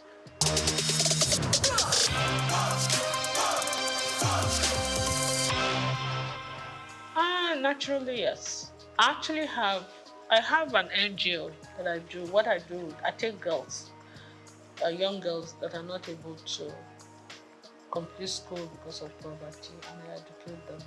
You understand? I try to pay school fees, help people, and I believe in education a lot.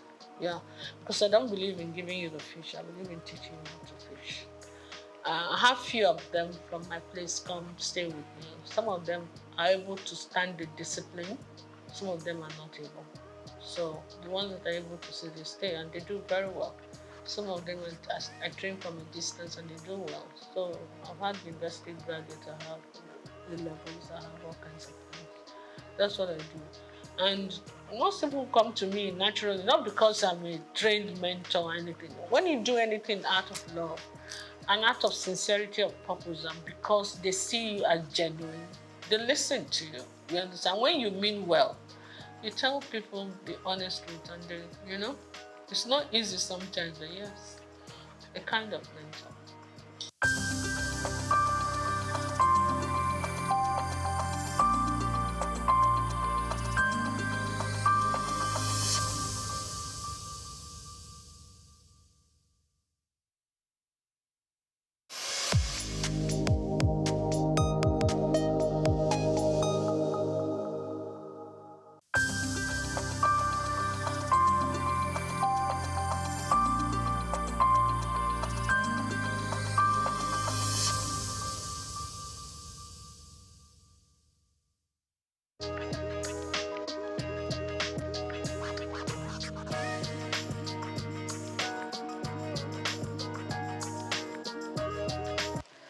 My name is Muiba Wonu Folami,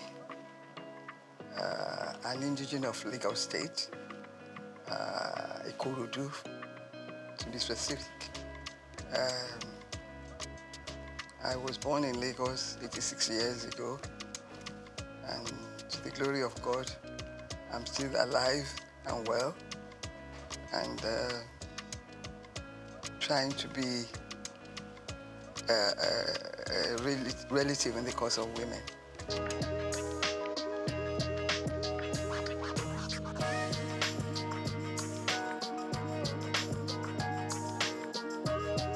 I attended primary school. I started at Ansarudin Alakuru School.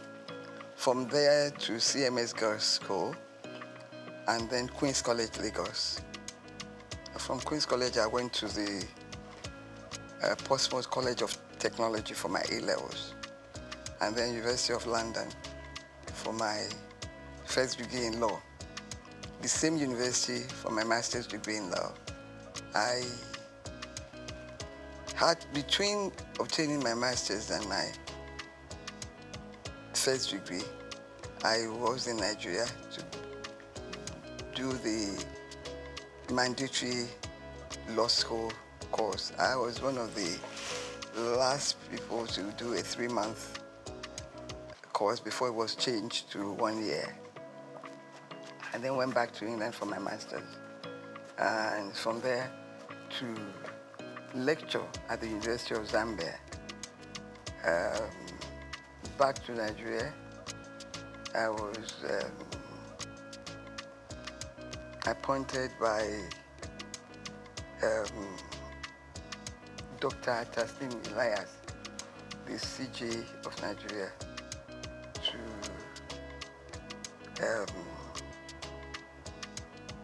the Commission for Advance Notice to Lawyers of Developments in Law. It was a commission funded by the Ford Foundation to keep lawyers abreast of the developments in law. I was a director there. Then from there, I was admitted to the Federal Ministry of Justice. Right after being legal advisor to many ministries, I ended up as the Director of Public Prosecutions for the Federation. And after that, whilst I was the Director of DPP, I was appointed Attorney General and Commissioner for Justice in Lagos State. After retirement, I've been involved in social work, in religion. I've always had religion, but I spend more time on religion. I read, I watch telly, and I live a good life to the glory of God.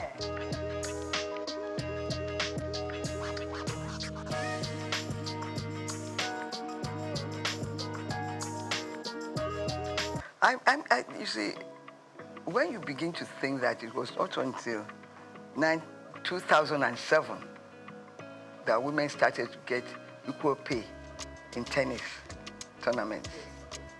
And it was something that was fought for. Little things like that does not add to equality. But when it was done, it may be small, but at work, even at work in employment, women are still discriminated against. And most women do two jobs. They look after the home, and they do the normal work that a man does in an office. Why I fail to understand this inequality in the treatment of women is that the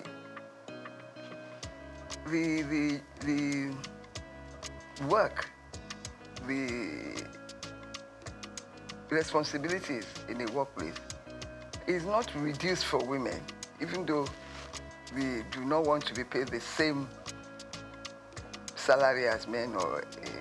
It's a fight that has continued, and in that area, I think we need to do more to push for more recognition.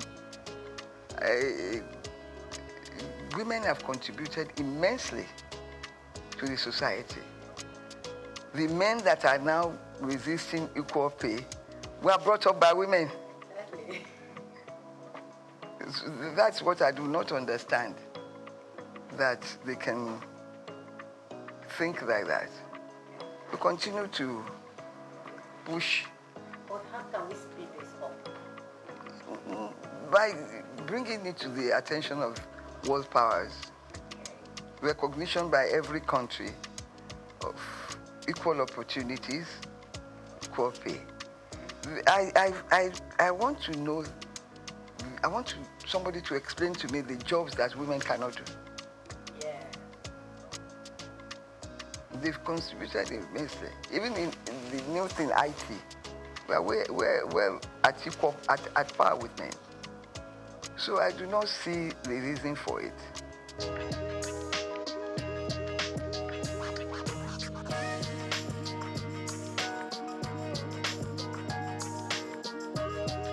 Unfortunately, I did not experience it, because when I left university, I practiced law briefly in my uncle's chambers before I went to University of Zambia as a lecturer.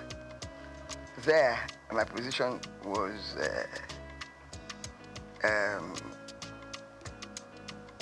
enhanced in the sense that I was a foreigner, and I got all the benefits of being a foreigner, serving in their service. Fortunately, in Nigeria today, the federal government does not discriminate in terms of salaries. Whether you're a man or a woman, you get the same salary scale, and you are promoted on equal basis. Kudos to the federal government, to Nigeria for that. But in the private sector, things are different. In some companies, this is the areas that we have to work on, because the job content is the same.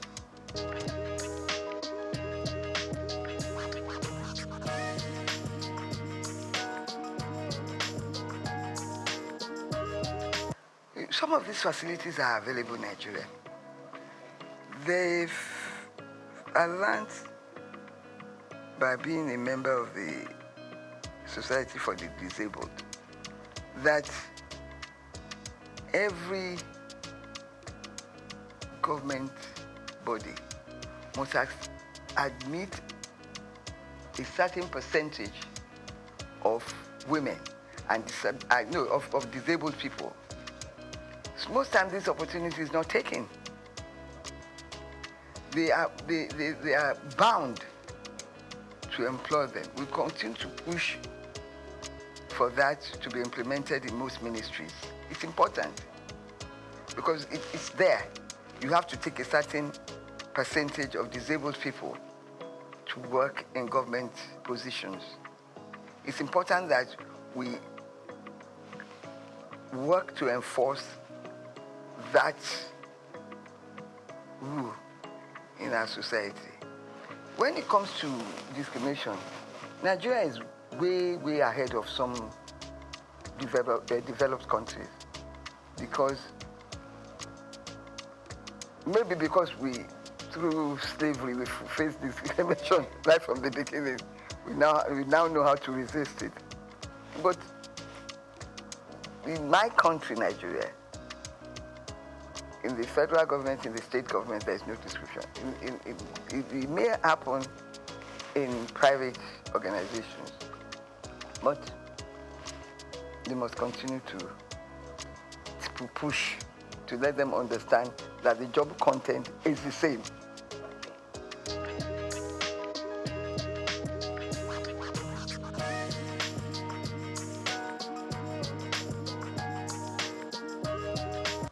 Well, you see, traditionally, under our culture, women are in the other room. To borrow the quotation. Yeah. That's our society. That's our culture. It's going to take a long time to evolve. In my time, female education was not so-called popular. It's only the educated few that strove to send their children to school, their girl child to school. They end up trading with their mothers or going to market and getting married off early. But as education began to rise in our community, its value was seen by my parents and others of their contemporaries to educate the girl child. And I believe the society is benefiting from that. So we must continue to push for the education of women, of girls.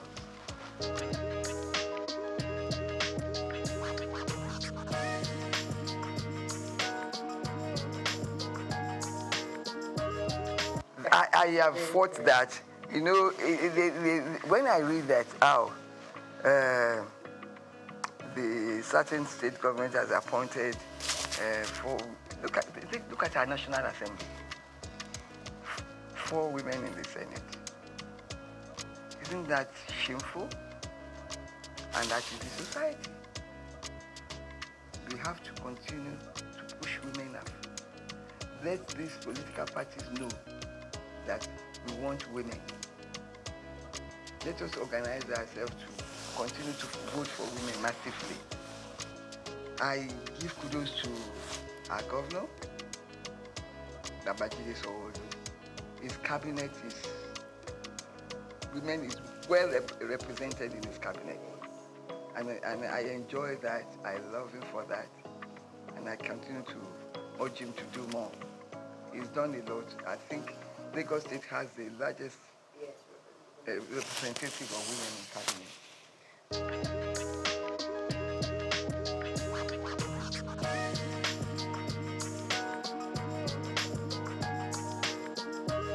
First of all, they have to project themselves in their office space, their workspace.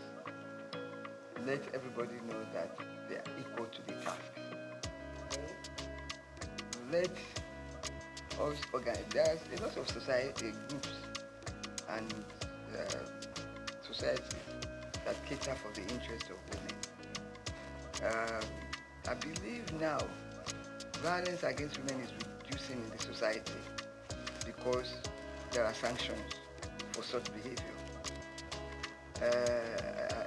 I must say that speaking to the organization in charge of violence against women, I was amused to learn that some men come there to complain and that they are also being violated and abused.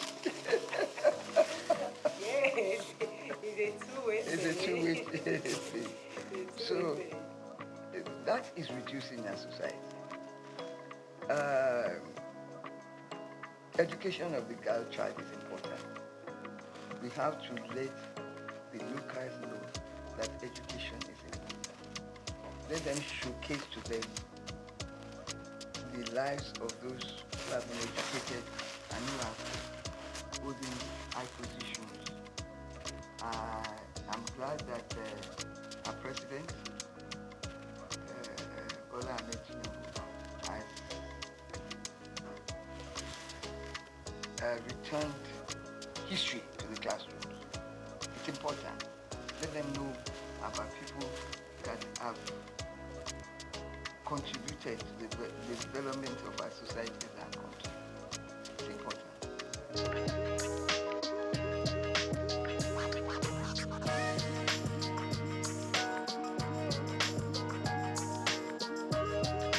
Yes, it's education. It's education. Once people are educated and they know that there is nothing a man can do that a woman cannot do when it comes to the workplace. We have women engineers, miners, and also all over. There is, give me a job specific that a woman cannot do, then I'll change my views. So the moment you begin to upgrade education, let government now continue to vote more for education. I don't believe we are doing enough. There is a UN convention, and I think Nigeria is part of that convention, that a certain amount of a nation's income should be devoted to education. I'm not sure whether Nigeria is complying with that. But some states are better than others. And we must, education, I believe in education of the girl child. Some states now are taking children, girls off the street. Hawking is completely prohibited. Things like that will help.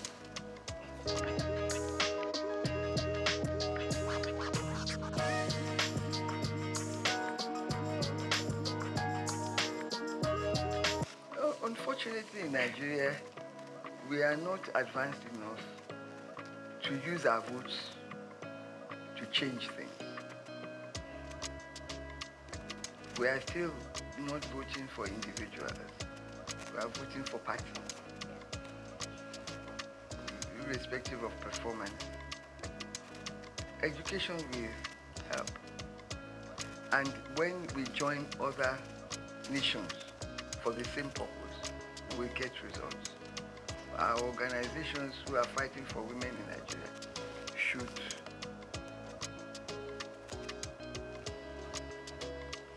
join worldwide organizations to showcase our own situation and learn. I believe that when you talk to others, you come back with ideas on how to improve things. So we must improve things by telling women in positions to show, to continue to prove that they are more than up to the task. It will not come to us on a platter of gold. We must show by our actions and behavior that we are up to the task.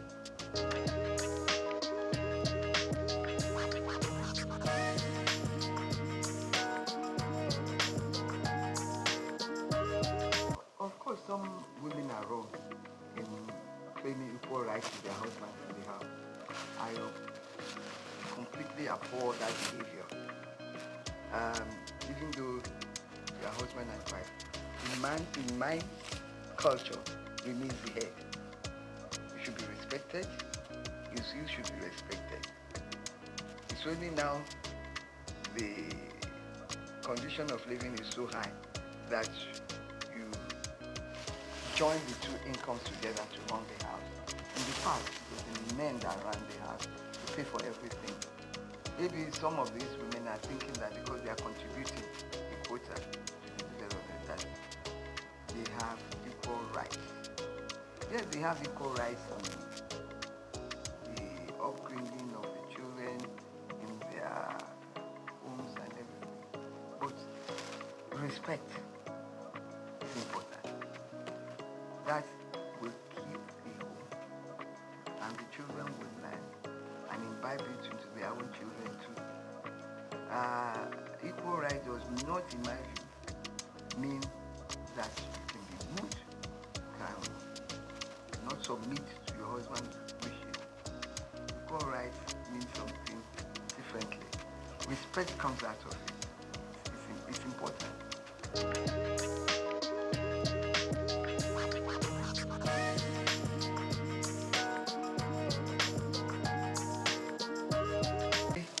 I go out and I'm like appalled at the way women dress.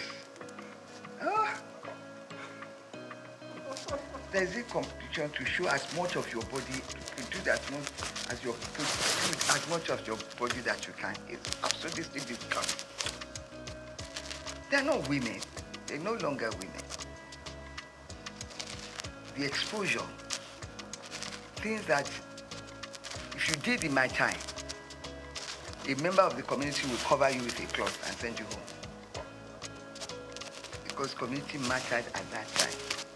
You dare not misbehave outside your compound because this community is watching you and reprimanding you if you go wrong, if you behave badly outside. That is law. And that is why you see people, even their dressing, show disrespect to womanhood and to themselves and to the community. We must learn, teach our children etiquette of dressing, speech, how to think and speak in a decent manner. We don't have it anymore. We're losing it, and it's shameful because people are appreciating naked women on the streets. Yeah.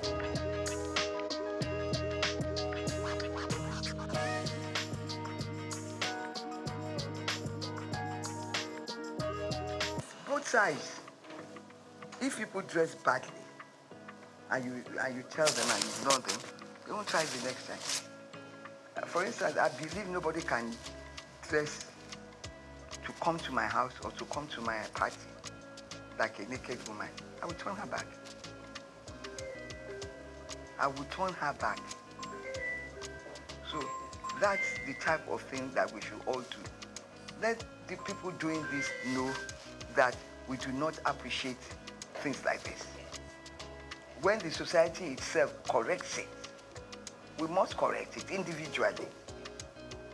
We should, it does, if their parents cannot correct it, we must, by ignoring them and not allowing them to come near us.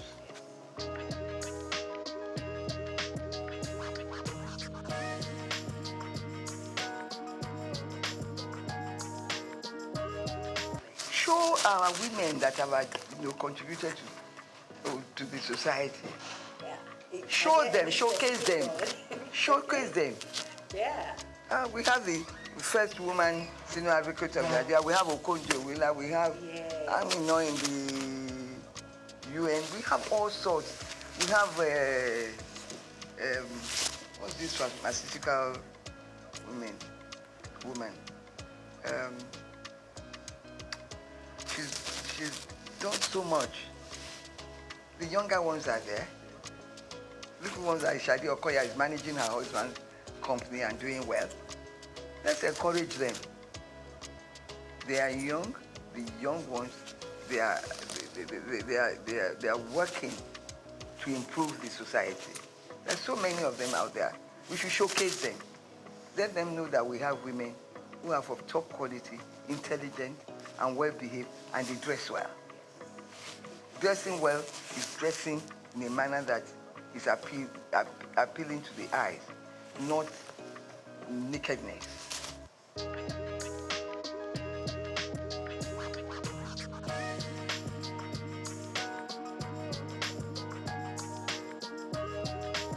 That's my darling, this new CJN of Nigeria. Okay. Who do that? I did talk about Kikiri. I mean, we're there. Female CJN. Yeah. And there are so many female chief judges all over the Federation. There are so many in the medical profession, in the engineering profession. We have pilots.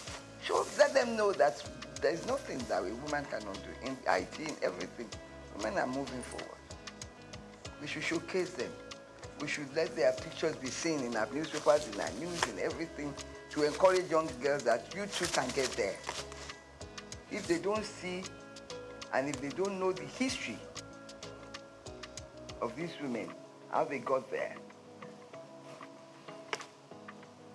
they too will not be inspired. We have to inspire the young people with the achievements of women achievers. Kekere rose from magistrate to right to the top.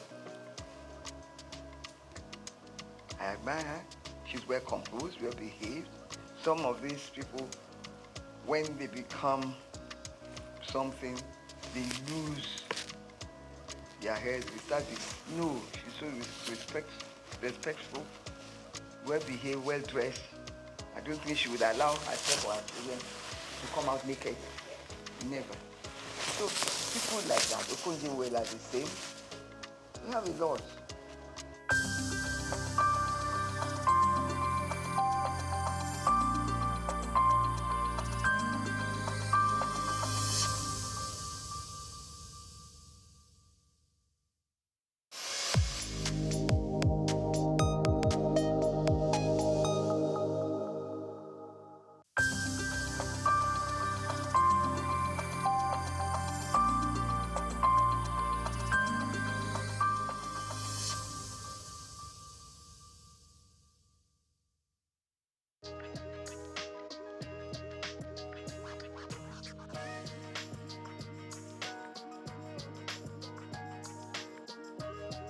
Well, I would say now he's gotten the job. If this question had come before now, I would be able to say that I do not think we need him. But he's there now, so all we need to do is see what best he can do or what best we can do to support him to succeed.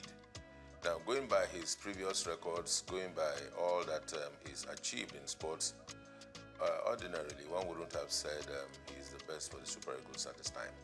But here we are. Decision makers have made their decisions. They've taken the decisions. We can only talk, but they already have their way. Well, I think his assessment will start when he starts playing games. He's not had any game with Nigeria, so we can't assess him. But going by his previous records, I don't think he would have been the best for Nigeria at this time. Not against other homegrown indigenous coaches who have had better records within and outside Nigeria. On a scale of 1 to 10, I don't think Shele will fit in at any point. But of course, having him being appointed, all we need to do is give support and see the best that we can get from him being Nigerians. And of course, at all times, irrespective of whatever decisions are taken, we want Nigeria to excel. Because in Nigeria's excellence, we are proud. In Nigeria's excellence, those of us that are in the media and sporting media, to be precise, we can do business. If Nigeria is not winning, the biggest brand for Nigeria is the Super Eagles, sports-wise. So if Nigeria is not winning, if Nigeria is not making waves, then we don't have business to do. So it's in our interest that he succeeds. So to that extent, I would say yes. But looking at his appointment, I think it's just a part of the over-politicization of the sporting industry, power show by the immediate past president of the Football Federation, Melvin Pinnick Amaju. Having failed in his 2 terms, continues to transverse the terrain to show he still has power. And of course, he brought Shele. And of course, the Shehu Gusau, the incumbent president of the Football Federation, has to listen to his master. So his master's voice, that's what we're experiencing.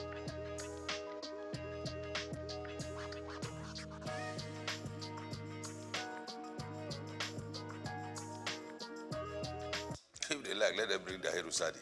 You see, there are things about Nigeria and Nigerian sports that should not surprise anybody. Politics are played everywhere, and balancing of acts are played everywhere. Federal character everywhere. And the federal character thing is just all very pretentious things they do. It's not for the interest of Nigeria. Just to show that, okay, we've taken somebody from the south, or we've taken one from the west, or we are now taking from the north. Who will we take in the north? Let's bring Ahmed Musa. He's calm. He'll be able to talk to the players. What is he going to say to the players? He's past his prime a long time ago. So it's all politics and not in the interest of the nation. I can tell you that. But for Chele going around Europe, yes, he has to. Because everywhere you go, to be the chief coach of the Nigerian national team, senior national team, can be a huge task. Because every day you have Nigerian boys showing up in big leagues, in small clubs, in championship clubs, even around the country. You find players everywhere. Nigeria, I think today, if we are not exporting oil, I think we are exporting footballers to everywhere, even those that are born abroad. You can imagine this young boy at Arsenal, 17, Ethnan Nwaneri, and there's an Okoli, there's Ndidi, both at Leicester City. So everywhere you go, you see Nigerian boys showing stuff. So to be the coach of a Nigerian team at the level of the Super Eagles is a huge task. One would expect that we should have a scouting department. One would expect that we have a department that should take charge of team psychology. We expect that we have the technical department or the directorate for technical at the Football Federation to be well equipped with people that are sound in mind, sound technically, and have capacity to work and deliver. With all of that put together, then they should be able to advise and situate the coach at the point where he can deliver and work well.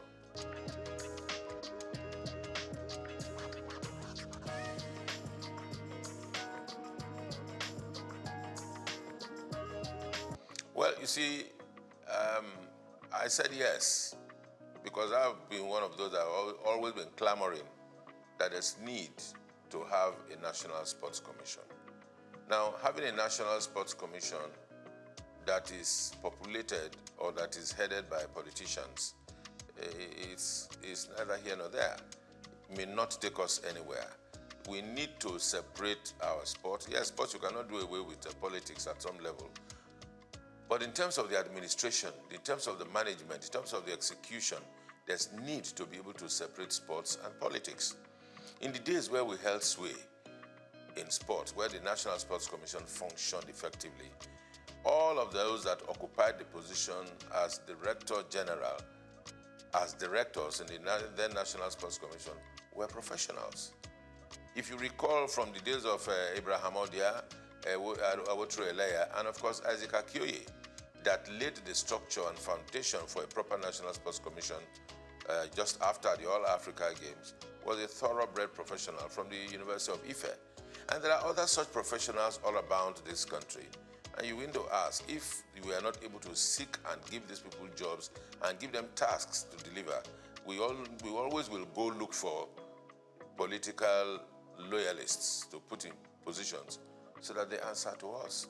Politics is just, to me, these days, it's more like a window for public relations for political parties and individuals that are into politics to express themselves, or maybe also at the same time also reward loyalists. That's what we find. So in terms of the technicalities on administration and management of sports, in its true sense, we're still very far from it.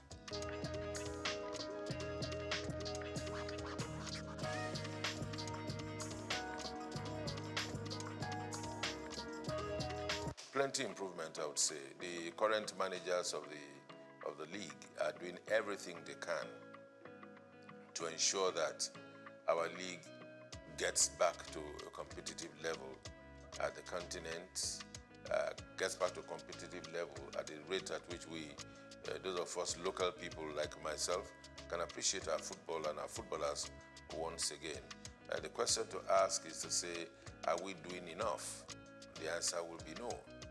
Who are those not doing enough? The media, the sporting media in Nigeria is not doing well enough. Would I say sporting media? Yes. And also the bigger media is not doing well enough. And because we are not doing well enough, that's why our league is still where it is. We would have gone further than this. The other aspect of it is government. Government across the states. Football business is supposed to be good business. Football business is supposed to be run by private individuals and clubs.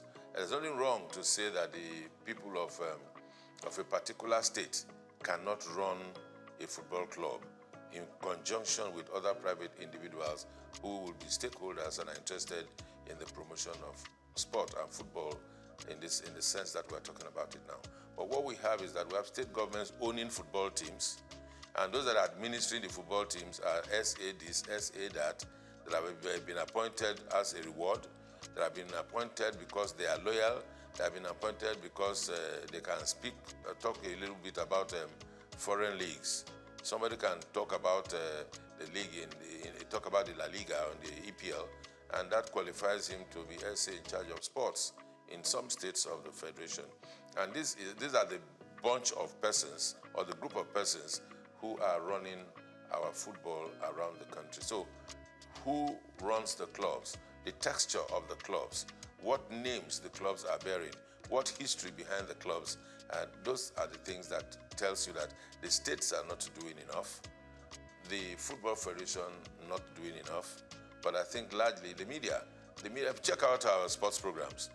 All you find are talking heads talking about who scored the best goal in the world, who scored the best goal in Europe, who scored the best goal in England and all that. That's what we find. You hardly will see shows, package shows about the best goals of the Nigerian league over the past weekend. The best goals, the best dribbles, how many passes, proper statistics, because the media is not doing enough. The sporting media, that is journalists, that are practitioners, they are not doing enough because they are not tasking themselves. They just go on the internet, download one or two things, watch and everything. All you know is you take, as a content creator in sports, you need to just take a shot of the goal that the assist that Nwaneri gave, or Merino scored a goal for Arsenal, and you superimpose yourself and you talk over it, and that's content, and you post it, and there are likes and there are followers, and that's it, what we do. But you do not have individuals going to places to take content. All around Lagos, that's we look at as we are now, all around Nigeria, sports is going on every day. As a practitioner myself, in those days when I used to be the street reporter, we covered football from everywhere. From Abeson, from Bagada, from Volkswagen, down on Ojo, Abeta, anywhere. All of those places, and boys are still playing football. You go to Evans Square, boys are still playing football. Go to Lafayette, they are still playing football. Go to Alakoro, you still see boxing. So all of these sports are still going on. But where are the journalists that will cover these events and bring them to the fore and package them? The journalists are not ready to do that job. Even those that are ready are not funded.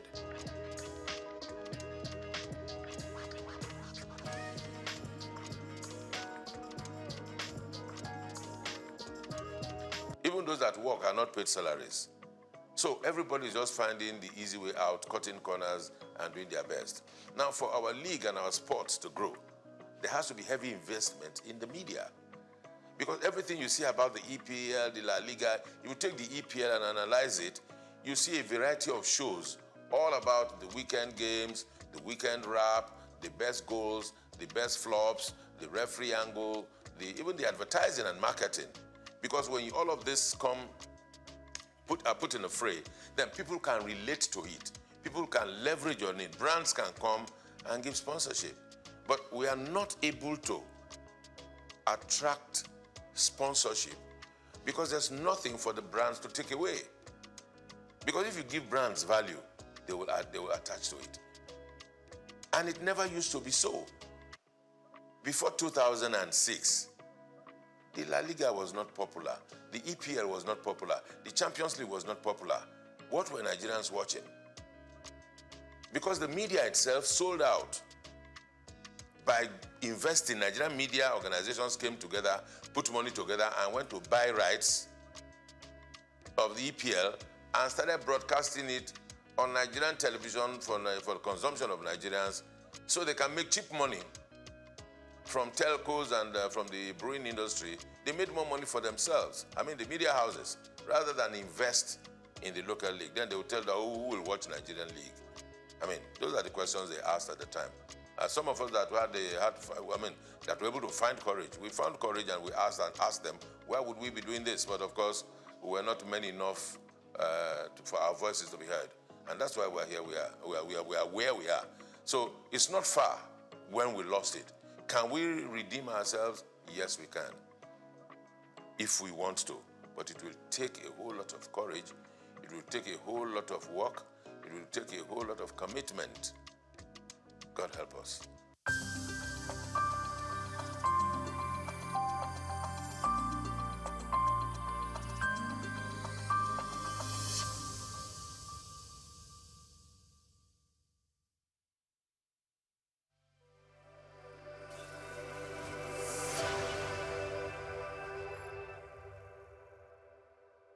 Ojude Oba is the annual social cultural festival with the splendor and grandeur of the Ijebus on display at Ijebu-Ode, the capital city of Ijebuland.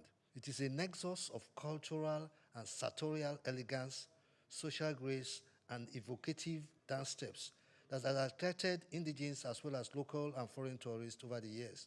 It is a celebration of the enduring age grade system called Regbe Regbe, platform of cultural identity and unity of the Ijebus, including those in the diaspora. From its origin in the 1880s as an Islamic faithful's salam message and visit to the Awujale of Ijebuland, the Ojude Oba festival has transformed into an all-indigenous celebration filled with fun and laughter. I shall be looking at the economic and tourist attractions and potentials of this festival in view of its increasing global patronage and attention it is receiving right now. Credit for the transformative feats of social engineering concerning the Ojude Oba Festival must go to His Royal Majesty Oba Sikiru Kayode Adetono Ogbagba II, since ascending the throne of his forefathers in 1960. It is a case of an iconic traditional ruler creating an iconic legacy. This year's edition of Ojude Oba Festival was estimated to have attracted over 2 million people and several more millions of a global audience. The social media was agog in transmitting the grandeur of the occasion. As is usual, Ijebu-Ode experienced vehicular and human traffic gridlock, especially in the city center, where the Palace of the Awujale and the Palace Annex hosting the event are located. It is a measure of the economic derivative of the celebration of Ojude Oba that all hotels in Ijebu-Ode and environs were fully booked from Saturday, June 15, 2024, through to June 28 to Wednesday 19th, the day after.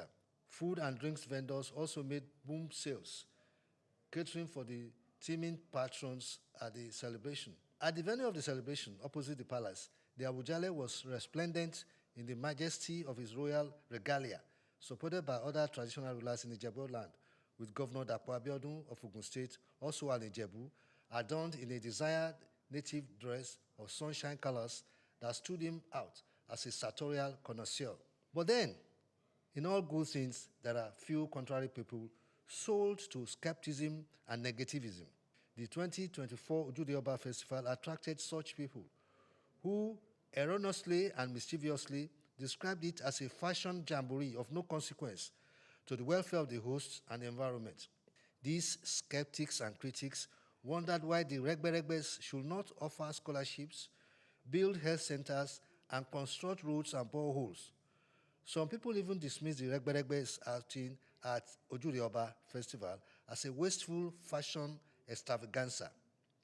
In their anger, they wondered what a hell is this Ojurioba Festival? What an empty hype. The coordinator of the 2024 Ojurioba Festival, Chief Fasi Yusuf, told journalists that the Regberegbe had not only been feeding the people and educated the youths, as it were, but have also been providing infrastructural facilities.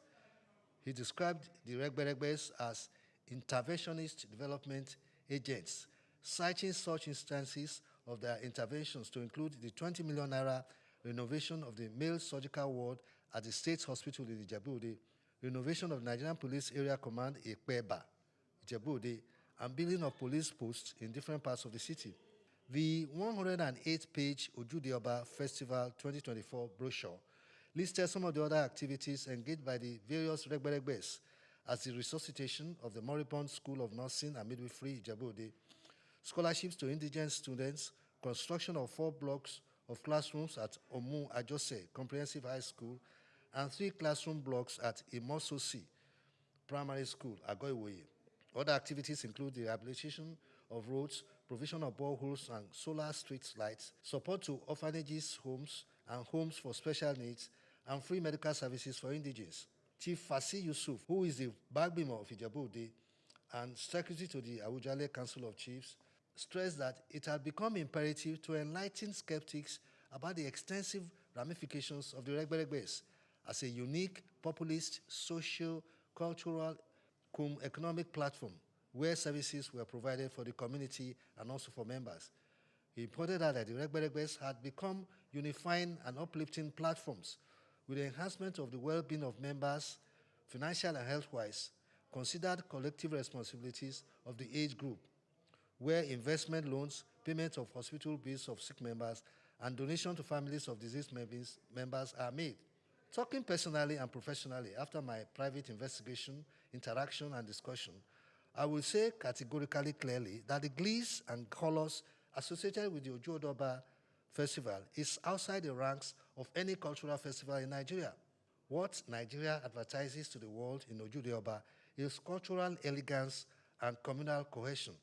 It is this cultural elegance that is being proposed as a tourism potential and strength for Ojuodoba Festival as a major global tourist destination. For instance, Morocco, Africa's top tourism destination with 13.2 million tourists in 2023, has its vibrant culture as its selling point. Egypt, which is placed second with 11.5 million tourists, has its ancient wonders of the pyramid and the Valley of Kings as its attraction. While for 8th placed Kenya, with 2.6 million tourists, the premium is its wildlife safaris. Nigeria, ranked 68th in the World Tourism Index, attracted only 518,000 tourists in 2021 from the latest figures available from the United Nations World Tourism Organization. This demands that Nigeria needs to create and promote a tourism policy and strategy with a properly packaged Ojuodoba Festival as a potential tourism money spinner to tap into the gold mine of its 1.3 billion global tourists in 2023 that generated revenues of $4 trillion, according to the United Nations World Tourism Organization. The Ojuodoba Festival should be funded, supported, and promoted to rank with the world's leading tourism destinations. These destinations include Disney World in Florida, in the United States of America, California, also in America, Cancun in Mexico, the safaris in Kenya, Paradise Fund in Mauritius, the aquatic jewel of the Indian Ocean, and the historic Colosseum in Rome, Italy. We in Nigeria need to appreciate and celebrate our culture as our patriotic, passionate contribution to global tourism. And the Ojuodoba Festival is such a sellable cultural event. My name is Bayo Olaoye.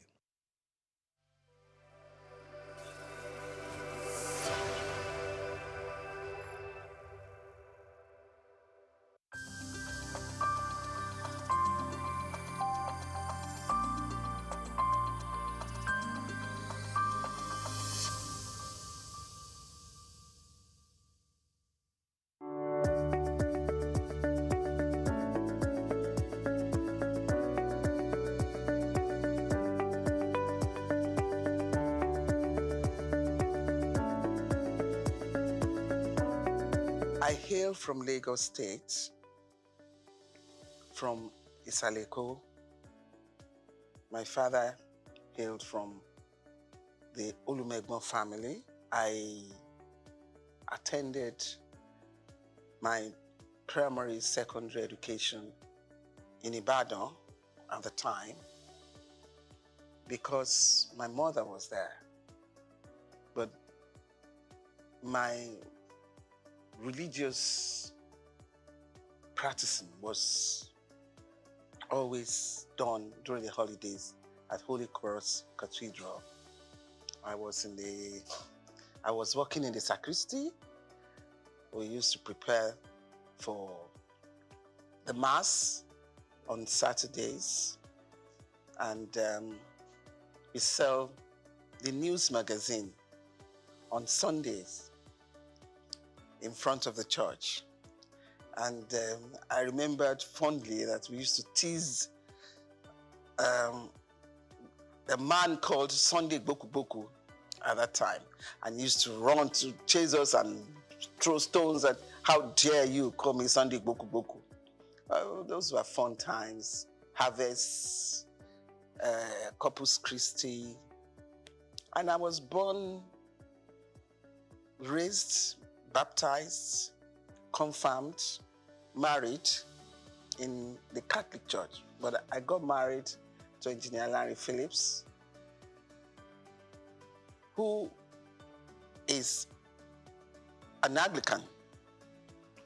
And I believe that in togetherness of family, it's best we all do things together. So I moved over with him against the doctrine of Catholic Church to the Anglican Church at Marina, where his family belongs and worships. I attended St. Luke's Demonstration School. We used to climb the mango trees, and there was a mixed school. We used to play at during break time. And in my secondary school was a Catholic school. And it's for you to be prim and prudish in life, and set you on as a lady. And I got some finesse from there too. And but the most interesting one, and the most that I can call a radical one, was my HSC in Olivet. I mean, we tried all sorts there. But it was fun and highly educative too. Sportsmanship was there. And from there, I proceeded abroad for my accountancy.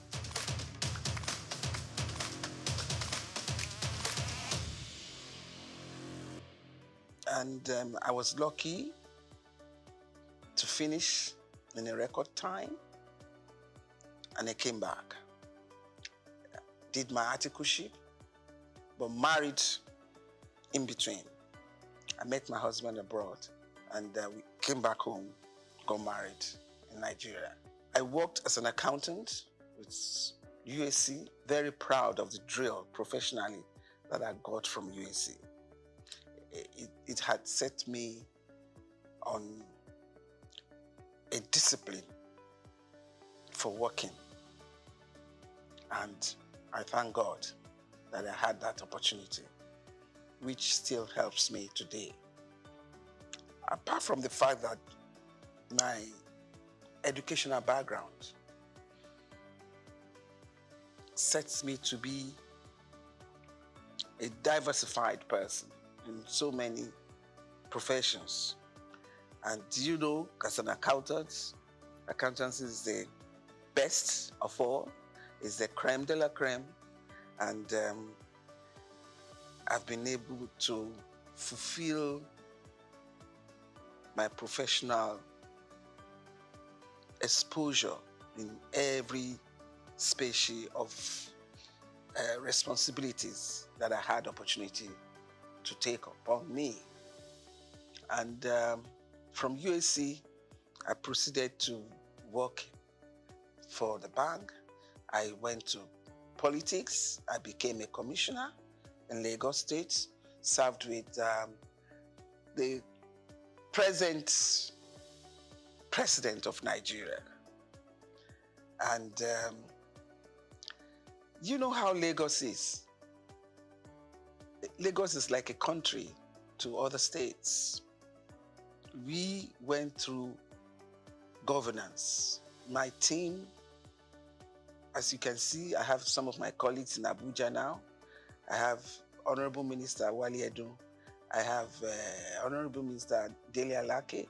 I have Honorable Minister Yemi Cardozo, and so forth. And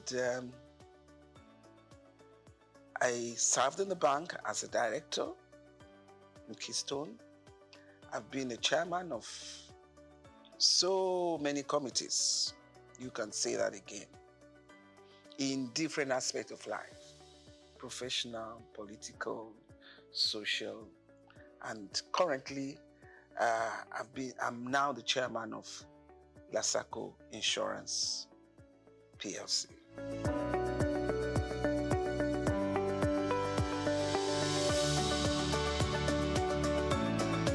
When I was growing up, it was so free and enjoyable. We can take off at 11, 12, escort your friends to Bangboshe here. We go and have the Mosa. We go to the stadium. I remember me in my teenage age, I used to go to Nikon Stadium here. We watch so many matches, and I used to be with those fans, you know, dancing and waving our fans, you know, and bazaars, Easter Mondays, Fella Sports, I mean, you name it. It was fun. But Lagos was good for all of us. It was cleaner. It was amazing. Security isn't much to fear, you know.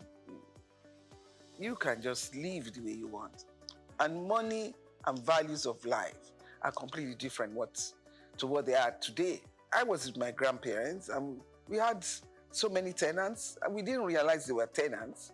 We were all playing together, eating together, and we are still like one family today. But the story is not the same again. I wish one can turn around and change it, but we have all given our kids sheltered life for the fear of unknown. And I think the disadvantage is very grievous.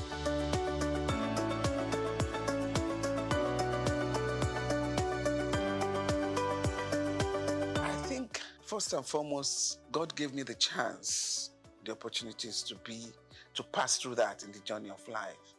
It's not only money that can make you successful in life. I want you to get that. It's an added support for you if in life you have the opportunities of parents who can financially support you. But at the same time, there are kids who didn't have any financial support and have been successful. So to me, success is about self-determination. I grew up around uncles and aunties who are thoroughly educated, and I've always had it behind my ambition that I must be in that cadre. And thank God the opportunity was there for me, and I seized it. And I remember myself telling my kids, when I was abroad, I never lived like my father was a rich man. No. I was behind the desk reading and reading till I got successful. And I passed in record time.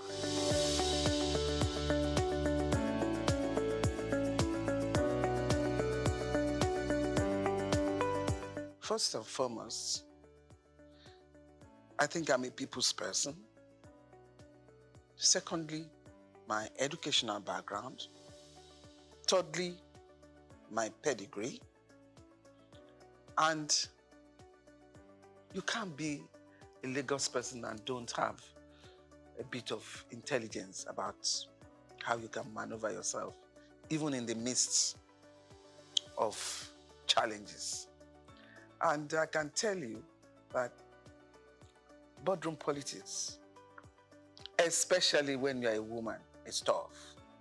But when you manage those that you sit around with, eventually, when they see that you're there to work, it has no business and basis for any other thing. I've had issues on boards because I'm female, and I put my foot down. It is the work we are doing. There is no gender sensitivity in this issue.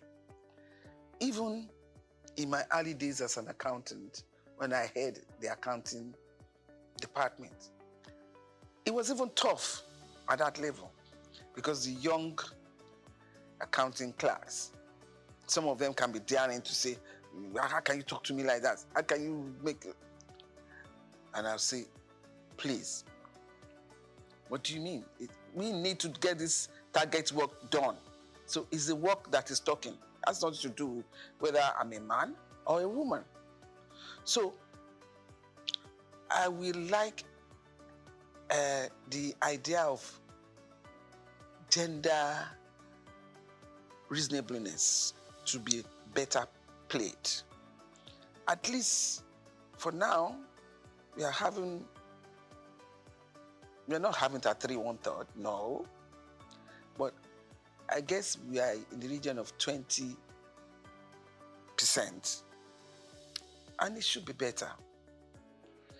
You give a woman a chance, she will devote her life to it.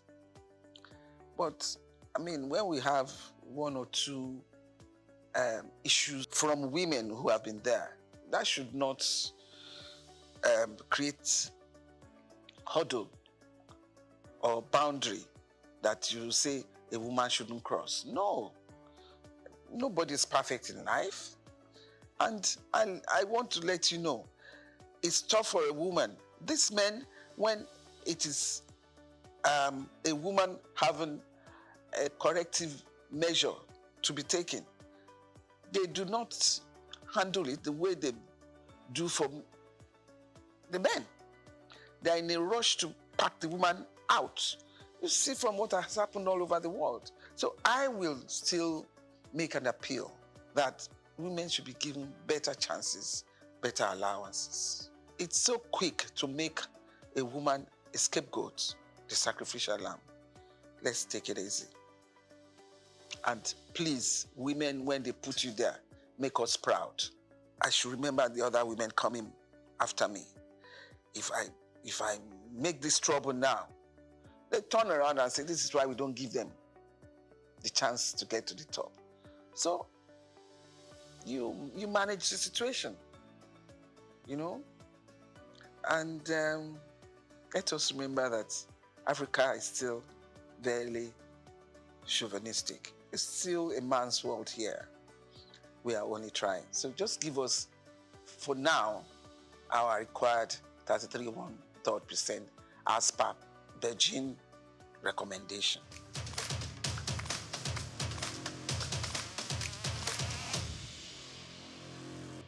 Having been in politics, there are so many factors that bring you up there.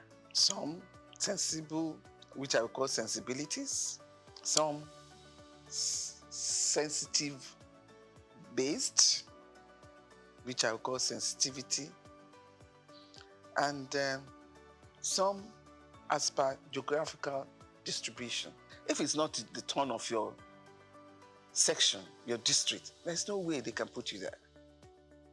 But then sometimes it's the turn of your district, the party supremacy decrees that they don't want to use you. What do? You have to show some resilience as a stable character and do whatever you are given very well. Excel. Somehow, one day, you'll be there. Like Martin Luther King. At the end of that tunnel, I can see the light. Someday, somehow you get there.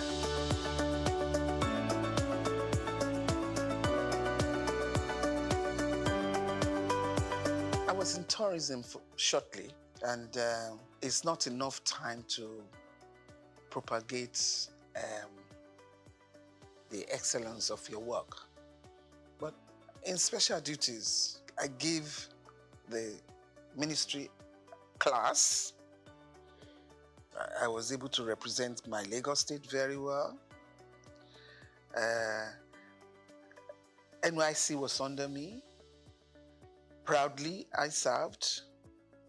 And we ensure that all students that need to go to orientation camp are well registered and got their NYC certificates. It's not about where they put you. It's about what you are able to do in that place. And you do it even to the enviable eye of somebody who believes has the best ministry with a lot of funding and allocation. I'm different in that respect.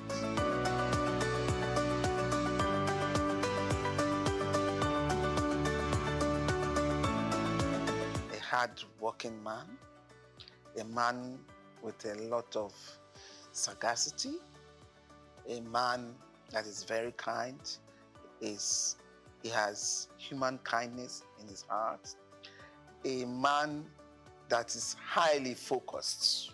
My office was very close to the roundhouse, and I tell you, I wasn't surprised.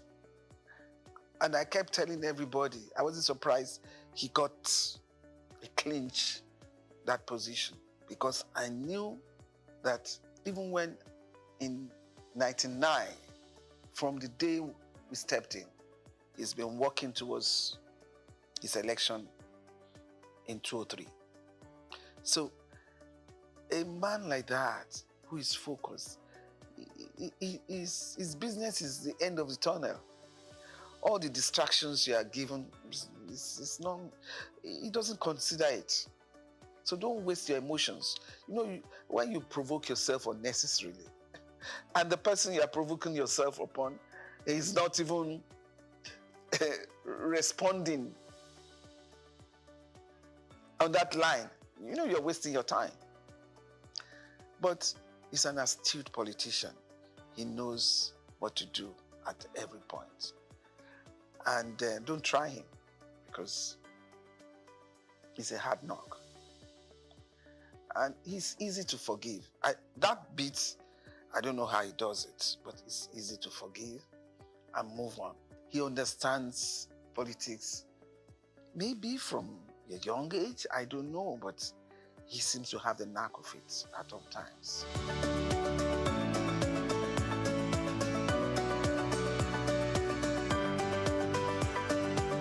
I think that's in the pipeline. I don't have to come here to say that. And even in the insurance company industry that I am now, I'm propagating that, look, you need to take it easy. Is it at these hard times you want to recapitalize the industry and make life harder? Yes, recapitalize, but not with large gap. You know, the variance should not be too much, because you need to recapitalize so that companies will be solidly based to address financial issues and risk issues that we have in the country today.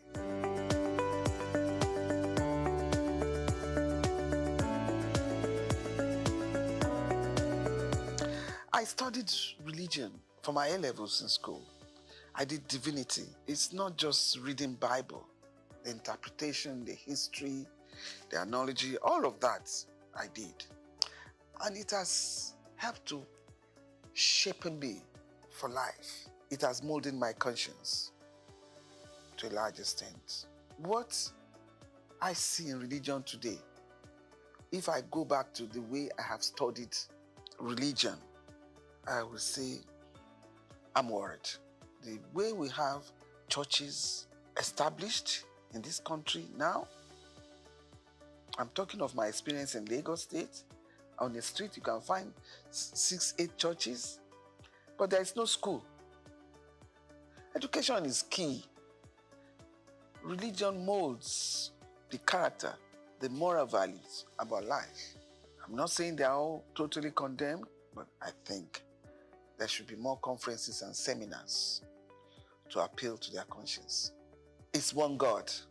And in Lagos, the families, both Christian and Muslims, and the third religion, which is the native religion, we all interact and live together. And usually you find out that all of them talking about this God. I am a Christian. I talk about my God. And I don't denounce anyone in any other religion that faithfully talk about their God. And I don't allow that to affect a lot of decisions that I have to make, and didn't affect a lot of decisions that I had made.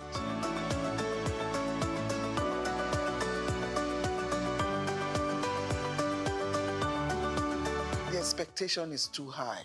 We are still a developing country. The awareness of covering up your risk is not too much there. In terms of life insurance, in terms of property, people are not still there. People don't cover themselves well enough. They take unnecessary risk. I'm glad Lagos State Governor is saying everybody must have a health insurance now. That, again, will expand the scope of the insurance business.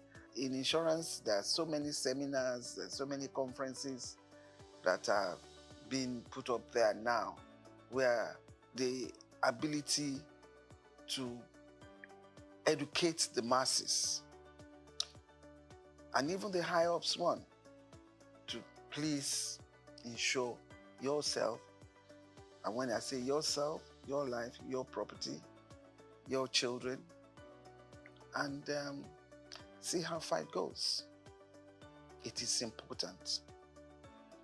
And you know, in this era of insecurity, it is highly important. Just make sure you insure yourself. And with what the governor had proposed now, definitely Governor Sanwo-Olu did well. Health insurance is key. Health is wealth.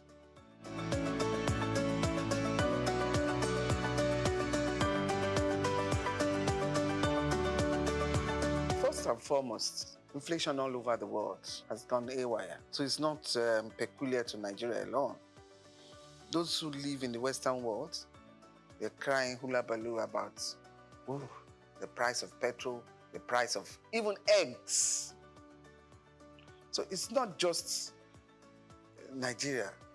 Let us wake up and see that we're in a global world and everything is intertwined. The issue of the central bank now trying to manage inflation, these are not easy times all over the world. They're not easy times. And when I say we are a developing country, we are still trying very hard.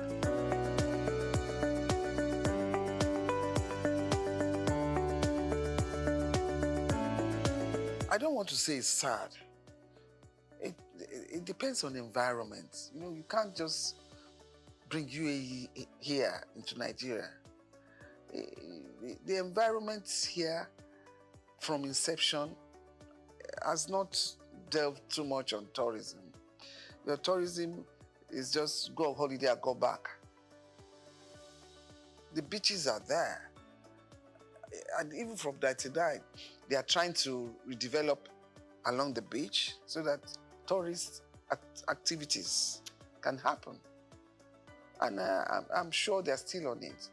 You need tourist attraction where you have every aspect of life when tourists come over. But with the problem of infrastructure that we have in the country. You can't do much tourism for now.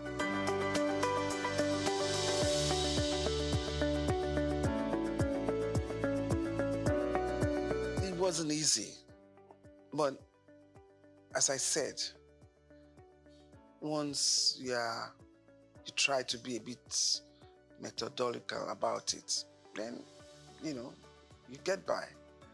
Because from the days I came back from England, starting a family, working in large corporations, it just ensured that the home front solidly settled. And it wasn't that easy, because you know that I'm talking of almost 40 years back. To be able to excel amidst men, you probably have to do 2 times, 3 times more than them. I'm lucky I have a husband who accepts me being what I am. Because if you have a partner that does not appreciate your ambition and your dream, he will not support you.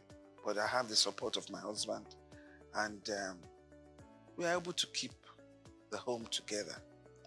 Make sure that his food is given. Make sure the kids are well looked after. Make sure the husband is well looked after at all times, and don't grudge.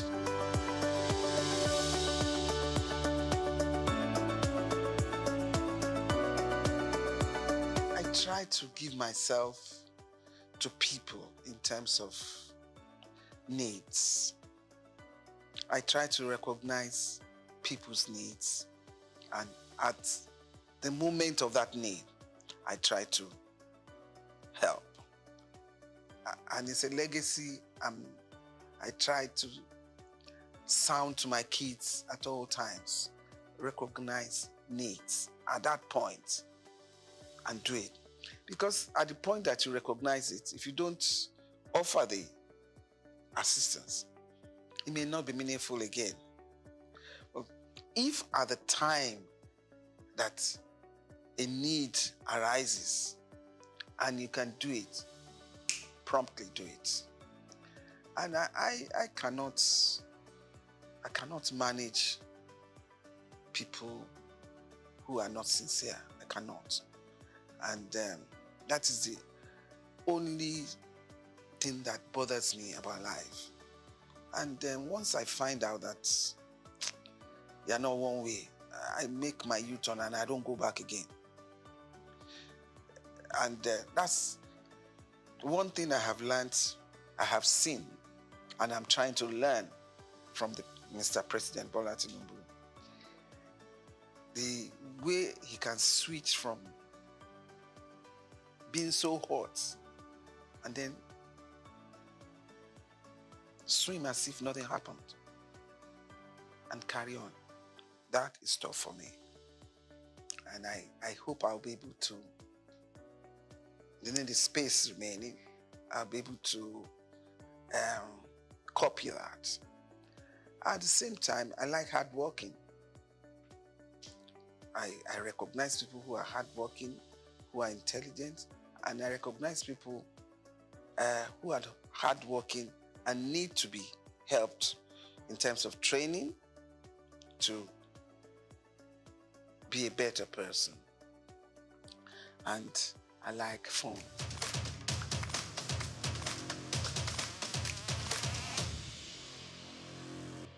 Now let me start with that girl child. That girl child is not so common again. At least most female children are educated now. Outside Lagos, girl child is a big reference. Yeah, I think everybody should be given equal chance to make a life, and a life worth living and contented with.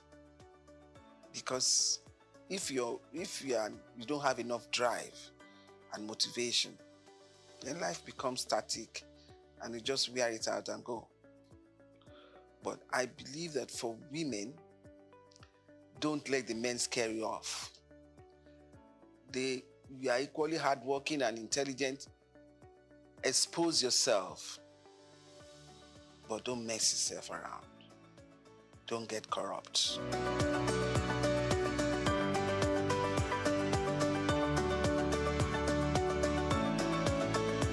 Do unto others as you want others to do unto you.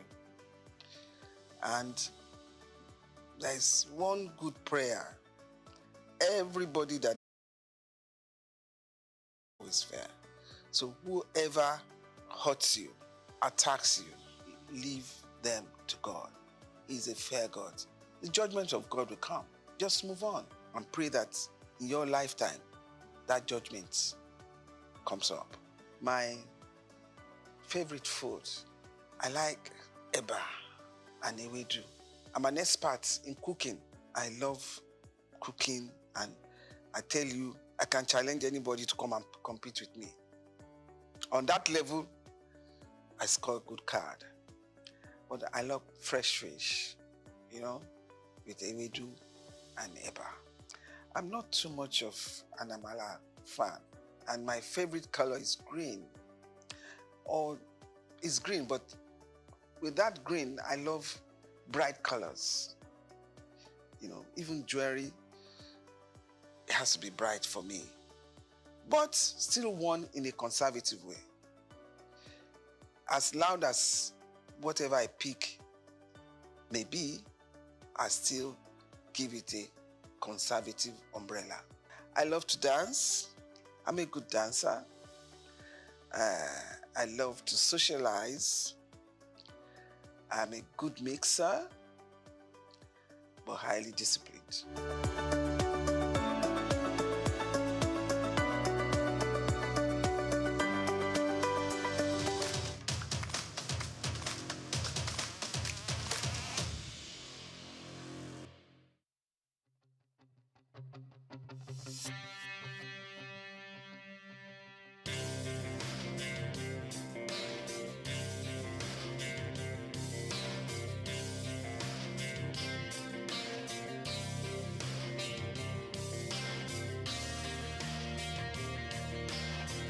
When you visit Lagos for the first time and Google fun or recreational places in the city, at the top of that list will be Freedom Park. Located in Lagos Island on Broad Street, Freedom Park over the years has become home to the Nigerian arts and the culture at large. From annual big shows like the Lagos Theatre Festival, Celebration at the Lagos Poetry Festival, to local festivals that celebrate literature, music, and arts, Freedom Park is one of the most visited or simply just have fun. Freedom Park, however, hasn't always been a place of fun and games. It has a history that dates to 1861, when Lagos was made a British colony. In 1885, Freedom Park was built as a fortified prison from imported bricks. It was referred to as Her Majesty's Broad Street Prison. Some prominent political prisoners were held in the prison, people such as Herbert Macaulay, Michael Imodu, and Obafemi Awolowo. In 1979, Her Majesty's Broad Street Prison was destroyed, reduced to a dumping ground. It was later rebuilt in the 1990s, celebrated in 2010, Nigeria's 50th Independence Day. Freedom Park still holds a bit of its history within its walls in the museum where there are pictures and artifacts. Some of the old prison facilities have been converted into leisure facilities that people visit and enjoy today.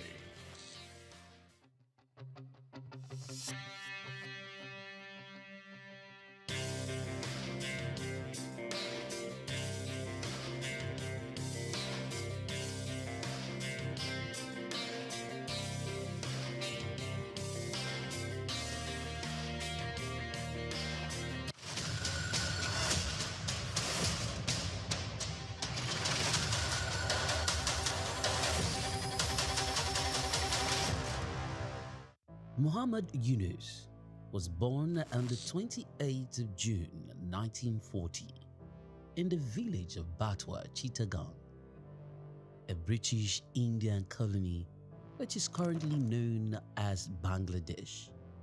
He attended Lama Bazar Primary and Secondary School in his village and passed the matriculation examination into Chittagong Collegiate School, where he ranked 16th out of 39,000 students. After his graduation in 1961, Yunus joined the Bureau of Economics as a research assistant and was later appointed lecturer of economics at the Chittagong College. During that time, he also set up a profitable packaging factory on the side. In 1965, he received a Fulbright scholarship to study in the United States, where he obtained his PhD in economics from the Vanderbilt University Graduate Program in Economic Development. Between 1969 and 1972, after his keen education excellence of apex heights and proportions in the United States, he returned home and was appointed professor of economics at the University of Chittagong.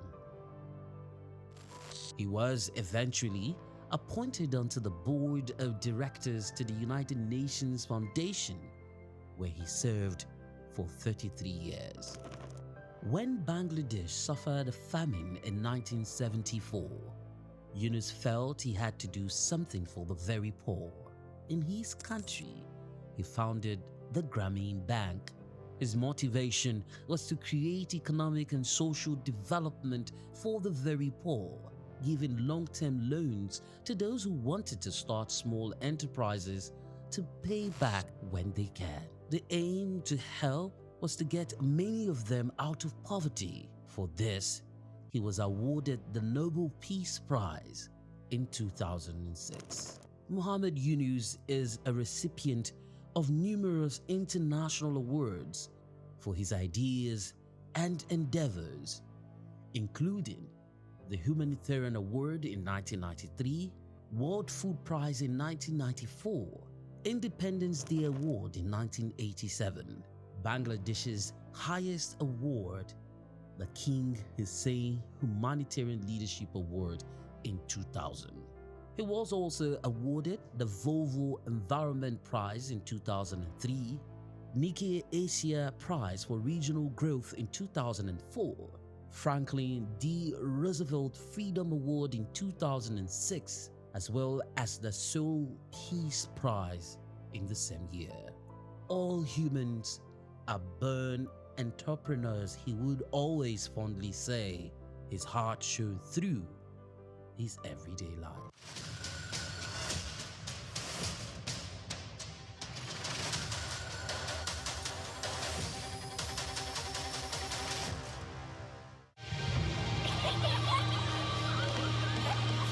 What keeps the heartbeat of a community alive?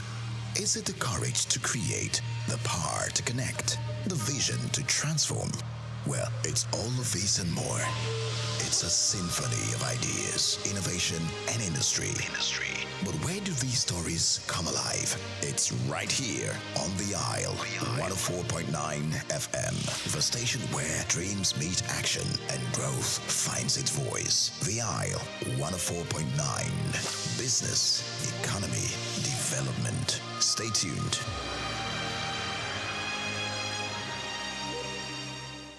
We've got just what you need right here at Femi Wash Media. Call it the Midas Touch, and you wouldn't be wrong. Let us record, produce, mix, and master your audio like nobody does. Reach us on our contact today for the best quality job.